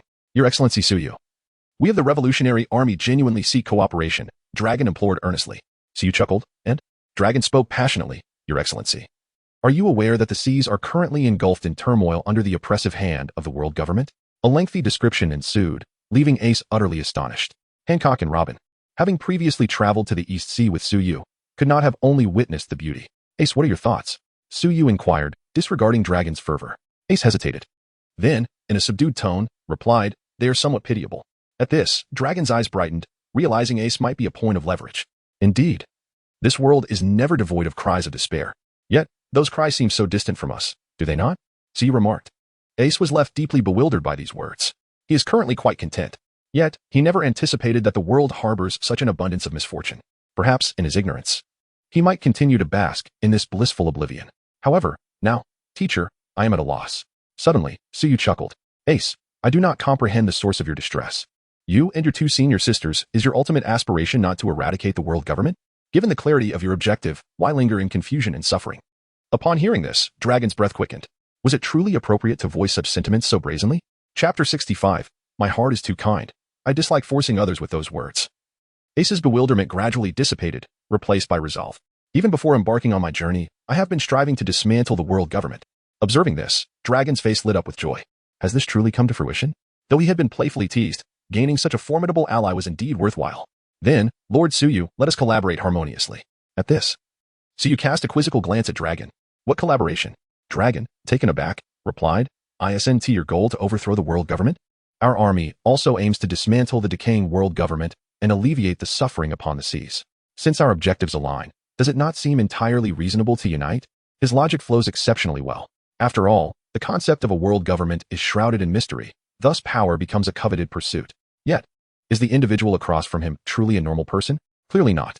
When a person becomes powerful enough to dismantle the established rules, they no longer require allies to share in the spoils. So you took a bite of his fruit and then remarked, if your military is willing to be incorporated by my students. Upon hearing this, Dolag's expression instantly darkened considerably. He had come with sincere intentions. Yet who could have anticipated such arrogance and insatiable appetites from the other side? It seems you possess considerable confidence in your ability to surpass the world government. I wish you the best of luck. Doflamingo's gaze flickered. To him, Suyu appeared no different from the original world government. If Suyu were to miraculously succeed, it would merely result in a change of leadership while the ocean would continue to endure its previous afflictions. Would the Marines then sit idly by, watching the conflict unfold? Once both sides are weakened, they could emerge to cleanse the aftermath. Subsequently, Doflamingo's gaze settled upon Robin. His purpose for coming this time primarily revolves around Nico Robin. Nico Robin, a member of the Revolutionary Army, has connections that span across the globe. Currently, we have obtained information regarding the whereabouts of 3 historical texts. Should you wish to see them, you are welcome to seek us out. In truth, I believe that Nico Robin, your place within the Revolutionary Army is far more suitable than being alongside the informant, Drago sincerely remarked. He indeed held such a belief and eagerly awaited Robin's response. However, upon hearing this, Robin did not direct his gaze towards him but instead smiled at the unperturbed Suyu. Teacher, when someone openly encroaches upon your territory, do you not have anything to say? At these words, a heaviness settled within Dorag's heart. He's already aware of Robin's choice. In light of this, I shall respect your decision. However, I firmly believe that you will come to regret it. Perhaps in the future, you will arrive at the right choice. When that time comes, the doors of my esteemed establishment shall remain perpetually open to you." He does not intend to say much more. He was first deceived, then repeatedly rejected, leaving him with no face to remain any longer. "Dorag, have I granted you permission to leave?" Suyu remarked, gazing at the watermelon in her hand. Dorag narrowed his eyes. "Do you have anything else to say, my lord?" "Haha, look at what you're saying. Right in front of me, you seduce my student, and then expect to depart without a word? Do you believe yourself to be so exceptional that others must unconditionally tolerate you?" Suyu still did not look at Dorag. At this moment, Hancock and the others took several steps back in unison. Though Suyu's tone sounded quite ordinary, they all understood that she had begun to grow angry. Dorag stared intently at Suyu. He does not perceive any wrongdoing in his actions. He merely offered Nico Robin a choice. Could it be that Suyu lacks the capacity for tolerance? Moreover, Suyu's reaction, in his eyes, was a clear manifestation of insecurity. Suyu himself harbored doubts about his ability to retain Nico Robin. "What do you intend to do then?" Drag asked in a low voice. Secretly, he had summoned all his mental fortitude. In a confrontation, he might not be Suyu's match, but when it came to fleeing, he still held a measure of confidence. What he did not know was that Kizaru had previously entertained similar thoughts. Suyu remarked indifferently, "I have no desire for anything. Simply kneel and acknowledge your mistake, and then you may leave." Upon hearing this, Dorag's gaze sharpened. From the moment she began speaking, Suyu had not once looked at him. Now, she was insulting him to his face. The pent-up resentment within him could no longer be contained. How outrageous. "This is your choice. I hope you do not come to regret it in the future." No sooner had the words left his lips than a tempest surged through the backyard. A dragon of wind loomed across the heavens, seemingly intent on pinning Suyu beneath its claws. Meanwhile, Dorag's figure had long since vanished from sight. Yet, this spectacle arrived with a swiftness that matched its departure. In mere moments, the gust ceased entirely. Suddenly, Dorag reappeared in mid-air, plummeting to the ground like a freefall. Rising from the earth, he gazed at Suyu, his eyes brimming with astonishment. He had just transformed into the wind, escaping into the sky.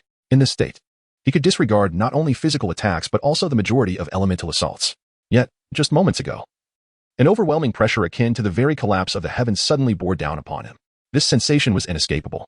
As if it were rising from the depths of his soul, he was utterly powerless to resist, swiftly subdued and revealing his true self. This was a situation he had never encountered before. "Heh, my teacher hasn't spoken yet, and you wish to leave? What gives you the audacity?" Hancock gazed disdainfully at Dorag.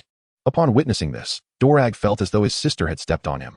No, it was a profound sense of humiliation that filled his heart. As a dignified military leader, he found himself scorned by a mere girl. What manner of trickery is this?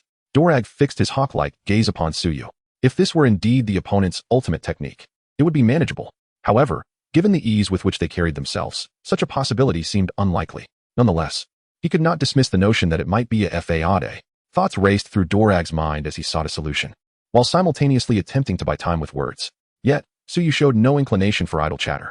"Kneel or not, you have 3 seconds to decide," Suyu stated coolly. Beside them, Robin dutifully took on the role of timekeeper. 1. Dorag clenched his fists, his face reddening. 2. His heartbeat quickened significantly. Before Robin could utter 3, Dorag attempted to flee once more. Unfortunately, he was again quelled by that overwhelming aura. Once more, he found himself on the ground, a chilling despair washing over him. He realized he had acted hastily. Had he not subdued that overwhelming force, he might have found it impossible to leave today. After reading those reports, he felt he had overestimated Suyu sufficiently. Yet, the other party had not even lifted a finger, rendering him utterly powerless. This was truly beyond his imagination. "It seemed you were unwilling. No matter, I am inherently kind-hearted and do not favor coercion. Thus, I present you with a choice." Dorag was taken aback. Could there still be a turn of events? He was ready to bow his head, to submit to the strong, and it was not a disgrace. However, kneeling was utterly out of the question. As long as he refrained from kneeling, he could acquiesce to any terms proposed by the opponent. At worst, he would simply never return to the Shambadi archipelago again. Chapter 66. Dorage submission. I declared that if Dorage did not kneel and acknowledge his fault, he would suffer the torment of 10,000 insects gnawing at his bones, and moreover, the effect would double every 3 minutes. Suyu cast a glance at Dorage and said indifferently, "You now have a choice. The curse's law activate." Upon hearing this, Hancock and the others gazed at Suyu in astonishment.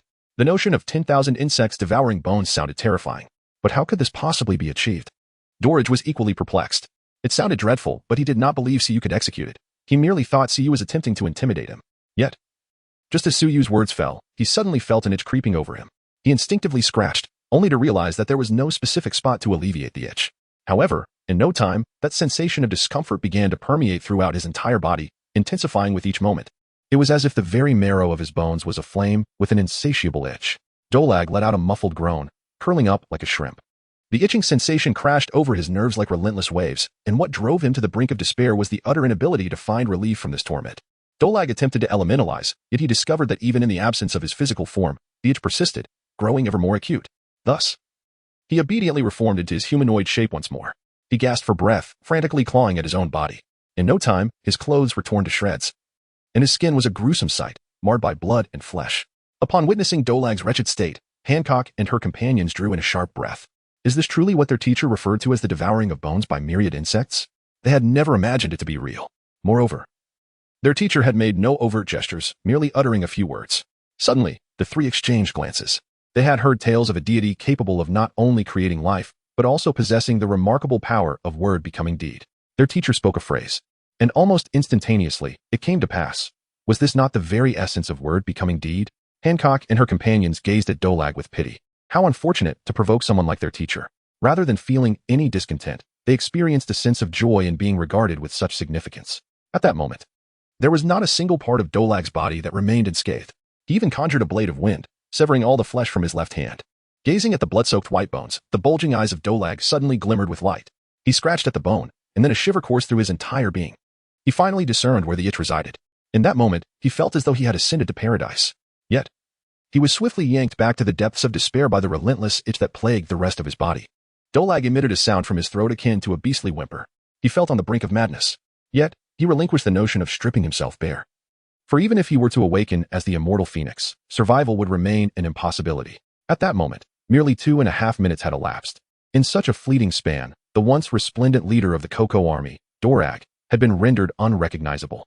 What was more disheartening was that it was he who had orchestrated his own downfall. Gritting his teeth, Dorag suddenly recalled the words of Suyu. The myriad insects gnaw at the bones. Was he not, at this very moment, experiencing the torment of 1,000 insects devouring his very essence? He was utterly astonished. Yet at that moment, he had no time to ponder how the other had accomplished it. He is merely contemplating a question. Should he kneel? He is Monkey D, Dragon, the leader of the revolutionary army, a doctor whose prowess is unparalleled. He has never bowed before his father. And now he is to kneel before someone who appears even younger than himself? Yet, if he were to submit, the incessant torment of his current afflictions would dissipate. To kneel or not to kneel, that is the dilemma. There exists another option, that of self-destruction. However, Dragon is unwilling to acquiesce to such a fate. He has yet to lead his army in toppling the world government, nor has he witnessed the dawn of a new era.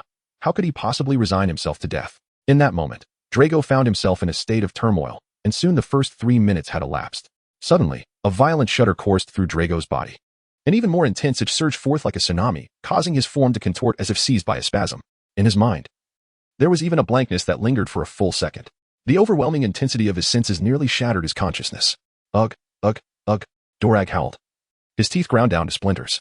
Having endured just one enhancement, he could scarcely bear it. Should he face a doubling of that intensity, he might truly succumb to madness. The thought of this filled Dorag with dread. He could no longer afford the luxury of dignity. In a haze, he chose to surrender to his instincts. I was wrong. Dolag struggled to his knees, uttering those 3 simple words for a full 10 seconds. At the moment his voice faded, the itch in his bones inexplicably vanished. Dolag's body went limp, collapsing onto the ground. Soon, a pool formed beneath him, a mingling of his sweat and blood. He gasped for breath, a grotesque smile spreading across his face. Murky tears flowed uncontrollably. He has returned to life. I believe this is the most excruciating experience he has ever endured. Unparalleled and unprecedented. He would rather perish than attempt once more. It appears you have made the right choice. You may leave now, Siyu said indifferently. Upon hearing this, Doralag took 3 seconds to comprehend what Siyu had just articulated. He had no time to rest, instantly transforming into the wind and vanishing. Suyu casually waved her hand, causing the blood on the ground to disappear without a trace. Then, she turned her gaze to her 3 students. Noticing an unusual pallor in their faces, he raised an eyebrow and remarked, "Do you think I am too cruel?" The moment Dorag spoke those words in my presence, he became my adversary. To an enemy, one must resort to any means necessary. It is already quite merciful of me not to have killed him outright. Upon hearing this, the 3 individuals quickly shook their heads. Although they were tempted to jest, perhaps Dorag would have preferred a swift death, they refrained from voicing such thoughts. Instead, they were genuinely impressed by Suyu's remarkable prowess, as if she were capable of anything. "Teacher, is this something that can be taught?" Robin inquired, scratching her cheek. She was eager to learn this. Prompted by Robin, the other 2 also looked at Siyu with anticipation. Siyu was taken aback. She had assumed they were merely frightened, but to her surprise, they wished to practice. Truly, they were her students. By the way, can this actually be taught? Ding. Oh. Foolish host, do not entertain such unrealistic notions. Only a being of the 7th tier may grasp the laws. Your capacity to wield such power is due to the presence of the great system. Otherwise, you would be crushed by the laws in an instant. Upon receiving the answer, Su shrugged and stated, your strength is insufficient to bear such power. However, once Ace awakens his fruit, he will also be able to accomplish similar feats. The three had anticipated this. Yet, upon hearing the latter part, they were astonished. The two senior students fixed their gaze on their junior. The disease fruit can achieve such heights? Ace scratched his cheek. Su continued, of course, at that point, you will become the master of disease.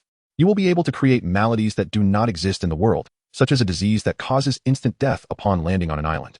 The three gasped in unison. They did not doubt Su Yu's words. They simply recognized that, even with limitations, this was an immensely powerful ability. The two senior students once again scrutinized their junior.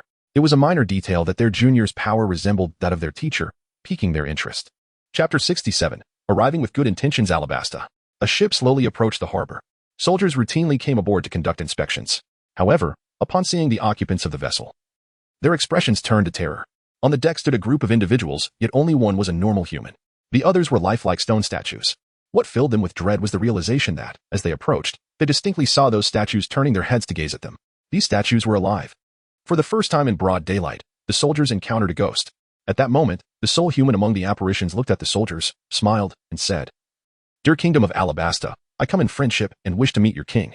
Upon hearing this, the soldiers exchanged glances, hesitating.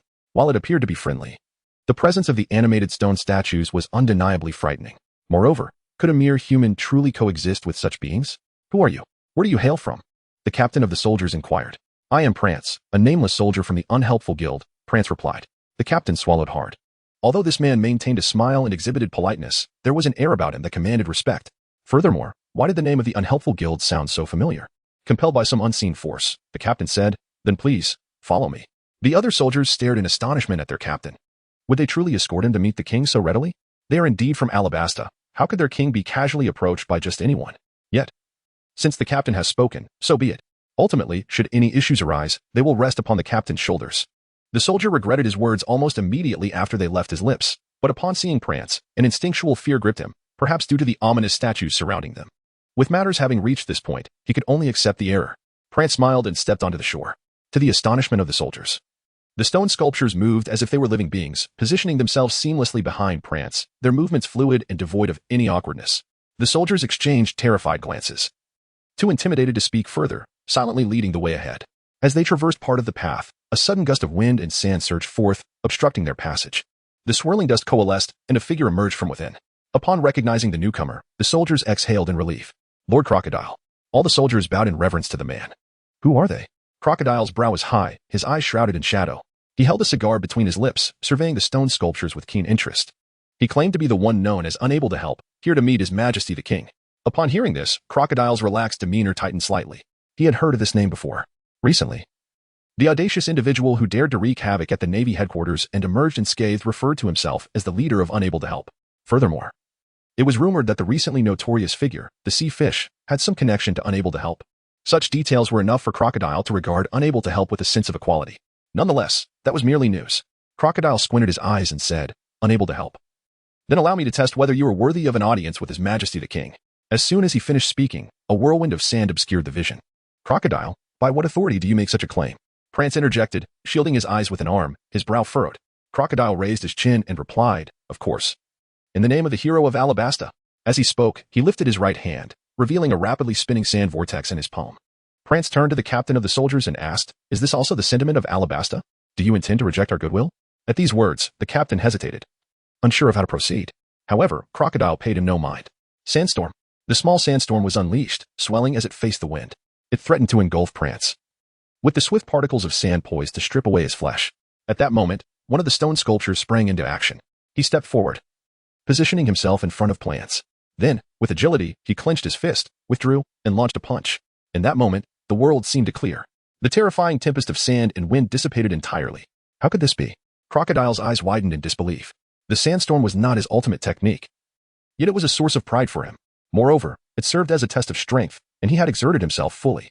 To his astonishment, the opponent effortlessly shattered the sandstorm. What on earth was that stone sculpture? Prance S expression darkened. He gazed at the captain of the soldiers and remarked, It seems our goodwill has led you to believe we are easy prey. If that is the case, then we shall have no choice but to subdue you." As soon as he finished speaking, 10 stone sculptures sprang forth with remarkable speed. Crocodile's pupils constricted. So swift. In the blink of an eye. 5 stone figures charged at Crocodile from various directions. With a thunderous roar, he was instantly engulfed by a surge of sand. Shortly thereafter, Crocodile re-emerged. Albeit with a rather grim expression. He had just attempted to erode the stone sculptures into sand, but his efforts had proven futile. Moreover, at that moment, all the soldiers had been incapacitated. 10 stone figures loomed menacingly before him. Even he felt a surge of trepidation in his heart. Since erosion was not an option, he resolved to sever them instead. The desert diamond blade. His hands instantaneously transformed into colossal blades of sand, cleaving the ground into deep chasms along the way.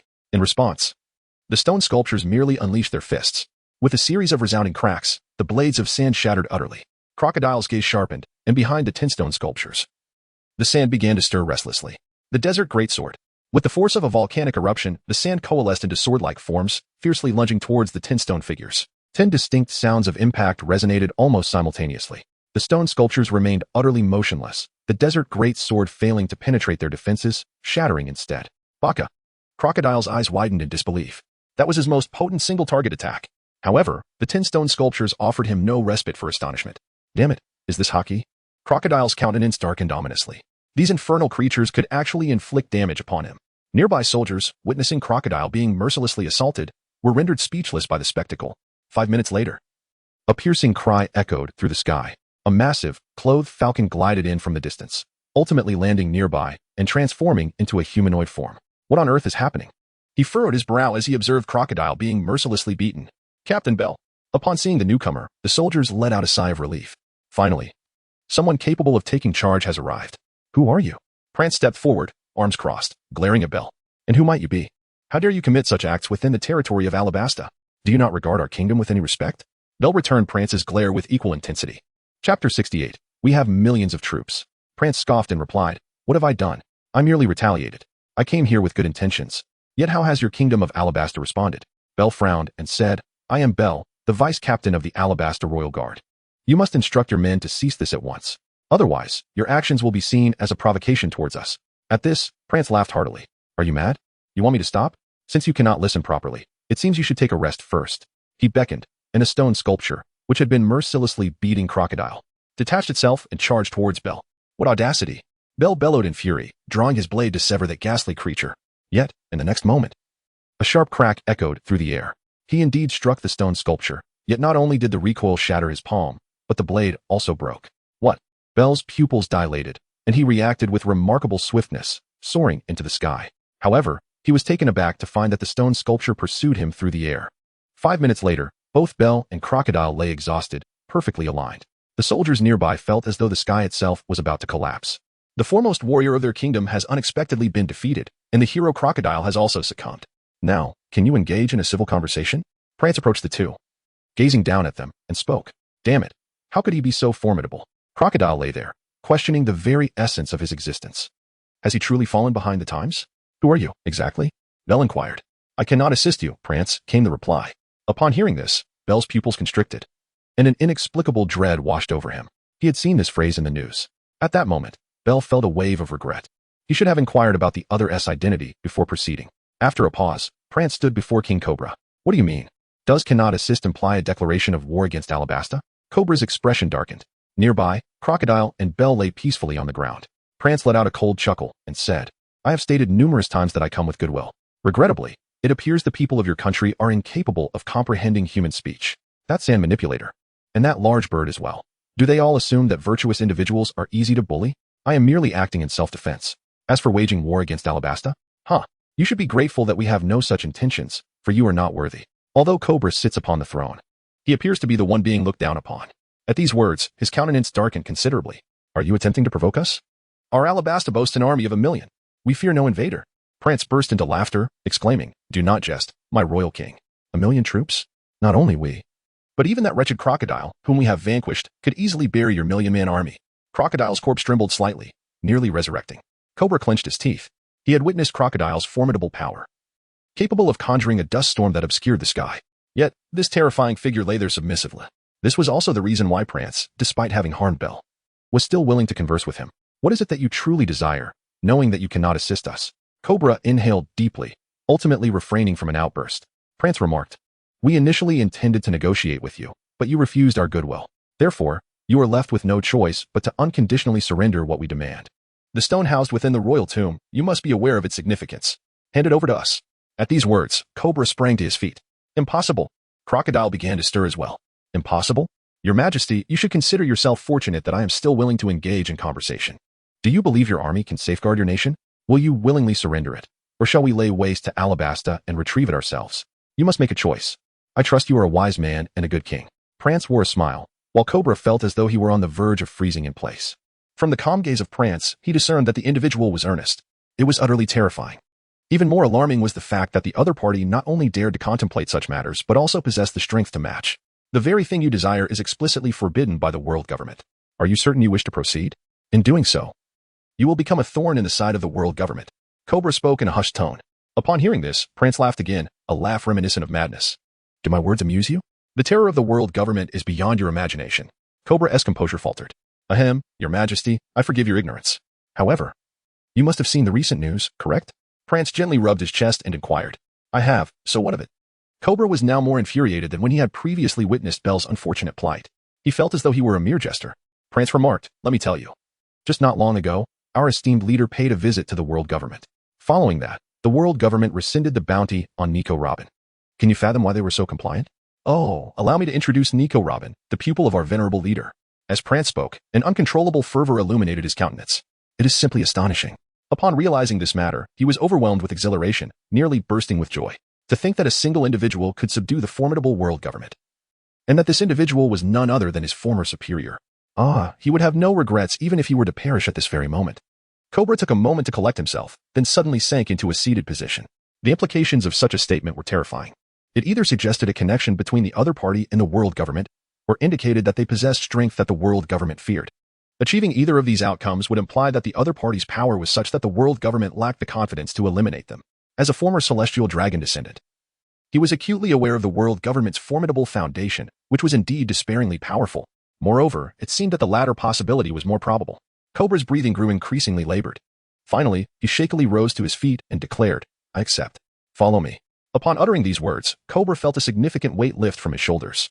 Hearing this, Prance smiled and remarked, "Though your subordinates may be somewhat dim-witted, at least you are not truly foolish." Soon, Prance departed with the massive stone, taking along with him the nearly lifeless crocodile, who muttered, "You need not incessantly emphasize the dead dog" remark. Concurrently, in other locations housing historical texts, the presence of the unhelpable was also felt. Wano Country, Sky Island, Fishman Island, Tato Land, with the stone sculptures created by Suyu. None could impede the advance of the unhelpable. Chapter 69. I concede. Robin, the historical text has arrived. Upon hearing this, Robin and her companions rushed over in unison. "Wow, it's enormous." Hancock and Ace gazed in curiosity. "Thank you, teacher." Robin smiled, though her eyes shimmered with a hint of sorrow. After all, her homeland had been destroyed because of such artifacts. Robin caressed the stone, reading the inscriptions line by line. "Teacher, this records the location of the Pluto in Wano Country." Without the slightest hesitation, she revealed the information. "Pluto? Isn't that right here? What is Wano Country?" Ace scratched his head in confusion. "It is an ancient weapon, Pluto. Legend has it that a single cannon shot can obliterate an island." Rayleigh approached, his expression complex as he regarded the massive stone. He mused that only Suyu would dare to so brazenly display historical texts. Wow, how incredible! With one shot, the Sabaody archipelago would cease to exist? Ace gaped in astonishment. In truth, it is not that remarkable. Nearby, one could easily conjure a light sphere larger than the Sabaody archipelago to sink the island, Suyu commented. "Huh, what is this?" Rayleigh exclaimed, astonished as he looked at the individual seated nearby. Pluto Rayleigh. Crocodile's injuries had nearly healed, yet he wore a sea prism stone bracelet and sat on the ground, feeling utterly drained. He was astonished to behold such a legendary figure. What is this person's purpose? They appear quite arrogant. Ace rubbed his cheek thoughtfully. "Perhaps they are merely a henchman," Suyu remarked. "You must be dreaming. Even if I were to perish, I would never serve you." Crocodile glared fiercely at Suyu. He recognized Suyu, the renowned announcer. But what of it? Crocodile has never been inferior to anyone throughout his life. He even dared to challenge Whitebeard. Upon hearing this, Suyu shrugged and remarked, then go ahead and die." Crocodile felt as though he had plunged into an ice cavern, his blood seemingly freezing within him. "Wait, did you go through all this trouble to bring me back just to kill me?" Crocodile gazed at Suyu in utter bewilderment. He truly did not anticipate that Suyu would kill without hesitation. This is not in accordance with the proper procedure.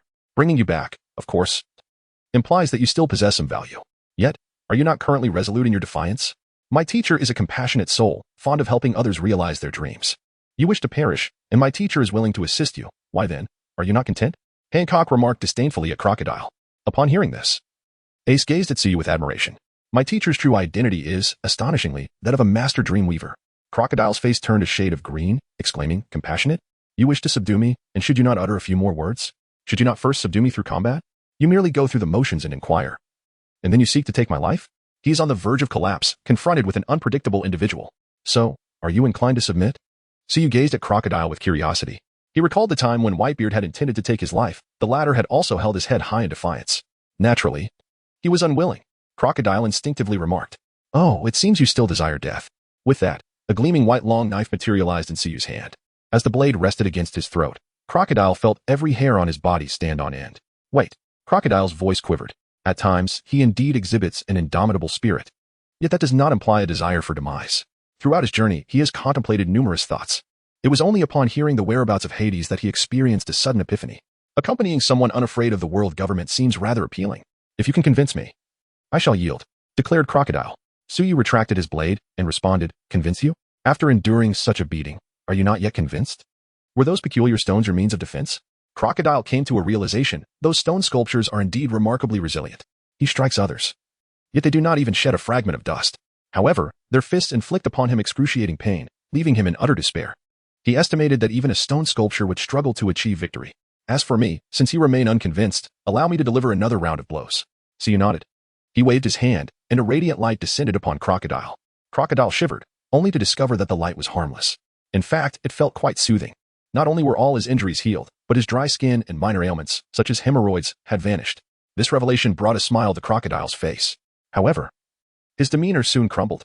With a flick of his wrist, Suyu summoned a dozen identical stone sculptures that emerged from the ground. As the sculptures charged towards him, Crocodile felt an overwhelming urge to curse. Could you at least remove the handcuffs first? He thought. Yet, his protests were quickly drowned out by the sound of thuds. Before he could even savor his newfound health, Crocodile found himself once again reduced to a mere shadow of his former self.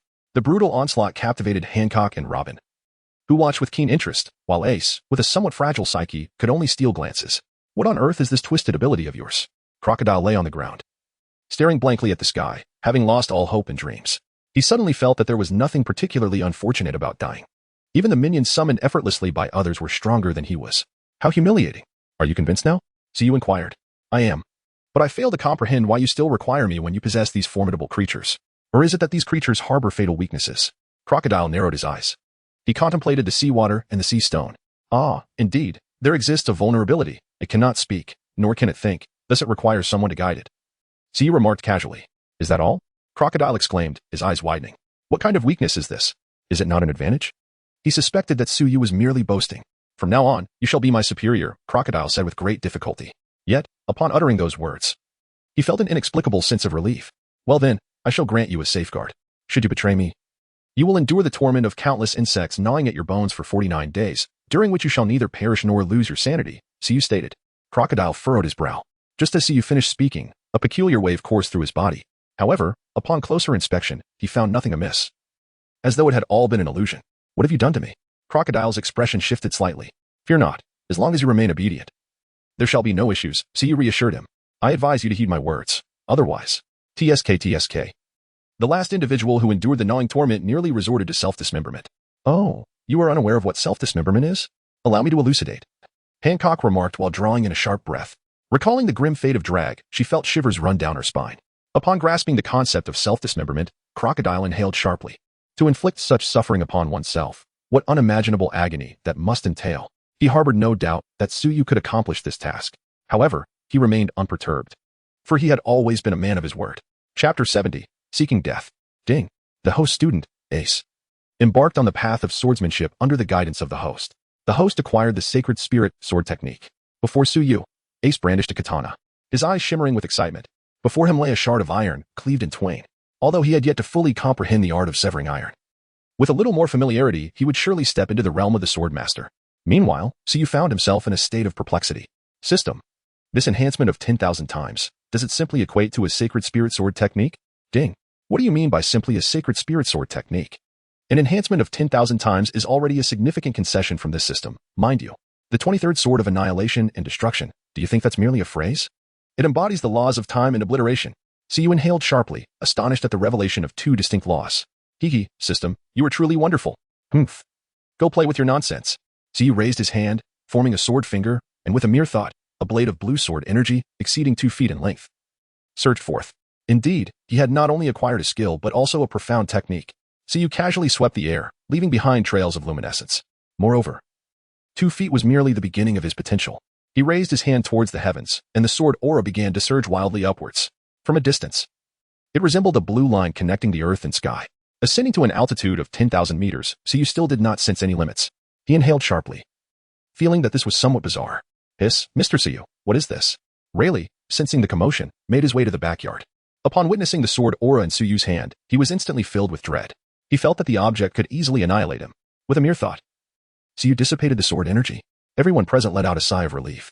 It was terrifying. The sensation of imminent death just moments ago was truly suffocating. Teacher, is that also a sword?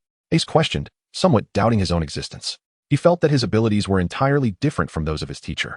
One should not aim too high. First, you must be capable of severing steel before making grandiose claims. Once you reach the level of a great swordsman, you will be able to engage in direct combat with formidable opponents. As for my abilities, your body simply cannot withstand them, Suyu remarked. Ace nodded in agreement. A great swordsman, he had undoubtedly resolved to become one. Under Suyu's guidance, Hancock and the others were rapidly growing stronger. After all, with Suyu present, they had no need to worry about overtraining. As long as they drew breath, Suyu could restore them to full vitality. Hancock and Ace had even mastered the Conqueror's Haki. This was all thanks to the true mentor, Kaido, who had inspired Suyu. If one strike is insufficient, then one must strike multiple times. At the Navy headquarters, while handling documents, Sengoku suddenly felt a jolt in his heart and immediately appeared outside. He was joined in this reaction by Akiji and others. They gazed towards the direction of the Shambadi archipelago. Faintly, a brilliant blue line appeared between heaven and earth. That must be the direction of the Shambadi archipelago, so far away, with a profound astonishment in the eyes of the crane. Aside from that individual, I cannot fathom anyone else, Sengoku murmured. Suddenly, that blue line vanished, and the unsettling sensation dissipated along with it. What is he trying to do? Threaten or provoke? Carr pondered with some confusion. Perhaps it is merely a whim. Never mind, we should not dwell on that man. He is not an enemy, after all, the world government. Sengoku shook his head. Now, it is already December. It has been more than 7 months since Suyu arrived in this world. During this time, aside from the initial displeasure between the world government, the Navy, and Suyu, both sides have maintained a mutual non-interference. Suyu has already made his mark and is too disinterested to seek them out. Meanwhile, the world government and the Navy dare not act. They are acutely aware of their inability to assist in collecting the historical text worldwide. They have not even attempted to conceal it. Yet, the world government continues to feign ignorance. Imu is afraid, and the 5 elders are also fearful. What does the historical text matter? Even if Suyu were to directly assault the Holy Land, they would first kneel down, hoping for a chance at survival. On this day, Suyu reclined in a chair, basking in the sun. Hancock suddenly approached, visibly irate.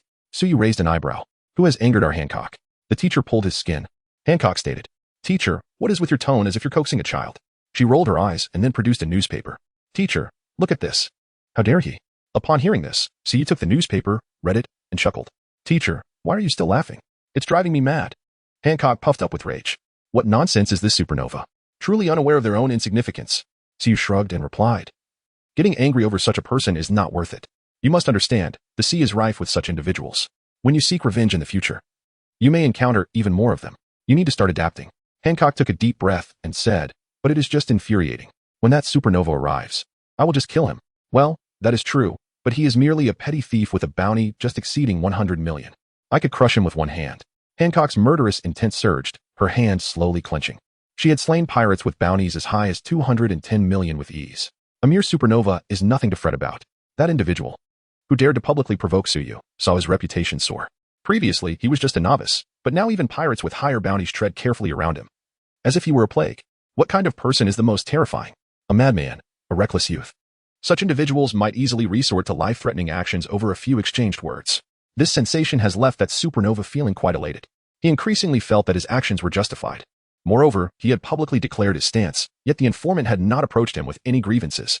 This led him to perceive the informant as a coward seeking fame and recognition. He has grown increasingly arrogant. Meanwhile, the other supernovae, witnessing the provocation of the announcer, not only remained unscathed but thrived, igniting their own ambitions. Hiss, this group of newcomers truly fears not death. Do they even comprehend the essence of a true commander? TSK. They have already met their demise. Including the first, there are a total of 6 supernovae, and after challenging the announcer, their bounties began to soar uncontrollably. What once barely exceeded 100 million has, within a month, surpassed 200 million.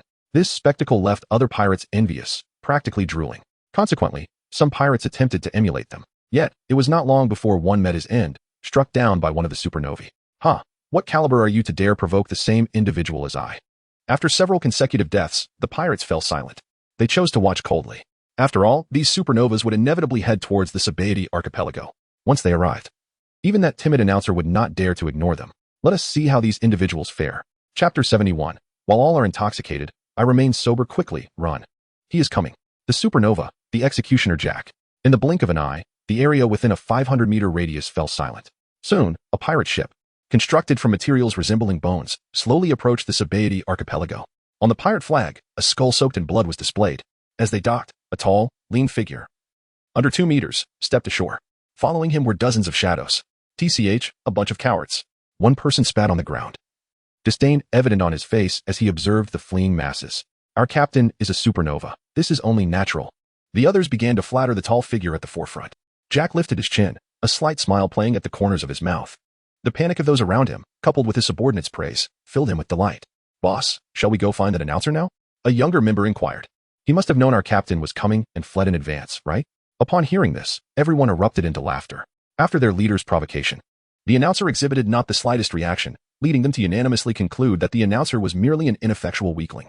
These individuals, including Captain Jack, basked in their own self-satisfaction, embodying a sense of enlightenment amid a collective stupor. Captain, I've heard there's a tavern nearby, where the proprietress doubles as an informant. Shall we pay her a visit? Suggested one of the subordinates. Upon hearing this, Jack nodded in agreement, recognizing the merit in the proposal. Yet, the individual's cleverness warranted a slight reprimand.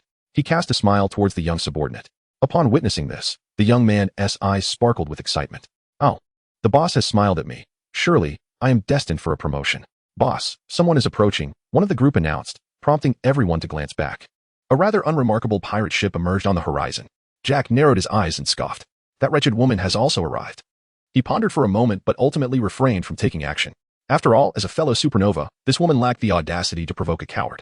She was unworthy of being slain by him. Let us depart and seek out that bar. Soon, a total of 8 supernovas arrived successively at the Splendid archipelago. The indigenous people of Splendid were filled with trepidation. They sensed that a significant event is imminent.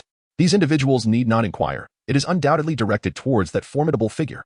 How could they be unaware of the immense power possessed by that individual? The tales of vanquishing generals may be mere hearsay to others. Yet there are always witnesses in the Splendid archipelago. Thus, the tale spreads from 1 to 10, then to 100. Until all are aware of the terrifying prowess of the herald, see you. However, these supernovas also appear to possess remarkable abilities. They hold a certain anticipation regarding who will ultimately emerge victorious. Consequently, several small businesses have shuttered their doors. The rain has begun to fall. It's time to head home and gather the laundry. Shortly thereafter, the 13th red tree appears. A few supernovae meander around, ultimately converging here. Except for 2 supernovae who have not provoked the announcer, the expressions of the others appear quite grim. Executor, what brings you here? And what is your purpose? Ghost Hand? Jack locked eyes with another individual, whose stature measured around 1.70 meters, clad in a sleeveless shirt. His exposed left arm was a vivid red, as if it had been steeped in blood for an extended period. How about this? There is but one announcer, yet we number 8 here. Let us engage in a contest first. The victor shall earn the right, shall we? A towering man, 3 meters tall and wielding a spiked club, proclaimed. Don't involve me in this, King Kong. I'm merely here to observe. A woman with fiery red hair took a step back. So am I. Another supernova retreated a step as well. Meanwhile, Jack, Ghost Hand, and their companions exchanged glances, their eyes flickering with intrigue. They initially cast a disdainful glance at the 2 timid supernovas, then surveyed their surrounding colleagues, feeling an involuntary itch in their hands. In response to their scornful gazes, the red-haired woman and the other supernova remained unfazed, even harboring a hint of amusement. They certainly do not regard the informant as a mere name-seeker. If one were to speak of someone who craves fame, it is these individuals who would be more aptly described by such a term. The departing supernova glimmered with insight. Having long mastered the art of subtlety, in life, one must not be overly ostentatious. These individuals serve as stepping stones for exploration. Should the opponent possess skill yet the disparity be minimal, he may seize the opportunity when both parties are wearied.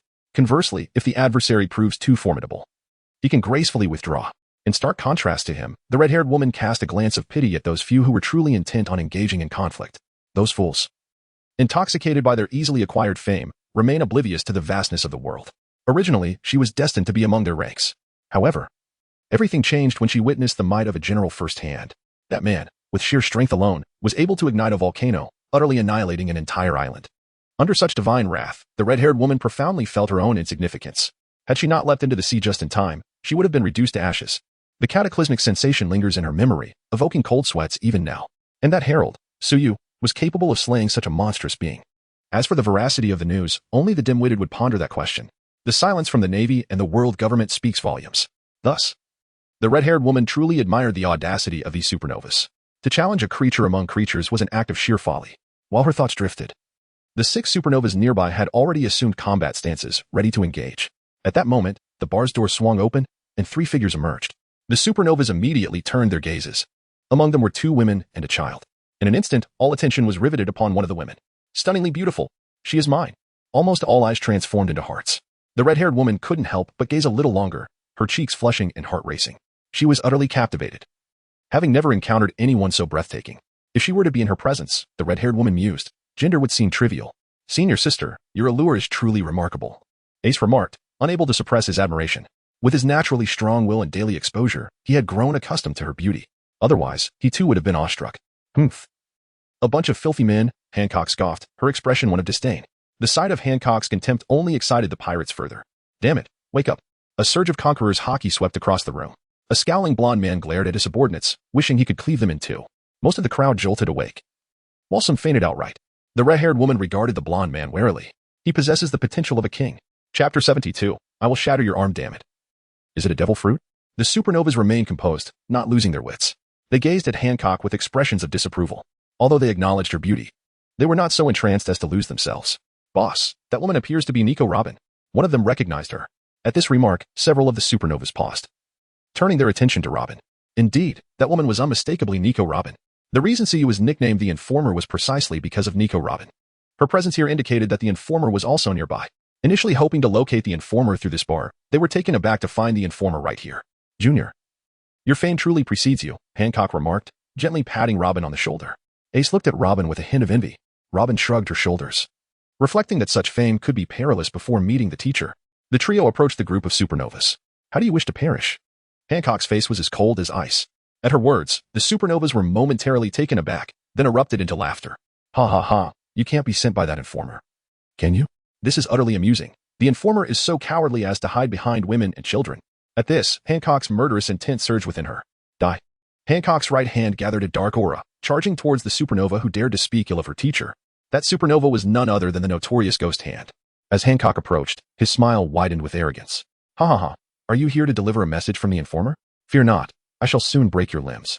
Then, your good days will come to an end. He clenched his left fist and then struck with sudden ferocity. Crimson tendrils of smoke billowed from his arm. Good heavens. The leader had indeed unleashed that very limb. No one could withstand the might of his hand. It was all over. That woman was surely doomed. What a pity for such a remarkable specimen. The underlings of the Ghost Hand sighed in unison, their faces etched with disappointment and regret. Merely gazing upon Hancock sent electric shivers racing down their spines.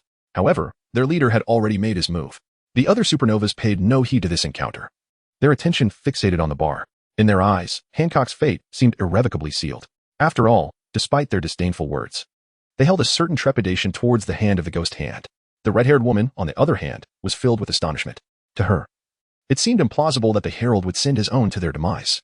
And amidst the gazes of expectation and disdain, Hancock's fist collided with that of the Ghost Hand, whose eyes glimmered with an exhilarating cold light. He seemed to envision the scene of Hancock's arm shattering beneath his punch. However, an unimaginable surge of immense power emanated from that fair fist. The force rendered his arm numb, causing him to freeze momentarily before staggering back a dozen steps to regain his balance. Meanwhile, Hancock remained steadfast, unmoving in her position. The disparity was evident. This spectacle left everyone in awe. The minions of the Ghost Hand gaped in bewilderment at their leader. Their leader employed that arm and was unexpectedly pushed back by the opponent. They would never have believed such a statement before. I remarked to Ghost Hand. Have you been indulging yourself too much lately? Perhaps you have grown complacent? The executioner Jack cast a peculiar glance at Ghost Hand. The red-haired girl manually closed her jaw, finally grasping the situation. No wonder the announcer had sent this person to confront them. He was evidently a master. But what was that young boy's purpose? Surely, he couldn't be a master as well. Humph, very well. Woman, you have truly provoked my wrath. With this punch, I shall shatter your arm. Ghost Hand gritted his teeth. Consumed by rage, having lost such face before his subordinates, he yearned to obliterate the world. His left fist clenched tightly, the hue of his entire arm darkened, and the white smoke thickened ominously. Hiss, it appears the leader is truly serious now. It seems he had shown restraint earlier out of a sense of pity. Unfortunately, this woman failed to seize her opportunity. She is in dire straits now, perhaps to the extent that half her body may shatter. Nevertheless, as long as it is not completely ruined, there remains a chance for recovery. Hancock was disturbed by the clamor in her ear, feeling somewhat embarrassed. She had anticipated dispatching her opponent with a single blow, only to find that the adversary had merely retreated several steps. This left her feeling that her seniority was at stake. Clenching her fist tightly, she resolved to determine the outcome this time. Her fist, darkened with a tinge of red, appeared to be surrounded by flickers of black-red lightning. Crush! The ghastly visage of the ghostly hand drew near. Hancock's fist surged forth like a dragon emerging from the sea, ready to meet the challenge. In the next instant, a sharp crack echoed, the sound of shattering bones resonating through the air. A cacophony ensued, merging into a singular line of sound. This time, the ghostly hand did not retreat. He stood there in a daze, frozen for a full second, before mechanically turning his head. To his dismay, he discovered his left shoulder was gushing blood. The ghostly hand, which he had once taken pride in and which embodied all his strength, had vanished into thin air. Not only had his arm disappeared, but if he were to look behind him, he would realize that his ghostly hand was utterly insufficient to counter the force of Hancock's punch. Everyone aligned with him had perished. A piercing scream erupted, belatedly echoing in the air. Clutching his shoulder with despair, he collapsed to the ground. All his strength resided within the phantom hand. Now that the phantom hand is gone, he is rendered utterly powerless. How bothersome. Hancock let out a cold snort and stamped her foot down. With a resounding pop, the phantom hand's head exploded in an instant. At that moment, everyone seemed to awaken from a dream. They stared blankly at the headless corpse of the ghostly hand, their mouths agape in disbelief. What on earth was happening? Did they perhaps overlook a chapter? How is it that the leader of the ghost hands has suddenly vanished? Captain, he has slain the captain. The leader of the ghost hands is dead. That despicable woman, brothers, join me in avenging our leader. A young subordinate, his eyes aflame with rage, brandished his knife and charged towards Hancock. Yet, halfway through his assault, he was struck by a profound sense of solitude. He slowed his pace and turned to look, only to find everyone standing frozen in place, their faces etched with terror. What a joke. That woman had just killed the captain. Rushing forward now would be tantamount to seeking death. Hurry, flee. It was unclear who shouted, but the members of the Ghost Hand pirate crew turned and ran in panic. Captive arrow. Hancock kissed her index finger and conjured a pink heart.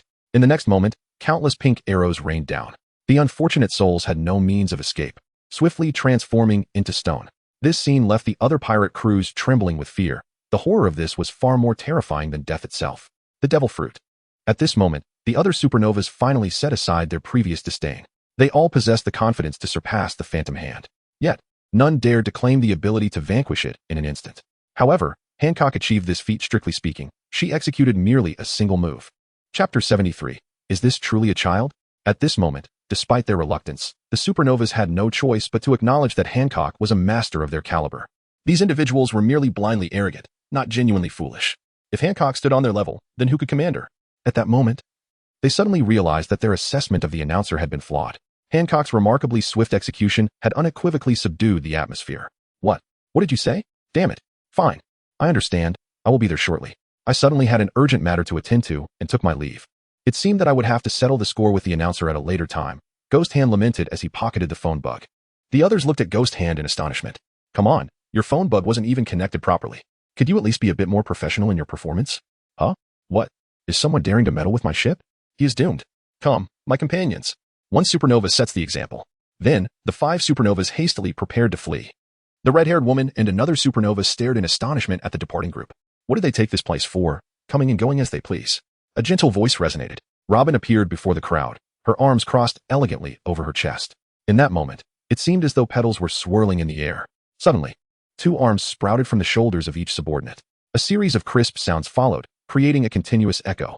All present, except for the few supernovas and the 2 pirate crews that chose to remain, collapsed to the ground. Viscous blood trickled from the corners of their mouths, swiftly staining the ground beneath them. This scene utterly bewildered the supernovas. They believed that enemies should be reconciled rather than antagonized. They were all set to leave, and the other party should have taken the opportunity to disregard their presence. However, to their astonishment, the opposing side ruthlessly executed all their subordinates right before their eyes. One must be mindful of the master even when dealing with a dog. Such behavior from the opponent was utterly outrageous. The golden-haired man's domineering aura erupted in an instant. He glared at Robin with a malevolent expression. Nicole, Robin, how dare you? He exerted considerable effort to find so many obedient subordinates. Yet, He remained oblivious to how much longer it would take to gather another group. This individual dared to delay his entry into the new world. It was utterly infuriating. The other 4 supernovas wore equally somber expressions. Previously, they could have simply walked away. But now, they had been thoroughly humiliated. They could not leave under any circumstances.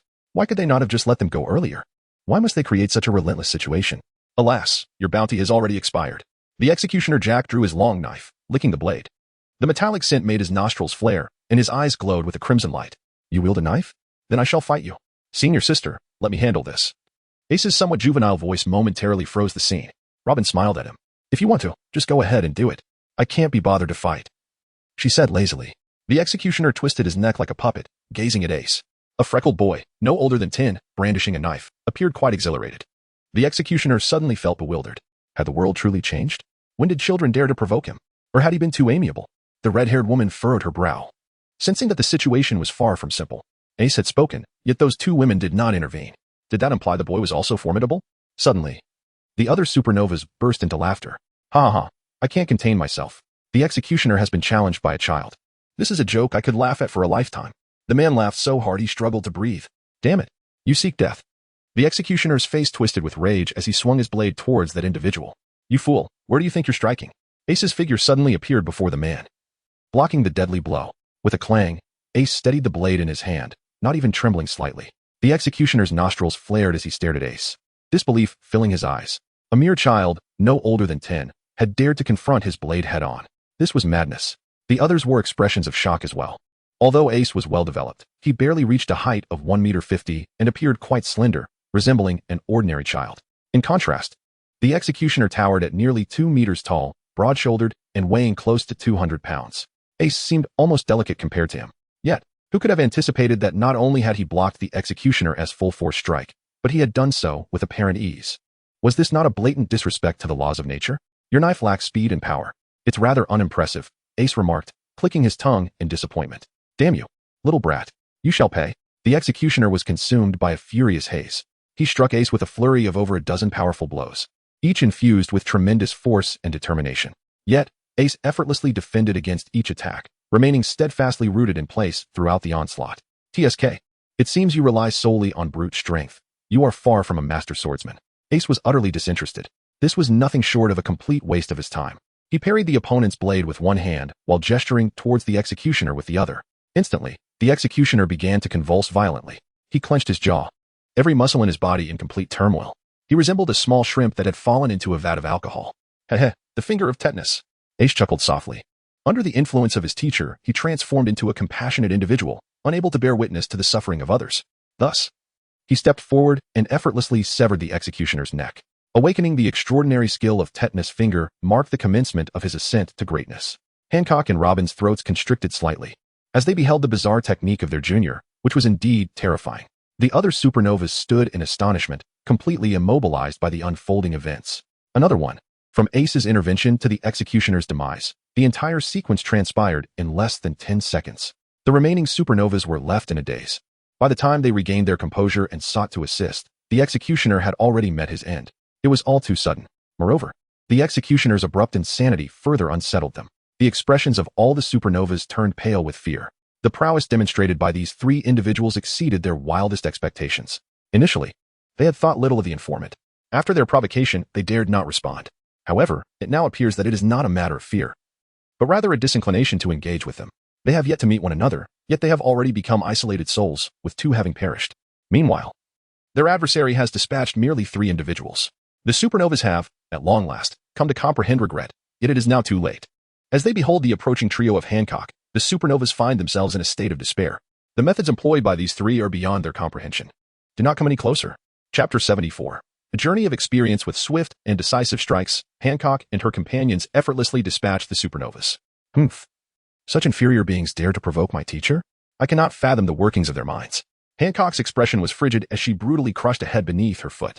Robin, with a gentle smile, turned her gaze toward the 2 trembling supernovas beside her, a red-haired woman and a bald giant.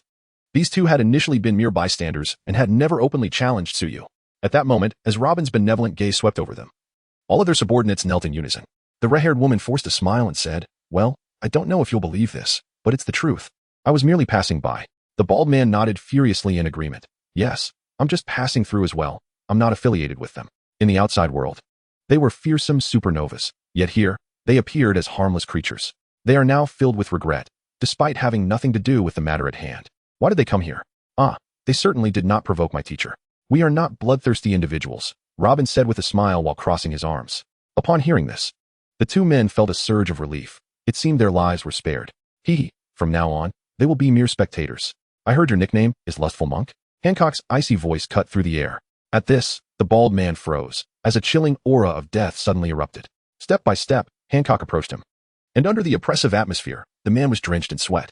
The defiance in his eyes vanished, replaced by an abyss of terror.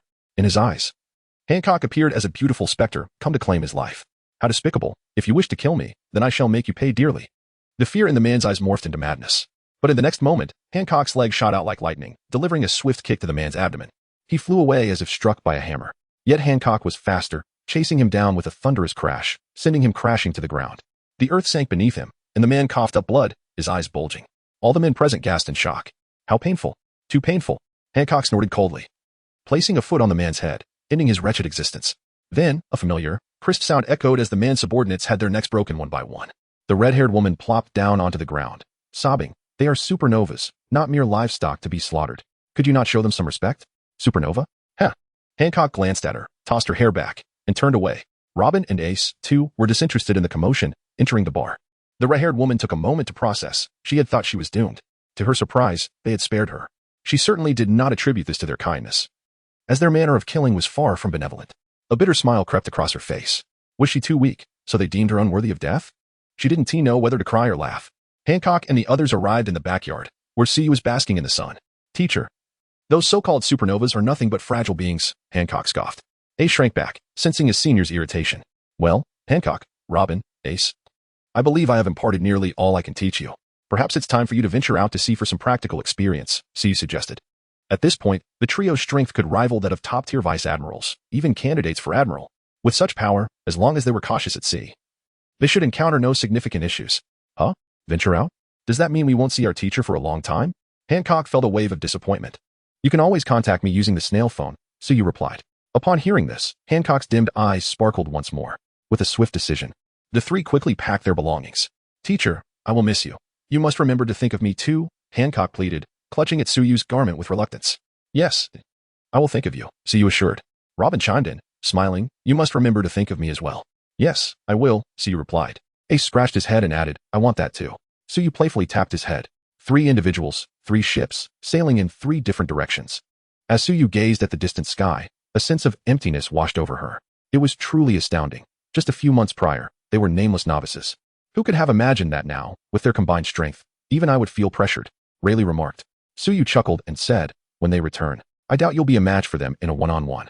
A small goal, indeed, is soon to be realized. Sitting cross-legged at the bow of the ship, Ace stared out at the vast ocean, a look of confusion on his face. By the way, what exactly is the purpose of this experience? He unconsciously caressed the scabbard. A gift from Suyu.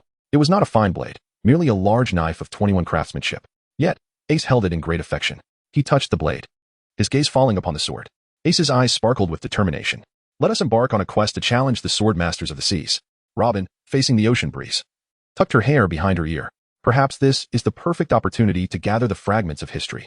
Hancock had been gazing at the Sabaody archipelago, her eyes fixed until the silhouette of the islands faded into the distance. Only then did she withdraw her gaze, clenching her fists with fierce intensity. Slave traders, I shall confront you. Time flowed slowly. As the trio reached more destinations, their renown grew ever louder. Ace has triumphed over yet another elite swordsman. This marks the 10th swordsman he has vanquished. Is he truly intent on defeating all the sword masters? It is said that Ace is also a student of that individual. Is that really the case? Alas, the Crimson Queen has once again dismantled a group primarily engaged in the slave trade. It seems that this group has some connections to that place. The Crimson Queen has indeed gone too far this time. But what are those connections? Surely, you are not unaware of who the Crimson Queen's mentor is. Though that individual has remained relatively quiet of late, who would dare ignore him? You raise a valid point. In encounters between that individual and that place, it appears that the latter has consistently suffered defeat. Tread carefully, this is not a topic for our discussion. I hear that the son of the restaurant owner at the entrance is getting married tomorrow, with dishes at half price. Is that so? We must certainly attend to show our support. In contrast to the rapid rise of Ace and Hancock, Robin's presence has been rather understated. Her actions are akin to a journey. Yet, Despite her low profile, she has still caught the attention of others. Chapter 75. Is so-called sincerity merely an invasion of private property? Report to the leader. We have confirmed that Nico Robin has appeared on Zimuro Island. Is that so? Understood. Maintain surveillance. Yes. Dragon hung up the phone, his expression contemplative. Nico Robin. He murmured to himself, and in the next moment, a look of terror manifested in his eyes. His muscles twitching involuntarily. The encounter with Suyu a few months prior left a profound impression on him. Merely recalling Suyu elicited a physical reaction within him. Why had he suddenly distanced himself from that individual? Was it due to a growing chasm between them? Dolag trembled, tapping his chin in contemplation. Regardless, Nicole Robin was no longer by that person's side. Forgive my despicable actions, I have my reasons for doing so. Had Nicole Robin remained close to Suyu, he would undoubtedly have harbored no ill intentions. Yet now, the two were apart, separated by great distances. Suyu might not be his adversary, but surely he could handle a mere Nicole Robin? Resolving himself, Dolag set off towards Zimuro Island that very night. The Great Volcano Island, as its name implies, hosts a magnificent volcano. Surrounding this great volcano are numerous smaller ones, akin to a big brother leading a band of little brothers. Ace gazed at the volcanoes with a sense of wonder. Truly, the sea is home to an array of peculiar islands. The resources here were relatively abundant, prompting Ace to consider a prolonged stay. However, he had scarcely settled when the island suddenly trembled beneath him. Ah, has the volcano erupted so soon after my arrival? What luck! Ace frowned at the quaking volcano. In the next instant, his gaze sharpened. Just now, he sensed an inexplicable aura. At that moment, the ground shook violently, and molten lava erupted forth. Along with the surging lava, a figure burst from the volcano's mouth. Ace turned his attention to the figure, who, in turn, noticed Ace's scrutiny and looked back at him. Hiss, so the eruption was not natural, but rather man-made. Ace's expression grew grave. The ability to ignite a volcano spoke volumes about this individual's power. Yet, he wondered whether this person was a swordsman. The figure descended gracefully, stepping through the air until they landed near Ace. A fierce and searing aura descended upon him, causing every hair on Ace's body to stand on end. This was no mere pirate. The figure appraised Ace for a moment before retracting their overwhelming presence and preparing to depart. As the individual turned to leave, Ace called out suddenly, "Hey, care for a duel?" Ace could feel that this person was the strongest he had encountered aside from Suyu. Even Rayleigh seemed to pale in comparison. The individual paused, casting a glance back at Ace. "You are not a pirate, and you are far too weak." In response, Ace chuckled, a mischievous glint in his eye, and suddenly pointed at him from a distance. Puncture of tetanus. The figure immediately stiffened, caught off guard. He felt as though his entire body was on the verge of rebellion. As realization dawned upon him, an overwhelming surge of Haki coursed through him. How remarkable. To be able to withstand my paralyzing finger. Ace's eyes sparkled with intensity. Paralyzing finger? An intriguing ability. Nevertheless, perhaps you might provide me with some much-needed practice. The man's eyes suddenly ignited with fervor, and his right arm transformed into molten lava, hurtling towards Ace. A flicker of insight ignited within Ace, initially filled with doubt. He was now certain of his suspicions upon witnessing the man's metamorphosis into magma. He chuckled softly. It appeared he would first engage this admiral in combat. "Captain, Nico Robin has departed. Follow her. See where she intends to go. I am nearly there." A day later, on Rayan Island.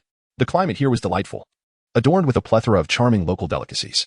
Robin spent an entire day, yet had only sampled a fifth of what was offered. Quite distinctive, though regrettably not as delectable as what my teacher would prepare. After savoring the last morsel, Robin, feeling content, made her way back to her lodging. Just as she was about to open the door, she keenly sensed the presence of someone within the room. Had she encountered a thief? Contemplating this, Robin discreetly opened the door. The moment she stepped inside, she crossed her arms over her chest. At that instant, she found a figure standing in the center of the room.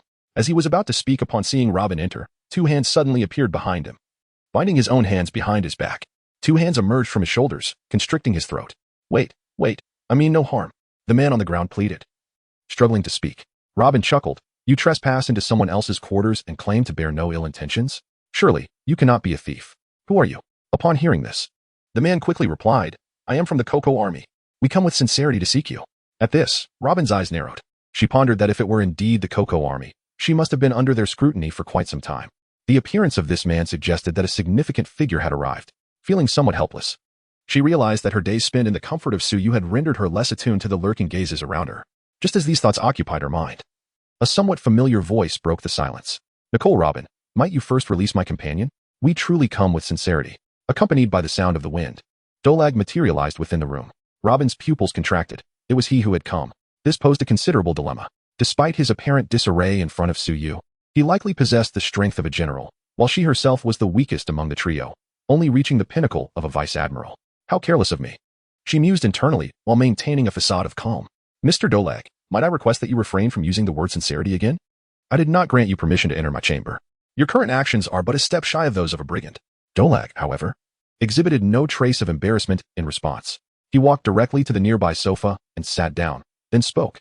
Nico Robin, join our revolutionary army. We need you. Together, we can bring the world government down from its pedestal. In that case, I can elevate you to my level. Staying by Su Yu's side will only lead to your obscurity. Doflamingo looked at Robin, striving to convey his sincerity. However, Robin found little authenticity in his demeanor and was instead overwhelmed by a wave of nausea. Taking a deep breath, she replied, You may need me, but I do not require your assistance. Please leave my room. I wish to rest. Upon hearing this, Doflamingo's expression darkened considerably. He was rejected once again. Yet, he could not fathom why Nico Robin would turn him down. Yes, Suyu was undeniably formidable, but he was but one individual. Conquering the world is not a feat that can be achieved by a solitary person. What kind of enchantment could Nico Robin have fallen under to be so utterly devoted to him? Nico Robin, your mentor has forsaken you. You must contemplate your future. Do not deceive yourself. Our crew, the KK Army, represents the future. If you join us now, I can immediately appoint you as vice captain. Dorag gritted his teeth and presented an offer that was hard to refuse. Chapter 76. I will remember your sacrifice. Robin gazed at Dorag as if he were a ghost. Dorag, has my mentor's lesson been too trivial for you? I shall reiterate. I cannot join the KK Army. Depart from here at once. Robin's expression hardened. Had she not recognized her own limitations, she would have acted long ago. At her words, Dorag involuntarily trembled. He took a deep breath and rose to his feet, then lifted his subordinate and strode toward the door. Upon witnessing this, Robin exhaled in relief. Dolag's hand grasped the doorknob, poised to turn it. At that moment, a fierce wind suddenly howled. Robin's pupils constricted, and her hands clenched tightly. The individual Dolag held was swiftly met with a broken neck. Simultaneously, hands emerged from Dolag's shoulders, attempting to strangle him. Yet, in the next instant, Dolag dissipated into the wind. Nicole Robin, I apologize. We desperately need you in our ranks. As the beacon of our cause, how can you not stand with us? The tempest intensified. Furniture within the room was violently shattered. Robin closed her eyes, feeling as though she were ensnared in a storm, unable to escape. Dolag, what on earth do you intend to do? If you leave now, I will consider this as if nothing has transpired. As she spoke, Robin collided against the side, creating a large hole in the wall, seizing the opportunity to leap through. She then swiftly chose a direction to flee. However, after only a few strides, she halted. Dolag had appeared before her, gazing intently. Robin, the person you just killed was my beloved comrade. His death plunged my heart into anguish. Do you not have anything to say? Drag asked. Robin's expression darkened. Do you truly feel no remorse in uttering such words? At that moment, several figures swiftly emerged, surrounding Robin. What exactly do you intend to do? Anxiety surged within her. The presence of Drag alone left her feeling powerless, and now so many more had arrived. Her prospects today appeared grim. However, from Drag's tone, it seemed he did not intend to kill her. Nico Robin, I have expressed my sincere desire for you to join us on numerous occasions, to strive for a noble cause. Why do you refuse? Have you not witnessed the plight of those less fortunate at sea? You should know this all too well. It is the world government that has obliterated your homeland. What more is there to resist? Do not be so selfish, Nico Robin. Robin remained impassive, her mind racing for a way out. Ultimately, she realized she was utterly powerless. The enemy possessed overwhelming strength, while her mentor was far away in the Sabaody archipelago. Even if she wished to reach out for help, it was a futile endeavor. It seemed her only option was to temporarily concede and seek an opportunity to contact her mentor later. A bitter smile crossed Robin's face. Her misfortune was undeniable. Having ventured out only recently, have you come to a decision? Drag inquired. Robin, we truly hope you will join us. The others chimed in, urging her with appeals to righteousness, ideals, and personal sentiments, as if her refusal would render her irredeemable, a sinner in the eyes of the entire sea. Taking a deep breath, Robin made her choice. Very well, I will return with you for now. Upon hearing her agreement, smiles spread across the faces of the gathered crowd. They possess a confidence that allows them to convey warmth and determination to Robin. However, they remain oblivious to the profound impact left on Robin by their prior emotional coercion and Dolag's malevolent demeanor. Were there a goodwill system in place, these individuals would surely be rated at a dismal -100 in Robin's eyes. Very well, let us proceed. Oh, by the way, please don this bracelet. As you have only recently joined us, it is prudent to take certain precautions. Rest assured, once you fully embrace our cause, I shall be the first to remove it. Dolag signaled for a bracelet that had been prepared in advance. Robin's expression shifted once more, for it was evident that the bracelet was made of sea prism stone. Absolutely not. I will not wear it. To don such an item would render her utterly powerless, devoid of any means to resist. Upon hearing this, Dolag's demeanor soured. I have already stated that once you accept the KK army, I will remove it at the earliest opportunity. We mean you no harm. Is it too much to ask for a modicum of trust? Robin retorted with a cold laugh. Trust you? You have shown me no trust. On what grounds should I place my faith in you? Dolag, you have gone too far. I have already consented to accompany you. What more do you desire? Dolag sighed and said, I apologize, but I must resort to certain coercive measures. I hope you can forgive me, as I am left with no alternative. A pang shot through Robin's heart, and an alarm blared in her mind. In the next moment, the air around her began to swirl violently. Several transparent ribbons sought to ensnare her limbs, attempting to bind her. Robin dodged repeatedly, crossing her arms in defense. The KK army members found 4 hands emerging from their shoulders, tightening around their throats and arms. Suddenly, with a sickening crack, one individual's arm was brutally broken. Dolag, they are not like you. You cannot evade my grasp. If you wish for them to live, let me go. Robin glared at Dolag. Ah, Chief, save me. That person cried in agony, writhing on the ground. The others, feeling the pressure on their throats, were paralyzed with fear. Observing this, Dolag fell silent. The winds around them momentarily abated. Yet, merely a second later, the tempest grew even more ferocious. I am truly sorry, comrades. But Nico Robin is far too vital to the KK army. Your sacrifices today will not be in vain. I shall remember you all. When you achieve success in the future, your name shall undoubtedly be inscribed in the annals of history, declared Dolag. The others gazed at Dolag in disbelief. Were they thus abandoned? So effortlessly. Robin gazed at Dorag's tranquil visage, feeling an unsettling fear towards this individual. She inhaled deeply and turned to flee. The arms of those individuals vanished, one by one collapsing to the ground, casting perplexed glances at their leader. They survived, yet their spirits were far from joyful. From the moment they entered this line of work, they were fully aware of the sacrifices that lay ahead. However, it was never a sacrifice born of abandonment. Chief, we hold no resentment towards you. Go after Nico Robin, said Dorag. She cannot escape. Yet, despite your reassurances, I cannot absolve myself of blame. Therefore, you might as well embrace death. Those words left the others in a state of bewilderment, their heads rolling in the next instant. Dorag, transformed into a wisp of wind, effortlessly pursued Robin. With gritted teeth, Robin regarded Dorag, acutely aware of the chaos unfolding behind her. She sensed an overwhelming dread emanating from this man. He must never be adorned with sea stone. Robin, I implore you not to deplete my goodwill. So many have perished because of you. Will you continue down this misguided path? Chapter 77. One's own misdeeds lead to ruin. Dorag gazed at Robin with a grave intensity. He is not a fool. He can perceive Robin's aversion towards him. However, there is no alternative. The Coco army undeniably requires Robin's presence. At this moment, he cannot allow Robin to leave. After all, what if her departure attracts Suyu? He is confident that once he takes Robin away, he can alter her mindset, compelling her to fully join the Coco army. Moreover, with Robin in his grasp, he would no longer fear Suyu. Perhaps he could even leverage this situation to recruit Suyu into the Coco army as well. Yet, he must first contemplate how to restrain Suyu, for she is exceedingly formidable, and he cannot relinquish his position as the leader of the Coco army. The rightful ruler of this future world must be him. Robin, am I to perish because of you? Do you take me for blind? Those individuals were clearly dealt with by your own hands. How can I trust someone who has slain their own comrades? Robin felt that Drag and the world government were no different. Drag sighed and replied, I understand. If that is the case, I must render you incapable of resistance. For the sake of our noble cause, I believe there will come a day when you will comprehend my intentions. Although taking action would delay Robin's acceptance of the Coco army, it was a sacrifice worth making. Humph, I am not a frail woman, Robin declared. Arms crossed before her chest. In the next moment, Drag dissipated into a whirlwind of wind strands, his voice echoing omnidirectionally. Robin, your abilities require you to see your target to be effective, do they not? In my presence, your powers should be rendered useless. You stand no chance, surrender now. No one will come to your aid. The sky darkened ominously, thick clouds hanging low as if the heavens were about to collapse. The swirling clouds resembled the eye of a celestial being, devoid of emotion, gazing down upon all living creatures. Robin felt an overwhelming sense of despair. This was the might of an admiral-level power. While admirals appeared feeble before her mentor, in her presence, they wielded the potential for destruction. Though acutely aware of her disadvantage, Robin would not submit without a fight. As her thoughts crystallized, petals swirled around her, and suddenly, 6 duplicates of Robin emerged. Humph! A fierce gust swept through, obliterating a significant portion of the town. Robin, battered and breathless, crouched on the ground. After hours of combat, merely defending against her opponent's relentless assaults had left her utterly exhausted. And the opponent was as elusive as the wind, impossible to grasp or perceive. At that moment, darkness enveloped her vision. She looked up to find Drag reappearing, his expression impassive as he gazed down upon her, akin to a cat fixating on its prey. Robin could not help but bitterly smile. Ah, I have failed. Have I brought shame upon my mentor? A sudden yearning for her mentor surged within her. She wondered if her mentor missed her as well. Nicole Robin, put this on, Drag said, tossing a sea stone bracelet onto the ground. Robin scoffed coldly. Uttering 2 words, in your dreams. Drag narrowed his eyes, conjuring a wind spear that suddenly pierced through Robin's heart. She looked up at Drag in disbelief. Almost simultaneously, a figure sprang forth from the nearby ruins, a hand with fingers poised, shimmering with dark light, aiming for Drag's back. The entire figure left a black streak in its wake. Yet, Drag's speed surpassed that of the assailant.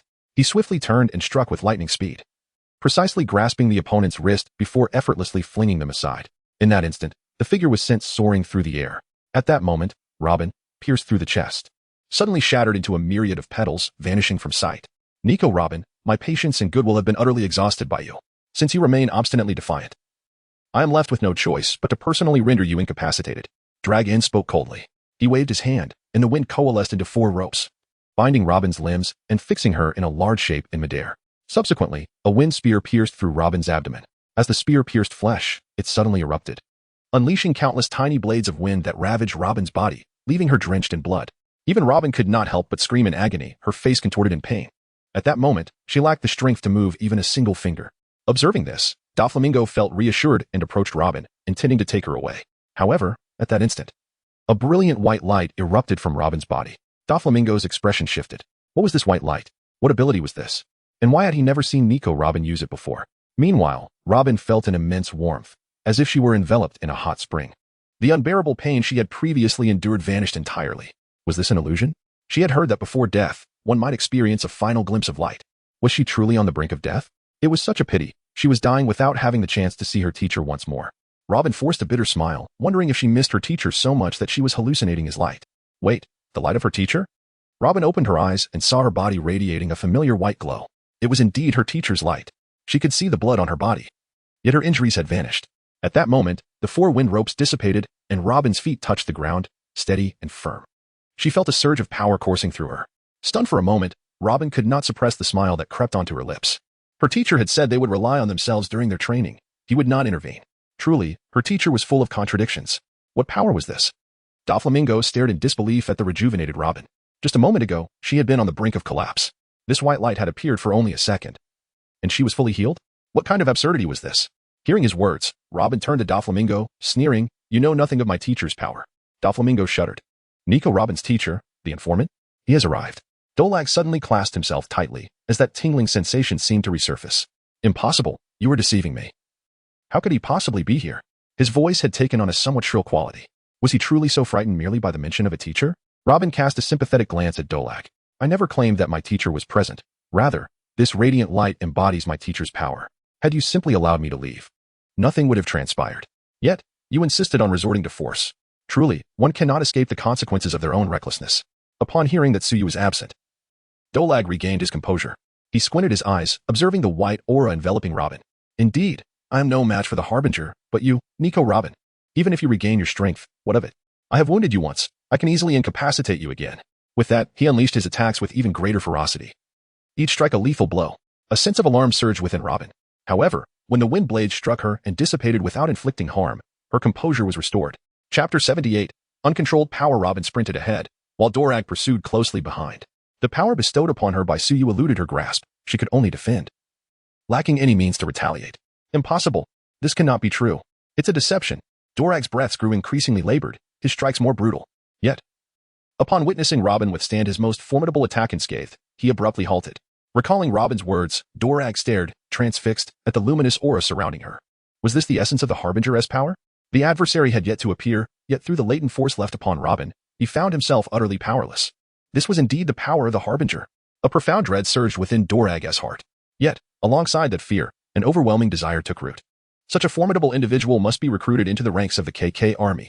All he needed to do was capture Nico Robin. With this thought, Dorag's gaze shifted toward Nico Robin, and he licked his lips. Suddenly, he surged forward, positioning himself before Robin, his eyes locked onto hers without a blink. This unabashed stare caused Robin to instinctively halt her advance. What do you intend to do? Dorag's bloodshot eyes bore into Robin as he declared. I may not be able to harm you, but I can ensnare you. He extended his hand, palm facing Robin. Vacuum world. Robin's pupils dilated in shock as she realized she was immobilized. Moreover, and most crucially, the air was vanishing. Nearly 3 seconds had elapsed, and she found herself unable to breathe. Holding her breath, she could only endure for 5 minutes. After that, she would succumb to shock, left at the mercy of fate. However, Robin did not panic. Instead, she smiled. Dorag gazed at Robin. He awaited the expression of sheer terror and despair from Robin. However, what he received instead was her radiant smile. Indeed, Robin's smile was captivating, yet at this moment, was it not somewhat inappropriate? Were you not on the verge of asphyxiation? Panic, much like a smile, is a conserved entity. Robin remained unperturbed, which meant that the turmoil had shifted to Dorag. Why was she so composed? Was it the power of the announcer that could aid her escape? Was that truly possible? In the next instant, Dorag realized that it was indeed feasible. A brilliant light surged from Robin, shattering the vacuum of their surroundings. Simultaneously, a pair of luminous wings erupted from behind her. "Goodbye, Mr. Dorag," Robin said with a beaming smile. With a powerful flap of her wings, she suddenly appeared hundreds of meters above in the sky. Dorag's pupils constricted as he unleashed all his strength to pursue her. Yet, after a brief chase, he relinquished the effort, for she had vanished from sight. He landed, his expression dark and filled with an unmistakable dread. He understood that, although his intentions were not malicious, the means he employed might be perceived as somewhat harsh. Robin was still quite young and perhaps unable to grasp his goodwill.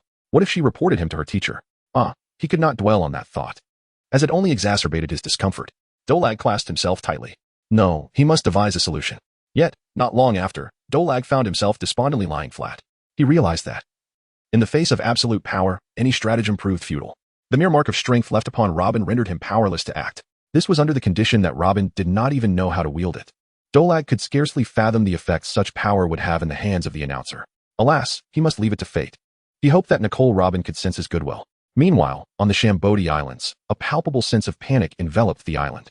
With a resounding rumble, the once clear sky had inexplicably become choked with dense gray clouds. Amidst the tumult, a faint blue light surged.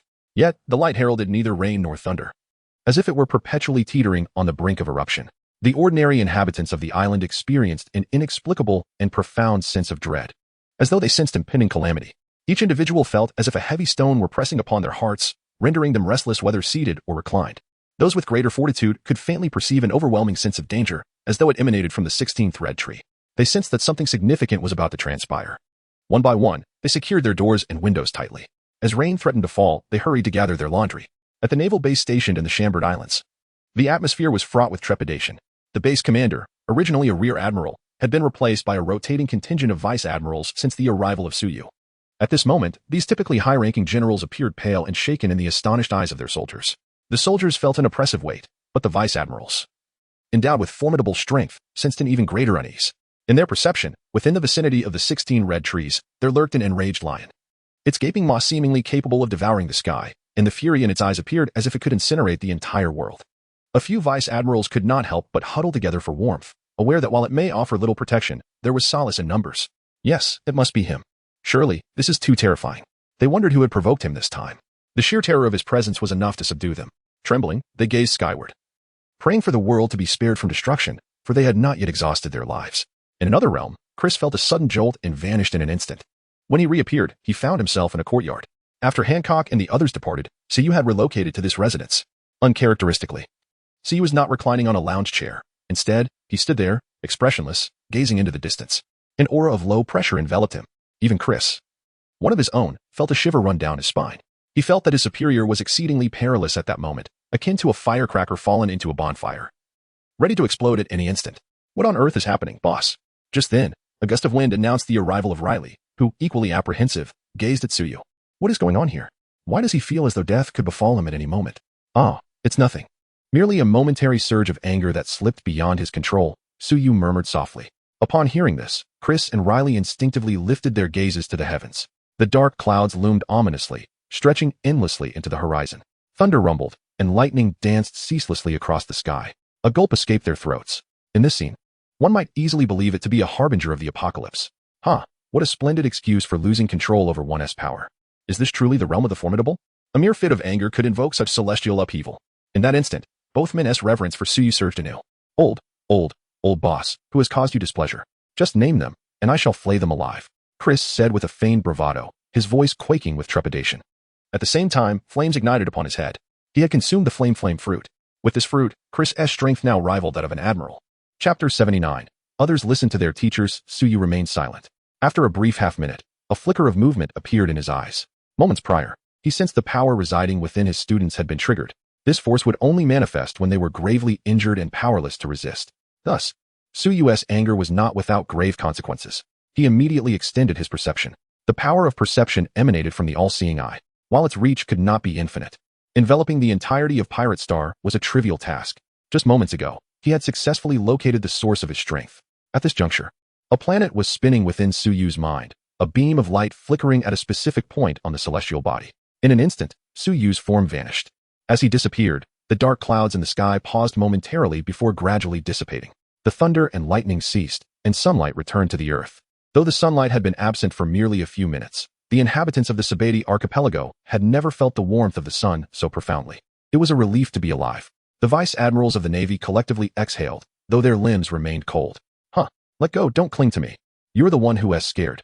I was not afraid at all. It was you who held on to me. In the courtyard, Rayleigh and Chris basked in the sunlight, wiping away their cold sweat. Damn it, which scoundrel dared to anger the captain? Chris contemplated striking something, but upon remembering that this was Suyu's residence, he restrained his restless hands. I was genuinely frightened. Merely being angry felt akin to provoking the heavens. It was utterly terrifying. A lingering shudder remained in Rayleigh's eyes. Such a figure instilled no thoughts of resistance. Meanwhile, on a deserted island, a beam of white light descended from afar, landing upon the shore. Robin emerged from the light like an angel. In the next moment, the radiant wings dissipated, and a dimmer white light surged back into Robin's being. She gazed at the untouched surroundings and sighed. Alas, I've only been out for a month. How unfortunate I am. If my seniors and juniors find out, I shall surely be mocked. Despite her complaints, a smile graced her face. Well, first I must find something to eat, then I shall build a boat myself. Robin ventured deeper into the jungle, gathering familiar fruits and capturing a fortunate small creature. She began to prepare her meal. At that moment, she seemed to sense something and looked up at the sky. A flash of white light appeared on the horizon. Seconds later, a figure emerged. Robin was initially startled, then smiled. The teacher arrived quite swiftly. Shall we dine together? Suyu, witnessing the unharmed Robin, felt a weight lift from his heart. However, residual anger lingered. Who has dared to bully my little girl? Suyu approached, speaking softly. At his words, Robin's nostrils flared slightly. Although she had been quite happy, the moment she heard Suyu's words, her earlier grievances surged forth. Teacher, are you so skilled at stirring emotions? Do the seniors and juniors know? Robin replied with a beaming smile, though Suyu could detect a hint of sorrow in her voice. His inner fury intensified. Clearly, the grievances he had suffered were considerable. To dare bully his student, he would ensure that the perpetrator regretted ever entering this world. Suyu approached and gently ruffled Robin's hair. With a beaming smile, Robin asked, Does it feel good, teacher? Oh dear. Robin rubbed his forehead, gazing at Suyu with a look of melancholy. Suyu withdrew his hand, thinking to himself that it was indeed pleasant and that Robin had a lovely head of hair. The two settled down, and Suyu began to attend to the small creatures around them. Before long, the aroma of cooked meat wafted through the air. The larger animals nearby caught the scent of their fallen kin, and tears of hatred streamed from the corners of their mouths. How vile! One of their own had perished. Yet why did it smell so delectable? Nevertheless, not a single one dared approach. In certain respects, animals possess far sharper instincts than humans. They sensed that approaching would surely lead to their demise, perhaps even transforming them into something equally fragrant. A great terror loomed there. Teacher, I encountered Dorag. Robin recounted the earlier events. I initially held a modicum of goodwill towards the KK army, but I was taken aback to discover that their leader was such a person. They are all cut from the same cloth as the world government. Upon hearing this, Suyu's eyes glimmered with cold light.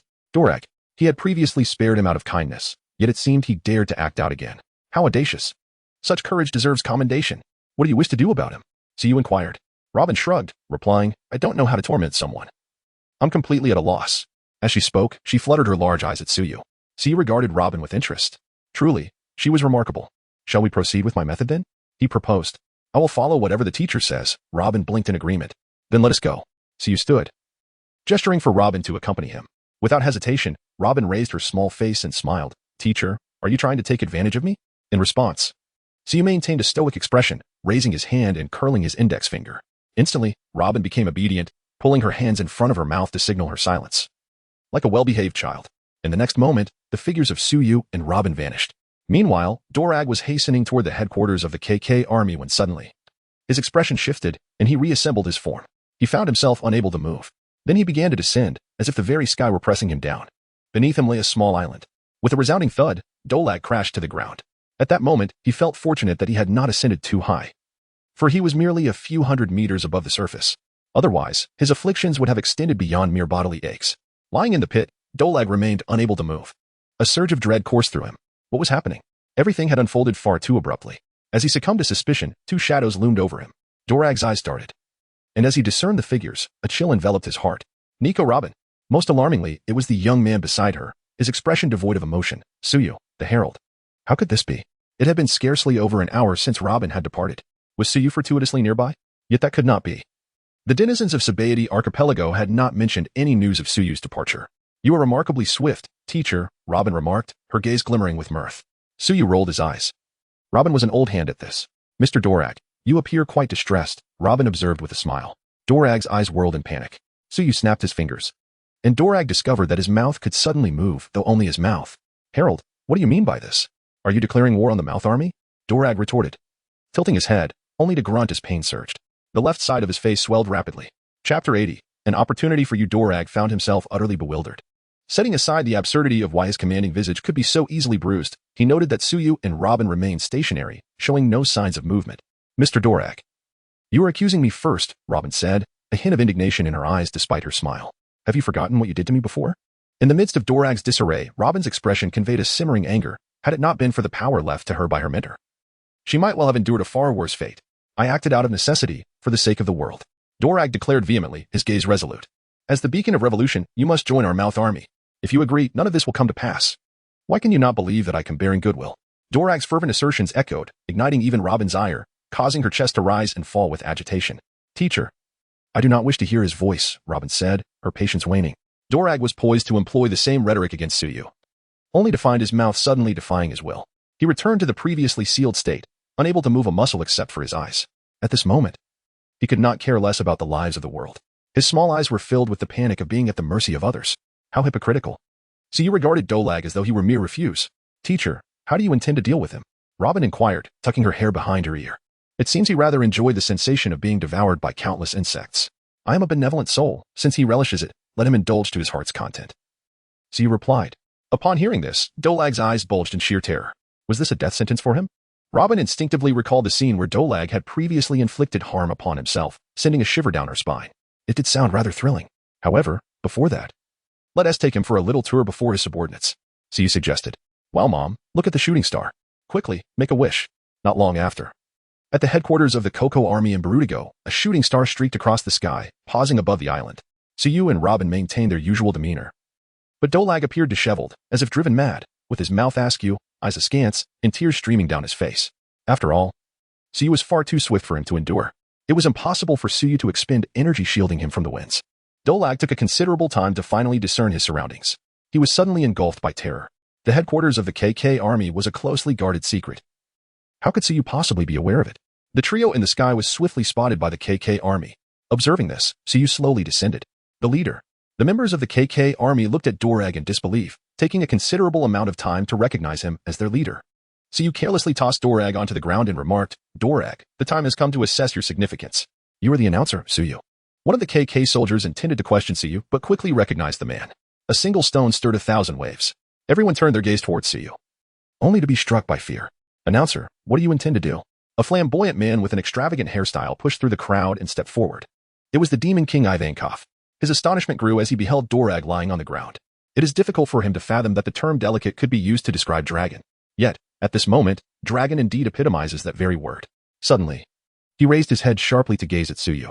It was he who had rendered Dragon so feeble. Moreover, despite Dragon's disheveled state, his opponent remained remarkably composed, appearing as though he had not engaged in any conflict. The disparity was staggering, so immense that he could hardly conceive it. It is not merely my mentor's intentions that matter, but rather what your organization desires. Last time, your leader had designs on me, yet my mentor, being benevolent, spared him. I never anticipated that this individual would remain unrepentant and continue to harass me. Had my mentor not arrived in time, I might well have met with a dire fate by now, Robin remarked. As she spoke, all eyes were drawn to her. The light of the Revolutionary Army, Nico Robin. Ivankov exclaimed, revealing her identity. Robin frowned and retorted, I am not the light of the Revolutionary Army. I am my mentor's student. Ivankov sighed inwardly. He was acutely aware of Nico Robin's significance to them and understood Dragon's sentiments. If she were merely an individual, it would be one matter. However, she already had a mentor, one whom they could not afford to provoke. Dragon was simply too hasty. He could only attempt to clarify the situation. With that thought, Ivankov spoke, Your Excellency, I believe there is a misunderstanding here. We harbor no ill will towards Nico Robin. We merely wish for her to join us. However, Ivankov was suddenly struck with terror, realizing he could no longer move. Only his eyes remained capable of motion. Previously, he had wondered why Dragon, despite having his eyes open, lay on the ground. Now, the reason became clear. How eloquently you speak. I have explicitly stated my refusal to join the Revolutionary Army, yet you continue to harass me. No malice? Your leader nearly took my life, and that is not considered malice? Do you wait until I am truly dead to acknowledge it? Even the composed Robin found herself flushed with anger at the inherent logic of the Revolutionary Army. Suyu suddenly commanded, "Kneel." In the next moment, the sky seemed to darken momentarily. The world began to invert, and an overwhelming sense of impending doom pervaded the atmosphere. Everyone felt as though disaster loomed. The sound of kneeling echoed repeatedly, and in a mere moment, all had succumbed, including Ivankov. They appeared to be ensnared in the frigid winds of a winter's night, their bodies trembling to the point of rigidity. Ivankov gazed in terror at the ground. Is this still humanity? Merely uttering the command to kneel. They found themselves unable to resist. It seemed that for such individuals, extinguishing their lives would be but a fleeting act. In that moment, an inexplicable sorrow enveloped his heart. Dorag, have you lost your senses? You have provoked such a terrifying adversary for the Coco army. Suyu remarked, I am a benevolent soul, willing to grant your leader a chance. Is there anyone among you willing to sacrifice themselves to save your leader? If so, step forth. If the number is sufficient, your leader may yet be saved. Before the crowd could exhibit expressions of surprise, Suyu's subsequent words struck them like a thunderbolt. Sacrificing themselves to rescue their leader? Everyone hesitated. Upon joining the Coco army, they had indeed prepared for sacrifice, but that had been for the cause, not for Dorag. Moreover, their initial resolve had been sincere. Yet the fear of death they now faced was equally genuine. Chapter 81. A beautiful blessing. Even Ivankov, who shared the closest bond with Dorag, hesitated. In terms of value, Dorag was undoubtedly the most crucial to the Coco army. Yet the key point was that Suyu had mentioned a sufficient number. What exactly constituted sufficient? Was it not entirely at the mercy of his words? What if the entire assembly perished, and that was deemed sufficient? Furthermore, could Suyu genuinely uphold his promise? Observing the indecision among the crowd, Suyu released Dorag's seal. Dorag discovered he could speak again and felt a surge of joy as he exclaimed, Comrades, why do you remain in a daze? Have you forgotten the oath you took upon joining the Coco army? Have you forgotten our objective? The time has come for you to dedicate yourselves to the cause of Coco. As long as I live, there is hope for the Coco army. Upon hearing this, Ivankov and the others were taken aback. This implied that his desire to live necessitated their deaths. It suggested that collectively, they were worth less than him. It insinuated that the world would cease to turn without his presence. In an instant, the gazes directed at Dorag shifted. Until now, Dorag had been the authority of the Coco army, yet his disheveled appearance today had diminished his prestige. Now, he audaciously requested their sacrifice. Some truths, once voiced, take on a different flavor. Perhaps there would have been staunch loyalists willing to lay down their lives, but now, not a single one would be found. No one wished to be coerced into action. What are you still lingering for? Are you truly going to watch me die? Dorag exclaimed incredulously. If I perish, the Coco army will be finished. Are you intent on destroying the Coco army with your own hands? Ivankov, with a complex expression, responded. The existence of the Coco army is not contingent upon you, Dorag. It exists because of our shared beliefs, our common goals. Do not forget why we sought to overthrow the world government. Look at yourself now. Do you recall how you once were? His heart was laden with sorrow. It was evident that everything had once been harmonious. How, in the blink of an eye, had it all transformed into something unrecognizable? Suyu smiled gently and remarked, Dolag. It seems your companions have made their choice. Dolag felt a profound sense of betrayal. Why are you unwilling? Is it not merely a sacrifice? Why do you refuse? Dolag appeared to be driven to madness. He harbored no desire for death, let alone to endure once more the torment of countless insects gnawing at his bones. Ivankov took a deep breath, striving to disregard Dorag, and addressed Suyu with utmost respect. Your Excellency, the announcer, if our leader has committed any transgressions previously, I extend my sincerest apologies on his behalf. Please rest assured that these were his unilateral actions, wholly unassociated with the KK army. We assure you that we shall refrain from troubling Miss Robin henceforth. He was compelled to bow his head, otherwise, none present would survive. Doflamingo gazed at Ivankov in disbelief. How could you? Nico Robin, she is. Doflamingo's eyes widened in anger, rendering him speechless. Such a method left everyone chilled to the bone. It was truly terrifying. This was the legendary power of the announcer. Before the announcer, without his consent, one could not even utter a word. Was this truly humanity? Perhaps even the divine paled in comparison. So you glanced at Ivankov, then at Robin. After a moment's contemplation, Robin gently shook her head. So you nodded then. With a thought, a white aura enveloped Doflamingo's neck, lifting him to float beside Suyu. This display once again astonished the crowd. Subsequently, indifferent to their reactions, Suyu grasped Robin's hand and soared into the sky. Once they vanished from sight, Ivankov and the others' bodies weakened, collapsing to the ground. How could such a terrifying individual exist? Ivankov marveled. What shall we do now? One person asked, perplexed. After a moment of silence, Ivankov replied, to speak frankly. The leader has forsaken his original intentions. We must elect a new leader. So you brought Doflamingo to the edge of Barudigo. Doflamingo, my heart is compassionate. I cannot bear to see you drift too far from home. Therefore, I shall submerge you in the nearby seas of Barudigo, Suyu declared. He then cast a glance at Doflamingo, causing him to shudder. A profound itch deep within his soul surged again, driving him to the brink of despair. He yearned for mercy, wishing for Suyu to end his life. Yet, he found himself unable to voice his plea. You shall live a long life. So you bestowed upon Dorag the most exquisite blessing, then with a swift motion, kicked him into the sea. Teacher, you are quite wicked, Robin remarked with a smile. You just wished him a long life, and then turned around to cast him into the ocean. So you chuckled. I did not deceive him. He truly will live a long life. He shall not succumb to illness, nor shall he fall asleep, faint, or lose his sanity, even in water. Devoid of air and sustenance, he remains steadfast. He shall not perish, for I shall not permit his demise. The curse law, in a certain sense, could be regarded as an elevated form of the principle that words shape reality. Upon hearing this, Robin gazed at Suyu in astonishment. She did not believe Suyu would deceive her. Yet, this was truly unfathomable. Could it be that her teacher was omnipotent, capable of such feats? Subsequently, she cast a sympathetic glance at the sea. Poor Dalag, you are 45 years old, which means for the next 55 years. You must endure the torment of countless insects gnawing at your bones, all while remaining eternally awake. My goodness, merely contemplating it is terrifying. Teacher, must I still undergo trials? Go ahead, but this time do not merely travel, become a pirate hunter, Robin. Very well, then please send me to an inhabited island. On a certain island. In a particular bar, the Don Quixote pirates gathered, indulging in their daily libations. Doflamingo, do you think the warlords of the sea hold potential? Pika inquired with a high-pitched voice. Doflamingo adjusted his sunglasses, which glimmered with a peculiar light, and replied, Indeed, it merits consideration, yet we are thorns in the Navy's side. They may not readily acquiesce, ho ho ho. Upon hearing this, the others displayed expressions of concern. Ho ho ho, what manner of expressions are these? I already have a plan. The Navy must agree. Whether they like it or not. Truly the young master. Voices of flattery echoed around. What shall we do? Pika asked with curiosity. Ho ho ho. It is almost time for the celestial exchange. At this, everyone gasped in unison. Young master, this is indeed a grand spectacle. Just as they were preparing to offer their compliments, the bar's door was suddenly kicked open. The door panel, propelled with tremendous force, hurtled towards Doflamingo. Pika immediately rose to his feet and shattered the door panel. All eyes turned with a sinister glare towards the entrance. Chapter 82. Almost perish. Tap, tap, tap. The sound of heels striking the ground resonated through the air. A tall woman entered. Backlit, the crowd could only discern her silhouette.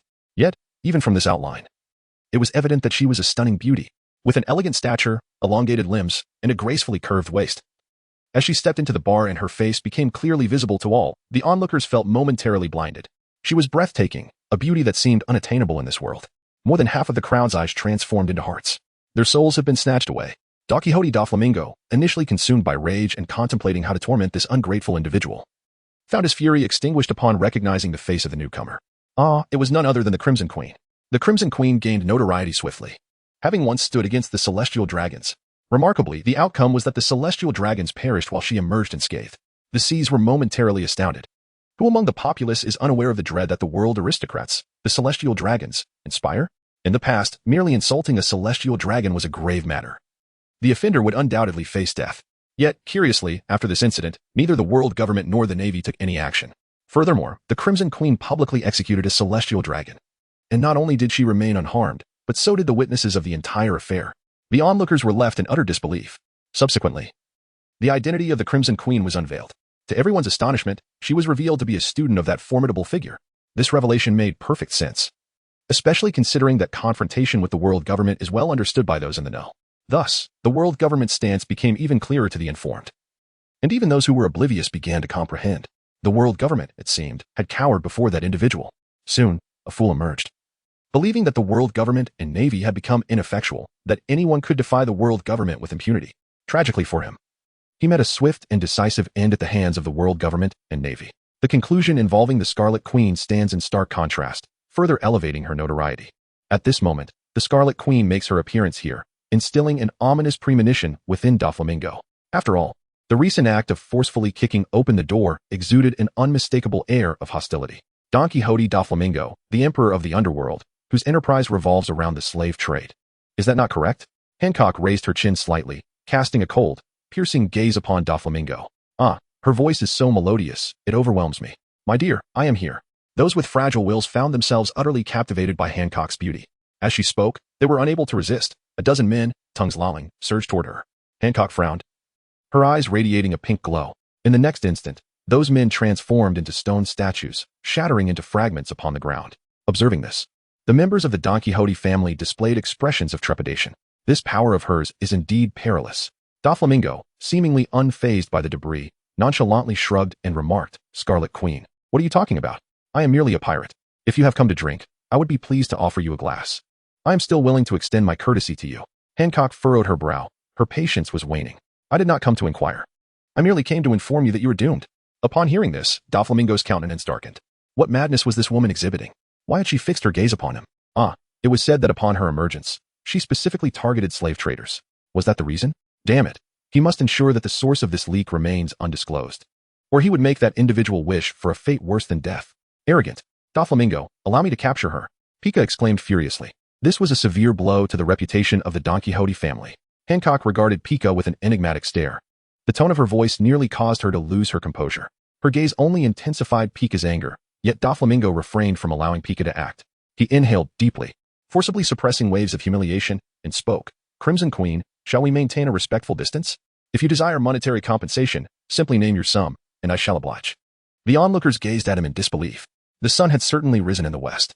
Was the young master truly flinching in the face of provocation? Doflamingo chuckled to himself. The Crimson Queen was of little concern. Her true strength lay in her formidable mentor. Had you witnessed how that individual toyed with the admirals, you would cower even more swiftly than he. That man had reduced the yellow monkey to a mere dog. Hancock remained unmoved, her gaze fixed on Doflamingo, her eyes once again radiating a pink luminescence. In an instant, Doflamingo unleashed his domineering aura and swiftly sidestepped. Crimson Queen, do not overstep your bounds. My respect lies with your mentor, not with you. Should you continue to act unreasonably, do not blame me for my lack of courtesy. No matter how powerful he may be, he cannot possibly appear here to rescue you. He truly wished to avoid provoking that individual unless absolutely necessary. Hancock let out a cold laugh, her right hand turning obsidian. Upon witnessing this, Doflamingo recognized that further negotiation was futile. He felt a surge of determination within his heart. He has shown remarkable forbearance, yet the other party remains unyielding. Therefore, he cannot be blamed. He decisively took control of her. As long as he refrains from taking her life, she may yet serve as leverage against that individual. If this crisis is managed adeptly, it could transform into an opportunity. A fierce ambition ignited in Doflamingo's eyes. He extended his hand, and fine threads emerged from his palm. Super Strike Whip. In the next moment, Hancock's fist collided with the threads. However, the standoff lasted only a brief moment before the threads were violently repelled, much to Doflamingo's incredulity. Hancock's fist, unfaltering, struck directly against his chest. A dull thud echoed as Doflamingo was sent flying, crashing through 7 or 8 buildings before finally coming to a halt. The onlookers gazed at Hancock in disbelief. The young master had been defeated. This woman had actually sent him flying. Doflamingo, die. Pika, filled with rage, launched a powerful punch aimed at Hancock's head. With a cold smirk, Hancock delivered a swift kick. Upon contact, Pika's fist was shattered, staring at his stone-like arm in bewilderment. Pika was left momentarily stunned. Yet, Hancock granted him no respite. Like a butterfly flitting through flowers, she glided to his side and delivered another kick to his head. With a crack, half of his head turned to stone and crumbled away. Pika was finished. Pika, you have killed Pika. Turpole looked at Pika's lifeless body in disbelief. Hancock's expression was frosty. Those who dared to engage in the slave trade deserved death. At that moment, a powerful and domineering aura erupted from a distance. Conqueror's Haki. It was Doflamingo. Rising from the ruins, his face was shrouded in the darkest of shadows. To his astonishment, he was unexpectedly knocked away in a moment of carelessness. Today, he must teach a lesson to this audacious woman who has taken liberties with his dignity. Otherwise, he would have nowhere to hide his shame. Chapter 83. The arrival of the Navy. An overwhelming wave of Conqueror's Haki engulfed the surroundings, leaving those nearby in a daze. Don Quixote Doflamingo emerged from the ruins, taking deliberate steps reminiscent of a flamingo. Goodness, is that not the formidable Don Quixote Doflamingo? He seems to be enraged. Hiss, who is it? Who has provoked him? That is a person capable of killing without a second thought. TSK, that individual is in for a misfortune. At this moment, a figure adorned in vibrant red emerged opposite Doflamingo. Her chin was slightly raised, as if she were disdainfully surveying everything before her. Hiss, goodness, what a beautiful woman. Heh, how vulgar, slurp. My word, what a pity. It seems that this woman is the one who has drawn the ire of the night demon. The night demon has no qualms about killing women. This is truly a rare specimen. Let us hope the night demon shows some restraint, so she may still be of use later. Eh? Why are you all looking at me with such expressions? I merely ask if you're interested. Doflamingo's fury intensified upon seeing Hancock, his Conqueror's Haki growing ever stronger. The onlookers shook their heads in disbelief, their faces filled with pity and regret as they gazed upon Hancock.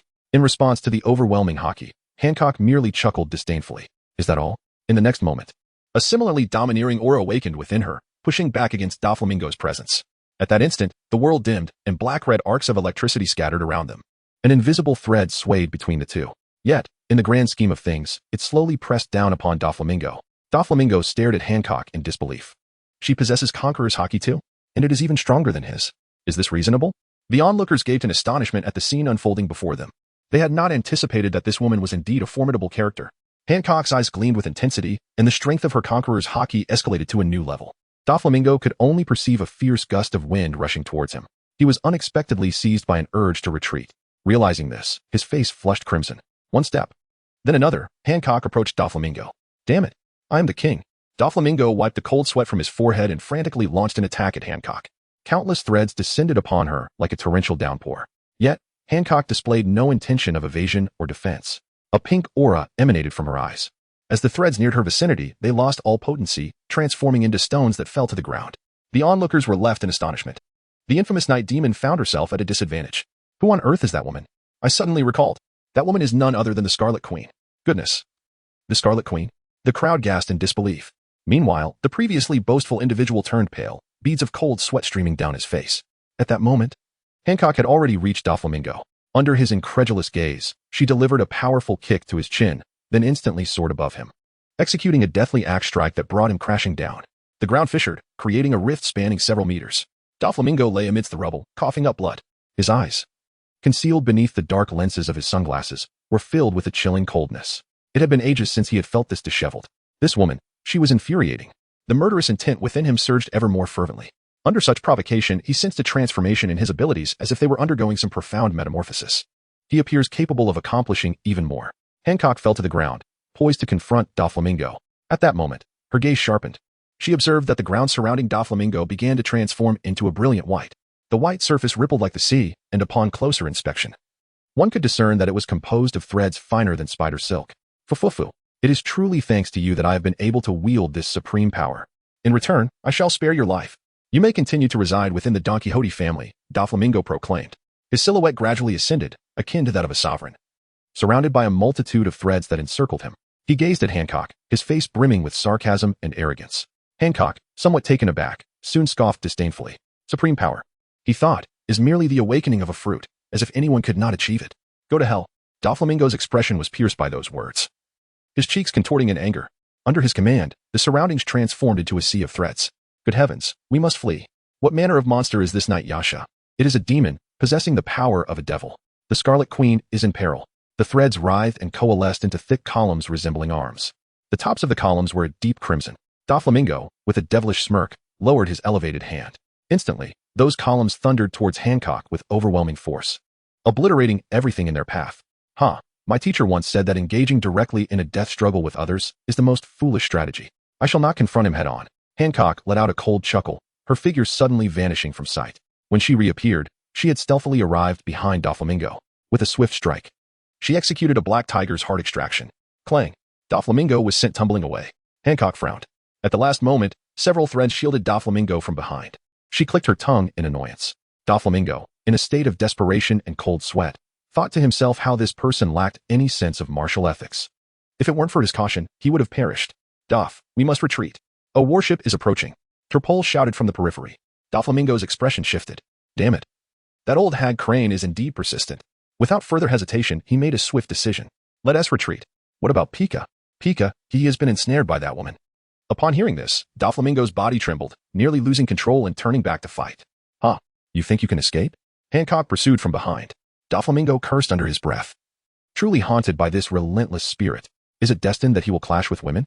A voice, tinged with age and weariness, echoed. Doflamingo momentarily froze. Admiral Tsuru, a formidable figure appeared. Doflamingo's expression soured. Caught between a wolf and a tiger, the crisis of Don Quixote loomed. Fufufu, Admiral Tsuru, if memory serves. The Navy holds a deep grudge against the informant. Have you found a suitable replacement for Admiral Kizaru? Doflamingo inquired. At his words, a crack appeared on Tsuru's previously composed face. Though she quickly masked her reaction, Doflamingo noticed it, causing a slight smirk to form on his lips. Suddenly, the sound of rushing wind approached as Hancock gave chase. Upon spotting Tsuru, her brow furrowed. Tsuru, she had heard from her mentor. This woman excelled in strategy and possessed a troublesome fruit ability. Unless one could overpower her, encountering her would be quite troublesome. Hancock observed Tsuru, who also noticed her. Her eyes narrowed. Chapter 84. The one the Navy dares not kill, I shall slay. Hancock, the head of the Navy's intelligence division, certainly recognized her. She had meticulously studied the informant Su Yu and his 3 students. Even Ace had been thoroughly investigated. During that period, Sengoku was in a foul mood, and Garp was having a rough time, his head swollen daily. Tsuru regarded Hancock and then glanced at Doflamingo, momentarily hesitating. This opportunity was rare. Capturing Hancock could provide them with leverage against Tsuyu. However, should they fail, the Navy would likely face disaster. Furthermore, the world government had explicitly warned the Navy to steer clear of the informant. Yet, as Doflamingo remarked, the pain of Kazuru's death had yet to fade. Fufufu, Admiral Tsuru. You carry on with your business. I shall not interfere, Doflamingo chuckled, casting a glance of animosity toward Hancock before preparing to depart. Suddenly, a bullet whizzed by, landing at his feet. Pirate Don Quixote Doflamingo, you are my target this time. Tsuru, after careful consideration, decided to proceed with her original plan. After all, Doflamingo was not a man of virtue, capable of anything. Currently, it seemed that Hancock and he had a conflict. However, if she redirected her focus toward Hancock now, Doflamingo might intervene, complicating matters. He would then watch as the informant unleashed his wrath upon the Navy. That would be truly terrifying. Doflamingo's expression darkened. Why is this old woman so stubborn? Must she drive him to his demise? Does she not understand the art of compromise? Admiral Tsuru, you should observe from the sidelines. He is my prey, Hancock declared, stepping forward. Doflamingo felt a surge of delight within. Splendid, her words were growing more fervent. Tsuru narrowed her eyes, retorting, young lady. Capturing pirates is the duty of the Navy. Do you intend to obstruct us from fulfilling our mission? She held no significant animosity toward Hancock. Besides, what a beautiful young girl. Who could resist such charm? Regrettably, her relationship with Hancock's mentor and the Navy was currently strained, leaving Tsuru conflicted. Hancock shrugged, responding. Then let skill determine the outcome. Before she could finish, she had already leapt into action. You handle the others. Tsuru commanded, charging toward Doflamingo. These two mad women. Doflamingo's expression changed as he dodged repeatedly. Hancock was not faring much better. Tsuru was intentionally and unintentionally attacking her, just as her mentor had warned. The enemy's fruit ability was exceedingly peculiar. She found her stamina dwindling at an alarming rate. Tsuru wasn't faring easily either. Hancock's bizarre petrification power posed a significant threat. One wrong move could lead to dire consequences. Yet, the most unfortunate was still Doflamingo. The primary focus of Tsuru and Hancock's assaults rested upon him. Tsuru, are you truly intent on eliminating me? Do not forget my identity, Doflamingo bellowed. He cannot endure it. He was never a match for either of them. And now they had joined forces. It was utterly intoxicating. Shouldn't they simply disregard him and fight to the death? Crane, upon hearing this, continued her assault without mercy. Even more viciously. With their lack of synergy, Doflamingo soon found himself unable to withstand the onslaught. With a thud, he was driven into the ground, utterly drained of strength. Rest assured, you will spend the remainder of your life in Impel Down. Crane looked down upon Doflamingo. Impel Down? Vice Admiral Crane, this is my prey. Are you Navy personnel really going to intervene? Hancock narrowed her eyes, fixated on Crane. Crane met Hancock's gaze without flinching, though she was inwardly astonished. She had not anticipated that the student or the informant would possess such prowess. In a one-on-one confrontation, she lacked complete confidence in her ability to prevail. After all, this was merely a student. At this moment, she felt fortunate that she had not been swayed by Doflamingo's provocations to take action against Hancock.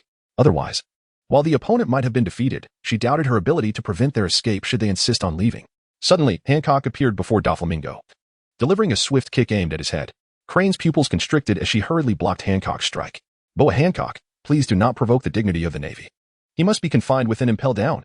The assault was thwarted, and Hancock's expression darkened as she uttered, Vice Admiral Tsuru, today, Doflamingo is undoubtedly doomed, mark my words. Upon hearing this, Tsuru was taken aback, pondering the source of Hancock's intense animosity. She had never heard of any animosity between the two. Doflamingo's complexion turned ashen. He truly sensed the imminent threat of death. He hastily exclaimed, I am a celestial dragon. You cannot kill me. Admiral Tsuru, I am a celestial dragon. And the Navy must ensure my safety. Hancock scoffed disdainfully and replied, what does it matter if you're a celestial dragon? Haven't they been slain before?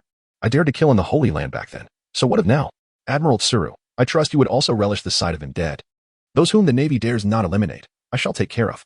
At these words, Tsuru gasped in astonishment. To think she would dare to kill in the Holy Land? She suddenly recalled that Sengoku had mentioned previously that Fleet Admiral Kong had secretly informed him that the announcer had taken students to the Holy Land. She was unaware of the specifics, but it had caused quite a stir. Was it during that incident? A celestial dragon was killed in the Holy Land. And the world government remained silent. Furthermore, afterward, Nico Robin's bounty had vanished. The implications were chilling upon reflection. Doflamingo, too, found himself momentarily breathless. Did his identity truly seem so insignificant in the eyes of the other party? Vice Admiral Crane, please step aside. Hancock narrowed her eyes and spoke. Crane fell silent. Aware that if she did not yield, the other party would resort to forceful measures. Thus, she stepped aside. Hancock was right. She too wished for Doflamingo's demise. However, the Navy could not act in such a manner. Upon witnessing this, Doflamingo sank into utter despair. Fufufu, Ignorant souls, when you experience the might of the world government, you will understand the true meaning of despair. I shall be waiting for you below." He laughed maniacally. Hancock let out a cold scoff and directly crushed his head beneath his foot. A frog in a well. "Do you not see how the world government dares not even breathe in front of my master?" Crane's cheeks twitched. "That is a celestial dragon. They kill at will. How ruthless. Speaking of which, if we encounter a Navy officer who dares not kill again, could I send them to her?" Crane fell into contemplation.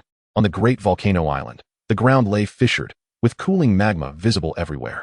The once lush vegetation had been largely devastated. A man lay on the ground, his body marred by burns. Were it not for the rise and fall of his chest, one might mistake him for a corpse. Beside him stood another individual, bearing a long scar from his left shoulder to his right lower abdomen. Chapter 85. Such is fate, delightful. The man on the ground appeared frail, yet a smile graced his face. The standing figure was not faring much better, particularly with that wound still oozing blood, which troubled him. In the past, even deeper wounds would have ceased bleeding within a minute. Yet this scar had been inflicted a day prior. "What peculiar abilities do you possess?" He spoke in a low voice. Upon hearing this, the man lying on the ground chuckled softly. He then reluctantly raised his hand and pointed towards the standing figure. The standing man paused momentarily. The bleeding ceased. A few minutes later, the two sat facing each other. "I am Ace," declared the first. "Admiral Akainu," responded the latter. Ace burst into hearty laughter. "I see. The power of magma is quite iconic." Akainu fell silent for a moment before stating, "Your abilities are formidable. If you were to delve deeper, it might very well be me lying down." This thought clenched his fists tightly. Despite having trained for such an extended period, he felt little substantial progress. Moreover, it seemed that anyone could match him in combat. Not to mention the opponent's peculiar powers, their raw strength was not to be underestimated. Furthermore, the opponent was remarkably young, brimming with potential. After a moment of contemplation, Akainu proposed, "Ace, would you be willing to join the Navy? There is currently a vacancy for an admiral. If you join us, you could directly become an admiral candidate, and in a year, should your achievements prove sufficient, you could be promoted to admiral." He could hardly recruit a powerful individual into the Navy merely upon encountering them. At times, between men, a single bout can reveal a great deal about each other. He could sense that Ace was a forthright individual, inherently kind-hearted. Such a person naturally belonged in the Navy. The most crucial aspect was the formidable potential the other possessed. Leaving him unchecked was a cause for concern. Moreover, it was conceivable that he could evolve into a pillar of strength, a beacon of hope against the announcer. With this thought, Akainu exhaled 2 puffs of white smoke from his nostrils. The detestable world government had the audacity to instruct them not to provoke the announcer. Upon hearing this, Ace was momentarily taken aback, then awkwardly scratched the back of his head and replied, "Well, I already have a mentor, so I think I'll pass on joining the Navy." Here I was, invited by an admiral to join the Navy, being the son of the pirate king. Akainu regarded Ace with astonishment. Yet, upon reflection, it was entirely reasonable for such a powerful youth to have a mentor. The individual guiding Ace must indeed be a formidable figure, perhaps even someone whose strength rivaled that of an admiral. "Buy one, get one free," Akainu remarked. "As long as you're not a pirate, anyone can join the Navy." "Is your mentor a pirate, perchance?" "Not at all," Ace replied. "But can you guess why there is a vacancy for an admiral in the Navy?" He seemed somewhat conflicted. Akainu, however, was no fool. He keenly sensed that Ace's reaction was somewhat amiss. The young man appeared to be slightly anxious. He harbored a sense of foreboding. "Ace, who is your teacher?" He gazed intently into Ace's eyes. Ace instinctively averted his gaze, his countenance somewhat uneasy. How could he possibly articulate this? If he were to reveal to Akainu that his mentor was the very informant who had slain Admiral Kizaru, would Akainu not descend into a fit of rage and insatiable fury? While others may ensnare their teachers, it seemed that in his case, the roles were reversed. Alas, were it a different matter, he might have been able to navigate it more easily. However, this particular issue was not one he could address frivolously. "Well, my mentor is not particularly renowned. If I were to mention it, you likely wouldn't even recognize the name." Ace chuckled awkwardly. Yet, Akainu observed his reaction keenly. He pondered carefully. The other party was likely formidable and appeared to have a poor relationship with the Navy while not being a pirate. For some reason, a figure flashed across his mind. Akainu suddenly spoke. "Is it the announcer Suyu?" Upon hearing this, Ace's face twitched. How could he have guessed that? It was over for him. Akainu was merely making a wild guess, but seeing Ace's reaction confirmed his suspicion. In an instant, Akainu's eyes turned crimson. A pure aura of murderous intent enveloped him, causing Ace to shudder amidst the still simmering magma surrounding him. "You are a student of the announcer Suyu?" Akainu ground his teeth. Confronted with the other's predatory gaze, Ace instinctively recoiled, retreating several meters. "Calm down, all right? He's indeed my teacher. Therefore, I could never join the Navy." Ace felt a deep sense of despair. He suddenly realized that he had misspoken. When Akainu had invited him to join the Navy, it would have sufficed to concoct a casual excuse to brush it off. A grave miscalculation. Remain calm. How can I possibly maintain my composure? Lava coursed relentlessly through Akainu's body. Borsellino had perished right before his eyes. With a deafening roar, Akainu lunged at Ace, subjecting him to a merciless assault. He did not rely on skill, but solely on physical strength. After half an hour, Akainu silently ceased his assault. Ace lay on the ground, having gained several pounds. Ace lamented, "Why is it that I am the one injured? If you're upset, go confront my master." He felt utterly wronged. Akainu gazed at Ace with a look of bewilderment, his eyes flickering. He still recalls the reason behind Borsellino's demise, a perpetual ache in his heart. Yet, it also signifies the profound regard the other held for his pupil. At this juncture, an extraordinary opportunity lay before him. Should he seize it? Had he not engaged in that fierce confrontation with Ace earlier, he would have acted without a moment's hesitation. After much internal conflict, he resolved to relinquish the power of decision to fate. He produced a coin and tossed it into the air. It landed on heads. It seems that fate is urging him to seize Ace. Indeed, Ace was also a gift bestowed upon him by destiny. Akainu's gaze turned perilous as he fixed his eyes on Ace. Yet, in the end, he refrained from taking action. What does it matter what the heavens decree?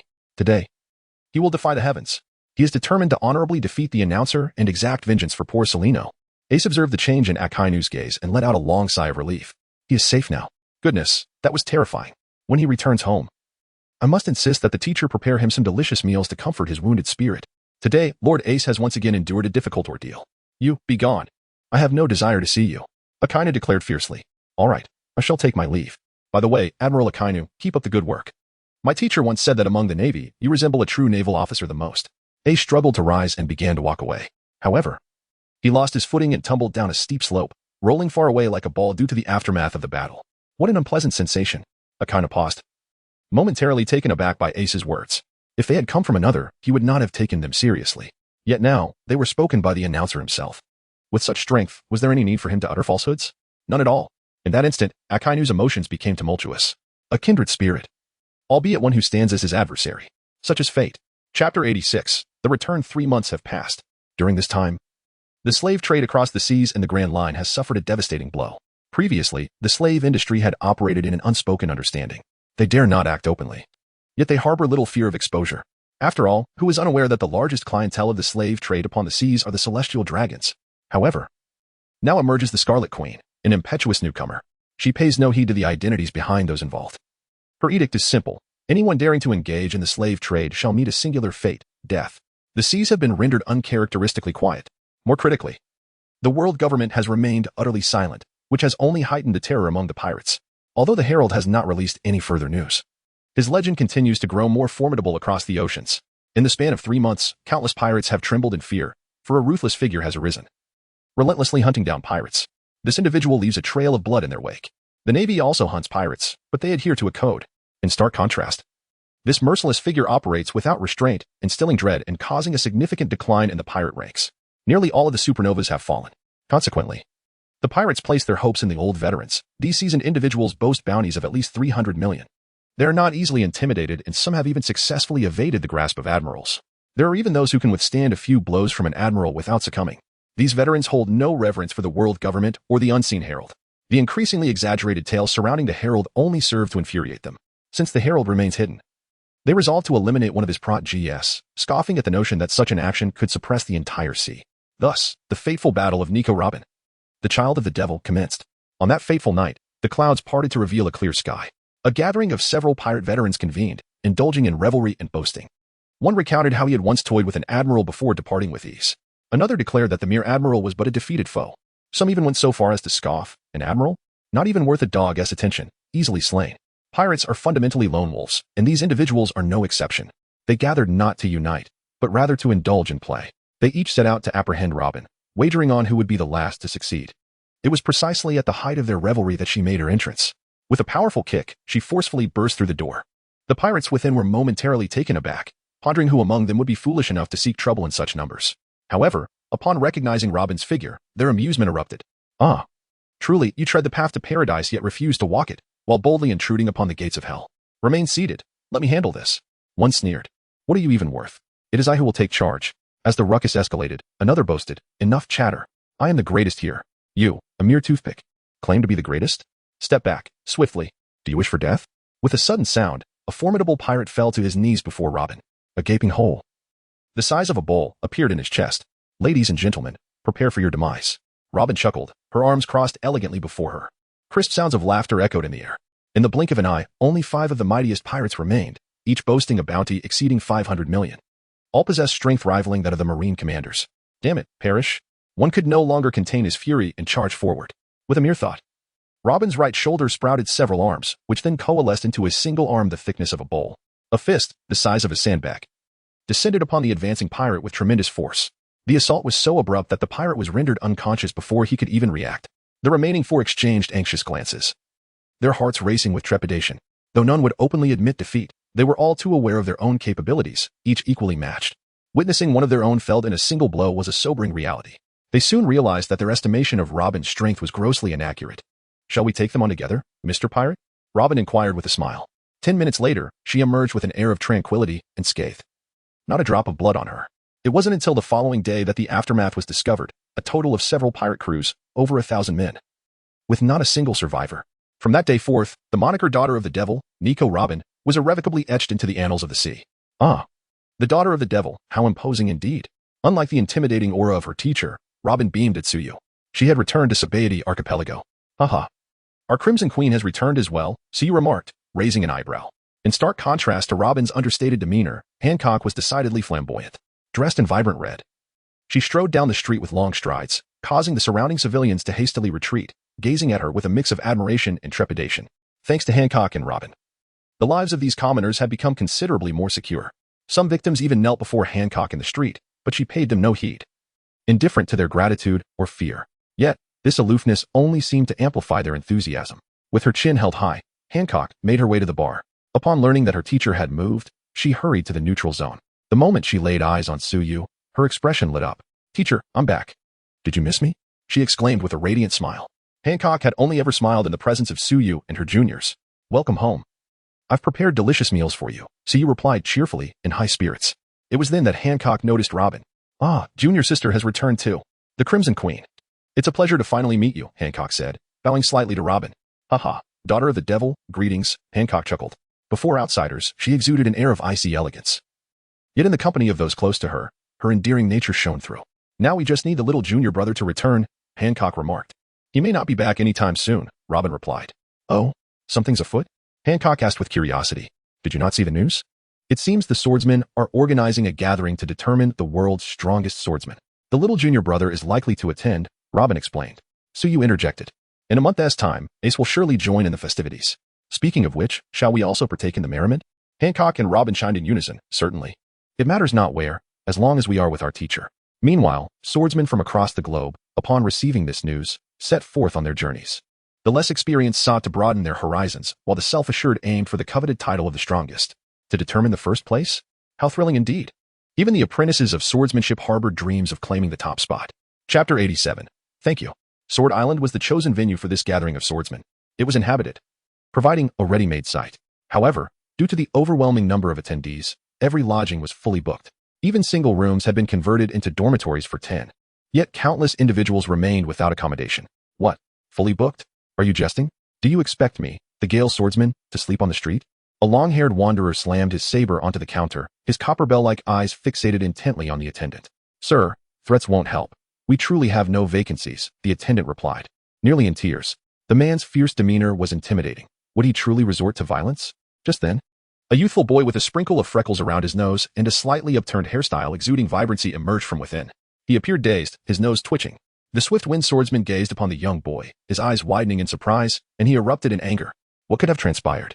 He has a place to stay. Yet I do not. Do you presume that I am lacking in wealth? Have you not heard of my illustrious name?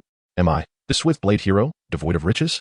Upon hearing this, the waiter recoiled slightly and remarked, the other guests arrived when there were still vacant rooms. How unreasonable can this person be? The swift-blade hero retorted. What a farce. He practices the sword precisely to defy reason. Alas, this is an excessive affront. You scoundrel, halt at once. Quickly surrender your room to me, and I shall spare your life. With a commanding shout, the swift-blade hero extended his right hand, forming it into a sword, gesturing pointedly towards the youth. That youth, of course, was none other than Ace, who, in a daze and seeking sustenance, was momentarily distracted by the commotion. He scratched his head, momentarily oblivious to the fact that someone was addressing him, and continued walking outside. Alas, he had caught the attention of the Windblade swordsman. That unfortunate fellow was in for a rough time. What a ridiculous title, Windblade swordsman. It would be more fitting to call him the murderous blade swordsman. By the way, why does this young man seem so familiar? Could it be that he is a celebrity? No way, absolutely not. He looks young enough to be my son. I have little fame to speak of. What reason could he have for being well known? I've heard that the announcer appears to be a mere youth as well. Are you suggesting he is your... Hey, you scoundrel. If you wish to meet your demise, do not drag me along with you. Ignored by Ace, and especially in front of such a large crowd. The Windblade swordsman's expression darkened as if struck by a gale. That rogue. How infuriating. With a swift motion, he drew his long blade and positioned it before Ace. This spectacle prompted the onlookers to shake their heads in unison. This man is doomed. As Ace walked on, the surroundings suddenly grew dim. He lifted his head in confusion, scratching the back of his neck, and inquired, "Do you need something?" Ding. You have successfully taunted your adversary, earning a rare critical damage boost. The effect is remarkable. Even the swift swordsman was rendered bewildered by the intensity. Do I need something? I am fine. But you're in trouble. In an instant, a flash of blinding steel surged towards Ace's neck. The murderous intent surged forth, and Ace, who had been momentarily dazed, suddenly sharpened his gaze. He nimbly sidestepped and then retreated a few paces. Hey, what are you doing? You could scare someone to death with such a sudden move. You know, Ace exclaimed. The swift blade master cast a surprised glance at Ace. He did not anticipate that his opponent could evade the attack. Could it be? He actually dodged the deadly swordsman's swift strike. Is this youth truly remarkable? Could he be feigning weakness to conceal his strength? Is it possible that the infamous swordsman is about to face defeat? The Gale swordsman, acutely aware of the astonished gazes surrounding him, felt his expression contort with rage. You insolent wretch, you dare to evade my strike. I shall cleave you into 49 pieces. Upon hearing this, Ace's countenance hardened, venturing out to seek sustenance, only to cross paths with a madman intent on murder. Could it be that I am the destined protagonist? His hand slid towards his waist, only to freeze in realization. Alas, he had ventured out to forage, without a weapon. At that very moment, a glint of cold steel flashed before him, and an attack loomed imminent. Instinctively, Ace sought to employ the tetanus finger technique. Yet, ultimately, his gaze flickered, and he evaded the strike.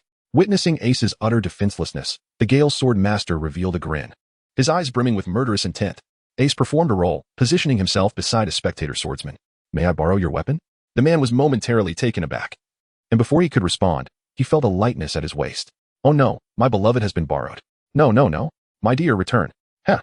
Do you wield a blade as well? Not everyone can master the sword. Listen to the gentle whisper of the wind. The Gale sword master chuckled coldly, as the surrounding currents began to swirl unnaturally.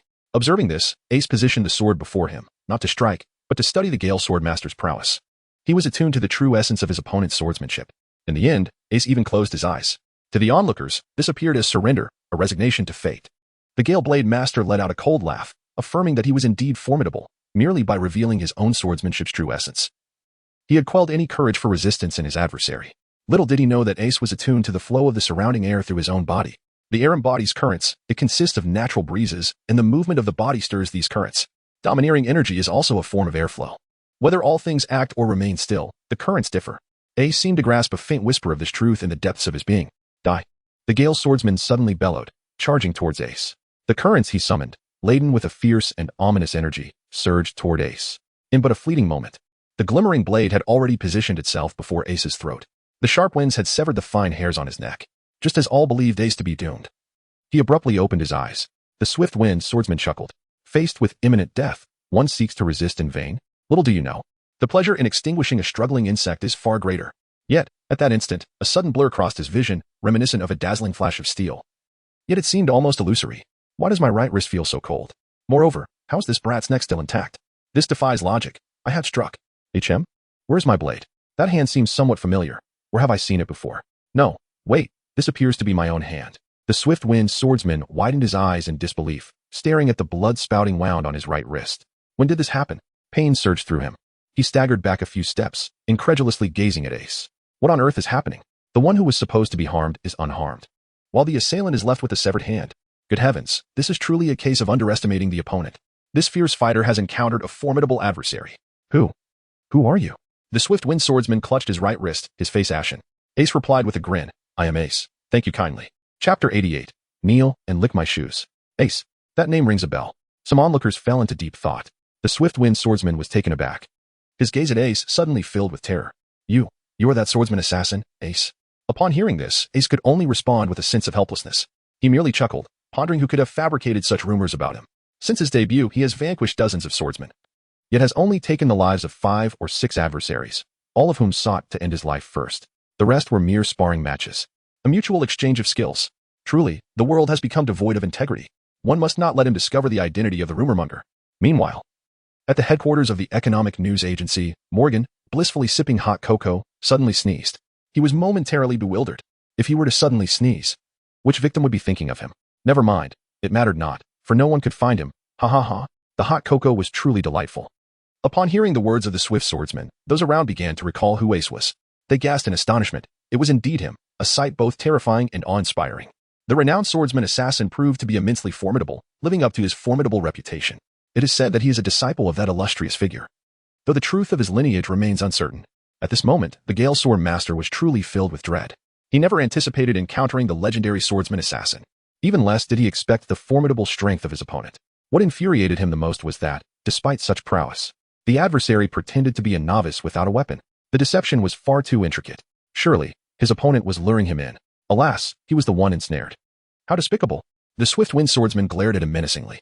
3 question marks gradually materialized above Ace's head. Good sir, are you not grasping at straws? It seems you were the one who suddenly appeared in a frenzy, intent on striking me first. Is he despicable? Do you perhaps misunderstand the term? Never mind. Carry your misconceptions with you to hell. I wish for you to die with your eyes wide open. With that, Ace prepared to strike, aiming to sever the neck of the Gale Sword Master. However, at that moment, Ace suddenly sensed the surrounding currents conveying ominous warnings. He immediately halted his movement and kicked. Simultaneously, a crack materialized on the ground before the Gale Sword Master, emanating a chilling sword intent. Ace's gaze sharpened. The opponent's movements were astoundingly swift, barely perceptible. He was undoubtedly a formidable swordsman. Outside, a sharp aura ascended to the heavens. The visitor was intentionally releasing this energy to instill fear. Inside the room, most individuals felt as though they had diminished in stature. The newcomer was incredibly powerful. With measured steps, several figures emerged in unison. The leader wielded a long blade, his hair defying the absence of wind, clearly the one who had attacked earlier. Hiss, it is the Divine Wind Sword Master, one of the initiators of this gathering. He is currently among the elite swordsmen, reportedly having immersed himself in the realm of great swordsmen for many years. The individuals surrounding him were also of significant stature. Alas, those esteemed swordsmen had collectively declared a prohibition on killing within this island. The sword hunter was likely to meet his demise. Upon seeing the newcomer, the Gale Sword Master exhaled in relief. Brother Gale, why did you not seek me upon your arrival? The Divine Wind Sword Master's gaze traversed the Gale Sword Master's right wrist, and he responded with a smile. Hearing this, the Gale Sword Master managed a strained smile. Ha ha ha, I did not wish to trouble Brother Divine. But who could have anticipated encountering such a despicable individual? Internally, he cursed the hypocrisy. Was it not merely a ploy for my wealth? They acted as if their relationship was exceptionally close. Were it not for your formidable strength, necessitating your support, I would have long since rid myself of this leech. The onlookers collectively rolled their eyes. How utterly despicable. You approach intending to seize someone's property, threaten to take their life. And yet you dare to label them as despicable? Have you no sense of shame? Yet, they only dared to voice their thoughts internally, refraining from open criticism. The Divine Wind Sword Master was evidently allied with the Gale Sword Master. Ace furrowed his brow and remarked, Are you perhaps suffering from some form of insanity? You come here intending to kill me and then accuse me of being despicable? Furthermore, what is your intention? Are you here to protect him? The surrounding crowd gasped in astonishment. This impetuous youth, the sword mark that appeared from nowhere still lingered. Did he not notice? Who granted him the audacity to utter such words? The Divine Wind Sword Master cast a sidelong glance at Ace and chose to ignore him. Ace's brow knit tighter. To be disregarded? Brother Gale, who is this person? The Swordmaster Hunter. Ace, the Divine Wind Sword Master replied nonchalantly, nodding. He had heard of this name, but it was not significant enough to warrant his concern. These individuals have risen to fame, each stepping upon the corpses of others. What gives him the title of the Sword Master Assassin? In the eyes of the Divine Wind Sword Master, he is merely a buffoon. However, the fact that this adversary can push the Swift Wind Sword Master to such extremes does indicate a certain level of skill. Perhaps I shall grant him an opportunity. The Divine Wind Sword Master cast a sidelong glance at Ace and said, Ace, I am unaware of the misunderstandings that exist between you and Swift Wind. I shall take charge of this matter. Thus, it shall be decided. Your abilities are commendable, yet they are merely adequate. I offer you a chance to serve under my command. At this moment, the Swift Wind Sword Master was entirely unperturbed.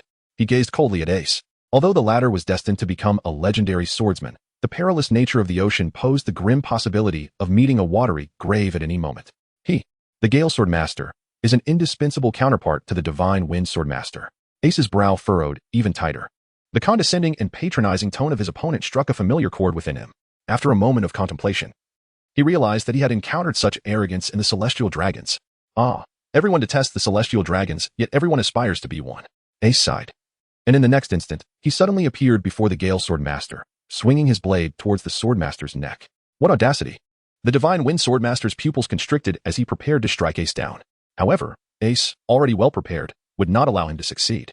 With a swift movement, he evaded the assault of the Swordmaster of the Divine Wind, and with a decisive strike, a severed head tumbled to the ground. The malevolent grin lingered on the face of the Swordmaster, a testament to his treachery. His head rolled to the feet of the Swordmaster of the Kamikaze. In that instant, the surrounding silence was palpable. Haha, how bold. Daring to defy the rules we established, Ace, I shall make you regret ever coming into this world. The Swordmaster of the Kamikaze wore a smile that belied his murderous intent, then crushed that head underfoot. A chilling aura of death enveloped Ace in an instant. Leave now, and I may spare your lives, Ace stated, his expression devoid of emotion. At these words, the Swordmaster and his companions were momentarily taken aback. Was he addressing them? Very well, I shall grant you a chance. If you kneel and lick my boots, I will ensure your demise is swift and painless. What do you say? The Swordmaster's eyes glinted with a frigid light. He had not risen like this for quite some time. The other renowned swordsmen simultaneously unleashed their sword intent, pressing down upon Ace. Chapter 89, Impossible, Absolutely Impossible. The combined force of 5 top-tier swordsmen exerted pressure that even Ace could feel. The surrounding crowd was overwhelmed. Half of them sank to the ground, drenched in cold sweat. Those who remained standing trembled, their spines tingling with fear. For a moment, the room transformed into a voracious abyss. Individuals within a 10-mile radius sensed the oppressive atmosphere. Ace sighed and remarked, "Do you not consider the strength and status of your opponent before insulting them? You have been fortunate to avoid those you cannot afford to provoke, allowing you to survive until now." Upon hearing this, the God-Wind swordsman regarded Ace with a sardonic smile. "What, are you attempting to fabricate an identity to intimidate me? Do you possess a formidable organization, or perhaps a powerful ally or mentor?" After a moment of contemplation, he feigned realization, exclaiming, "Ah, I see. You drew inspiration from the Son of the Demon and the Crimson Queen, did you? You do not mean to claim that your mentor is one of them, do you?" "Aha." The God-Wind swordsman and his companions laughed uproariously, as if it were absurd to think that one could casually encounter a student of such caliber. Furthermore, such a figure could hardly have numerous students. Witnessing this, Ace's expression turned peculiar. "Is it truly that amusing? The Herald was indeed my mentor. What exactly is so laughable about that? Why are your thought processes so bizarre? Ha ha ha, I could just as easily claim to be one of their students. You mere mortals should bow down." The God-Wind swordsman laughed even more exaggeratedly, while those around regarded Ace as if he were a fool. Ace grew increasingly irritated by their antics.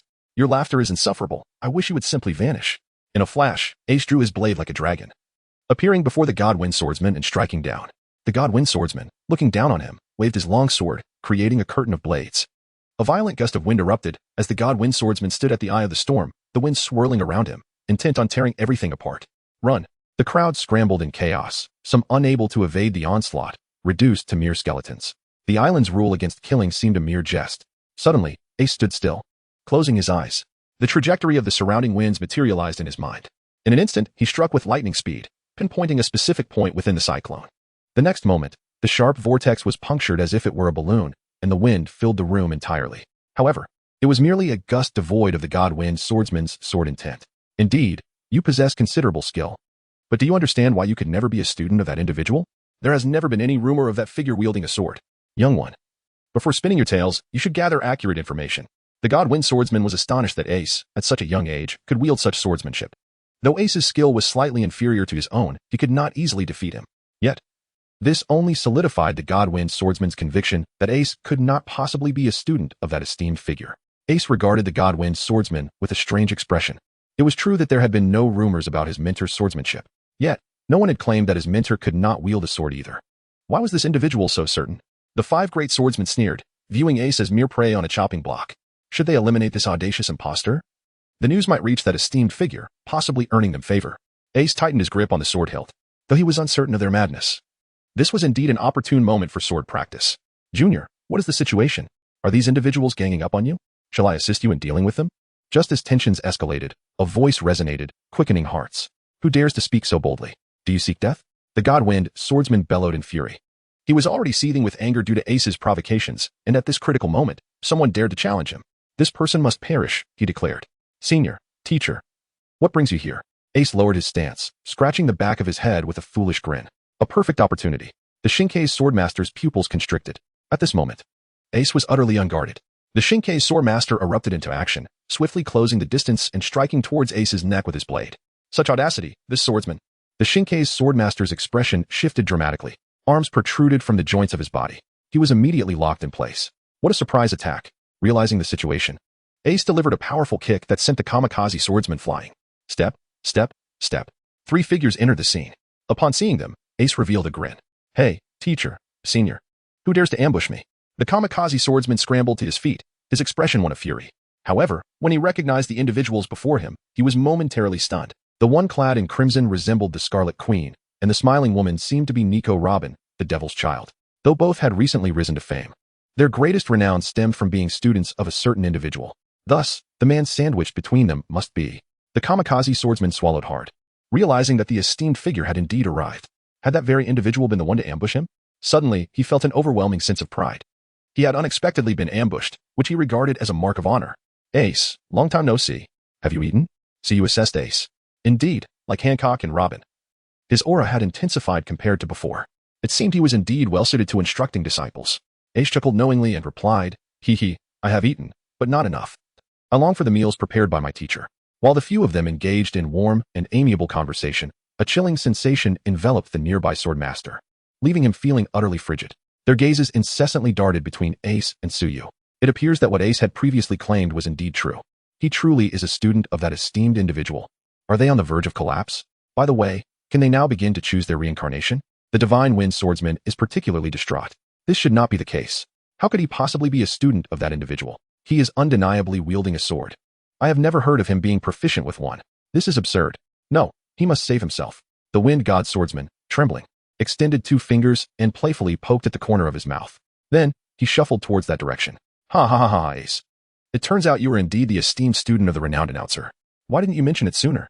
Had you done so, we would have avoided all this misunderstanding. Haha. By the way, Your Excellency the announcer, I have long admired your illustrious reputation. The Wind God swordsman lowered himself to the utmost humility. He paid no heed to the words spoken. The moment he dared to draw his sword against Ace, he had already sealed his own fate. No intervention would prove effective. Chapter 90. The matter of the swordsman shall address the issue. Mr. Swordsman, if I am not mistaken, you intended to sever my junior's neck, did you not? Robin remarked with a subtle smile. Upon hearing that voice laced with amusement, the god of wind, the swordsman, felt a cold sweat break out. Well, it was all a misunderstanding, a mere misunderstanding. We were merely sparring. Moreover, as a senior, I was merely offering guidance to him. As he navigates the vastness of the sea, the god of wind gritted his teeth, lamenting his unfortunate fate. He only acted because he perceived Ace to be lacking in any substantial background. Who could have anticipated the significant stature of the opponent? You claim to possess such an esteemed background, yet you fail to articulate it. Oh, that's right. You did mention it to me, but he did not believe you. However, did you not only state it once? If you had reiterated it a few times, with more conviction and clarity, would he not have been persuaded? It seems you were deliberately trying to undermine him. Humph. Who do you think you were to instruct me? A junior? Hancock tilted her chin, casting a disdainful glance at the Shinkei swordsman. Even a clay figure would exhibit some semblance of indignation. This unabashed contempt ignited a fierce rage within the Shinkei swordsman. This is truly an affront. He has lowered himself to such an extent, yet they still cling to their grievances. Were it not for their apprehension of your prowess, I would have drawn my sword long ago. These two students are infuriating, but even more exasperating is that announcer. With no maturity to speak of, he lets a modicum of strength inflate his ego to the heavens. The senior here has adopted such a humble demeanor, yet he did not even spare a glance. Initially, his fear of Suyu stemmed solely from the latter's notorious reputation. However, upon observing Suyu up close, he began to perceive that the esteemed announcer was not so formidable after all. He was merely an unremarkable youth. Esteemed announcer, I acknowledge my fault in today's affair. However, you are aware that in the vast ocean, strength reigns supreme. Were this young man not your pupil, I would confidently assert that my actions were entirely justified. Nevertheless, out of respect for you, I concede today. I am willing to offer compensation. Please state your amount. The pent-up frustration, coupled with an inexplicable confidence and ignorance, caused the Godwind sword master to gradually straighten his posture. At this moment, the hotel's lobby had transformed into an open arena, drawing the attention of numerous onlookers. Isn't that the Godwind sword master? Look at his posture. And that person is, oh my, how uninformed I was. That is indeed the one. Now I understand. Ah, so it's him. No wonder, TSK, seems the Godwind sword master has gotten himself into quite a predicament today. So you turned to Ace with a smile. Ace. He intended to kill you before. How do you think we should deal with him? Ace shrugged and replied, an eye for an eye. He sought to take my life. Thus he must pay with his own. Had Ace been asked this before embarking on his maritime journey, he would have never uttered such words. Yet, after traversing the treacherous seas for so long, he had witnessed the depths of human depravity. He once saved a man, who then became infatuated with him and sought to sell him to a slave trader. Thus, Ace understood that genuine affection cannot be exchanged for mere pretense. At this moment, the swordmaster of the Divine Wind acknowledged his misstep, not out of true remorse, but simply because his mentor had arrived. Upon hearing this, Suyu nodded in satisfaction. For this was precisely the purpose behind his insistence on Hancock and her companions embarking on their maritime training. The swordmaster's expression shifted between despair and hope. The implication of those words was that his death was inevitable. What, then, was the purpose of his earlier subservience? Had it merely served to amplify the farce? Esteemed announcer, please allow for some leniency in your actions, for we may cross paths again in the future. Today's events are hardly grave enough to warrant such drastic measures. Even should you choose to end my life, you would gain nothing from it. Furthermore, I am one of the organizers of this swordsmanship tournament. If you were to kill me now, it would surely tarnish your reputation. It is not inconceivable that those who practice their swordplay upon the vast sea might come to regard you as an adversary. The swordmaster of the divine wind inhaled deeply, managing a strained smile. The other four swordmasters, upon hearing this, drew in a collective breath. Is he threatening the informant? Is it feasible? Or will the other party be infuriated? Perhaps it is best to flee while there's still time. However, just as they were about to take action, they lifted their heads and locked eyes with Robin's enigmatic smile. The group froze in place. The hostility of all the swordsmen was indeed formidable. Yet, what of it? For the first time since his appearance, Suyu directed his gaze toward the Shinpa swordmaster. What kind of gaze was that? Cold and indifferent, yet tinged with a sense of amusement and scrutiny. Such a gaze was somewhat familiar to the Shinpa swordmaster. After a moment's reflection, he recalled the sight of several children toying with ants. The way they gazed at the ants resembled the way they now looked at Suyu. Thus, in Suyu's eyes, was he merely an ant? The renowned God-Wind swordsman's composure flickered momentarily. Did his adversary truly remain indifferent to the enmity of all the swordsmen across the vast sea? The surrounding swordsmen, upon hearing Suyu's words, could not help but furrow their brows. To act against Suyu merely for the sake of a God-Wind swordsman was inconceivable. Yet, at this moment, Suyu brazenly scorned them all. Even if one possesses formidable strength, such blatant disregard for others is unwarranted. To some extent, they all harbored negative sentiments towards Suyu. Where was the courage that had once compelled them to confront my students? Come forth, Suyu remarked calmly. He appeared as serene as a divine being, yet within, he was secretly exhaling in delight. Despite possessing godlike powers, he remained a mortal, not an otherworldly deity untouched by the affairs of humanity. The swordmasters of the divine wind felt a chill run through their bones. Although Suyu emitted no aura of menace, an instinctive sense of impending doom enveloped them. Your Excellency the Herald, only a swordsman can vanquish a swordsman. You are not a swordsman. Even if you were to slay me, I would never yield, declared the swordmaster of the divine wind, defiantly lifting his chin. He yearned for one final attempt. After all, individuals of considerable stature often place great importance on their reputation.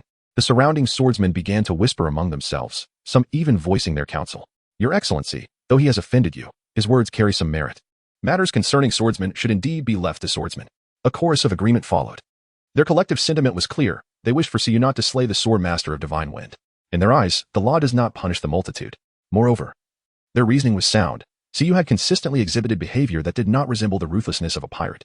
Listening to their words, the swordmaster of divine wind felt a surge of joy. Was this, perhaps, a moment of miraculous salvation? Would Suyu dare to strike him down in the presence of so many? Normally, his perspective would hold true. However, Suyu's strength had evidently ascended to a realm unencumbered by worldly opinions. Your approval matters not to me, and you all, should anyone wish to perish alongside him, I shall not object. I grant you 3 seconds to position yourselves by his side. Suyu regarded the swordmaster of divine wind with a perplexed expression. With death imminent, who would concern themselves with your approval? This man truly seemed to regard himself as a pivotal player. Chapter 91. A task beyond human capability. Suyu's gaze swept around the assembly, taking in the idleness of those present. He was merely disinclined to take a life, rather than being incapable of doing so. Since they sought death, he would oblige them. Upon hearing this, the master swordsman's countenance paled. Was this truly a death sentence for him? A flicker of ruthlessness ignited in his eyes. Let them come. Even if he were to perish, he would ensure that he tore a piece of flesh from the herald of doom, to proclaim to the world that even the harbinger would spill blood. The surrounding swordsmen also exhibited a myriad of expressions, their faces shifting dramatically. They never anticipated that Suyu could be so resolute. However, they were merely speaking casually. Only a fool would truly risk their life for the sake of the divine wind swordmaster. Nevertheless, the fact that today's announcer has shown disdain for swordmasters across the world is something they must surely spread upon their return. They dared not provoke Suyu. Yet some reckless youths, whose minds had been dulled by excessive sword practice, might be bold enough to do so. Perhaps a formidable individual might emerge from the depths of the sea, ready to challenge the announcer. After all, Suyu had also appeared out of nowhere at one time. It would not be surprising for another to arise. Even if that were not the case, causing him a bit of discomfort would suffice. At this moment, Suyu pondered and remarked, however, you are correct. Employing a sword is indeed more fitting for slaying a swordsman. Ace, pay close attention and remember as much as you can. With this statement, the expression of the Kaze no Kin master shifted dramatically. Initially, he believed Suyu would inevitably conform to the norm, but the latter part of his words struck him as somewhat peculiar. Suddenly, His expression changed sharply as he realized he had overlooked a crucial point. Ace was a student of the announcer. Whence did his swordsmanship originate? He had just engaged in a few exchanges with Ace. The opponent's swordsmanship was remarkably proficient. Does that imply that Suyu also possesses swordsmanship skills? And to a considerable degree? The surrounding individuals were taken aback, having never heard of a notifier being adept in swordplay. Was he the opponent a user of some unknown fruit ability? Upon hearing this, Ace's eyes gleamed with interest, immediately sharpening his focus. He was aware of the formidable nature of other sword techniques and could discern their prowess. However, when it came to his teacher's skills, he found himself at a loss. He vividly recalls the time when Rayleigh engaged in a duel with his instructor, showcasing pure swordsmanship. The outcome was astonishing. Rayleigh was akin to a master of a million special effects, whereas his teacher possessed none whatsoever. He could only watch in awe as his instructor, wielding a mere twig picked up from the ground, effortlessly cleaved Rayleigh's sword, adorned with a robust layer of Haki, in two. Teacher, could you perhaps incorporate a bit more flair this time?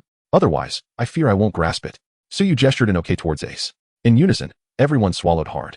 For reasons unbeknownst to them, an ominous sense of impending calamity loomed in the air, particularly palpable among the 5 sword masters of the Kamikaze clan. Meanwhile, Ace and his companions gazed at Suyu with eager anticipation. At that moment, the sunlight poured down perfectly, illuminating Suyu in all his glory. Yet, to the onlookers, he appeared flawless, devoid of any imperfections. Amidst the multitude of gazes, Suyu offered a subtle smile and raised his right hand. That hand, with its fair and delicate skin, well-defined joints, and elongated fingers, intrigued the surrounding swordsman. What posture was he assuming? Wasn't he supposed to demonstrate a sword technique? He currently possesses nothing in his hands. Or perhaps he is merely pretending. The next moment, everyone was taken aback.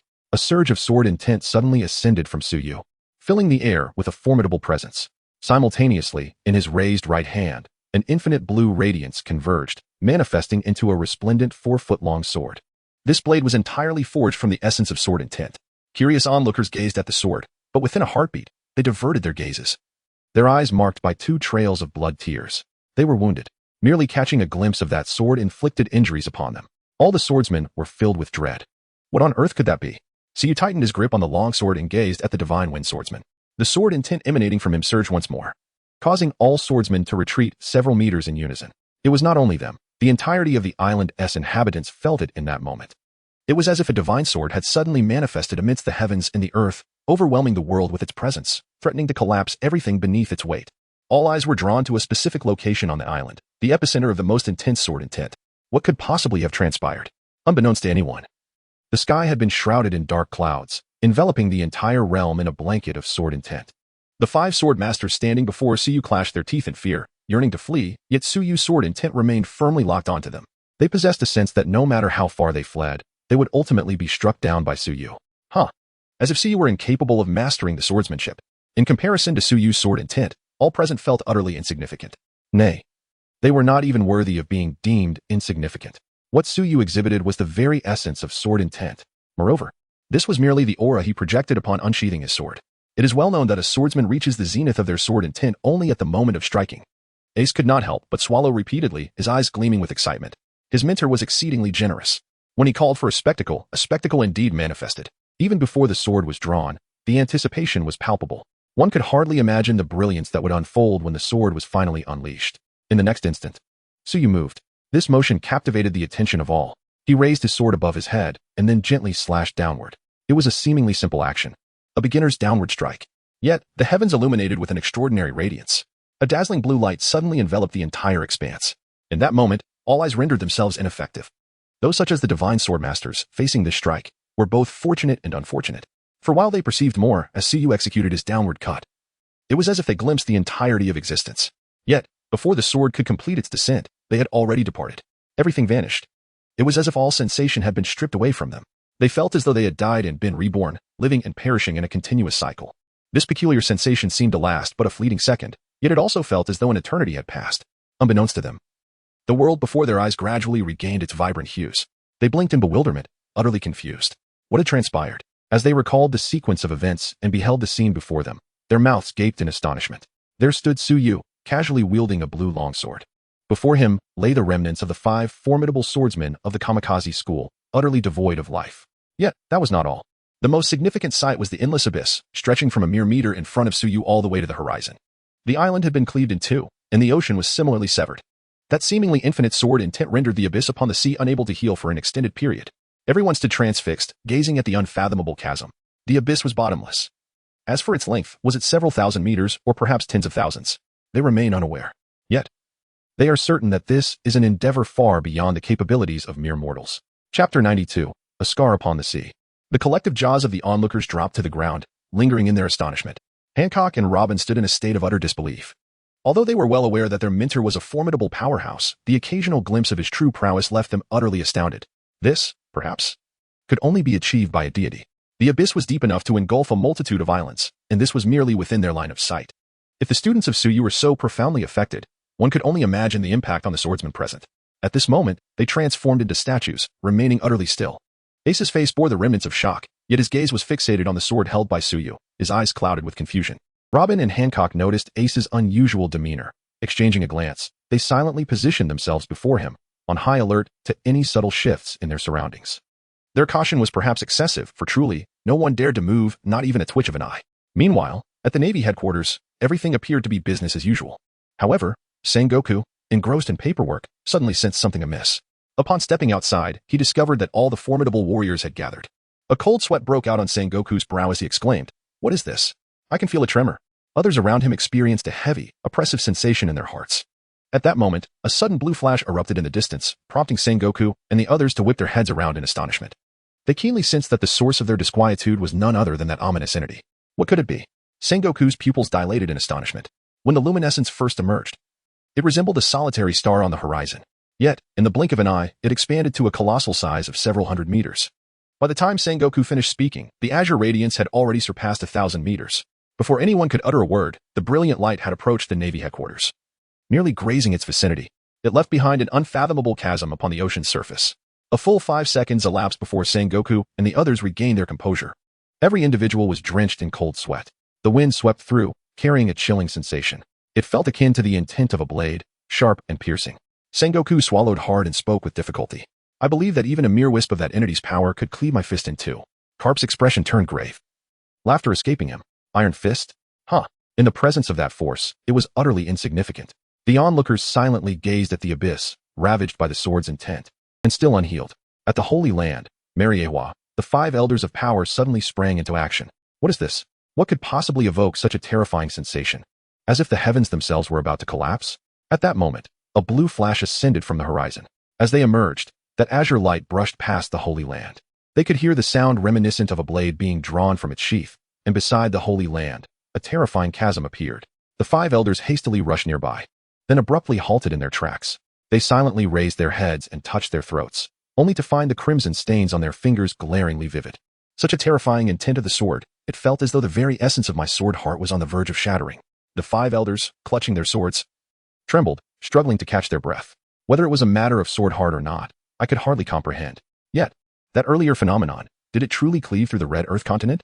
The elegant elders gazed doubtfully at the abyss, pondering whether it had genuinely opened a chasm. The pirates must be elated now, as the cost of venturing into the new world had significantly diminished.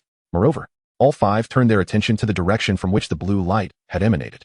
Just where on earth had that strike come from? Should we seek out Lord M for answers? Meanwhile, amidst the flowers, Lord M was trembling in fear. Such a terrifying sword aura could only belong to that individual.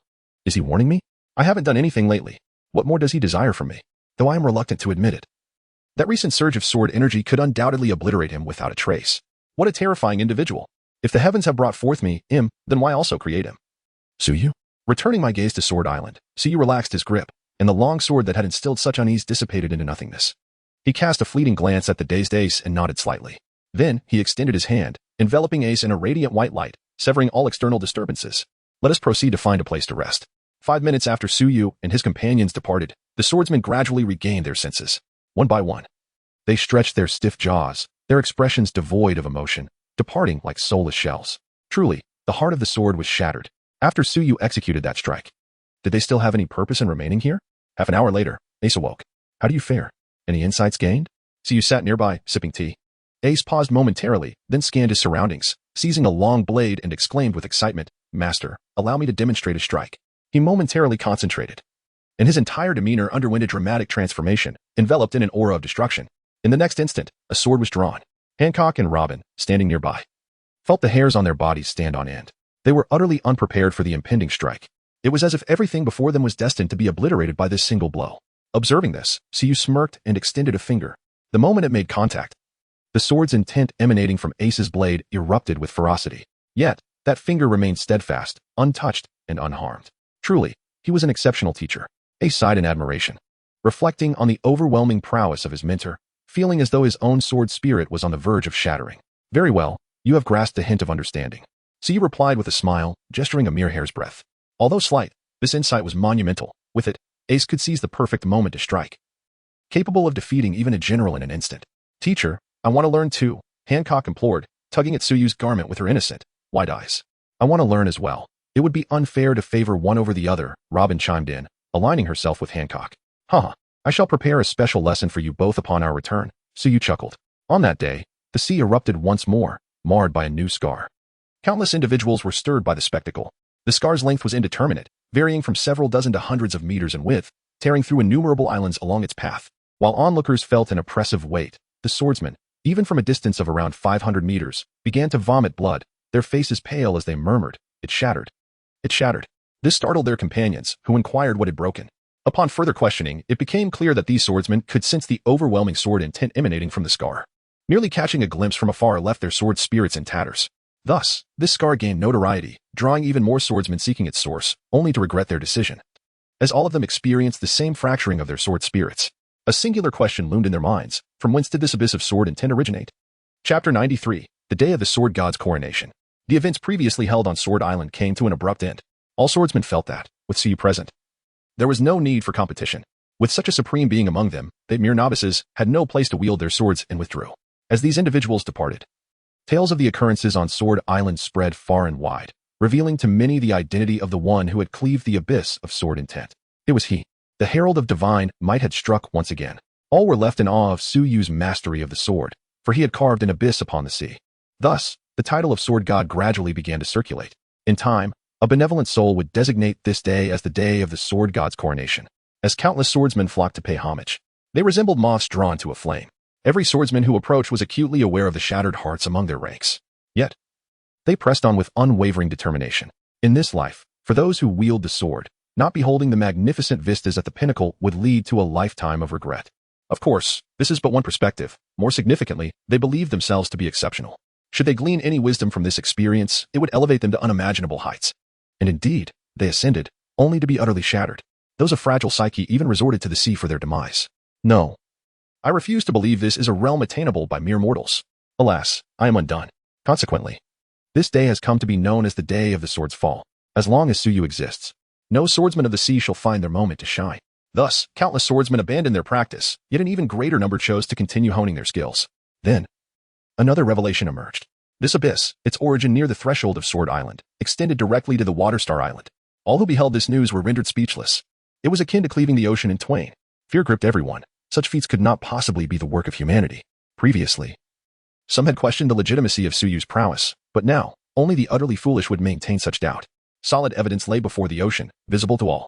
The chasm that traversed the sea persisted for a full 10 days before the sword intent dissipated. The scars of the ocean healed. Yet those within the hearts of the people remained indelible. Suyu's name was etched into their memories forever. He, along with his students, is regarded as a figure not to be trifled with upon the vast seas, known as Nanboa Wan. He would rather confront the 5 elders of the world government than provoke the herald and his disciples. Various factions have printed countless copies of photographs featuring Suyu and his students. Look, behold them, they declare. Anyone who dares to offend these individuals is destined for self-destruction as a form of atonement. The criteria for joining a faction have now expanded to include the necessity of memorizing the appearances of these few individuals. Crane Carp. It seems we shall never have the opportunity for vengeance in this lifetime, Sengoku remarked with a bitter smile. Let the hatred remain forever in our hearts. Crane replied after a moment of silence. Everything now hinges on how Suyu will proceed. Upon returning to the lawless zone, Suyu found that Rayleigh had not come to greet him upon hearing of his return. He also observed the scar, his heart on the verge of shattering. If he were to encounter Suyu, he feared it would completely break. Teacher, I believe we can seize an island, Robin proposed. Suyu, intrigued, inquired how so. Robin replied, our objective is clear. We must overthrow the world government.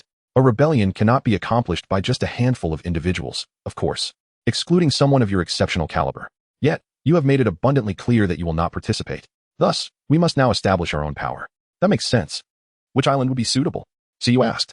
After a moment of contemplation, Robin suggested, what do you think of the island of Alabasta, teacher? Are you suggesting we take over Alabasta directly? One of the 20 kings, that is quite intriguing. Then go ahead and pursue it, Suyu chuckled, with him present. Regardless of whether Robin and her companions ultimately emerged victorious, they would never face defeat. Chris, you should join them as well. It's time to make some adjustments. Suyu instructed. Yes. Chris felt a surge of excitement. What he is about to undertake is something he previously dared not even imagine. This is a member state. Moreover, it is a superpower among member states. Additionally, his royal identity is exceptionally distinguished. Mere insignificant member states, if anyone dares to covet them, would be pursued by the world government like a rat in the street. Yet now, Chris is convinced that the world government wouldn't dare to utter a single word, not for any other reason, but because of his esteemed leader. He has witnessed the sword in Ten-Thousandfold before. Thankfully, he is not a swordsman. Otherwise, his prowess would be far from ordinary at this moment. Chris is immensely grateful that he chose to follow Suyu as his leader. That was the most prudent decision of his life. Report to Admiral Sengoku. The 3 students of that individual are unable to assist the leader in departing from the Sabaody archipelago. Ah, I understand. Should we continue the surveillance? Sengoku fell silent. Was there still a need for surveillance? Whatever Suyu intends to do, no one in this world can impede him. However, he is curious about their intentions, which leaves him restless. Surveillance seems inappropriate. Wouldn't you agree, Admiral Sengoku? Hearing the unfamiliar voice from across the line, Sengoku's eyes widened as he barked. Who are you? Major General Oakland. What is happening there? Please respond. Meanwhile, at a certain port, Major General Oakland, as mentioned by Sengoku, sat limply on the ground. His eyes widened in astonishment, pupils slightly dilated, his entire being trembled as if he were a vibrating massager, and the hue of his attire deepened significantly. Before him stood a youth casually clad in a cardigan, exposing his bare chest. Should anyone claim not to recognize this individual, they would immediately become the subject of ridicule from everyone around.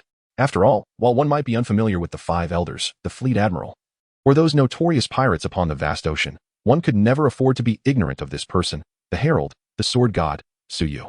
Oakland stared at Suyu, his gaze unwavering. Listening to the voice of Sengoku through the receiver, he emitted a guttural sound from his throat. Greetings, Fleet Admiral, I am Suyu. Your subordinates are commendable, albeit somewhat fearful. It is truly perplexing. Do I resemble a villain? Why the trepidation? Suyu regarded Oakland with curiosity, causing him to stutter in fright. Upon hearing Suyu's introduction, Sengoku's breath hitched. Even with his composure, his heartbeat quickened at the prospect of conversing with the illustrious herald. Who would not be bewildered? Chapter 94. Just ask directly, Your Excellency, the herald, what are your intentions? Sengoku harbored a multitude of harsh words in his mind, yet ultimately chose a tone that was neither too soft nor too harsh. I dare not. The residual force of that sword intent is formidable. Nowadays, when Suyu's name is mentioned upon the seas, who does not tremble with fear? Moreover, your troops remain in their possession. Suyu chuckled softly and remarked. Fleet Admiral Sengoku, do not distort right and wrong. Were it not for this individual named Oakland surveilling me, would I have had the opportunity to converse with you? Upon hearing this, Sengoku remained silent for a considerable time before finally responding. This matter is indeed our fault. However, you must also understand our predicament. We know nothing about you, and it leaves us restless. This statement was exceedingly conciliatory. Oakland was taken aback. Yet, glancing at Suyu, he felt that Sengoku's demeanor was quite reasonable. He continued to tremble incessantly. Suyu chuckled and remarked, Indeed, you speak quite sensibly. I am an uncontrollable variable after all. Your lack of understanding towards me is understandably discomforting. However, it is also reasonable to feel rather disheartened when one is under constant surveillance. Upon hearing the initial part of her statement, Zhanghua let out a sigh of relief. Yet, as he continued to listen, his demeanor shifted back to one of tension. He could not help but smile bitterly within. This was exceedingly reasonable.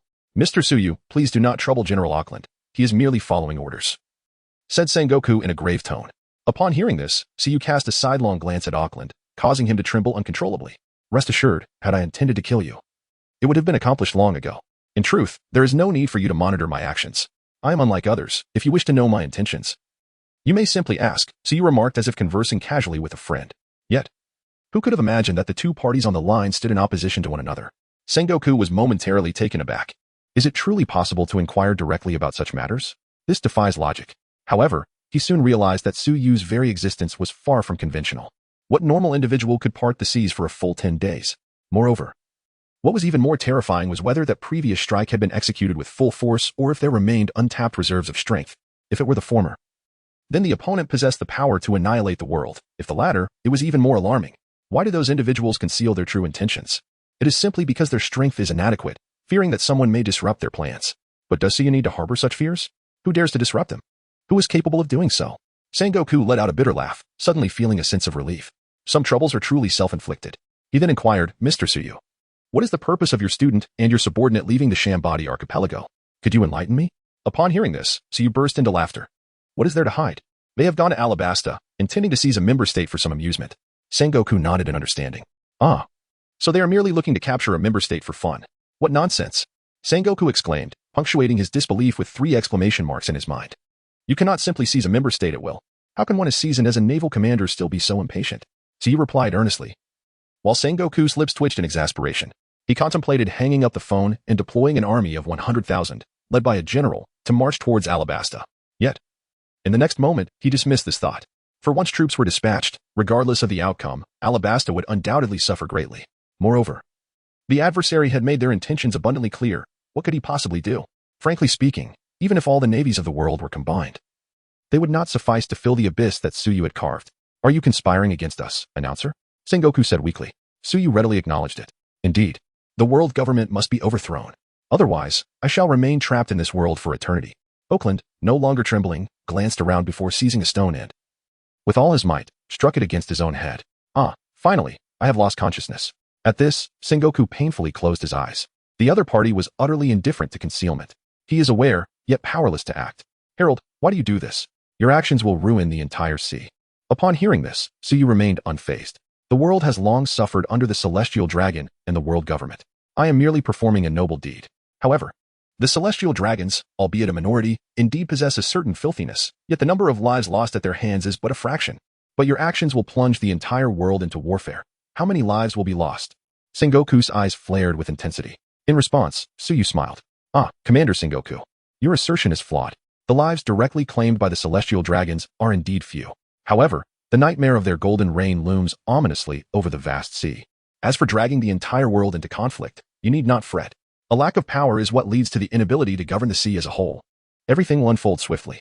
Now, this discussion bears no significance. You shall observe with your own eyes in due time. Let us speak of something meaningful. Commander Sengoku, do you know why I am willing to share so much with you? Sengoku stared blankly at the ceiling. Why? Simply because I genuinely do not wish to annihilate the entire navy. However, that depends on whether you can comprehend the gravity of the situation. Otherwise, I shall be left with no choice but to act decisively. Herald, do you not understand that the navy is synonymous with justice? Sengoku spoke gravely. Is that so? Do you still recall the numerous unjust deeds you have committed in service of the world government? Sengoku fell silent at this inquiry. Had it been another, he could have robustly asserted that they lacked the authority to cast judgment. With a deep sigh, Sengoku replied, Herald, you know we cannot assist you. To this, Suyu chuckled. Very well, then watch closely. For even if this world is wretched, it cannot possibly sink lower than it is now. The call ended. Sengoku turned to the side where Crane sat. Little Crane, where do you think our navy should go from here? What fate awaits this chaotic world? In that moment, Sengoku felt as helpless as a child. Crane sighed and responded, Sengoku, you are correct. We cannot afford to provoke either side. However, we can observe. Is he not intent on seizing Alabasta? Let us observe what transformations unfold in the aftermath. Upon hearing this, Sengoku pondered, what if Alabasta were to be utterly destroyed? Crocodile paused for a moment, then broke into a radiant smile. Is that even a question? What do you think our navy is for? When faced with a great demon? Of course, we must rise to the occasion. The office fell into a hushed silence. After a month of tumultuous travel, Hancock and her companions arrived in Alabasta. It felt as if they had traversed through time. Chapter 95. How long do you suppose it will take? Crocodile once again set foot upon this land. He gazed at the vast expanse of yellow sand, tears often welling in his eyes. It was not that his affection for this land ran deep, but rather that the sand was so blindingly bright. Yet, truth be told, there was indeed love involved. As the saying goes, profound love begets intense hatred. He now found himself wishing to see this island submerged. Reflecting on his past actions, he felt like a fool. He endures hardships with unwavering determination. But what is the true purpose behind such arduous performances? Is it not merely to seize Alabasta? Yet now, with a single word from Robin, they are poised to employ force to claim this nation. Moreover, he harbors a strong belief in the likelihood of their success. Alas, the mere thought brings immense sorrow. This island embodies the burden of his dark history. At this moment, he is devoid of any thoughts. What of the king of the underworld? How many cannons must he unleash to replicate the effect of that sword strike from before? Robin, what shall we do now? Chris inquired. Robin smiled and replied, let us proceed directly to the palace and seek the king. My teacher once said, we must first establish courtesy before resorting to arms. In the capital city of Alabasta, the soldier responsible for delivering the message hurriedly made his way into the palace. Your Majesty, he exclaimed, breathless. Soldier, maintain your composure. What chaos is this within the palace? Ikelam reprimanded. Fear not, Ikelam. What transpired? Cobra leaned forward from his throne, inquiring. The messenger took a deep breath and declared loudly, "Your Majesty, they are coming. The son of the devil, the Scarlet Queen, and the Sword Master Assassin are all approaching." At this proclamation, Cobra sprang from his throne. "What did you say, Your Majesty? Please, remain calm. Such a reaction is utterly unbecoming." Ikelim urged. "How am I to remain calm? The students of the Herald are here in full force." Cobra tugged at his hair in frustration. What in the world is happening? What do they truly intend to achieve? The only historical text that might pique their interest has already been taken from them. Alabasta is exceedingly fragile, unable to withstand the turmoil wrought by these individuals. Ikarim has also become paralyzed. He finally realized the ruthless individual who had come to their realm. "What should we do, my king? What shall we do?" He anxiously paced back and forth. Cobra took several deep breaths, forcing himself to regain a semblance of calm. At that moment, Bell approached and inquired, "Your Majesty, should we inform the world government?" "No, absolutely not." Cobra quickly replied. "It is better not to inform them. If we do, regardless of the other party's intentions, it will only serve to incite their wrath. Moreover, the world government is powerless against that individual. Now, it has become evident across the seas that the one who issues the proclamations is the true king without a crown. The world government cannot contend with the one who makes declarations." Cobra sank despondently into his seat, his face etched with bitterness. He is utterly incapable of taking action. Truly, what a failure he is as a king. Shortly thereafter, Robin and his companions swaggered into the palace. Cobra had already given prior notice, and the soldiers did not attempt to obstruct them. The son of the devil, the Crimson Queen, the Swordsman Slayer, your esteemed names are well known. And Lord Chris, Lord Crocodile. It has been a long time since we last met. I wonder if you have come to Alabasta today for leisure? Allow me to take charge. All your expenses in Alabasta will be covered by me." Cobra sat upon the throne, struggling to maintain his composure, yet beads of sweat began to form on his forehead. He had never anticipated that the throne beneath him would be so uncomfortable. Merely the presence of these few individuals was sufficient to upheave Alabasta. Robin and her companions exchanged knowing smiles, remarking that they had been rather conservative, for each of them possessed the power to annihilate their foes. With a beaming countenance, Robin gazed at Cobra. "King Cobra, we have come here in pursuit of something." Upon hearing this, Cobra felt a profound sense of relief. It was preferable to request something than to resort to violence. He was willing to grant them whatever they desired, as long as it did not involve taking lives. "Excellent. Whatever you wish for, I shall acquiesce." Robin's smile widened as she replied, "Since you have consented, might I suggest you relinquish the throne of Alabasta?" "Very well. I shall hand over the kingdom of Alabasta." "Wait, what? I'm a bit bewildered. What exactly do you want?"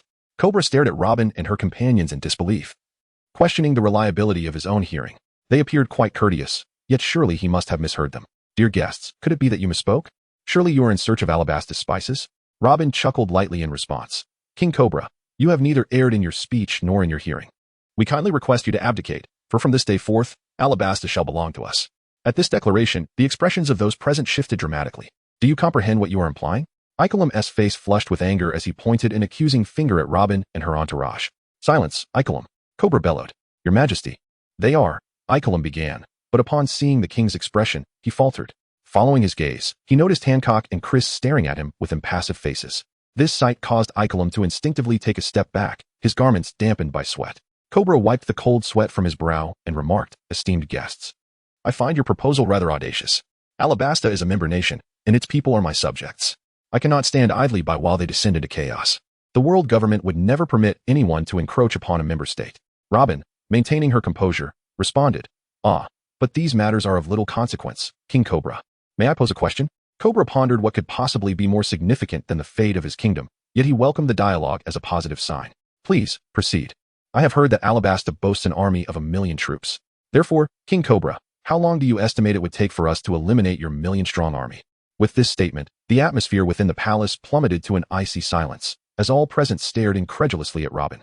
They could hardly believe that this beautiful woman, still adorned with a smile, could utter such words with unwavering composure. Even the thought of slaying 1,000,000 chickens would not evoke such a nonchalant demeanor. How much more so when it concerns human lives? The offspring of a demon. If this does not embody malevolence, then what truly does? Cobra's lips trembled as he gazed at Robin, rendered speechless. He was filled with trepidation. Robin, with a glimmer of determination in her eyes, was a testament to her resolve. Whether the other party could accomplish the task was of no consequence. Only a fool would doubt the capabilities of this group. The day of the sword god's coronation had not long passed. That chasm that cleaved the sea. To say that 1,000,000 troops could be swallowed by it would be an understatement, as even the entirety of Alabasta would seem a mere drop in the ocean. Cobra was engulfed by an overwhelming sense of helplessness. He gazed at Robin and remarked, "I never anticipated that the illustrious herald would also seek to govern the nation." Chapter 96. Await the consequences. Robin chuckled softly and shook his head, replying, "No, you have misjudged a crucial detail. We are not emissaries sent by a teacher. This endeavor is our own affair, entirely disconnected from him. He will not intervene in this matter. It is solely our undertaking." Upon hearing this, Cobra was momentarily taken aback and instinctively inquired, "What if you fail and perish? Will he remain indifferent?" Robin let out a sly chuckle and said, "What do you think?" Cobra felt a surge of frustration. What kind of game is this? At that moment, Robin abruptly stated, "Mr. Cobra, you must have already informed the world government, correct? If not, why not make a call now?" Cobra's body trembled at her words, as a renewed sense of dread washed over him. Despite her age being sufficient to be his daughter and her constant smile, why did his heart feel so chilled? "Aren't you afraid of the world government? Did you not claim that your teacher would not become involved? The world government may negotiate with your teacher, but they will never yield to you. Furthermore, the nature of your endeavor is something the world government will never tolerate." In response, Robin remained silent, gesturing for him to continue. Cobra's breath caught in his throat. Her overwhelming confidence left him gasping. After a deep inhalation, he retrieved a din-din mushy and began to dial. "Lord Gorosei, it is Cobra. Have they departed? What are their intentions?" After a moment of hesitation, he steeled himself and declared, "No, Lord Gorosei, they are still here. They have just proclaimed that their arrival is for Alabasta. They conspire to seize the nation." Upon hearing this, silence enveloped the opposite side. It was as if the very air had been siphoned away, rendering the atmosphere suffocating. This oppressive stillness lingered for a full minute. Cobran could no longer restrain himself from speaking, just as a voice finally emerged from across the way. "Cobran, is this the intention of that individual?" Upon hearing these words, Cobran's heart was set ablaze with tumultuous emotion. He could discern no trace of anger in that voice. But how could this be possible? Given his understanding of those 5 old codgers, such behavior was the very thing they could least tolerate. Their faces were swollen, and how could they remain unperturbed? Was the 5 elders' tolerance towards that individual truly boundless? Contemplating this, Cobra suddenly shivered. One might wonder, what kind of being could inspire such limitless forbearance? One type would be those intimately close, like family or lovers. The other would be those utterly beyond resistance. A singular thought emerged in his mind. That individual. Cobra? Yes. I am here. The 5 elders stated that the individual had not arrived. Only their 3 disciples were present. They asserted that this was entirely their own initiative, unrelated to that individual. As soon as the words were spoken, silence enveloped the room once more. Meanwhile, the 5 elderly men exchanged glances laden with unspoken words. "What are your thoughts on this matter?" "Ah, he must be jesting. If he could truly refrain from intervening, I would change my surname to his. Let us not forget how the yellow ape met his end. Indeed, while the offspring of the devil are formidable, without that individual's intervention, survival is utterly impossible. Thus, they must not perish, at least not at our hands. Otherwise, that individual would go mad. Since they all claim that individual will not intervene, it would be rather unreasonable for us to remain passive." The 5 elders exchanged glances, their expressions mirroring one another. Helplessness, exasperation. Alas, trouble had arisen. Yet their lord was not stepping up. "Cobra, are you certain they stated that individual would not involve themselves?" Upon hearing this, Cobra was about to respond when a hand suddenly emerged from his chest, casting the phone bug aside. Robin gently caught it and declared, "5 elders, rest assured. My teacher will not intervene." The other side paused momentarily, then a furious shout erupted. "How audacious! Dare you seek to undermine the allied nations? Prepare for retribution." The call was abruptly terminated. Cobra was left utterly bewildered. Could it be that the 5 elders truly believed such nonsense? Robin, however, paid it no mind. He tossed the phone bug to Cobra and remarked, "So, Mr. Cobra, are you ready to abdicate? Rest assured, we are not demons. Your former royal family can certainly survive. As long as there are no nefarious intentions. Princess Vivi is quite charming, isn't she? Mr. Cobra, you wouldn't want anything unfortunate to befall her, would you?" Robin glanced towards a corner. Cobra was suddenly alarmed. Vivi, a little girl with blue hair, dashed from the corner and collided into Cobra's embrace. "Father, are they all bad people?" Vivi trembled. Cobra took a deep breath and gazed affectionately at Vivi. Robin observed the scene with a smile, remaining silent. Cobra contemplated many thoughts in an instant, finally letting out a resigned sigh. "Very well, I am no longer a king. I am merely a father." The others, including Akaram, widened their eyes in disbelief. Is this truly a compromise? It seems rather frivolous. What of the innocent citizens? Handing a nation over to a few demons would undoubtedly spell disaster. Hearing this, Cobra offered a wry smile and replied, "At present, there are no alternatives. Should we truly resist, the outcome would remain unchanged, but countless lives would be lost. I cannot bear to see the land of Alabasta stained red. Perhaps the citizens will suffer, but they will survive." Looking at Vivi, Cobra had already made his choice. Akaram bowed his head in anguish. In response, Robin smiled and said, "Mr. Cobra, you have made the right decision. While I agree to your abdication, I shall not partake in other matters. It is up to you to earn the people's recognition." Cobra, suddenly unburdened, felt an unfamiliar sense of lightness. "You need not trouble yourself with that," Robin chuckled. The populace cares not who occupies the throne. They care solely for their own interests, which is precisely what she intends to pursue next. Alabasta serves as her experimental ground. Nearby, Crocodile observed the entire process, feeling rather numb. Was it truly that simple? A mere exchange of a few words from start to finish. Is seizing the throne so effortless? What, then, was the purpose of all the time he spent lurking and playing roles? Robin discreetly glanced at him, and upon seeing his expression of existential doubt, she could surmise his thoughts. After all, so you had shared tales of Crocodile's exploits with him. A smile played on her lips. Was it all so simple? Certainly, it was simple, yet incredibly challenging. The crux of the matter hinged upon the presence of someone capable of overpowering the world government. Chapter 97. Please go and kill a few people. With their teacher's existence. This undertaking proceeded with such smoothness. Without Su Yu, it would not merely be a matter of difficulty. It would be utterly impossible. The world government would never permit such an occurrence. After all, this was Alabasta, not an ordinary affiliated nation. Even if they were to annihilate every inhabitant of Alabasta, the world government would never allow this territory to fall into another's hands. Mr. Cobra must be quite fatigued. Thus, tomorrow it shall be. Tomorrow. The entire kingdom will announce this matter. Robin remarked with a smile before turning to leave. The others hurriedly followed. Robin, you truly possess patience. If it were me, I would not grant him the opportunity to refuse. Ha ha ha, Senior, our strength has yet to reach that of our teacher. Sometimes, words are necessary. Then, Senior, if they genuinely disagree, would you really eliminate over 1 million people? Not to that extent. People are inherently fearful. As long as we eliminate enough, the remaining will surrender without resistance.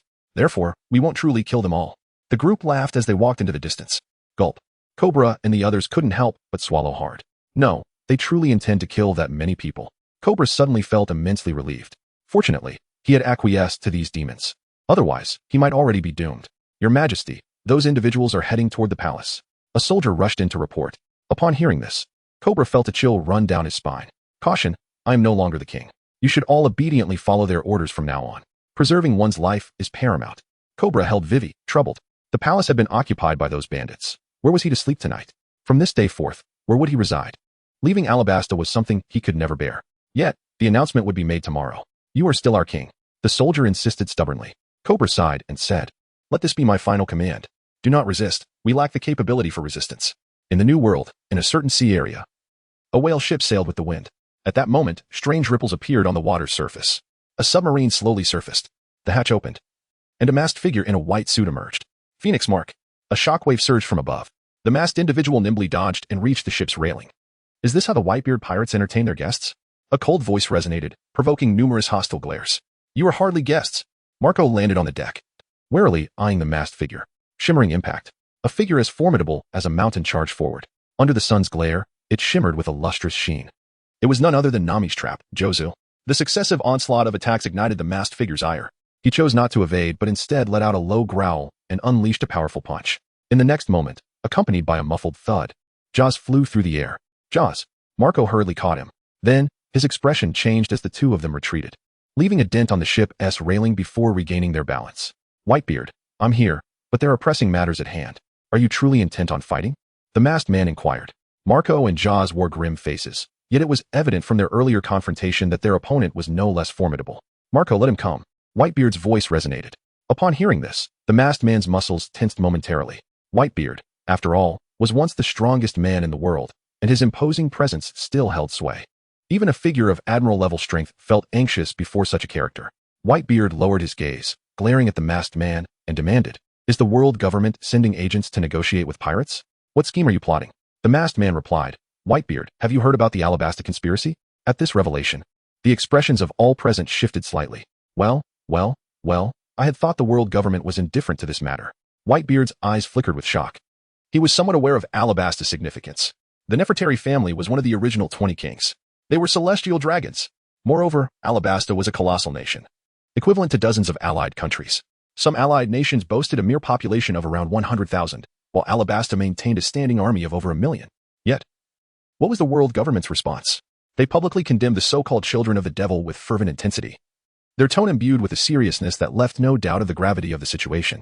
It led many to believe that the children of the devil were destined for dire consequences. Yet, within mere days, they swiftly quelled all dissent within Alabasta and ascended to the throne. The world government had continuously dispatched CP agents to Alabasta, but that was the extent of their actions. Even the seasoned Whitebeard found himself bewildered by these developments. Now, surprisingly, the world government had sought his counsel. Narrowing his eyes, Whitebeard declared, Speak plainly, or be gone. The masked figure disregarded the harshness of Whitebeard's tone, as he anticipated a far more severe demeanor from the other party soon. The world government wishes for your assistance in eliminating a few individuals in Alabasta, the masked man stated. Whitebeard's pupils constricted as he exuded an overwhelming Conqueror's Haki. The world government dares to enlist my aid. The masked figure shifted slightly, responding, before that individual emerges, you were once deemed the strongest in the world. Do you not desire to test your strength against him? Or does the illustrious Whitebeard harbor fear? At this proclamation, a palpable aura of menace enveloped the deck, intensifying Whitebeard's presence. However, he abruptly reined in his ferocity. Indeed, I am no match for him. What is there to deny? Depart swiftly, before I truly lose my temper. Upon hearing this, Marco and the others wore grave expressions, yet they found no words of rebuttal. After all, they had personally witnessed the awe-inspiring sword intent of that day. The aftermath had left Vista in a state of melancholy. Such shock was beyond the realm of mere words. Prior to this, they could maintain their pride, dismissing that individual as inconsequential. But after experiencing that earth-shattering strike, they were compelled to acknowledge the limitations of human capability. They say Whitebeard possesses the power to obliterate the world, but that remains a theoretical notion, akin to the belief that as long as one breathes, one can continue to live. Yet in practice, it proves futile. Conversely, that individual does not merely exist in theory, he embodies the potential to annihilate the world. Should he unleash just a few more strikes like that fateful one, this world could indeed cease to exist. How could one even begin to compare? There exists no basis for comparison whatsoever. They had to concede that their invincible father might be nothing in the presence of that individual. Chapter 98, Coercion and Temptation. Wait a moment, Whitebeard, I still have something to say. We previously conversed with the child of the devil, and she mentioned that that individual would not involve themselves in this matter. This implies that even if those people perish, it would be in vain. That individual would not seek vengeance afterwards. The masked man hastily interjected. Upon hearing this, everyone chuckled derisively. Do you even believe that? If you do, would the world government still pursue them? Although we may not fully comprehend the situation, we are aware that that individual holds deep affections for their students. Should anyone dare to lay a hand on the children of the devil, that individual would undoubtedly go berserk. The world government seems to regard them as fools. Consequently, everyone quietly unsheathed their blades, expressionless as they regarded the masked man. Though the masked man felt a semblance of confidence, he was still somewhat flustered. Please wait a moment. I have one more thing to say. This was directly spoken by the child of the devil. Furthermore, the world government is quite sincere. Whitebeard, if you are willing to embark on this journey, we will provide substantial support for Sphinx Island. Upon hearing this, Whitebeard's pupils constricted, and he suddenly swung a fist. Accompanied by a series of cracking sounds, the air trembled violently. The masked man was sent flying. Moments later, he resurfaced from the sea and returned to the deck. He coughed several times, blood trickling beneath his mask. Whitebeard exuded a palpable aura of menace, ready to strike once more. Hold on, Whitebeard. Surely you do not wish to see your homeland laid to waste. Upon hearing these words, Whitebeard's eyes turned crimson. Why is he so miserly? It is precisely because all his wealth has been devoted to his hometown. That is his most cherished possession, one that he cannot allow others to encroach upon. The old man with the white beard has risen to his feet. He grasped the sword, the bloodthirsty aura uncontrollably spilling across the entire deck. Wait, Whitebeard. We never intended to obliterate your homeland. All we ask is for your assistance. In doing so, these individuals may live, and your homeland shall thrive. Consider it. As soon as the words fell, the figure vanished without a trace. Observing this, Whitebeard swept his observation Haki across a 10-mile radius, yet found no trace of the person. Human speed could not possibly reach such swiftness. It was the power of a devil fruit. Whitebeard let out a furious roar to the heavens, then swung his blade toward the sea. The accumulated force erupted suddenly, causing the entire ocean to convulse. The Moby Dick, why provoke someone so fiercely? At this rate, the ship might very well disintegrate.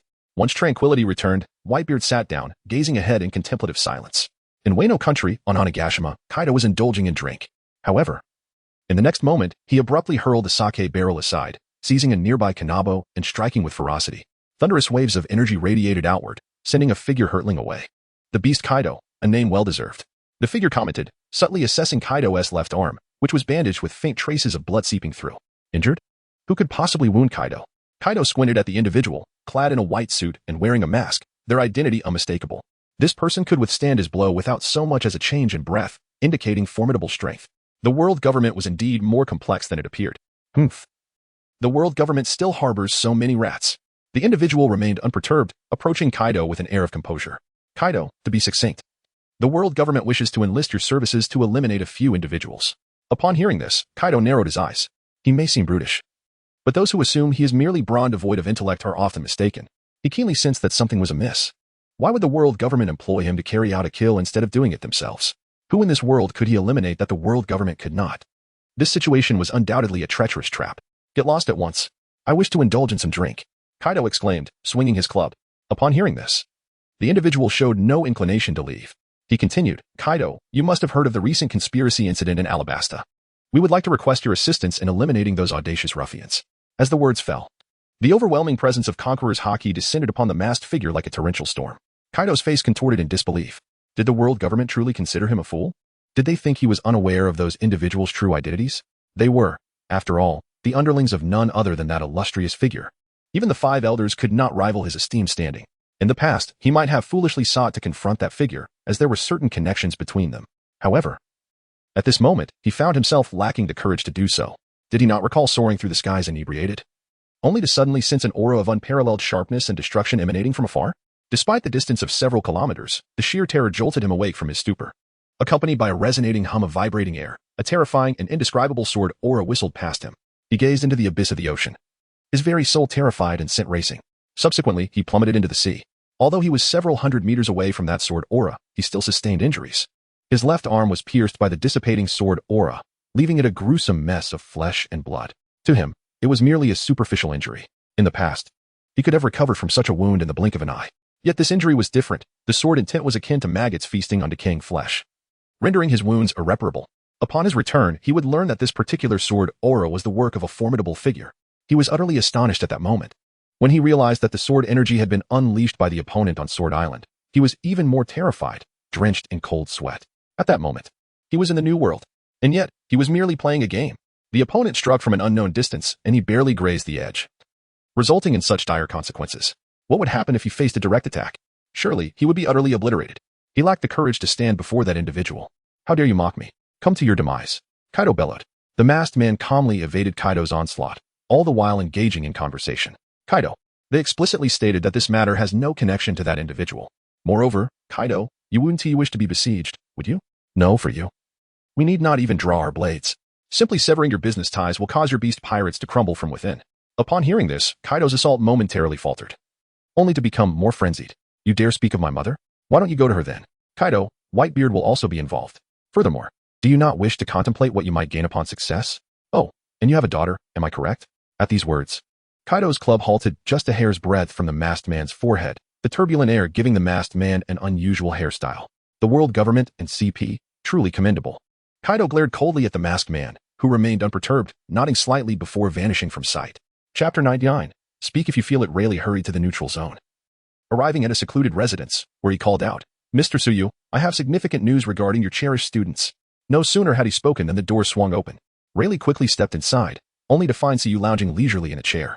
Yet, the words Rayleigh wished to convey caught in his throat, and he instinctively took a step back. For in his eyes, Tsuyu had transformed into a towering divine sword, surrounded by an aura of destruction. It seemed that even a mere breath from this presence could crush the world. Rayleigh let out a groan, blood trickling from the corner of his mouth. Fortunately, that moment lasted but an instant. Before him now lay only a harmless, slumped figure in a chair. Ah, my apologies, I inadvertently left behind a trace of my aura, Tsuyu said lazily as he sat up. At this, Rayleigh's face contorted with bitterness. His sword heart had finally been restored with great difficulty, having narrowly avoided shattering once more. Yet, a mere wisp of breath had left him injured. What manner of creature was this? Rayleigh composed himself and articulated his earlier thoughts. Mr. Tsuyu, your precious students are in peril. It is rumored that Whitebeard and Kaido have both made their move and have entered the paradise. Furthermore, the Straw Hat crew is also showing signs of activity, though their intentions remain unclear. Rayleigh found it perplexing how these individuals dared to act so boldly. Kaido, he could somewhat comprehend, given his penchant for self-destruction, which likely had led to some impairment in his faculties. However, Whitebeard was an enigma to him. Oh, and what of it? Tsuyu appeared entirely unfazed. Rayleigh responded, astonished. But those are Kaido and Whitebeard. In the past, it took the combined efforts of the three of them just to match my strength. Tsuyu regarded Rayleigh with a semblance of amusement, remarking, was that truly a stalemate? I am unaware of which old man was thoroughly beaten by 3 youngsters. I do not even know that old man's name. Do you? Rayleigh awkwardly cleared his throat, saying, Mr. Tsuyu, let us not dwell on such trivialities. The pressing matter at hand is the situation in Alabasta. At the mention of this, a flicker of shock crossed Rayleigh's eyes. He truly did not expect that those 3 children, upon venturing out, would orchestrate such a significant affair and outright coup.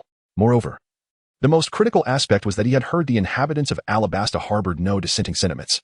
On the contrary, they seemed quite welcoming of their newly appointed king. Cobra collapsed in tears within the restroom.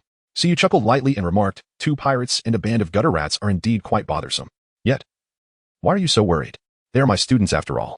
Perhaps these events will serve as stepping stones for them. Rayleigh opened his mouth, ultimately stammering, So you will not be going? Of course I will, So you replied. Rayleigh responded, such a stubborn one, clearly anxious yet refusing to admit it. At the Navy headquarters, Sengoku grappled with the situation alongside Tsuru and others. By the way, should we intervene? Those two are evidently heading for Alabasta, Sengoku stated. The expressions of the others were quite complex, for they had previously assumed that Nico Robin and her companion's aspirations for power were merely a frivolous endeavor, an exceedingly reprehensible act. They also dispatched individuals to Alabastan. However, upon their arrival, they discovered that Alabastan was not in a state of despair. Rather, it thrived with renewed vitality. This revelation left them utterly bewildered. According to protocol, they were supposed to apprehend the instigator of the turmoil. Yet, they hesitated. Initially, they had set forth with a sense of trepidation, but now they realized that the situation was not dire. In fact, it was quite splendid. Furthermore, they encountered the former king, Cobra, who seemed to be living well, albeit with a touch of melancholy. They initially believed it was due to the usurpation of the throne. However, upon inquiry, they discovered that his discontent stemmed from jealousy. The citizens of Alabasta gracefully accepted their new king. Consequently, Cobra fell into a state of melancholy. Yet that was the extent of his plight. He has long since shed any negative sentiments towards Robin and her companions. After all, he has never held much regard for the throne. What he cares about is the well-being of the citizens. Now, the citizens are faring better than they did during his tenure, filled with hope for the future. What reason could he have for discontent? Thus, the Navy swiftly returned. If the aggrieved parties are indifferent, what more can they do? However, now there are pirates heading to Alabasta. Their intentions unclear. This situation poses a certain dilemma. The actions of these two pirates have raised suspicions in Sengoku. Crane remarked, this might be a directive from above. Upon hearing this, the others felt a sudden jolt of apprehension. They pondered for a moment and concluded that the likelihood of the world government being behind this was quite substantial. Firstly, they possessed the motive. Secondly, the only entity capable of commanding two pirates, aside from the world government, eluded their imagination. Sengoku, upon hearing this, covered his forehead and remarked, capturing pirates is our duty. However, by doing so, we would find ourselves in opposition to the world government. What are your thoughts? After a prolonged silence, Tsuru suddenly suggested, perhaps we should inform that individual. At her words, Sengoku's eyes flickered, and he responded, Tsuru, have you already made a decision? Tsuru gazed at Sengoku and slowly articulated, the Navy exists to ensure greater stability upon the seas. I believe that Alabasta is currently in a favorable state. Alabasta, a vast desert. Hellhound, great fire. Meteor volcano. Massive torrents of magma cascaded down, with cool black rocks scattered everywhere. Admiral Akainu, have you had enough of this battle today? Ace narrowly evaded a pillar of magma and shouted. Akainu retaliated with a punch, only to suddenly collapse, convulsing on the ground. Ace's powers were truly enigmatic, difficult to counter. Even though Akainu's overall strength surpassed Ace's, he could only succumb to Ace's prowess. Wiping the sweat from his brow, Ace cautiously approached Akainu and prodded him. Akainu shuddered, stirring a small surge of magma. Admiral Akainu, I'll release you, but please refrain from attacking. Akainu trembled violently for a moment before springing back to his feet. He cast a complex gaze at Ace, the little brat who barely reached his waist. He had assumed that he had already developed immunity. However, to his surprise, it seemed that the other's abilities had grown even stronger. Speaking of which, Admiral Akainu, you must have observed the current situation in Alabasta these days. They are doing quite well, aren't they? And you have visited Alabasta before, haven't you? Tell me, do you prefer the Alabasta of the past or the present? Ace inquired. Akainu fell silent for a moment before uttering two words, the present. Upon hearing this, Ace scratched his head in confusion and asked, the present? What do you mean by that? Do you like it or dislike it? If you like it, you should declare it loudly. How am I to know if you remain silent? In response, he received a magma-infused fist that radiated even greater heat. Chapter 100. Weary Akainu. Ace suddenly looked up as the magma fist narrowly grazed his nose. Hiss. Admiral Akainu is as enthusiastic as ever, he remarked. Wiping the cold sweat from his brow, feeling somewhat awkward, Akainu rose from the ground, instinctively adjusting his hat, only to remember that it was no longer there. He cast a glance at the distant silhouette of the city and remarked, ultimately, your path is unjust. As long as I, Admiral Akainu, remain, you shall find no respite. There was no alternative. Ace was powerless to alter this fate. Upon hearing this, Ace leapt to his feet. Admiral Akainu, do not speak so recklessly. Who claims that our path is unjust? The throne we hold was entrusted to us by the former king, Cobra, himself. He willingly complies. We have not coerced him in the slightest. Initially, however, Cobra was indeed compelled. Yet now, he is genuinely willing. Upon hearing this, Akainu was taken aback. Impossible. He had clearly heard that it was these individuals who conspired against the nation. The world government had issued a vehement condemnation. How could that possibly be untrue? If you doubt it, I can take you to find Cobra. You may hear what he has to say. Akainu remarked, it is also possible that you threatened him. Ace's eyes widened as he retorted, Admiral Akainu, One may indulge in reckless eating, but one must not speak carelessly. Do we even need to threaten him? Moreover, with your intellect, how could you possibly fail to discern whether someone is sincere or not? Upon hearing this, Akainu instinctively nodded. Indeed, with his wisdom, it was effortless to distinguish. Thus, after a brief moment, led by Ace, Akainu stood before Cobra. Admiral Akainu, have you come to see me? Cobra chuckled. I am no longer a king. If you have matters to discuss, you may speak with him. He is now the king. Oh, by the way, Alabasta is no longer without a king. According to him, it is governed by a council of elders. The three of them are elders, wielding the highest authority. Kobe chuckled merrily.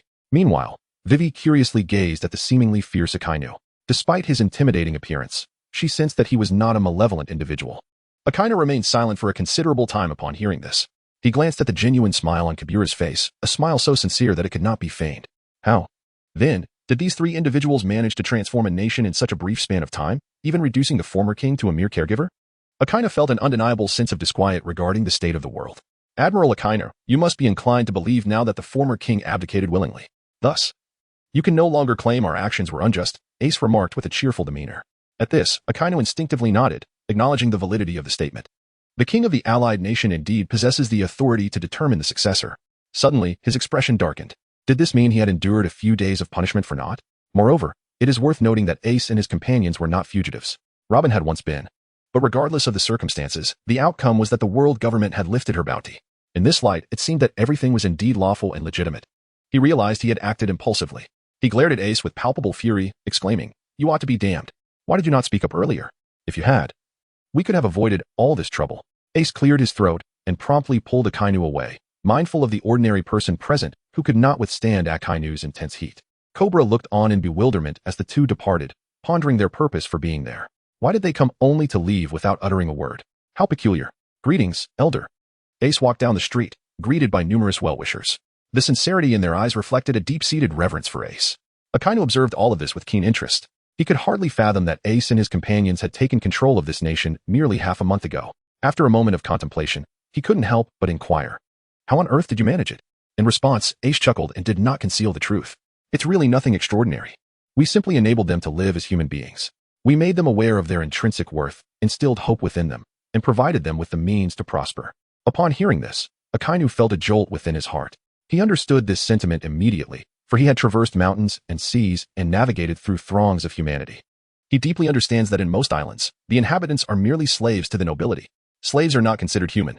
In some regions, conditions may be slightly better. Yet the people remain impoverished.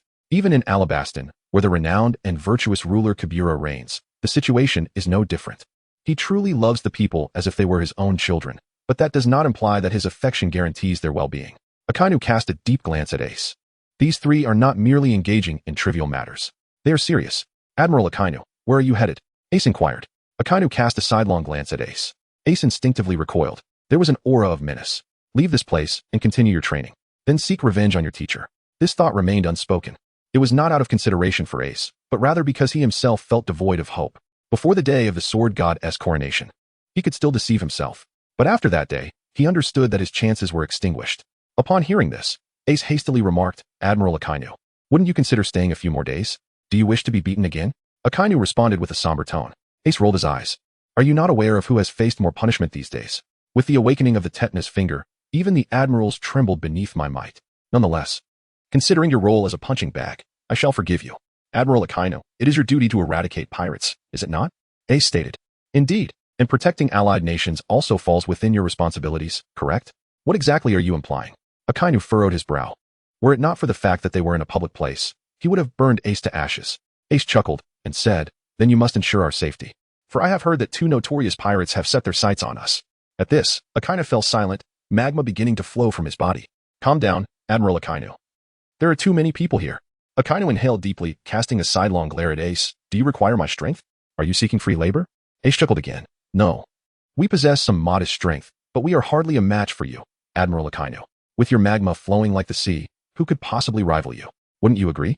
Akainu remained silent. He suspected that Ace was mocking him, and he possessed evidence to support his claim. If someone else had uttered those words, he would have taken them seriously. Yet, Ace had just engaged in a battle with him. Ultimately, what was the outcome? Ace did not lose. Akainu chuckled softly. This little brat truly does not regard him as a person. Ace remained utterly oblivious to the extent of the damage this reality inflicted upon him, a high-ranking admiral. He could very well be Ace's grandfather.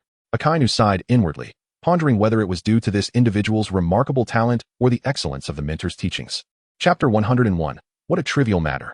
So, who exactly are the two formidable pirates that are on their way? Akainu muttered to himself. He was simply curious about the kind of person who could persuade Ace to request assistance. Ace, filled with joy, exclaimed, "Has Admiral Akainu agreed?" Akainu scoffed. "Enough with the pleasantries. Who exactly are you referring to?" Ace chuckled and replied, "The ones planning to invade Alabasta are Whitebeard and Kaido." "Oh. I've also heard that the Blackbeard pirates intend to interfere." Upon hearing this, Akainu's brows furrowed. Whitebeard and Kaido, how could they possibly be collaborating? These two are formidable foes indeed. After all, Whitebeard was a rival of Roger, a man who could have easily claimed the title of Pirate King had he desired. Kaido is no less daunting. His resilience is legendary. Alongside these two, there's the fearsome Charlotte Lin, all three of whom represent the pinnacle of piracy. Yet, what could possibly compel them to target Alabasta? Rumors suggest there is information about the Pluton, but he was aware that it had already been seized. Thus, he could not fathom the motivations behind their arrival. Ace shrugged and remarked, "Who knows? Perhaps someone wishes to create trouble for us, but lacks the courage to act. So they've sent 2 little guinea pigs instead." Akainu pondered for a moment, then suddenly looked up. "Are you implying, hey, it's merely speculation? Beyond that, I can't think of any other reason. After all, only they could successfully incite 2 notorious pirates," Ace stated. "Now you see why I didn't approach the Navy." Akainu inhaled deeply. "I am part of the Navy." Ace laughed heartily, playfully patting Akainu on the back. "You are part of the Navy. But you surely don't wish to see such a beautiful city laid to waste. Moreover, this is all conjecture. It is entirely reasonable for the Navy to eliminate pirates." Akainu's expression darkened. "Where do you think you're patting?" Although he was irked, he restrained his anger, considering Ace's stature. These two are indeed formidable. I can only confront one of them. Additionally, they are not solitary figures. The commanders under Whitebeard and the calamities under Kaido are all ruthless characters. After speaking, Akainu cast a glance at Ace, his face grim. "This predicament isn't solely of your making. Must you insist that this matter bears no relation to the informant? Otherwise, how could anyone entertain such malicious thoughts? If it truly has nothing to do with the informant, why not assert that you have been expelled from his ranks? Severing all ties?" At this, Ace chuckled. "Then we shall not withstand it. The world government will intervene personally. After all, the 3 of us are thorns in their sides. Those 5 old men dream of our demise. They are not reckless. How could they possibly court their own demise?" Upon hearing this, Akainu was momentarily taken aback. Nico Robin appeared perfectly composed. "What secret did you and Boa Hancock harbor?" Ace maintained his expression, replying nonchalantly, "Oh, it's nothing much. Hancock merely eliminated a few celestial dragons. As for my biological father, he is the Pirate King, Gold, Roger." Akainu was momentarily thrown off by his calm demeanor. "Oh, so it's merely the slaying of a few celestial dragons, and your father is a pirate. What nonsense is this? What did she slay? Who is your father?" Realizing the implications, Akainu's face contorted in disbelief. Ace reiterated his statement. "Admiral Akainu, you ought to remain composed. It's not such a grave matter. As an admiral, why do you become so irate over trivialities?" Akainu's mouth twitched in agitation. "Do you even hear what you are saying? Composed? You look anything but calm." Astonishingly, Akainu found himself somewhat admiring the informant. What kind of students has he taken in? Each one is a remarkable talent. Haha, Akainu has lost interest in managing them. After all, the world government has no objections. Why exert such effort? Does he truly hold any affection for that group of swine? It is precisely Ace's identity that causes him some inner turmoil. "Admiral Akainu, please do not regard me in such a manner. It instills fear within me. My biological father is the Pirate King, a fact beyond my control. I greatly appreciate a phrase spoken by my mentor.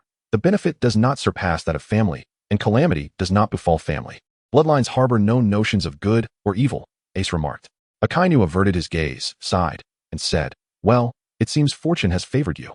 Surviving the South Blue incident is indeed a stroke of fate." What else could he possibly say? The other party's argument was indeed compelling, and he was fortunate to have an esteemed mentor. At present, no one harbored intentions of resorting to violence against the informant. Most crucially, Ace and her companions were managing Alabasta exceptionally well. Upon hearing this, Ace was momentarily taken aback. "What incident in the South China Sea? You are unaware?" Akainu responded, then reconsidered, grasping the situation. Ace furrowed her brow, sensing she had stumbled upon a significant secret. "Admiral Akainu, could you kindly elaborate on this South China Sea incident?" After a moment's hesitation, Akainu replied, "Perhaps you should inquire with your mentor instead." In matters that did not pertain to principles, he had shown a modicum of reluctance. Ace's expression fluctuated between uncertainty and resolve. He was engulfed by an ominous premonition, prompting him to lower his head and depart. "Akainu, are you just going to leave me here? You seek my assistance yet offer no accommodation?" Upon returning, Ace curled up and retrieved his snail phone. Soon, the connection was established. "Ace, are you seeking your teacher's aid? Let's not discuss it. This predicament is of your own making, so resolve it yourselves. Upon hearing this, a slight smirk graced Ace's lips, though it quickly faded, replaced by a hint of anxiety. Teacher, may I inquire about something? What is it? Speak. Teacher, are you aware of the South China Sea incident? On the other end, Siyu was momentarily taken aback. He should know about this, or perhaps he does not. After a moment's contemplation, Siyu remarked, Ace, this matter is actually not closely related to you. Upon hearing this, Ace felt a sinking sensation in his heart. The ominous premonition grew increasingly intense. Firstly, Ace was aware that the teacher would never wish him harm. So why was the teacher reluctant to speak? He inhaled deeply and said, Teacher, I wish to know. Siyu sighed and responded, Very well then, in this manner and in that. Listening to these reminiscences, Ace was taken aback. Before him, the blood-stained South China Sea seemed to materialize. Countless innocent infants and pregnant women were mercilessly slain before his eyes. They all perished because of him. Ace's face contorted in anguish as he forcefully covered his face with his hands. He remained silent for a full 5 minutes. He did not hang up the phone, nor did Suyu. Teacher, am I stopped? Ace, I have already conveyed everything that needed to be said. Let us not bring pain to our loved ones while granting joy to our adversaries. Ace pressed his lips together tightly. Teacher, I wish to be quiet. After ending the call, Ace looked up at the sky. He dared not close his eyes, for upon doing so, the vision of his imagined hellscape would engulf him. The World Government. Chapter 102, A Dazzling Entrance. Whitebeard cast a darkened gaze upon Marco. I said, Get lost. Did you not hear me? Are you not weary of being around me for so long? No sooner had the words left his lips than Joe's, Vista, and others, who had been concealed in the shadows, emerged. Although Whitebeard had long been aware of their presence, his eyes twitched with irritation. Old man, allow us to assist you. Marco implored. This is my own affair. I have not yet fallen to the point of requiring my son's aid. Will you leave or not? If you choose to stay, do not blame me for being ungracious. Whitebeard bellowed in fury. His clenched right fist shimmered with a pale light, yet it remained unable to unleash its power. Father, even if you drive us away, what difference does it make? We are not unfamiliar with the path to Alabasta, Marco said, shrugging nonchalantly. Whitebeard's cheeks puffed up, producing a creaking sound from his mouth. Do you truly comprehend the gravity of the situation? This time, your presence or absence makes no difference. Each word was forced out between clenched teeth. Then, Whitebeard took a deep breath, turning his back to Marco and the others, and declared, If I do not return, the Whitebeard pirates shall disband. You shall no longer be pirates. Upon hearing this, Marco and the others' expressions changed drastically. Father, what are you saying? You cannot possibly die. Their incessant chatter eased the tension in Whitebeard's taut muscles. He resignedly took a seat, exhaling a sigh as he spoke. No one is immortal. Even if I evade death now, I shall inevitably grow old. Moreover, I have taken action against the students of the informer, and the informer will not let me off easily. The rhetoric of the world government. Even they do not believe it themselves. Upon hearing this, Marco and the others yearned to retort, yet found themselves at a loss for words. Vista closed his eyes, inhaled deeply, and gradually articulated, Father, could the world government truly be a match for anyone? Perhaps suddenly, Whitebeard interjected with a thunderous shout, cutting Vista off mid-sentence. He gazed upward at the sky, falling into silence for a few moments before bursting into laughter. I am indeed the one with the white beard. The era has gone awry, and a new age is upon us. Regrettably, this new epoch lacks a vessel to bear me forth. He then rose to his feet and declared, Marco, you had better not follow me any longer. Otherwise, I shall not hold back. Observing the silhouette of the white-bearded figure, Marco and the others opened their mouths. Yet no words emerged. They have already come to know the old man's decision. Let us proceed. Perhaps the old man will be unharmed. A faint smile tugged at Marco's lips. A heavy weight settled upon everyone's hearts. They all understood that perhaps this time would be their last meeting. The world government. A roar echoed through the sky as the Azure Dragon made its grand entrance. The populace of Alabasta soon noticed a vast expanse of dark clouds approaching from the horizon. And they were not moving slowly. In no time, the skies over Alabasta were shrouded in ominous clouds. The blissfully ignorant crowd felt a sense of unease, mistaking it for merely the low pressure preceding a storm. Yet, those with power recognized that it was not low pressure but the overwhelming presence of a formidable force bearing down upon them. In Cobra's retreat, Bell and Jaka wore grave expressions. Mr. Cobra, it seems a remarkable individual is arriving, one remarked. Indeed, and their intentions do not appear benevolent, Cobra responded, his heart racing. However, he soon sank back into the sofa, dismissing the situation. This is not my concern. They are not simple characters, and it is not our place to worry. Bell and Jaka remained vigilant. The offspring of the devil and their companions were indeed powerful, yet their aura paled in comparison to the impending arrival.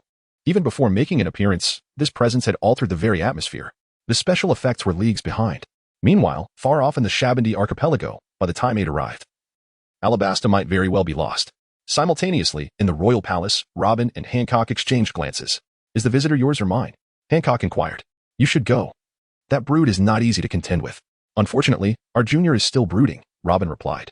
Upon hearing this, a flicker of pink light glimmered in Hancock's eyes. It is all the world government's fault. In the next moment, a gust of wind swept through the palace, and both figures vanished. At that moment, the sky was thick with dark clouds, and lightning danced wildly. Suddenly, a gaping hole tore through the black veil, and a colossal head emerged. Its resounding voice echoed throughout Alabasta. The once joyous crowd below finally sensed something was amiss. The clouds concealed not rain, but a monstrous form, sharp claws poised for havoc. Monster. It has arrived. How terrifying. What shall we do? Queen, save us. With a swift whoosh, two figures fell from the sky. Outside the royal city, a rotund figure crashed to the ground, stirring up a cloud of dust, while another figure descended gracefully, landing as lightly as a feather. Ugh, how unrefined. The leader truly lacks gentleness, a chubby man exclaimed as he emerged from the rubble. Enough of the chatter. Be cautious. If this escalates, we shall face dire consequences. A winged, masked individual admonished.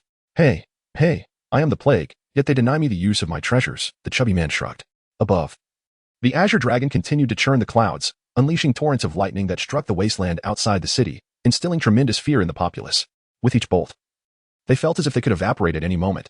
Boa Hancock, Nico Robin, Port Asti, Ace. Quickly, come forth. The voice reverberated across the royal city. Ah, that monster seeks our queen. Have we thus fallen victim to an unwarranted disaster? May the queen drive it away. Soon, several figures appeared atop the city walls. Hancock glanced up at the azure dragon with a cold snort, then turned to the crowd and proclaimed, await our triumphant return within the city. With those words, the citizens felt their blood surge with renewed vigor. They were ignited. They suddenly felt a sense of reassurance. Although the disparity between the two parties appeared stark, one being a fierce, flying monster and the other two women of ordinary stature, the populace, for reasons unknown, was imbued with unwavering confidence in their queen. They recalled that on the day they took their posts, they had vowed to ensure a prosperous life for them. At this moment, the queen's imposing presence mirrored that very determination. Hancock and Robin leaped from the towering city walls, plummeting several dozen meters without any form of cushioning, creating two deep craters upon impact. Kaido, descend for a battle. Hancock's voice resonated through the heavens. The citizens within the city erupted in cheers. The azure dragon exhaled two jets of air from its nostrils, suddenly revealing its true form, followed by a free fall. The ground trembled momentarily, raising a cloud of dust several meters high. A resounding zero. Chapter 103, A Shower of Petals. The crowd was left in astonishment. That monstrous being was actually a human. No, it was certainly not human. Which human possesses such elongated horns upon their head? Ash and Quinn exchanged speechless glances at Kaido, who lay within the deep pit beside them. They pondered amongst themselves, questioning whether this was a contest to see who could stir the highest sandstorm. Another mouthful of sand. Kaido emerged from the pit. Quinn hastily offered him the spiked club. Grasping the weapon, Kaido's aura surged dramatically. It was evident that he had achieved the state of unity between man and weapon. Boa Hancock, Nico Robin, and who else? Kaido's expression darkened as he regarded the two. Kaido, you are exceedingly audacious to dare assault Alabasta. I shall tear every scale from your body, Hancock declared coldly, her eyes beginning to radiate a pink glow. Upon witnessing that ethereal light, both Jin and Quinn were momentarily entranced. Kaido too was momentarily dazed, but quickly regained his composure. He let out a cold snort, unleashing his Conqueror's Haki. Under the overwhelming force, both Jin and Quinn regained their senses, stepping back as beads of cold sweat formed on their foreheads. Their gazes towards Hancock shifted to one of trepidation. Had it not been for Kaido's intervention, they remained oblivious to how long they might have remained in that state, utterly defenseless against any who sought to exploit their vulnerability. Truly, there is no deception behind a great reputation. This Scarlet Queen is indeed formidable. As Kaido attempted to exert pressure with his Haki, Hancock responded with a mocking laugh, unleashing her own Conqueror's Haki. Kaido's eyes narrowed. The intensity of their Haki matched each other equally. No, something was amiss. Kaido's pupils constricted. He suddenly realized that Hancock's Conqueror's Haki was distinctly unusual. It seemed to embody an unparalleled sense of nobility, as if it emanated from a deity surveying all living beings. This sensation was faint, yet it transformed the essence of her Conqueror's Haki entirely. The line that once separated the two began to gradually shift towards him. Little did he know that Tsuyu had left an indelible mark upon Hancock's heart. Day in and day out, Hancock regarded that figure as a phantom adversary, unknowingly infusing her own Conqueror's Haki with a hint of Tsuyu's essence. Robin, those two are entrusted to you, Hancock declared, before striding towards Kaido. With a gait imbued with grace and confidence, she stood barely 2 meters tall, yet her presence loomed as though it extended for hundreds of meters. Kaido's gaze grew considerably more serious. He initially believed that the greatest peril would stem from an unknown adversary. However, Hancock's prowess surpassed his expectations. Astonishingly, she was on par with him, and he even found himself at a disadvantage in the realm of Conqueror's Haki. Robin chuckled softly as she approached Jean and Quinn. The two exchanged grave glances, recognizing the seriousness of the situation. Goodness, the Scarlet Queen could contend with their captain. Surely, this devil's child could not be of the same caliber. Considering their age, they could not possibly be over 20. What audacity! Does having a good mentor grant one such freedom? Outrageous. Mr. Jean, Mr. Quinn, do you fancy flowers? Robin inquired with a beaming smile. Yet, for reasons unbeknownst to them, the two felt a chill in her presence. Was it possible that they were intimidated by a mere girl? Quinn pondered aloud. I have heard that the swordsman killer's fruit abilities are quite similar to mine. Why not let me face him? I believe Ace is barely over 10 years old. How formidable could he truly be? Quinn felt rather clever in his reasoning. Jean stared at Quinn in disbelief. You shameless scoundrel. How could you bring yourself to fight a child? Robin cast a peculiar glance at the two. Did they possess some masochistic tendencies, wishing to engage Ace in battle? That fellow was stronger than her, the senior, and wielded an array of peculiar powers. She shook her head and murmured, falling blossoms. As her words faded, petals filled the air, captivating the eye. Quinn and Jean became alert, sensing the impending danger. They fixated on the petals, oblivious to the lurking danger. In an instant, the petals seemed to be scattered by the wind. The clarity returned to their gazes, only to reveal 10 robins encircling them. Ah, a doppelganger. Quinn's neck elongated suddenly, transforming into a whip that lashed out at the robins. 5 of them were struck and dissipated into petals. Yet, at that moment, the remaining 5 robins had closed in on Quinn. Each of the 5 moved in unison, their right hands cloaked in darkness, swift as lightning, aiming directly at Quinn's back, waist, and head. Quinn let out a muffled groan, and his elongated neck lashed out once more, taking down 4 robins. However, the last robin's hand successfully pierced Quinn's right chest. Had Quinn not made a last-minute retreat, the blow would have surely penetrated his left chest. I've got her, Jean. Quinn's muscles tensed, his hands gripping the robin's wrist tightly. You've caught a mere illusion, Jean exclaimed in exasperation. At those words, Quinn paused, then focused intently. To his horror, he beheld 9 robins besieging Jean. In that moment, the robin he had seized suddenly smiled before disintegrating into petals. Quinn's eyes widened in disbelief. It was impossible. He remembered clearly that the previous 9 had been reduced to petals. The last one must be the true form. This is absurd. Hurry up and lend a hand. You fool. Jean was furious. Can't you see that he is being beaten to the brink of ecstasy? And yet you're just standing there in a daze. Are you hoping to ascend to a higher position? Quinn snapped back to reality and rushed forward. What is real and what is illusory? Can you discern which is the truth among them? 10 robins grinned mischievously from various angles. The reverberation was dizzying. With her voice, petals fell. And another 10 robins joined the fray. Witnessing the 20 robins before them, Jean and Quinn lamented in despair. Is there no respite from this chaos? Meanwhile, the commotion between Kaido and Hancock was even more pronounced, each move infused with the essence of Conqueror's Haki. The citizens within the city felt the tremors and silently prayed. Queen, you must prevail. At that moment, amidst the distant sandstorm, a colossal and majestic figure emerged. Upon its arrival, Hancock and Kaido exchanged a powerful collision before instinctively halting their battle. Kaido gazed intently at the imposing figure. That was the former strongest in the world. Even he found it difficult to gain any advantage in its presence. To his surprise, the individual had indeed arrived. Kaido was curious about what the world government had used to threaten him. Whitebeard strode forward, wielding a massive blade, approaching the city with measured steps. Edward Newgate, known as Whitebeard. Hancock's expression turned grave. This individual was unlike Kaido. If Whitebeard so desired, the island beneath their feet could be rendered unsustainable. However, as they had anticipated, Whitebeard had not brought his sons along. Thus, their own strength would suffice. So has your teacher arrived? Chapter 104, What is Goodwill? Whitebeard laughed heartily. A single man standing against a multitude. Hancock scoffed, stating, This is our affair. Moreover, you lack the qualifications to challenge my teacher. Upon hearing this, Whitebeard displayed no anger. For he understood that Hancock was indeed correct. Within him lies a power deemed capable of annihilating the world. Yet when compared to that one, he remains woefully inadequate. That individual embodies the true force of global destruction. Thus, he spoke with a tranquil countenance. Today, this matter pertains solely to me. In response, Hancock remained noncommittal, calling out, Chris, Sand Crocodile, it's time to get to work.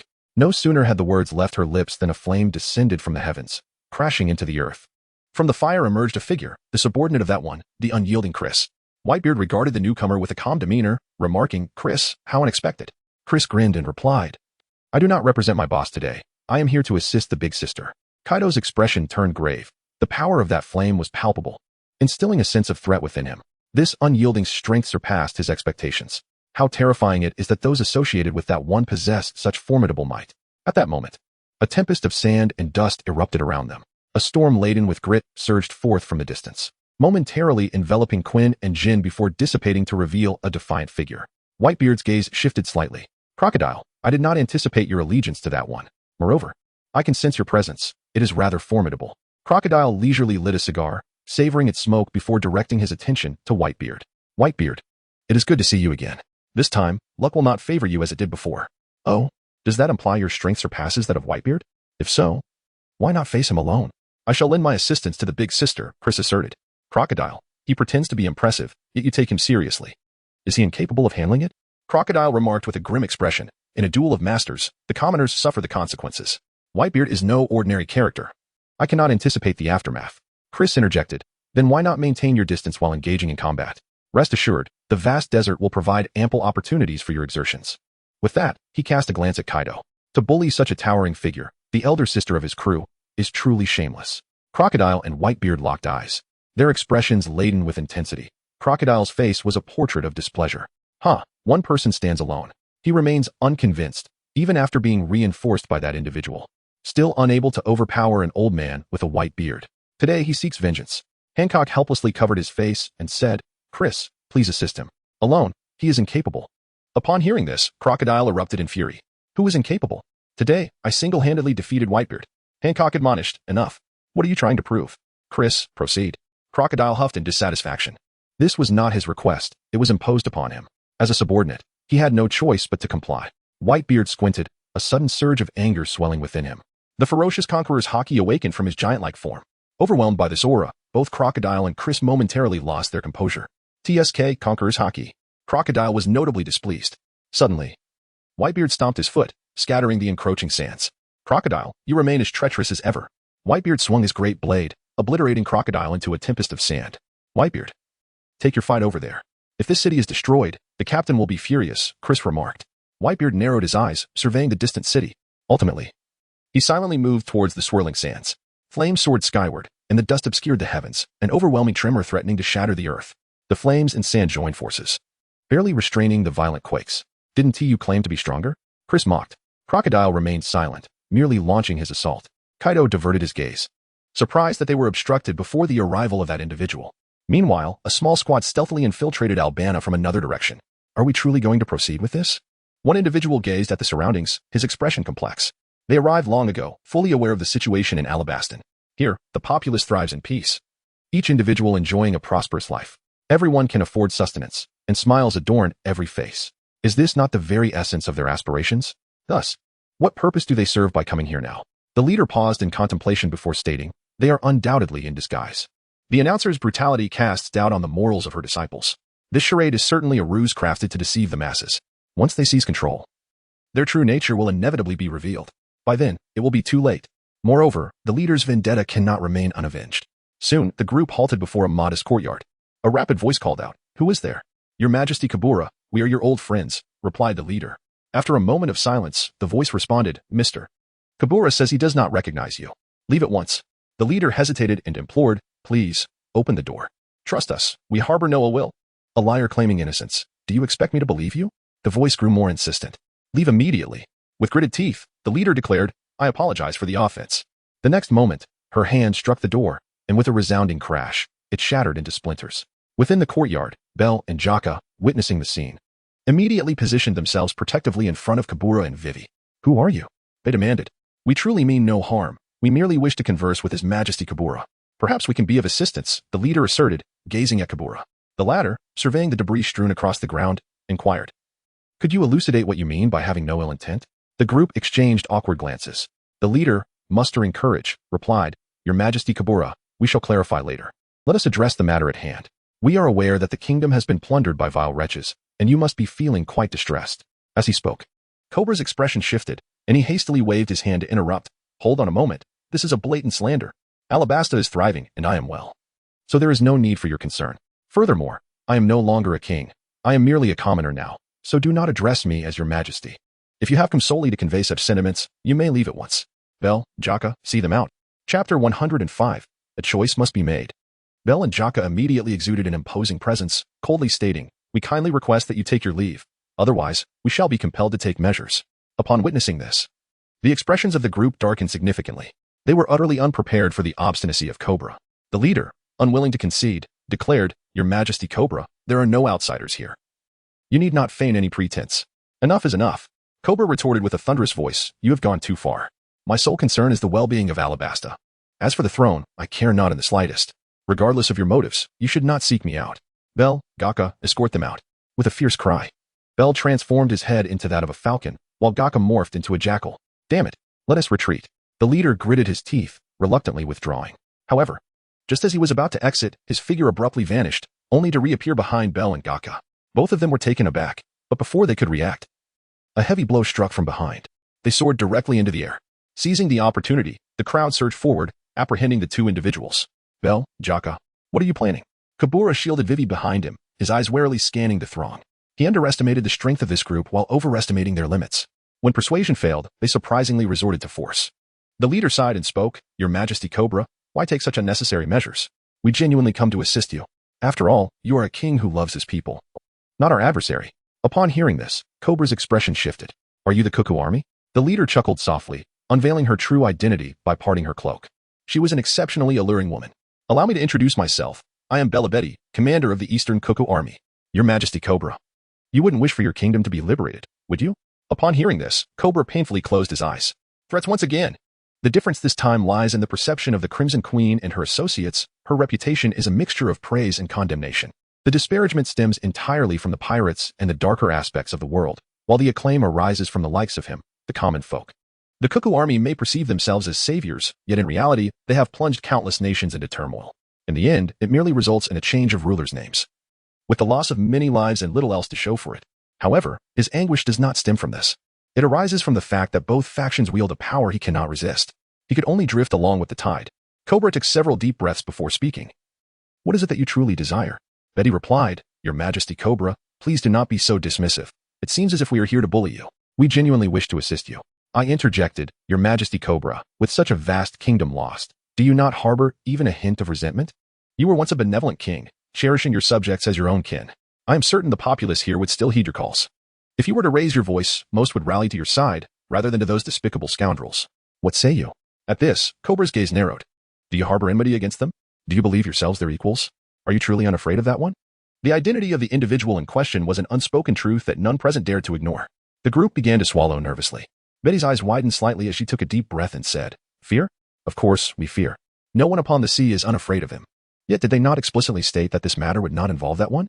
Thus, we must seize the opportunity to act, even if we can merely frustrate them. It would be a gain. With that, Betty closed her eyes, recalling a vision from the ocean depths. Upon hearing of the incident involving the head of headquarters, she had promptly returned to base. A group then embarked in a submarine to search for Dorag. After all, one must see the living or the dead. Fortunately, they soon discovered Dorag after submerging. However, to their horror, Dorag had been submerged for several days yet remained alive, his body writhing, his face contorted. They watched helplessly as he clawed at his own flesh, skin rolling without a trace of blood, and his wounds regenerating. The crew hastily attempted to rescue Dorag, but their efforts were in vain. His body seemed immovable, akin to a mountain. Betty vividly remembered Dorag shouting for them to end his life. Yet, how could one kill him after he had survived several days underwater? Reflecting on this scene left Betty in awe of that one's formidable power and extraordinary strength beyond human comprehension.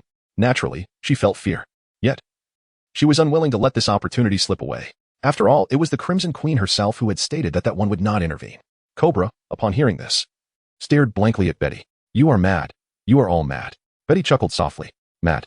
Perhaps. Others cannot fathom the anguish of shattered faith and dreams. I have nothing to lose. By seizing Cobra, she would essentially seize Alabasta.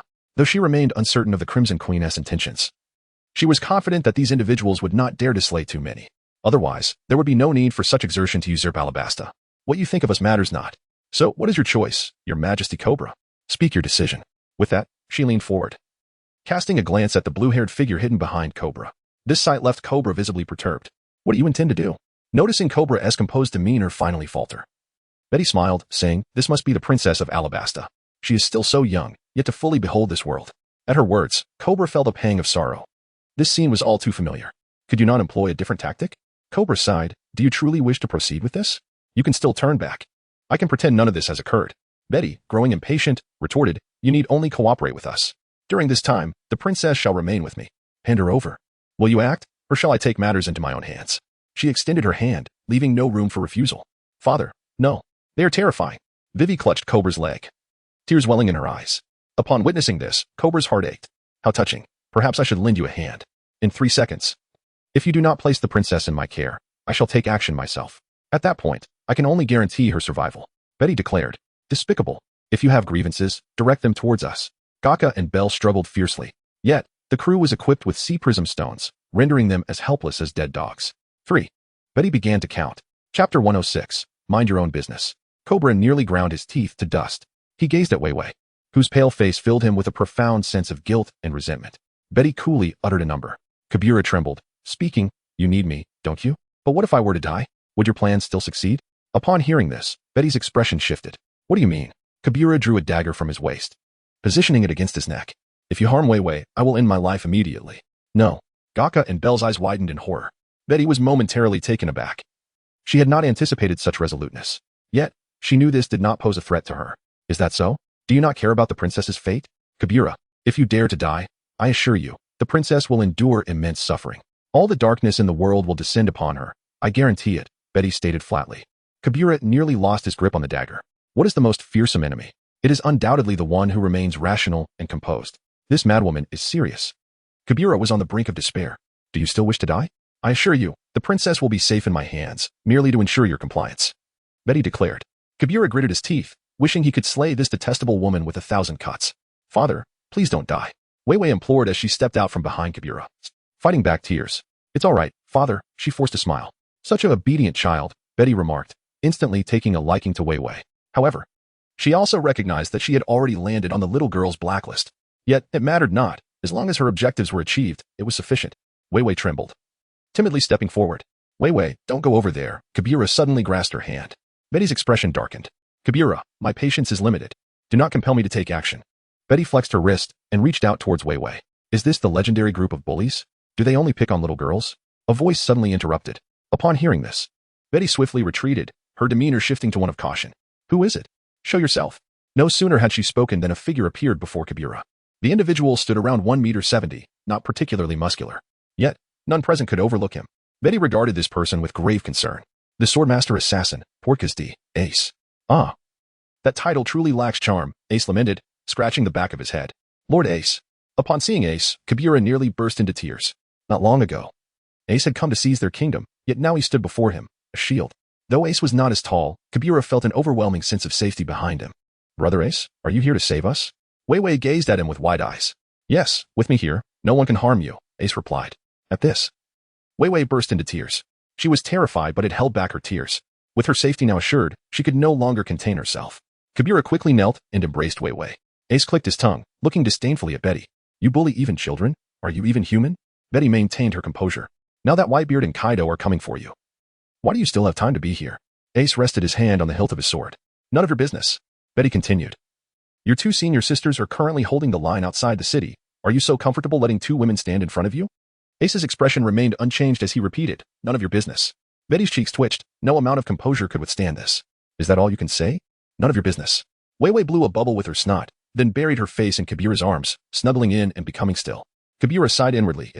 Although she was his daughter, this snot was quite bothersome. Betty's forehead throbbed with anger as she glared at Ace. "You still have time to back down. Your senior sisters are preoccupied and cannot protect you. For their sake, it is not worth your effort. You have stolen their kingdom, while they may not voice their resentment. They surely harbor it. Are you willing to save an enemy?" Ace's reputation paled in comparison to that of his senior sisters. After all, he was a swordmaster assassin. To Betty and the others, swordmasters were merely adequate. Furthermore, Ace's youth was misleading. It was hard to take seriously a child barely past 10. Kabira was nearly driven to apoplexy. "Are you speaking rationally?" Yet, he was also curious about the expression on Betty's face when she witnessed Ace's true power. Upon hearing this, Ace chuckled and drew his sword. The faces of Betty and the others changed. The distinction between Ace with and without a weapon was stark. Previously, Ace seemed harmless. But now he radiated a sharp and lethal aura, akin to a divine sword suddenly unsheathed. Some even felt a prickling sensation on their skin. Betty stared at Ace in shock. This isn't right. How could Ace possess such strength? Has he gained some unfair advantage? Even if he had trained since birth? It could not be this extraordinary. Little did she know, Ace's original strength was merely that of an average swordmaster. However, after witnessing Su Yu's demonstration, he had gleaned a fragment of understanding, akin to dipping a needle into an entire ocean. Yet, even this was enough for Ace's sword intent to surpass that of the vast sea. He wields a blade capable of vanquishing a general in an instant. Yet, after this strike, Ace will expend all his vitality. At that moment, Betty realized her misjudgment regarding Ace's prowess was utterly erroneous. However, she remained remarkably unperturbed. After all, with the four great commanders present, they harbored no fear even if a general were to arrive. Should a confrontation arise, it would undoubtedly be Ace who would face defeat. Time, however, was of the essence. Betty took a few steps back, drew a knife, and positioned it against Belle's throat. "Ace, if you don't step aside, I shall take his life. Belle's complexion turned pale. Why not place the blade against Gaka's throat instead? Observing this, Ace remained indifferent. If you wish to kill him, go ahead. It is of no concern to me. Kabira's face also turned ashen. Your concern may be negligible, but his life is at stake. Mr. Ace. May I ask if there is any possibility? Silence. Very well. Kabira responded to Belle with an expression of helplessness. Betty, perplexed, inquired, Your Majesty Kabira, are you not incensed? He exhibits a complete disregard for life. Will you not even attempt to resist them?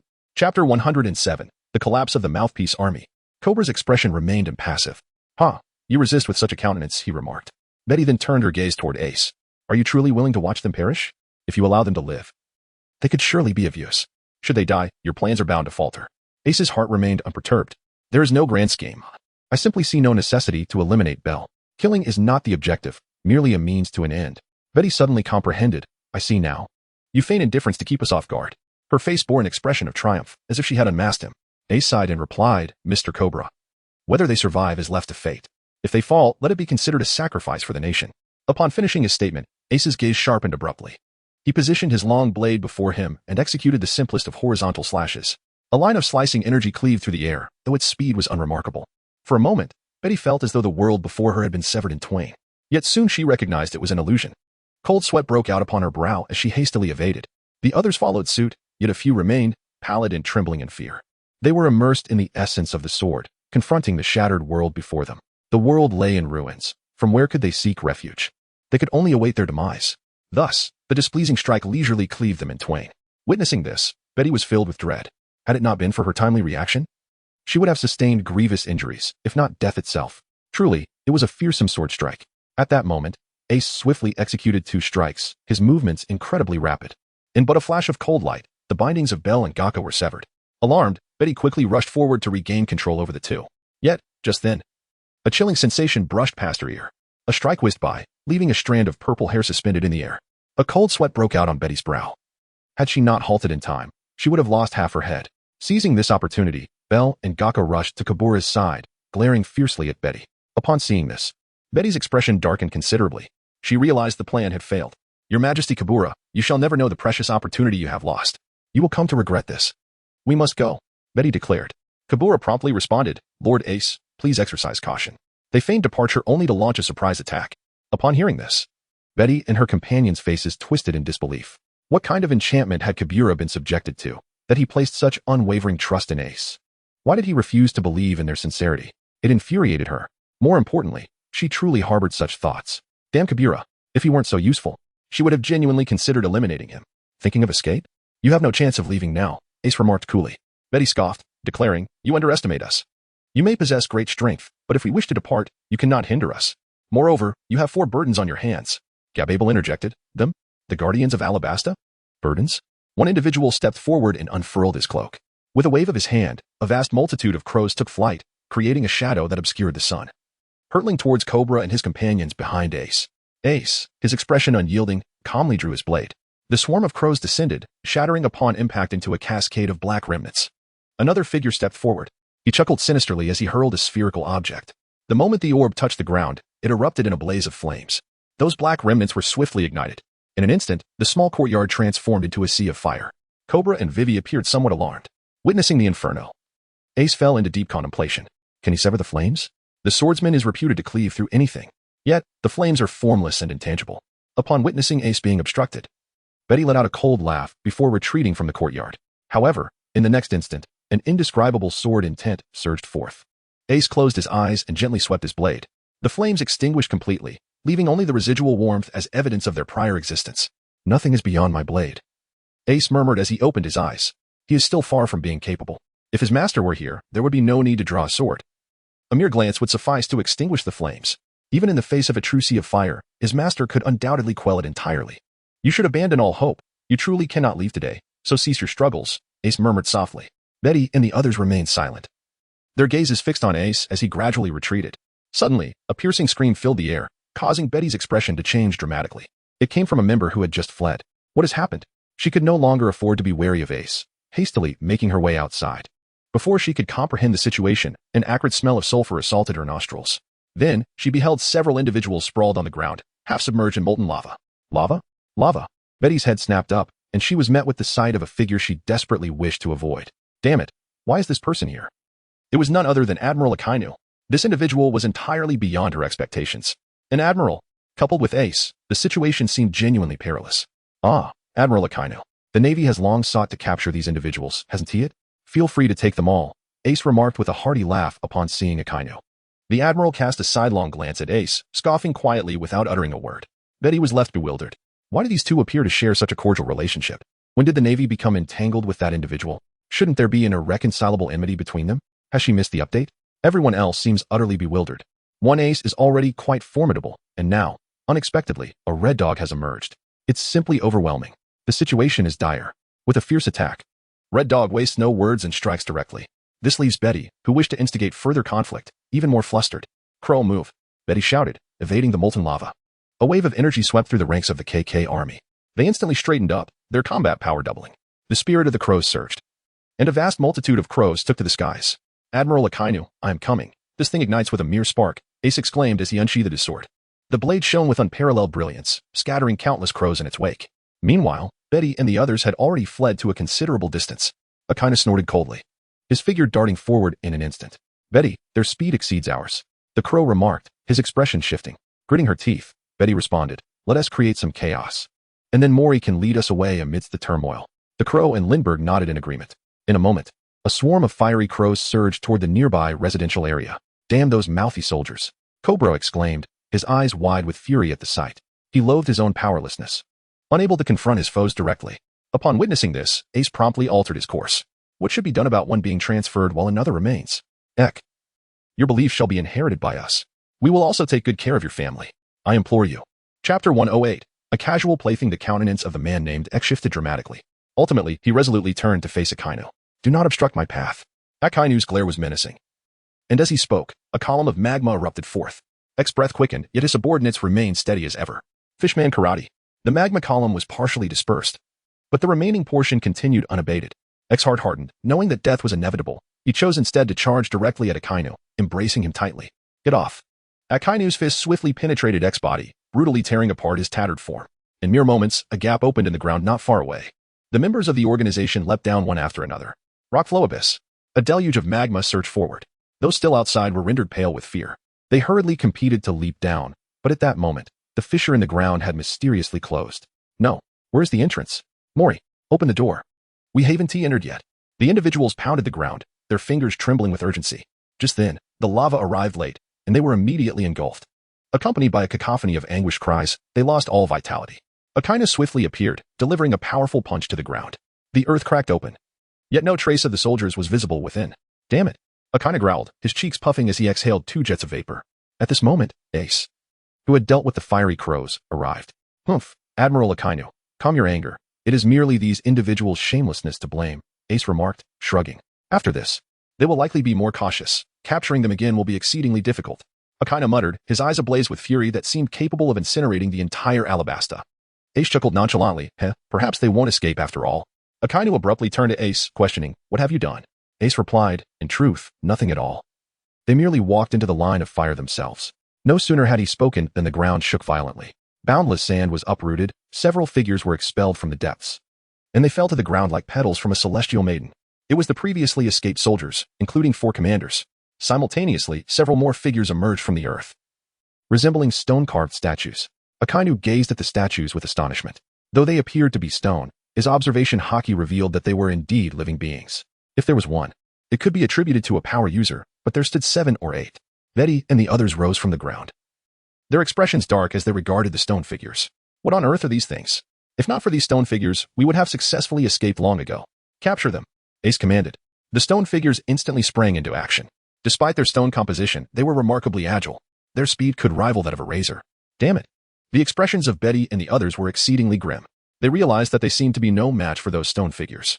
Akainu temporarily suppressed his inner doubts and advanced, unleashing torrents of magma. Coupled with Ace's sword and 10 to support, the 4 commanders soon faced consecutive defeats.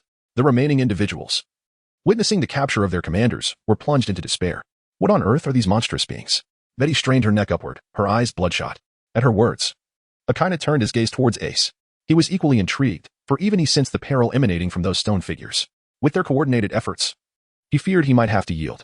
If a few more were to appear, cold sweat trickled down Akainu's back, a sense of dread overwhelming him.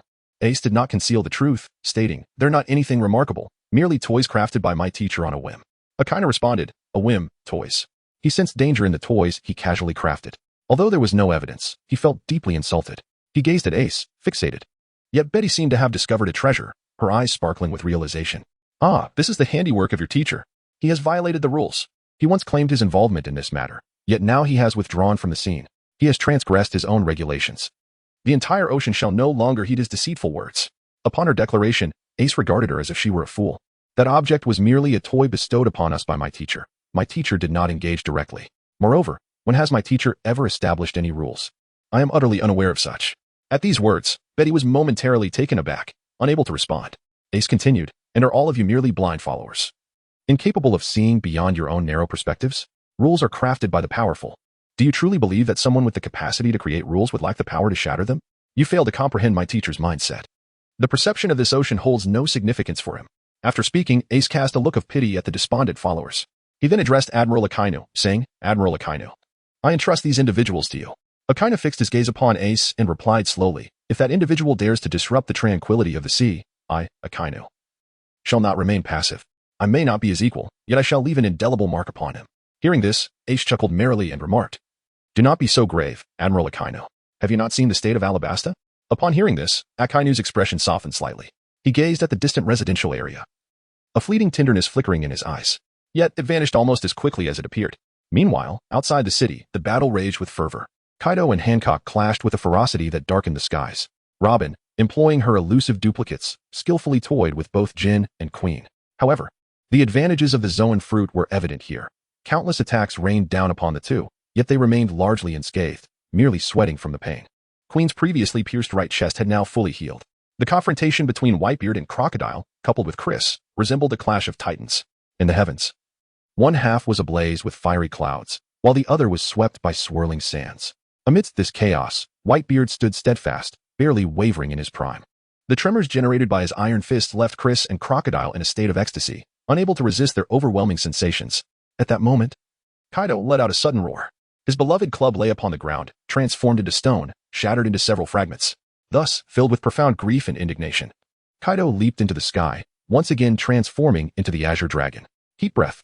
He opened his mouth, and a chilling energy coalesced within. Then, with a tilt of his head and a swift motion, a column of orange energy erupted forth, seemingly capable of piercing the heavens and the earth. At that moment, Hancock hovered above the city. Calculating the trajectory of the energy column, it was evident that it would ultimately crash into the city. If that were to happen, the city would surely be obliterated, and the civilians would suffer grievously. Chapter 109. I have a sword that can slay dragons. Heaven, have mercy. Oh God, save us. I have not yet lived enough. I do not wish to perish. The residents of the city were not blind. They too beheld the radiant column. Merely gazing from a distance sent shivers down their spines. If that column were to descend, there would be no chance of their survival. For them, it was a calamity akin to the end of the world, an inescapable fate. Their only glimmer of hope lay in the slender figure before them, their queen. Yet, could they truly expect their queen to shield them? The energy column was clearly formidable. The wisest course for their queen would be to evade it. Besides, they were merely commoners. It was unreasonable to think they could ask their queen to absorb the brunt of the attack. Thus, despair enveloped the populace. They could only collapse to the ground, quietly awaiting the arrival of their doom. At that moment, Hancock gazed with a sense of solace at the searing ray. Then, with unwavering determination, she charged forward. The beam of light was many times thicker than she, resembling a moth drawn to the flame. The civilians below were all rendered speechless. They could scarcely believe their own eyes. The queen, she actually charged forward. This strike, she could have easily evaded. Was it for them? Countless tears streamed down faces. In the next moment, Hancock and Roxy collided. After a brief stalemate of several seconds, Hancock surged upward, scattering Roxy. She froze momentarily in midair before plummeting down. This scene tugged at the hearts of everyone within the city. All of this was for them. At that moment, tears brimmed in the eyes of all. A mixture of joy from newfound life and deep, profound emotion. They are merely the lowly commoners, while Her Majesty the Queen resides in exalted splendor. The Queen could have chosen a different path, yet she resolutely undertook this endeavor. Previously, they may have harbored lingering sentiments for Kabura, or perhaps a tinge of discontent regarding Hancock and others' usurpation of power. However, at this moment, they have wholeheartedly embraced their magnificent queen. A few impetuous youths have already dashed towards the city gates. They strive to rescue Her Majesty, placing themselves before her in defense. Yet, they are forcibly suppressed by the royal guards. They initially struggled fiercely. However, A nonchalant remark from the defenders, surely the queen does not wish for your demise, succeeded in calming everyone down. In the sky, the furious Kaido appeared somewhat bewildered. When did his heat breath become so formidable? It seemed intimidating. Yet for individuals of their caliber, it was merely a means of greeting. How could Hancock, who had just been evenly matched with him, be felled by a single greeting? At that moment, Hancock rose from the ground. Blood trickled from the corner of her mouth, and her complexion was pale, indicating she was gravely injured. Yet, with unwavering determination, she ascended to the city walls and gazed defiantly at Kaido. Kaido, as long as I am here, I shall not allow you to harm my people. These words echoed through the sky, resonating throughout the entire royal city. In the distance, a rather dubious figure fervently clicked the shutter, captivated by the scene. Ah, the angle. The composition, it's simply breathtaking. The contrast is striking. Beauty and the beast. It stirs my blood. Kaido gazed at Hancock, perplexed. Was his observation Haki malfunctioning? He sensed no fluctuation from the figure atop the walls, yet his eyes beheld her teetering on the brink of collapse. Meanwhile, the protected civilians within the city wailed. Woe is me. For the rest of my days, I shall be the loyal dog of the queen. Indeed, the queen is unrivaled. In his confusion over their antics, Kaido decided to spit once more. A beam of light manifested. Yet this time, before the civilians could express their terror, the sound of a blade being drawn reverberated through the air. The light was cleaved apart. At that moment, a figure suddenly appeared beside Hancock. She turned to Ace and asked, "Are you no longer feeling despondent, Junior?" Ace scratched the back of his head and replied, "Sigh, it's all self-inflicted torment. My mentor was right. We must look forward. The world government is the true mastermind behind all misfortune. I am merely an unfortunate pawn used as an excuse for conflict." Upon hearing this, Hancock smiled and winked, saying, "It's good that you can see it clearly. I leave this dragon to you. I am gravely wounded." She added, "Kaido, I have heard that among swordsmen, there exists an honor to be a dragon-slaying swordsman." Ace's gaze turned steely as he stared at Kaido's neck. "Ah, it is Lord Ace. He has saved the queen. He has saved us all. Lord Ace is incredibly powerful." He directed his blade at Kaido, proclaiming, "Kaido, come down for a duel." As soon as the words left his lips, a surge of sword intent soared into the heavens, instantly dispersing the ominous clouds. In the sky, Kaido was fully revealed. Wow. What a massive creature. How terrifying. The queen has been battling such a beast all along. She fights for us. What unworthiness do we possess to deserve this? Kaido regarded Ace, his expression laden with solemnity. Initially, he did not regard Ace as a significant threat, merely a child in his eyes. However, upon witnessing Ace's revealed sword intent, he no longer dared to underestimate him. This power seemed to surpass that of Odin by a considerable margin. Realizing that maintaining his colossal dragon form would only facilitate Ace's attacks, Kaido transformed his shape. Behold, the evolution of Kaido into his Zoan form, Beastman Kaido. At this moment, his entire body was enveloped in scales, his height soaring to 10 meters. He appeared considerably leaner than before, yet his muscles exuded an even greater potential for explosive power. Observing this, Ace leaped from the city walls, landing directly opposite Kaido. He erupted with an overwhelming sword intent, instilling an even greater sense of trepidation in his opponent, Kaido. Kaido faintly sensed that Ace's sword intent harbored the potential to bring about his own demise. He finds amusement in contemplating suicide daily. Yet it merely serves as a display of his own strength. When confronted with the genuine threat of death, the enjoyment dissipates. For a moment, Kaido even felt the inclination to retreat. "Kaido, I possess a sword capable of slaying dragons. Do you believe it?" Ace's gaze was radiant. He does not possess it yet, but he believes that in the heat of battle, that sword will manifest. Kaido's expression darkened. Arrogance. Kaido had already resolved to strike a few blows and then withdraw. As for Quinn and Jean, if the opportunity arose, he would take them along. If not, then he could only express his regrets. In the distance, Whitebeard unleashed a punch that shook the very earth. The entire desert trembled, and a figure was sent sprawling through the air amidst a flurry of dust. Damn it. This bastard remains as formidable as ever. Crocodile gazed at Whitebeard with reluctance. Even in their combined efforts, they had failed to gain any significant advantage over each other. Instead fighting with trepidation, Whitebeard remained silent, poised to deliver another blow, but at that moment, his body suddenly stiffened.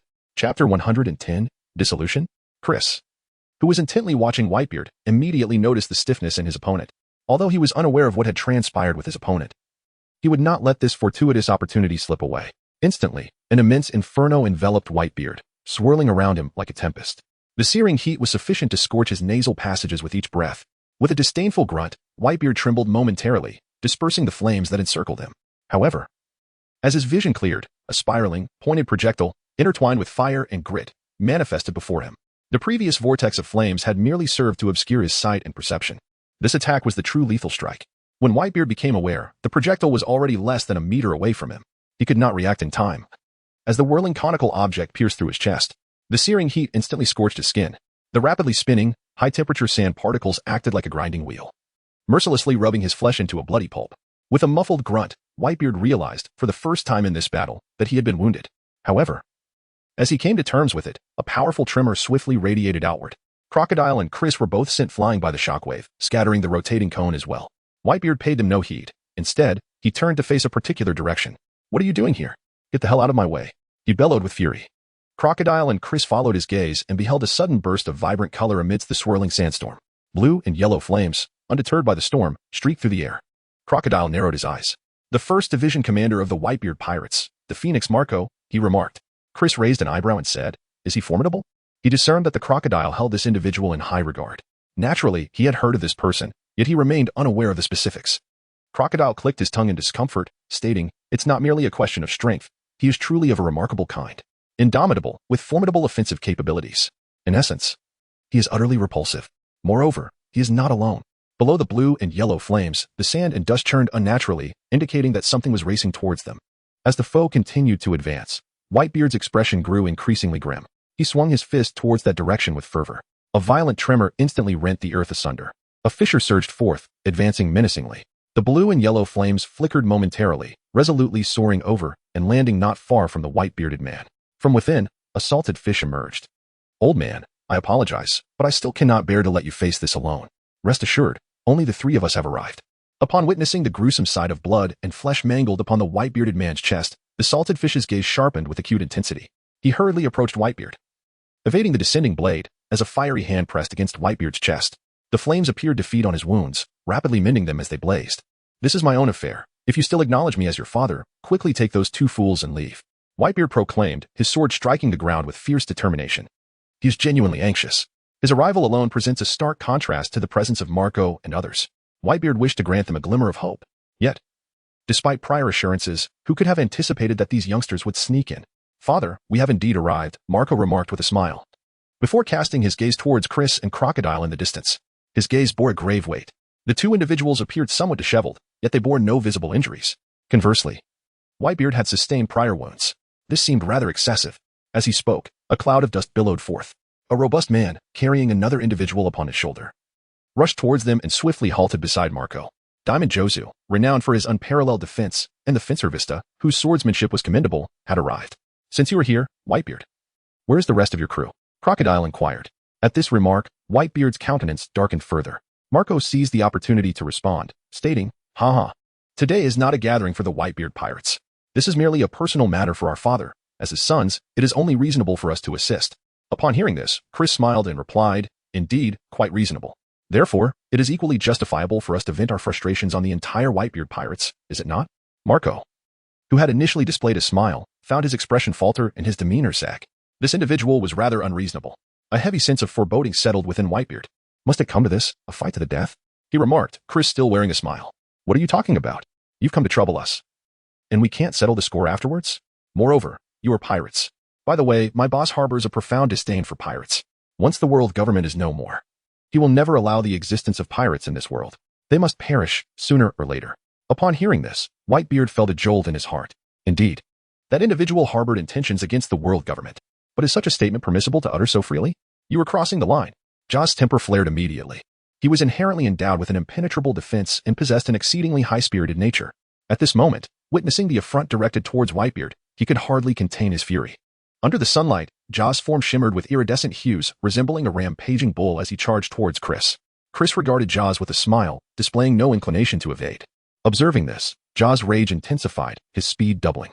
However, midway through his charge, he suddenly stumbled, crashing to the ground. The sand then surged, ensnaring Jaws entirely, leaving only his head exposed. Jaws roared in frustration, yet his struggles proved futile. The sand, possessing a liquid-like quality, afforded him no leverage, rendering his strength ineffective. "Ha!" Crocodile sneered, "Foolish." Just then, Whitebeard delivered a punch that sent Jaws flying, yet it also allowed him to break free from his confinement. Upon his return, he glared at Crocodile with furious eyes, his face flushed with indignation, yet he dared not act recklessly. Whitebeard remained silent, gazing at Chris, before suddenly inquiring, "What if the Whitebeard pirates were to disband?" At this remark, the expressions of Marco and the others shifted dramatically. They suddenly pondered whether it was precisely for this reason that their father had decided to disband the pirate crew. Chris too was taken aback by Whitebeard's words. Crocodile bellowed, "Whitebeard, have you lost your mind?" Whitebeard gazed at the sky, took a deep breath, and said, "When I established this pirate crew, all I desired was a home. Marco and the others referred to Whitebeard as father, while Whitebeard called Marco and his companions sons. This was not merely a pirate crew. Chapter 111. You are forcing my hand. Father. We're leaving now. We will take care of the crew. Marco exclaimed in panic. Jozu and Vista bore similar expressions. Whitebeard sighed and remarked, my son still lacked the necessary resolve. He harbored a tinge of envy for Charlotte Linlin. Although her life was tragically cut short, her son truly proved to be a formidable force. Katakuri, in the face of Kaido's relentless onslaught, astonishingly grew stronger with each battle and safeguarded Whole Cake Island. While it is true that Kaido had shown some restraint and Katakuri suffered significant losses, the island remained intact. Conversely, what of the Whitebeard pirates? Universally acknowledged as the mightiest pirate crew, they were composed of 10 divisions, yet Whitebeard himself commanded an overwhelming 8 of them. What shall become of his sons should he depart? Though not particularly formidable, they are certainly not weak. Yet, they remain oblivious to the prevailing circumstances, which is truly distressing. Marco gazed vacantly at the old man with the white beard and inquired, Father, what do you mean by that? The old man remained silent. Chris, exasperated, tapped his forehead and said, Alas, I can no longer endure this. Allow me to speak. Marco, let me first ask you, on what grounds do you believe you can simply walk away, coming and going as you please? Do you regard this place as your own? Is it your home? Do you still think your father's status as the old man with the white beard entitles you to our deference? He himself did not declare his departure. Do you truly believe you surpass your father? Marco and the others felt a rush of color to their faces, alternating between pallor and flush. Whitebeard remained silent. Chris continued, Moreover, Whitebeard dissolved the pirate crew to safeguard those individuals.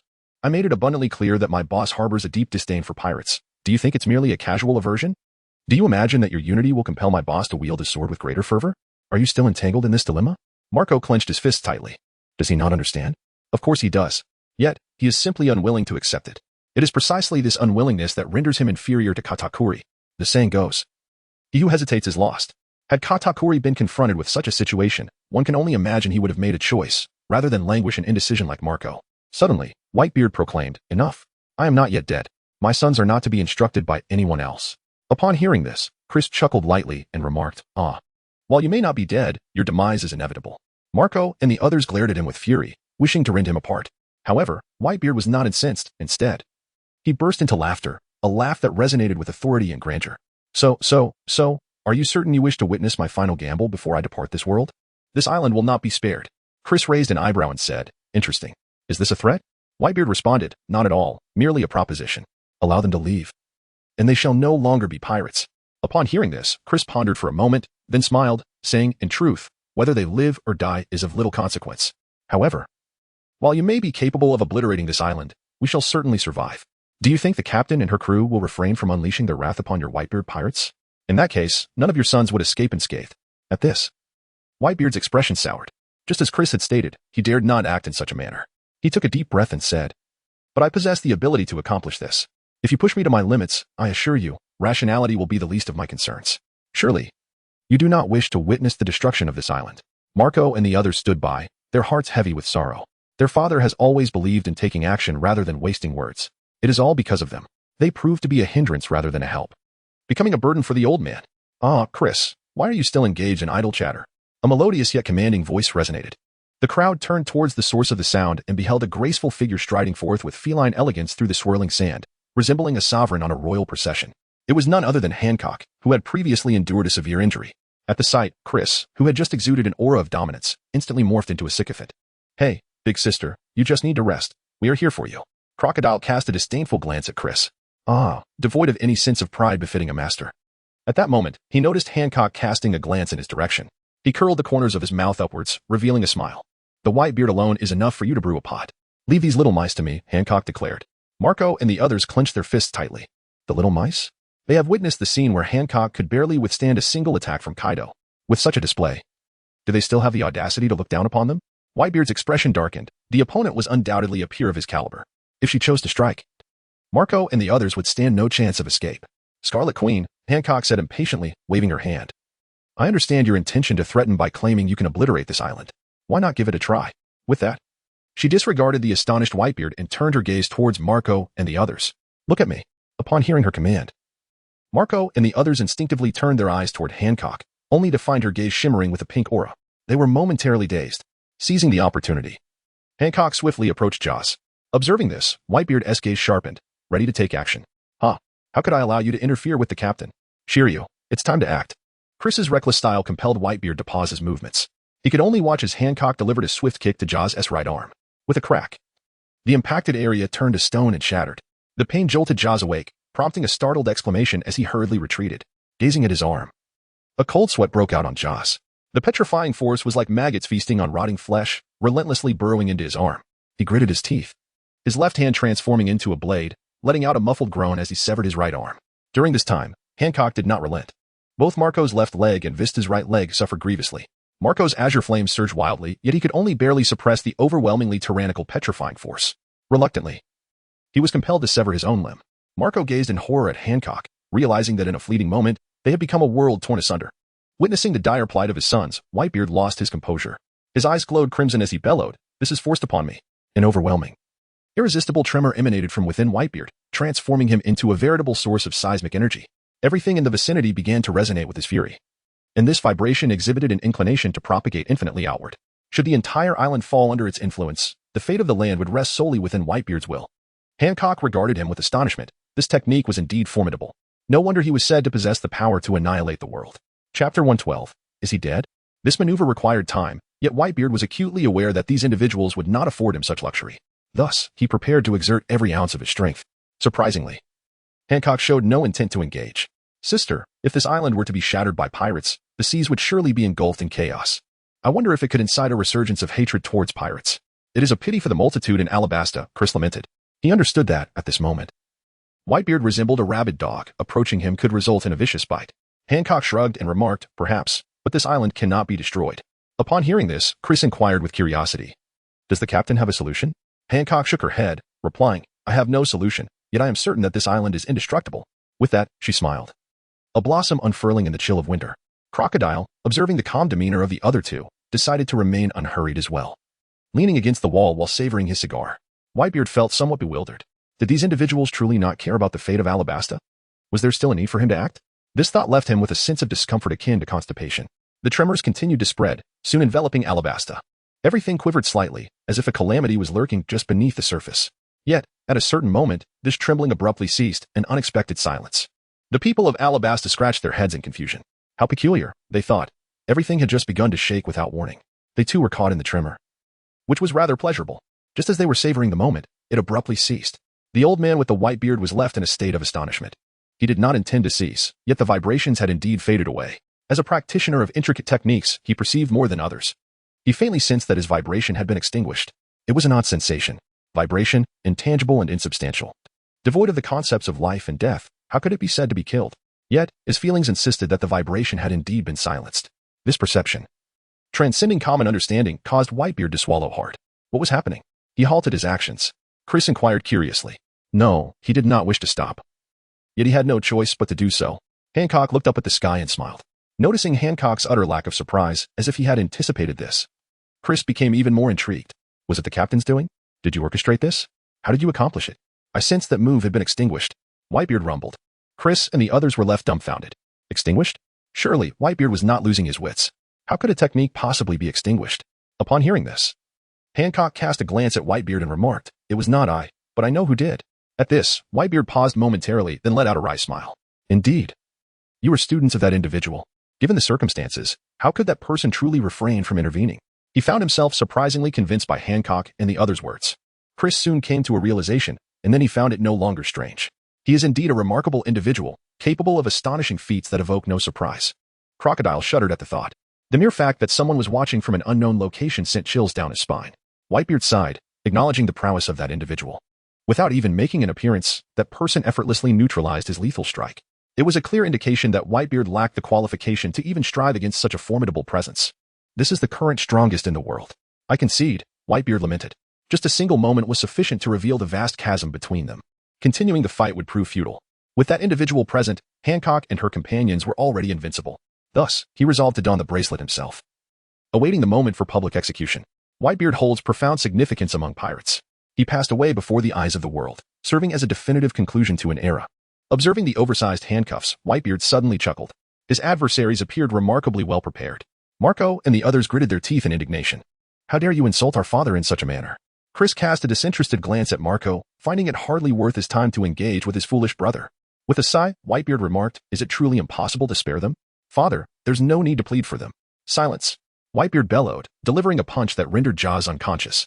Chris disregarded the scene of paternal affection, contemplating for a moment before stating, "You are undoubtedly doomed. However, they will be imprisoned and impelled down. Whether they survive or are released depends entirely on their own actions. Moreover, while you are rational, wishing to disband the crew, it will prove futile. Your sons, having been raised without restraint, will never willingly engage in labor. They must face the consequences." Upon hearing this, Whitebeard nodded in agreement.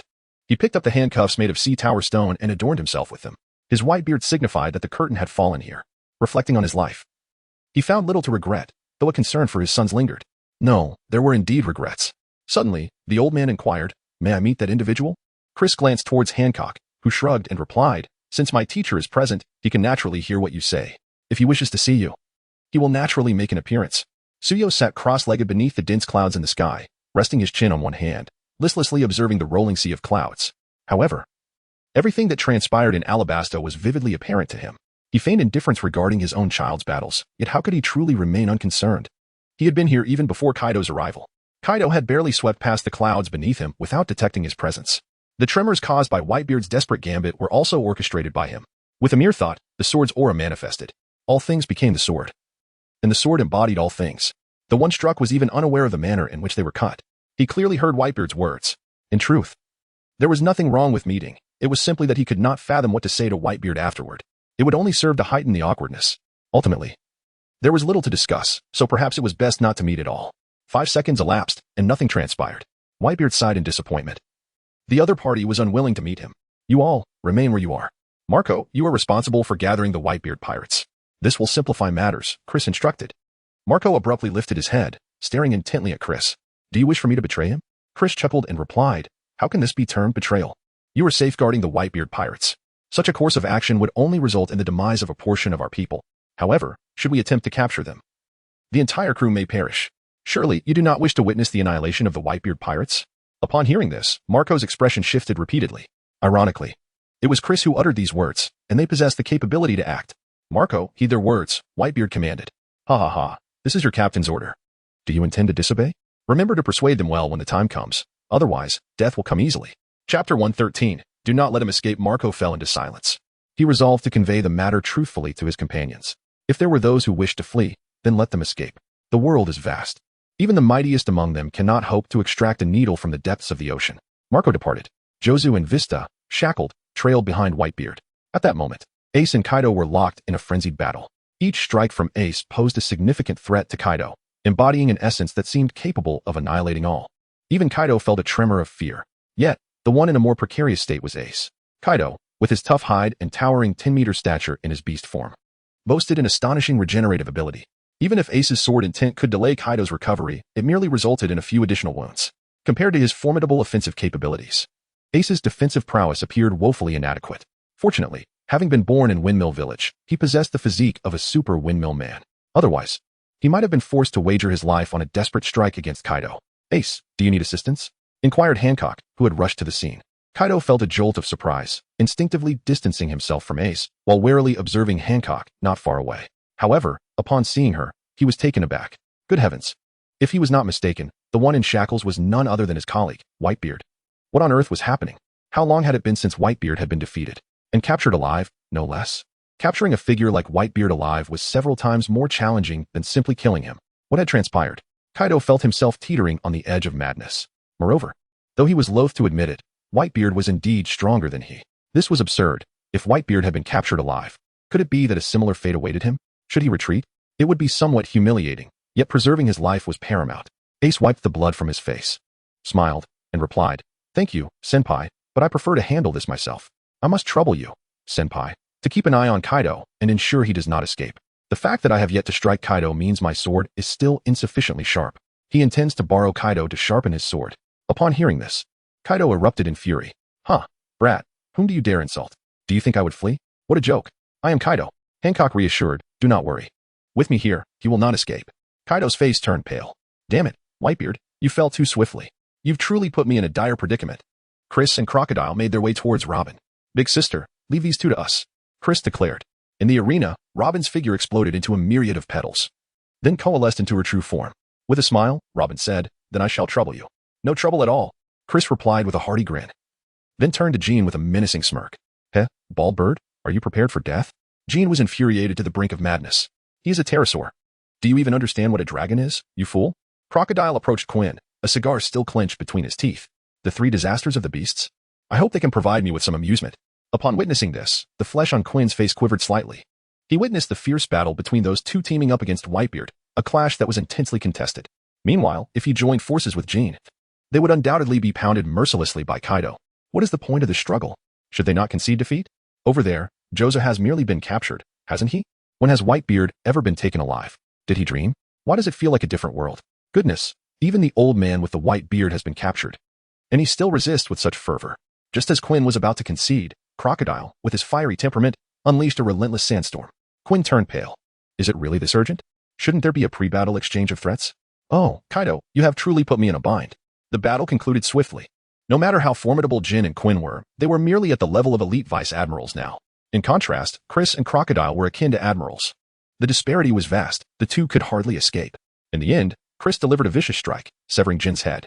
Crocodile, unwilling to be outdone, drained every ounce of moisture from his opponent. Quinn died with his eyes wide open. Wasn't it agreed upon to capture him alive? Why the double standards? Witnessing the demise of his two subordinates, Kaido roared in fury. This is intolerable. He assumed a posture of desperation. Observing this, Ace prepared to defend himself.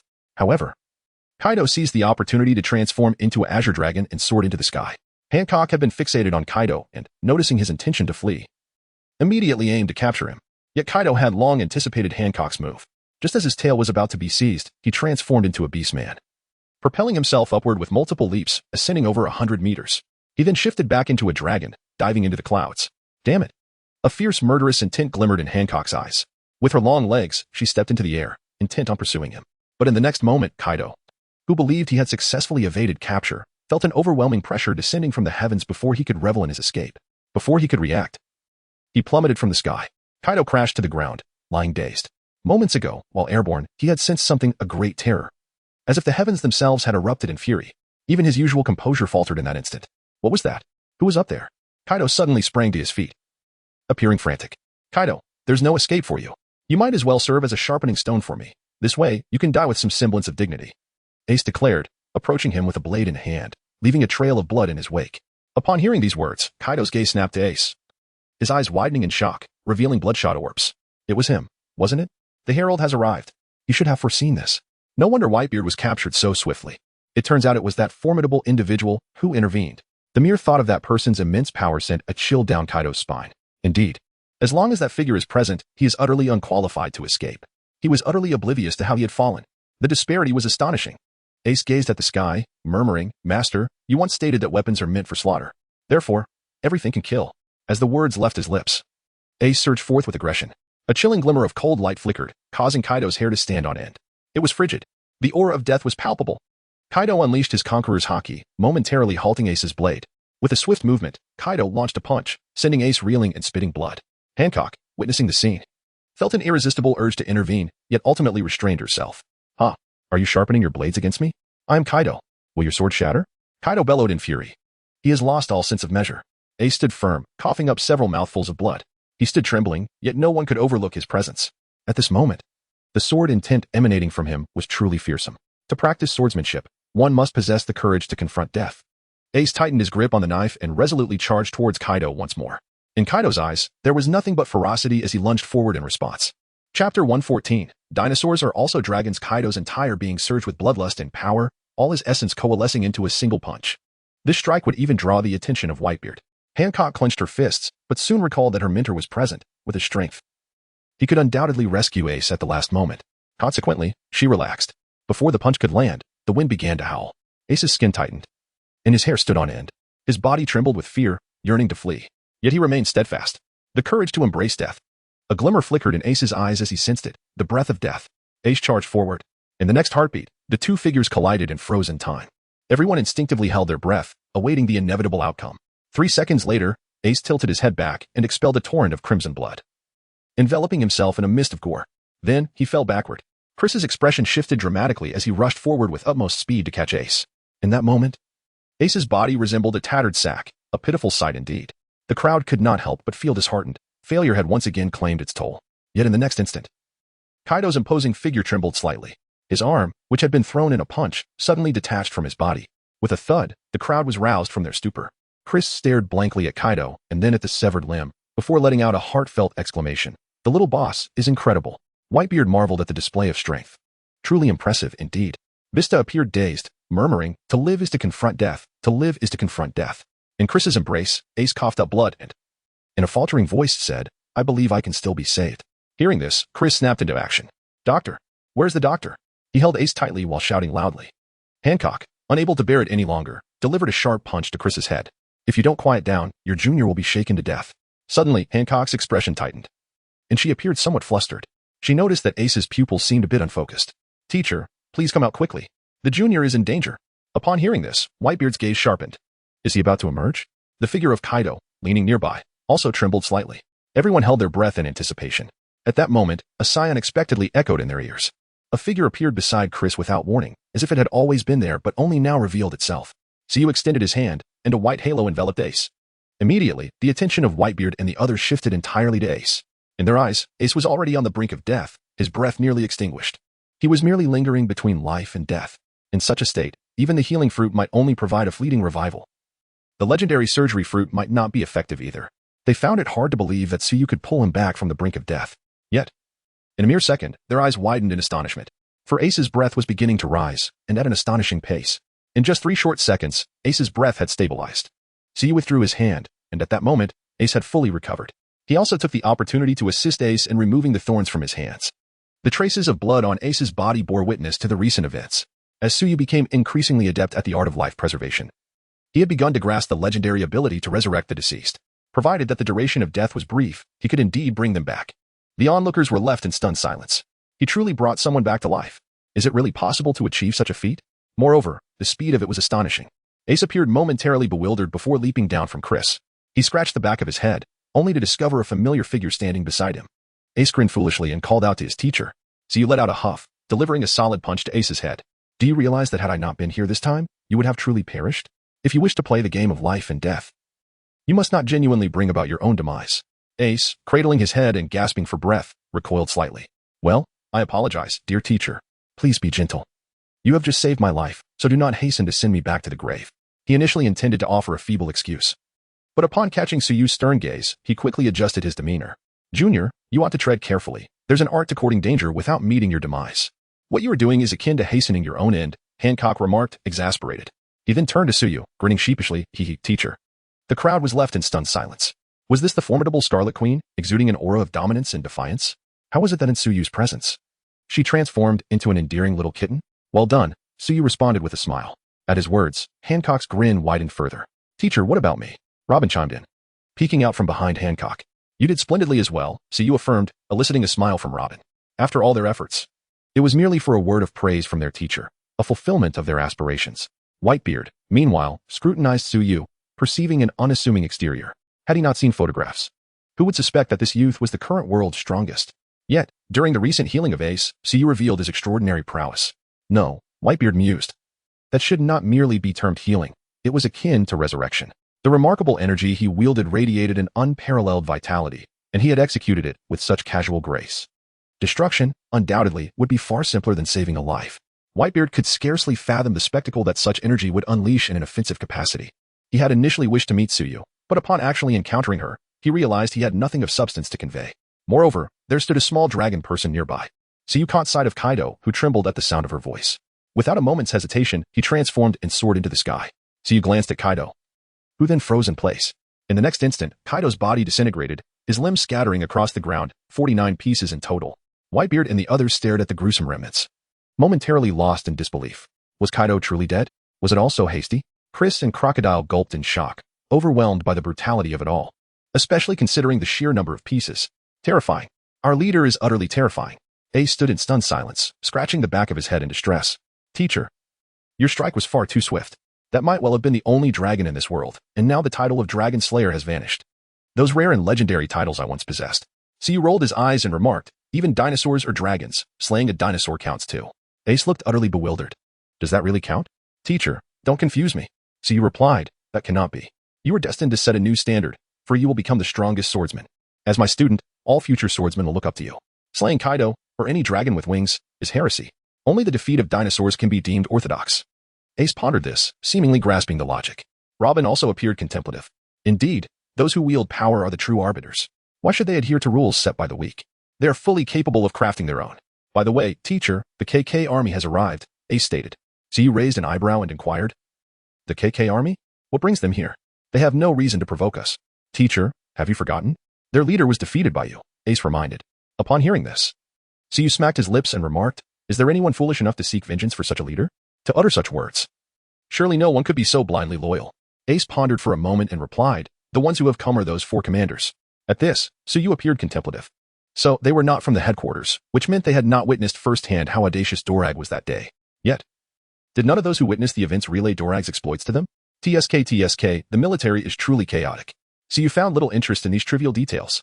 He stretched lazily and remarked, well, everything has been resolved. Let it be as it is. You may proceed as you wish, for I will ensure your safety. Upon hearing this, Hancock and the others felt an immense sense of reassurance. This is the feeling of having support. It is simply marvelous. Suddenly, a thunderous roar pierced the air. The crowd turned in unison to find Akainu glaring at Suyu with bloodshot eyes. Hancock's expression immediately fell. Who dares to shout at her mentor? Admiral Akainu, please remain calm. Ace stepped forward, placing himself between Akainu and Suyu. His teacher truly held a regard for Akainu. However, should Akainu dare to take action, his teacher would show no mercy in administering his lethal skills. Suyu cast a sidelong glance at Akainu, raising an eyebrow as he remarked, an intriguing gaze, do you wish to take my life? Akainu's jaw tightened momentarily, but after a dismissive gesture, he turned on his heel and departed. He feared that if he remained here any longer, he would be unable to restrain himself. Yet, he had also witnessed the moment when Suyu had effortlessly subdued Kaido with a mere glance. He ascends merely to meet his doom. In this world, there remain countless evils that await someone to cleanse them. He fears not death, but rather the thought of dying without purpose. At the naval headquarters, Sengoku gazed in astonishment at the information relayed from Alabasta. You should take a look as well, he offered, passing the document. The sheer might displayed was terrifying. The fact that Whitebeard had been captured alive was nothing short of unbelievable. It seemed to belong to the realm of fantasy. Suru's eyelids twitched in disbelief. Capturing Whitebeard alive? Such a notion had previously been beyond their wildest imaginings. To their astonishment, this feat had indeed come to fruition. Regrettably, it was not the Navy that had achieved it. Not only Whitebeard, but also Kaido along with his subordinates Ash and Queen had been eliminated. What a relief it was. Haha. Garp laughed heartily, though his mirth was short-lived, giving way to a sense of melancholy. What truly astonished me was that Akainu had chosen to intervene, and on the side of the current Alabasta officials, no less. Akiji's eyes widened in disbelief. He remains oblivious to the thoughts harbored by his colleague. It is worth recalling that his previous endeavors were driven by the desire for vengeance. Sengoku sighed and remarked, there is nothing inherently wrong with that. Public matters are distinct from private ones, and Akainu distinguishes between the two with clarity. Furthermore, his animosity is directed towards a particular individual. The relationship with that individual's student is irrelevant. Though such reasoning is articulated, if one were genuinely so rational, they would cease to be human.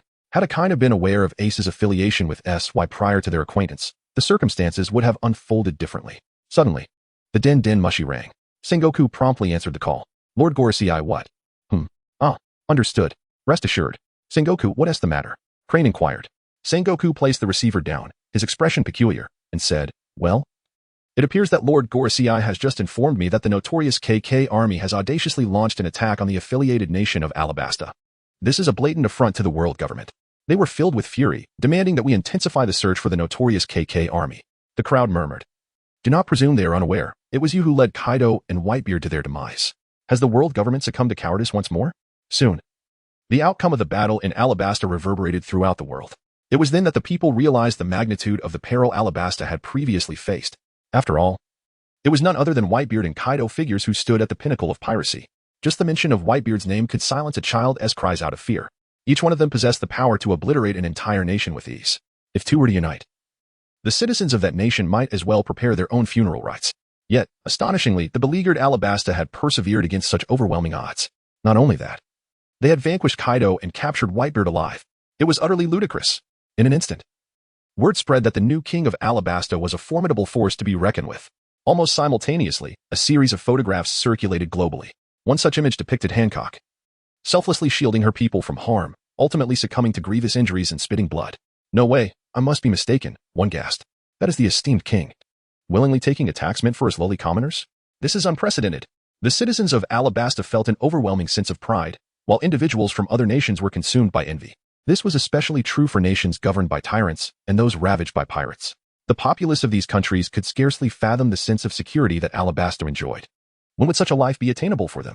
If only the Crimson Queen could come to our nation, they lamented. When that day arrives, I shall be your foremost supporter. Whispers of rebellion against their oppressors and an alliance with Alabasta echoed throughout the various affiliated nations. Each time such sentiments were expressed, a profound silence enveloped the surroundings. They were engulfed in fear. Yet, amidst the profound silence, there flickers a subtle glimmer of light. Cake Island. After perusing the newspaper, Katakuri exhaled deeply. Thanks to his intervention, Perispero was drenched in cold sweat, feeling an immense sense of relief. His siblings were expressions of dread. For had it not been for Katakuri's timely obstruction, they too would have followed Kaido. A sigh escaped Katakuri's heart. Against such formidable foes, does he truly stand a chance for vengeance? Even Kaido pales in comparison to a single adversary. Mother, what am I to do? After a prolonged silence, Katakuri solemnly declared, prepare yourselves. It is time to collect our debts from Kaido. Wano is a veritable treasure. Chapter 116. I am the first to support. Time passes swiftly. 2 years have elapsed. During this interval, Alabasta has undergone a tremendous transformation, all due to the abduction of Dr. Vegapunk. On that fateful day at Punk Hazard, the 3 kings of Alabasta arrived simultaneously. Under the weight of their formidable presence, the island's defenders dared not oppose them. The most terrifying aspect was their call for reinforcements from the world government, which resulted in the ominous directive, do not act rashly, lest you provoke the intruders. The defenders were left utterly bewildered. They were being robbed, yet they were advised to avoid angering their assailants. Such reasoning nearly overwhelmed their cognitive faculties. However, since the world government forbade any rash actions, they willingly chose to preserve their lives. The trio's aura was overwhelmingly potent. Subsequently, Vegapunk was taken away, reportedly with a smile upon his face. The following day, CP0, under the command of the world government, ventured to the North Sea and apprehended Vinsmoke Judge. Though not on par with Vegapunk, he was deemed sufficiently useful. Judge exclaimed, if you look down on me, then why seek me out? With Vegapunk's expertise, Alabasta's technological landscape transformed dramatically. The transportation system underwent a revolutionary upgrade, transitioning from bioenergy to electric power. Electric vehicles emerged, their wheels capable of adapting to varying terrains. Even in the unfortunate event of encountering quicksand, a mere push of the accelerator would suffice to navigate through. Furthermore, harsh weather conditions, such as sandstorms, were wholly repelled by the armored exteriors. Consequently, what once took days to traverse could now be accomplished in mere hours. Additionally, numerous public amenities were developed, ushering Alabasta into an era of technological advancement. In gratitude for Hancock and her companion's rescue, Vegapunk dedicated himself wholeheartedly to the cause. However, the most significant enhancement was the bolstering of military might. The so-called divine killing gun, reputedly powered by magnetic fields, accelerated long spears before launching them with immense force. Such weaponry posed a substantial threat, rivaling even the mightiest of vice admirals. These arms were distributed across Alabasta's ports and cities. Notorious pirates with bounties exceeding 100 million met their demise one by one, as foes fell in droves. Moreover, an array of diverse weaponry rendered Alabasta the safest haven in the world, including the Holy Land. Rumor has it that during the test firings of the divine killing gun, the consumption of teacups among the elite soared. The 5 elders lamented, cursed Vegapunk, why did he not unveil such marvels sooner? Alabasta ascended to become the most sought-after nation globally, without exception. There were whispers that to live a fulfilled life, one must journey to Alabasta at least once. Those fortunate enough to have visited were invariably enchanted, reluctant to depart. The experience was simply exquisite.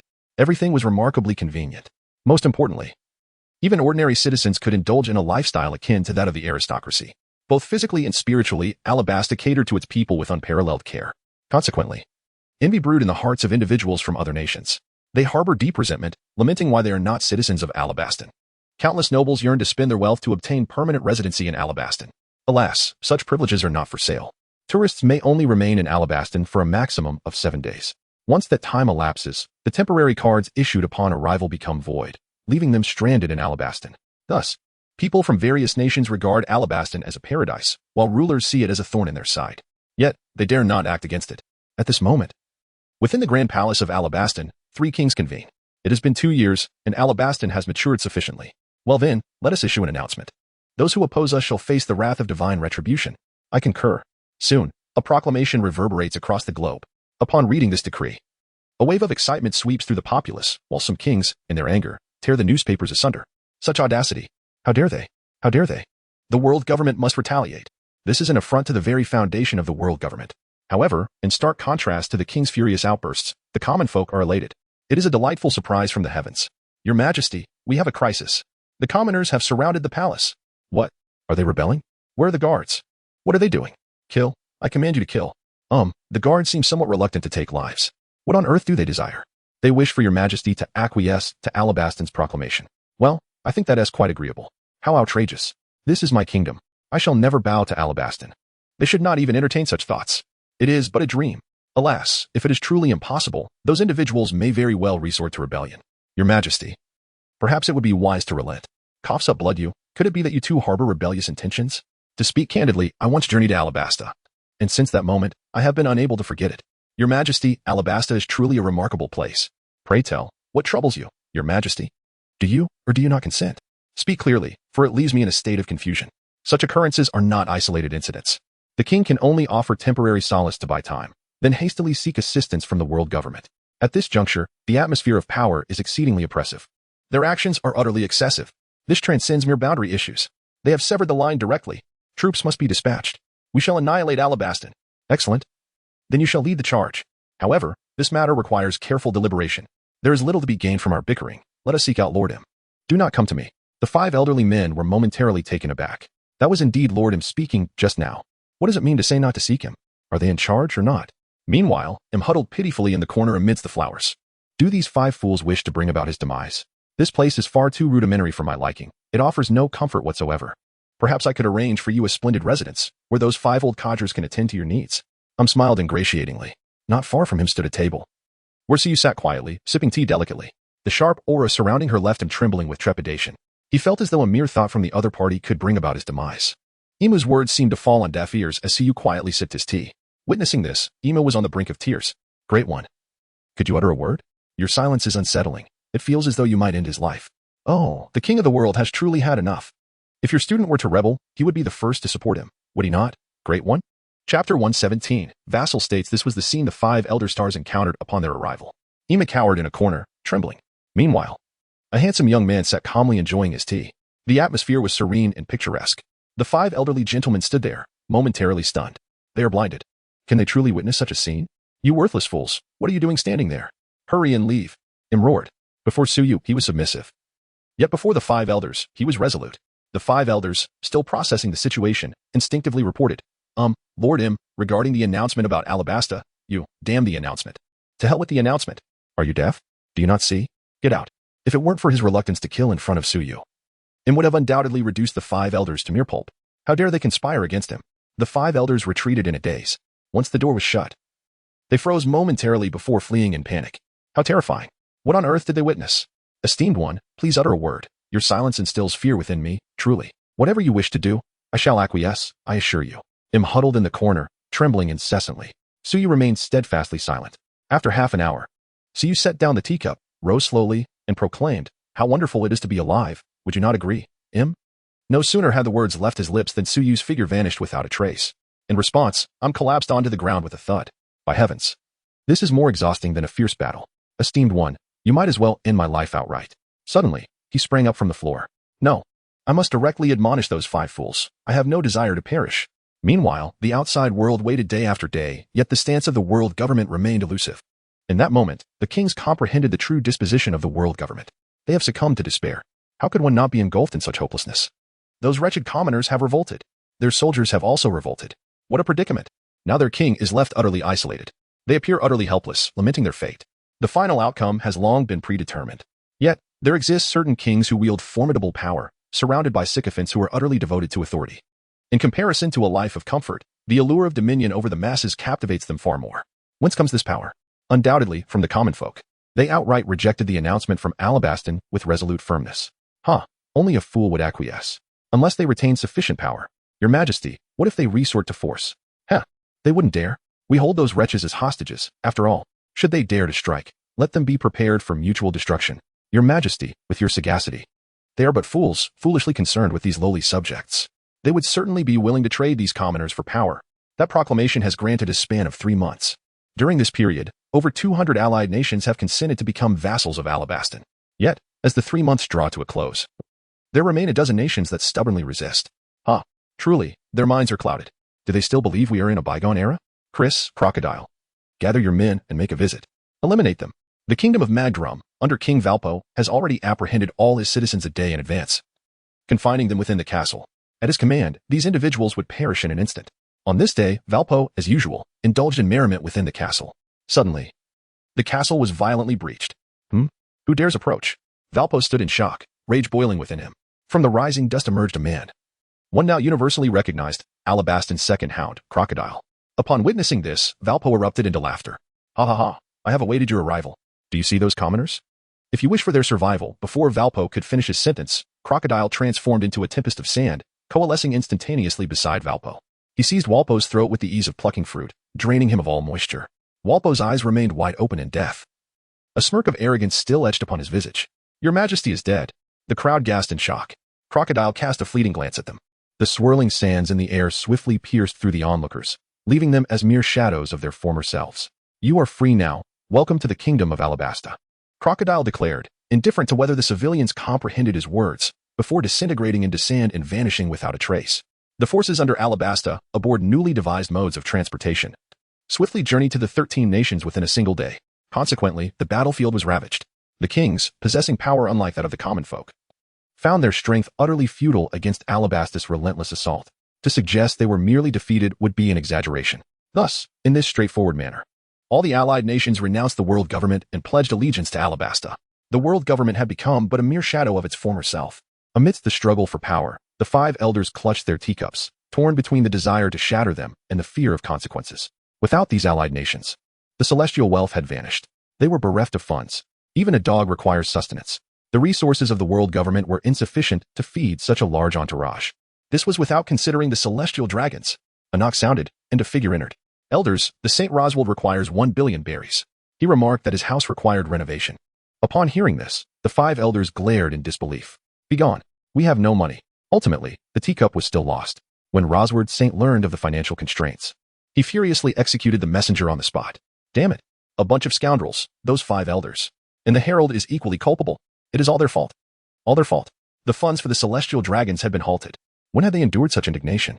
They promptly surrounded the 5 elder stars. The 5 elder stars were left utterly exasperated. Their freshly replaced teacups shattered once more. This time, they resolved not to coddle the celestial dragons any longer. Consequently, after slaying a dozen or so celestial dragons on the spot, the celestial dragons were struck with fear. Yet, upon returning, the celestial dragons seethed with increasing ire. How dare they? We are the aristocrats of the world. How dare they? This cannot simply be overlooked. The informant is also a significant bane. It is all their fault. They unanimously resolved that the 5 elders must pay a price. However, upon turning back, they discovered that no one remained by their side. The Knights of God and CP0 had both been reassigned. They have become solitary figures. The world government has been frugal, and coupled with their own enterprises, they have barely managed to survive for a year. How has Alabasta fared during this time? They lavishly spent their wealth, completely transforming the allied nations that had sworn allegiance to them. Moreover, they constructed underwater tunnels between the islands, significantly reducing travel time. This was sufficient for Alabasta to firmly establish control over those allied nations. The world government looked on with envious eyes. They tightened their belts here, while the enemies indulge in extravagance. How outrageous. Chapter 118, 10th stage, Quasi-Saint. At this moment, within the palace of Alabasta, Su personally prepared a lavish feast, filling the table abundantly. This meal was shared solely among him, Hancock, and the others. Hancock, Robin, Ace, you have all performed remarkably over these years. Your teacher is quite gratified, Su remarked with a smile, raising his goblet. Hancock promptly lifted her cup, eagerly clinking it with Su's. The 4 of them took a sip, and Su continued. The seas have been subdued. The pirates have been largely eradicated. The navy is now comprised of our allies. What remains is merely the red line. As Su spoke, the hearts of Hancock and the others raced with excitement. Pride and anticipation shone in their expressions. This is what they have accomplished. This is what they are destined to achieve. Teacher, thank you, truly thank you. Without you, I might have never escaped the red line, or perhaps perished on Snake Island. Everything I have today is due to you, Hancock said, her voice choked with emotion, tears welling in her eyes. Seeing this, Su gently patted Hancock's head. Teacher, I also wish to express my gratitude. You have rewritten the course of my life. You have allowed me to truly live, to be sheltered, cared for, and cherished. I am profoundly thankful, Robin said with a smile, her eyes shimmering with tears as well. Su offered her a comforting pat on the head. Ace looked around, then chimed in, me too. Su playfully gave him a light tap on the head, exclaiming, a delightful spirit is all that matters. Instantly, Ace's eyes glistened with tears. He intends to report that his teacher is treating him differently. He is still but a child. Upon witnessing this, Su nodded with satisfaction. This is how it should be, when one pours out their heart. How can tears not flow? Observing this, Hancock and Robin also broke into laughter. It is the final battle. Let us muster our strength. After finishing, Su left behind a few words before departing. He sat atop the white clouds, gazing down upon the vast ocean. System. Once Hancock and the others overthrow the world government and establish a new regime, that will signify the completion of the mission, right? At that point, I shall be able to depart from this world. Ding. Indeed, host. However, it seems you harbor some reluctance to leave. Did you not long to escape this tainted world? See, was astonished. The system could discern his reluctance? Had it truly evolved? Ding. That's too much, host. I have stated before. I am not a mere assembly line AI. I am quite displeased. You must appease me. Suyu. After he showered the system with a plethora of compliments, it finally ceased its sulking. By the way, can I take someone else with me?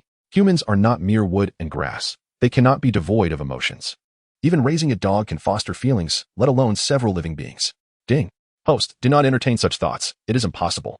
However, once you depart, time in this world will be suspended. You may perhaps return afterward. Upon hearing this, a flicker of disappointment crossed Suyu's heart. Yet, the notion of possibly returning ignited a spark of hope within him. Perhaps, what level would be required for that? Ding. A 10th tier, I would say. Suyu, is your uncertain tone truly appropriate? Your level of professionalism seems rather lacking. Is there a means to file a complaint? Ding. The system scoffed. Host, give it up. Such a feature does not exist. So you paid it no mind and continued to inquire, by the way, what exactly constitutes the 10th tier? Is there a reference? Ding. You are familiar with the world of the primordial era, correct? There, a quasi-saint is equivalent to the 10th tier. Suyu, is it truly that terrifying? How did the conversation escalate to such lofty heights? The 12 ancestors of sorcery, the ancestral dragon, the primordial phoenix, Tai Emperor June, these renowned deities and demons epitomize the quasi-saint level. They could move mountains and fill seas, capture stars and seize the moon. All with but a flick of their fingers. Despite Suyu currently dominating the pirate world, he was but a mere speck compared to even a single hair from these titans. Should these great beings descend in their true forms, they could effortlessly crush this realm without lifting a finger. For Suyu, this was all myth, and now that myth had manifested into reality, his determination wavered slightly. System, are you suggesting that I will have the opportunity to attain quasi-saint status in the future? Sighing, the system replied, Host, you are the primary host of this system. Could you not be so lacking in ambition? Quasi-saint is merely a trivial matter. So you responded, merely a trivial matter? System, do you not realize the weight of your words? Nevertheless,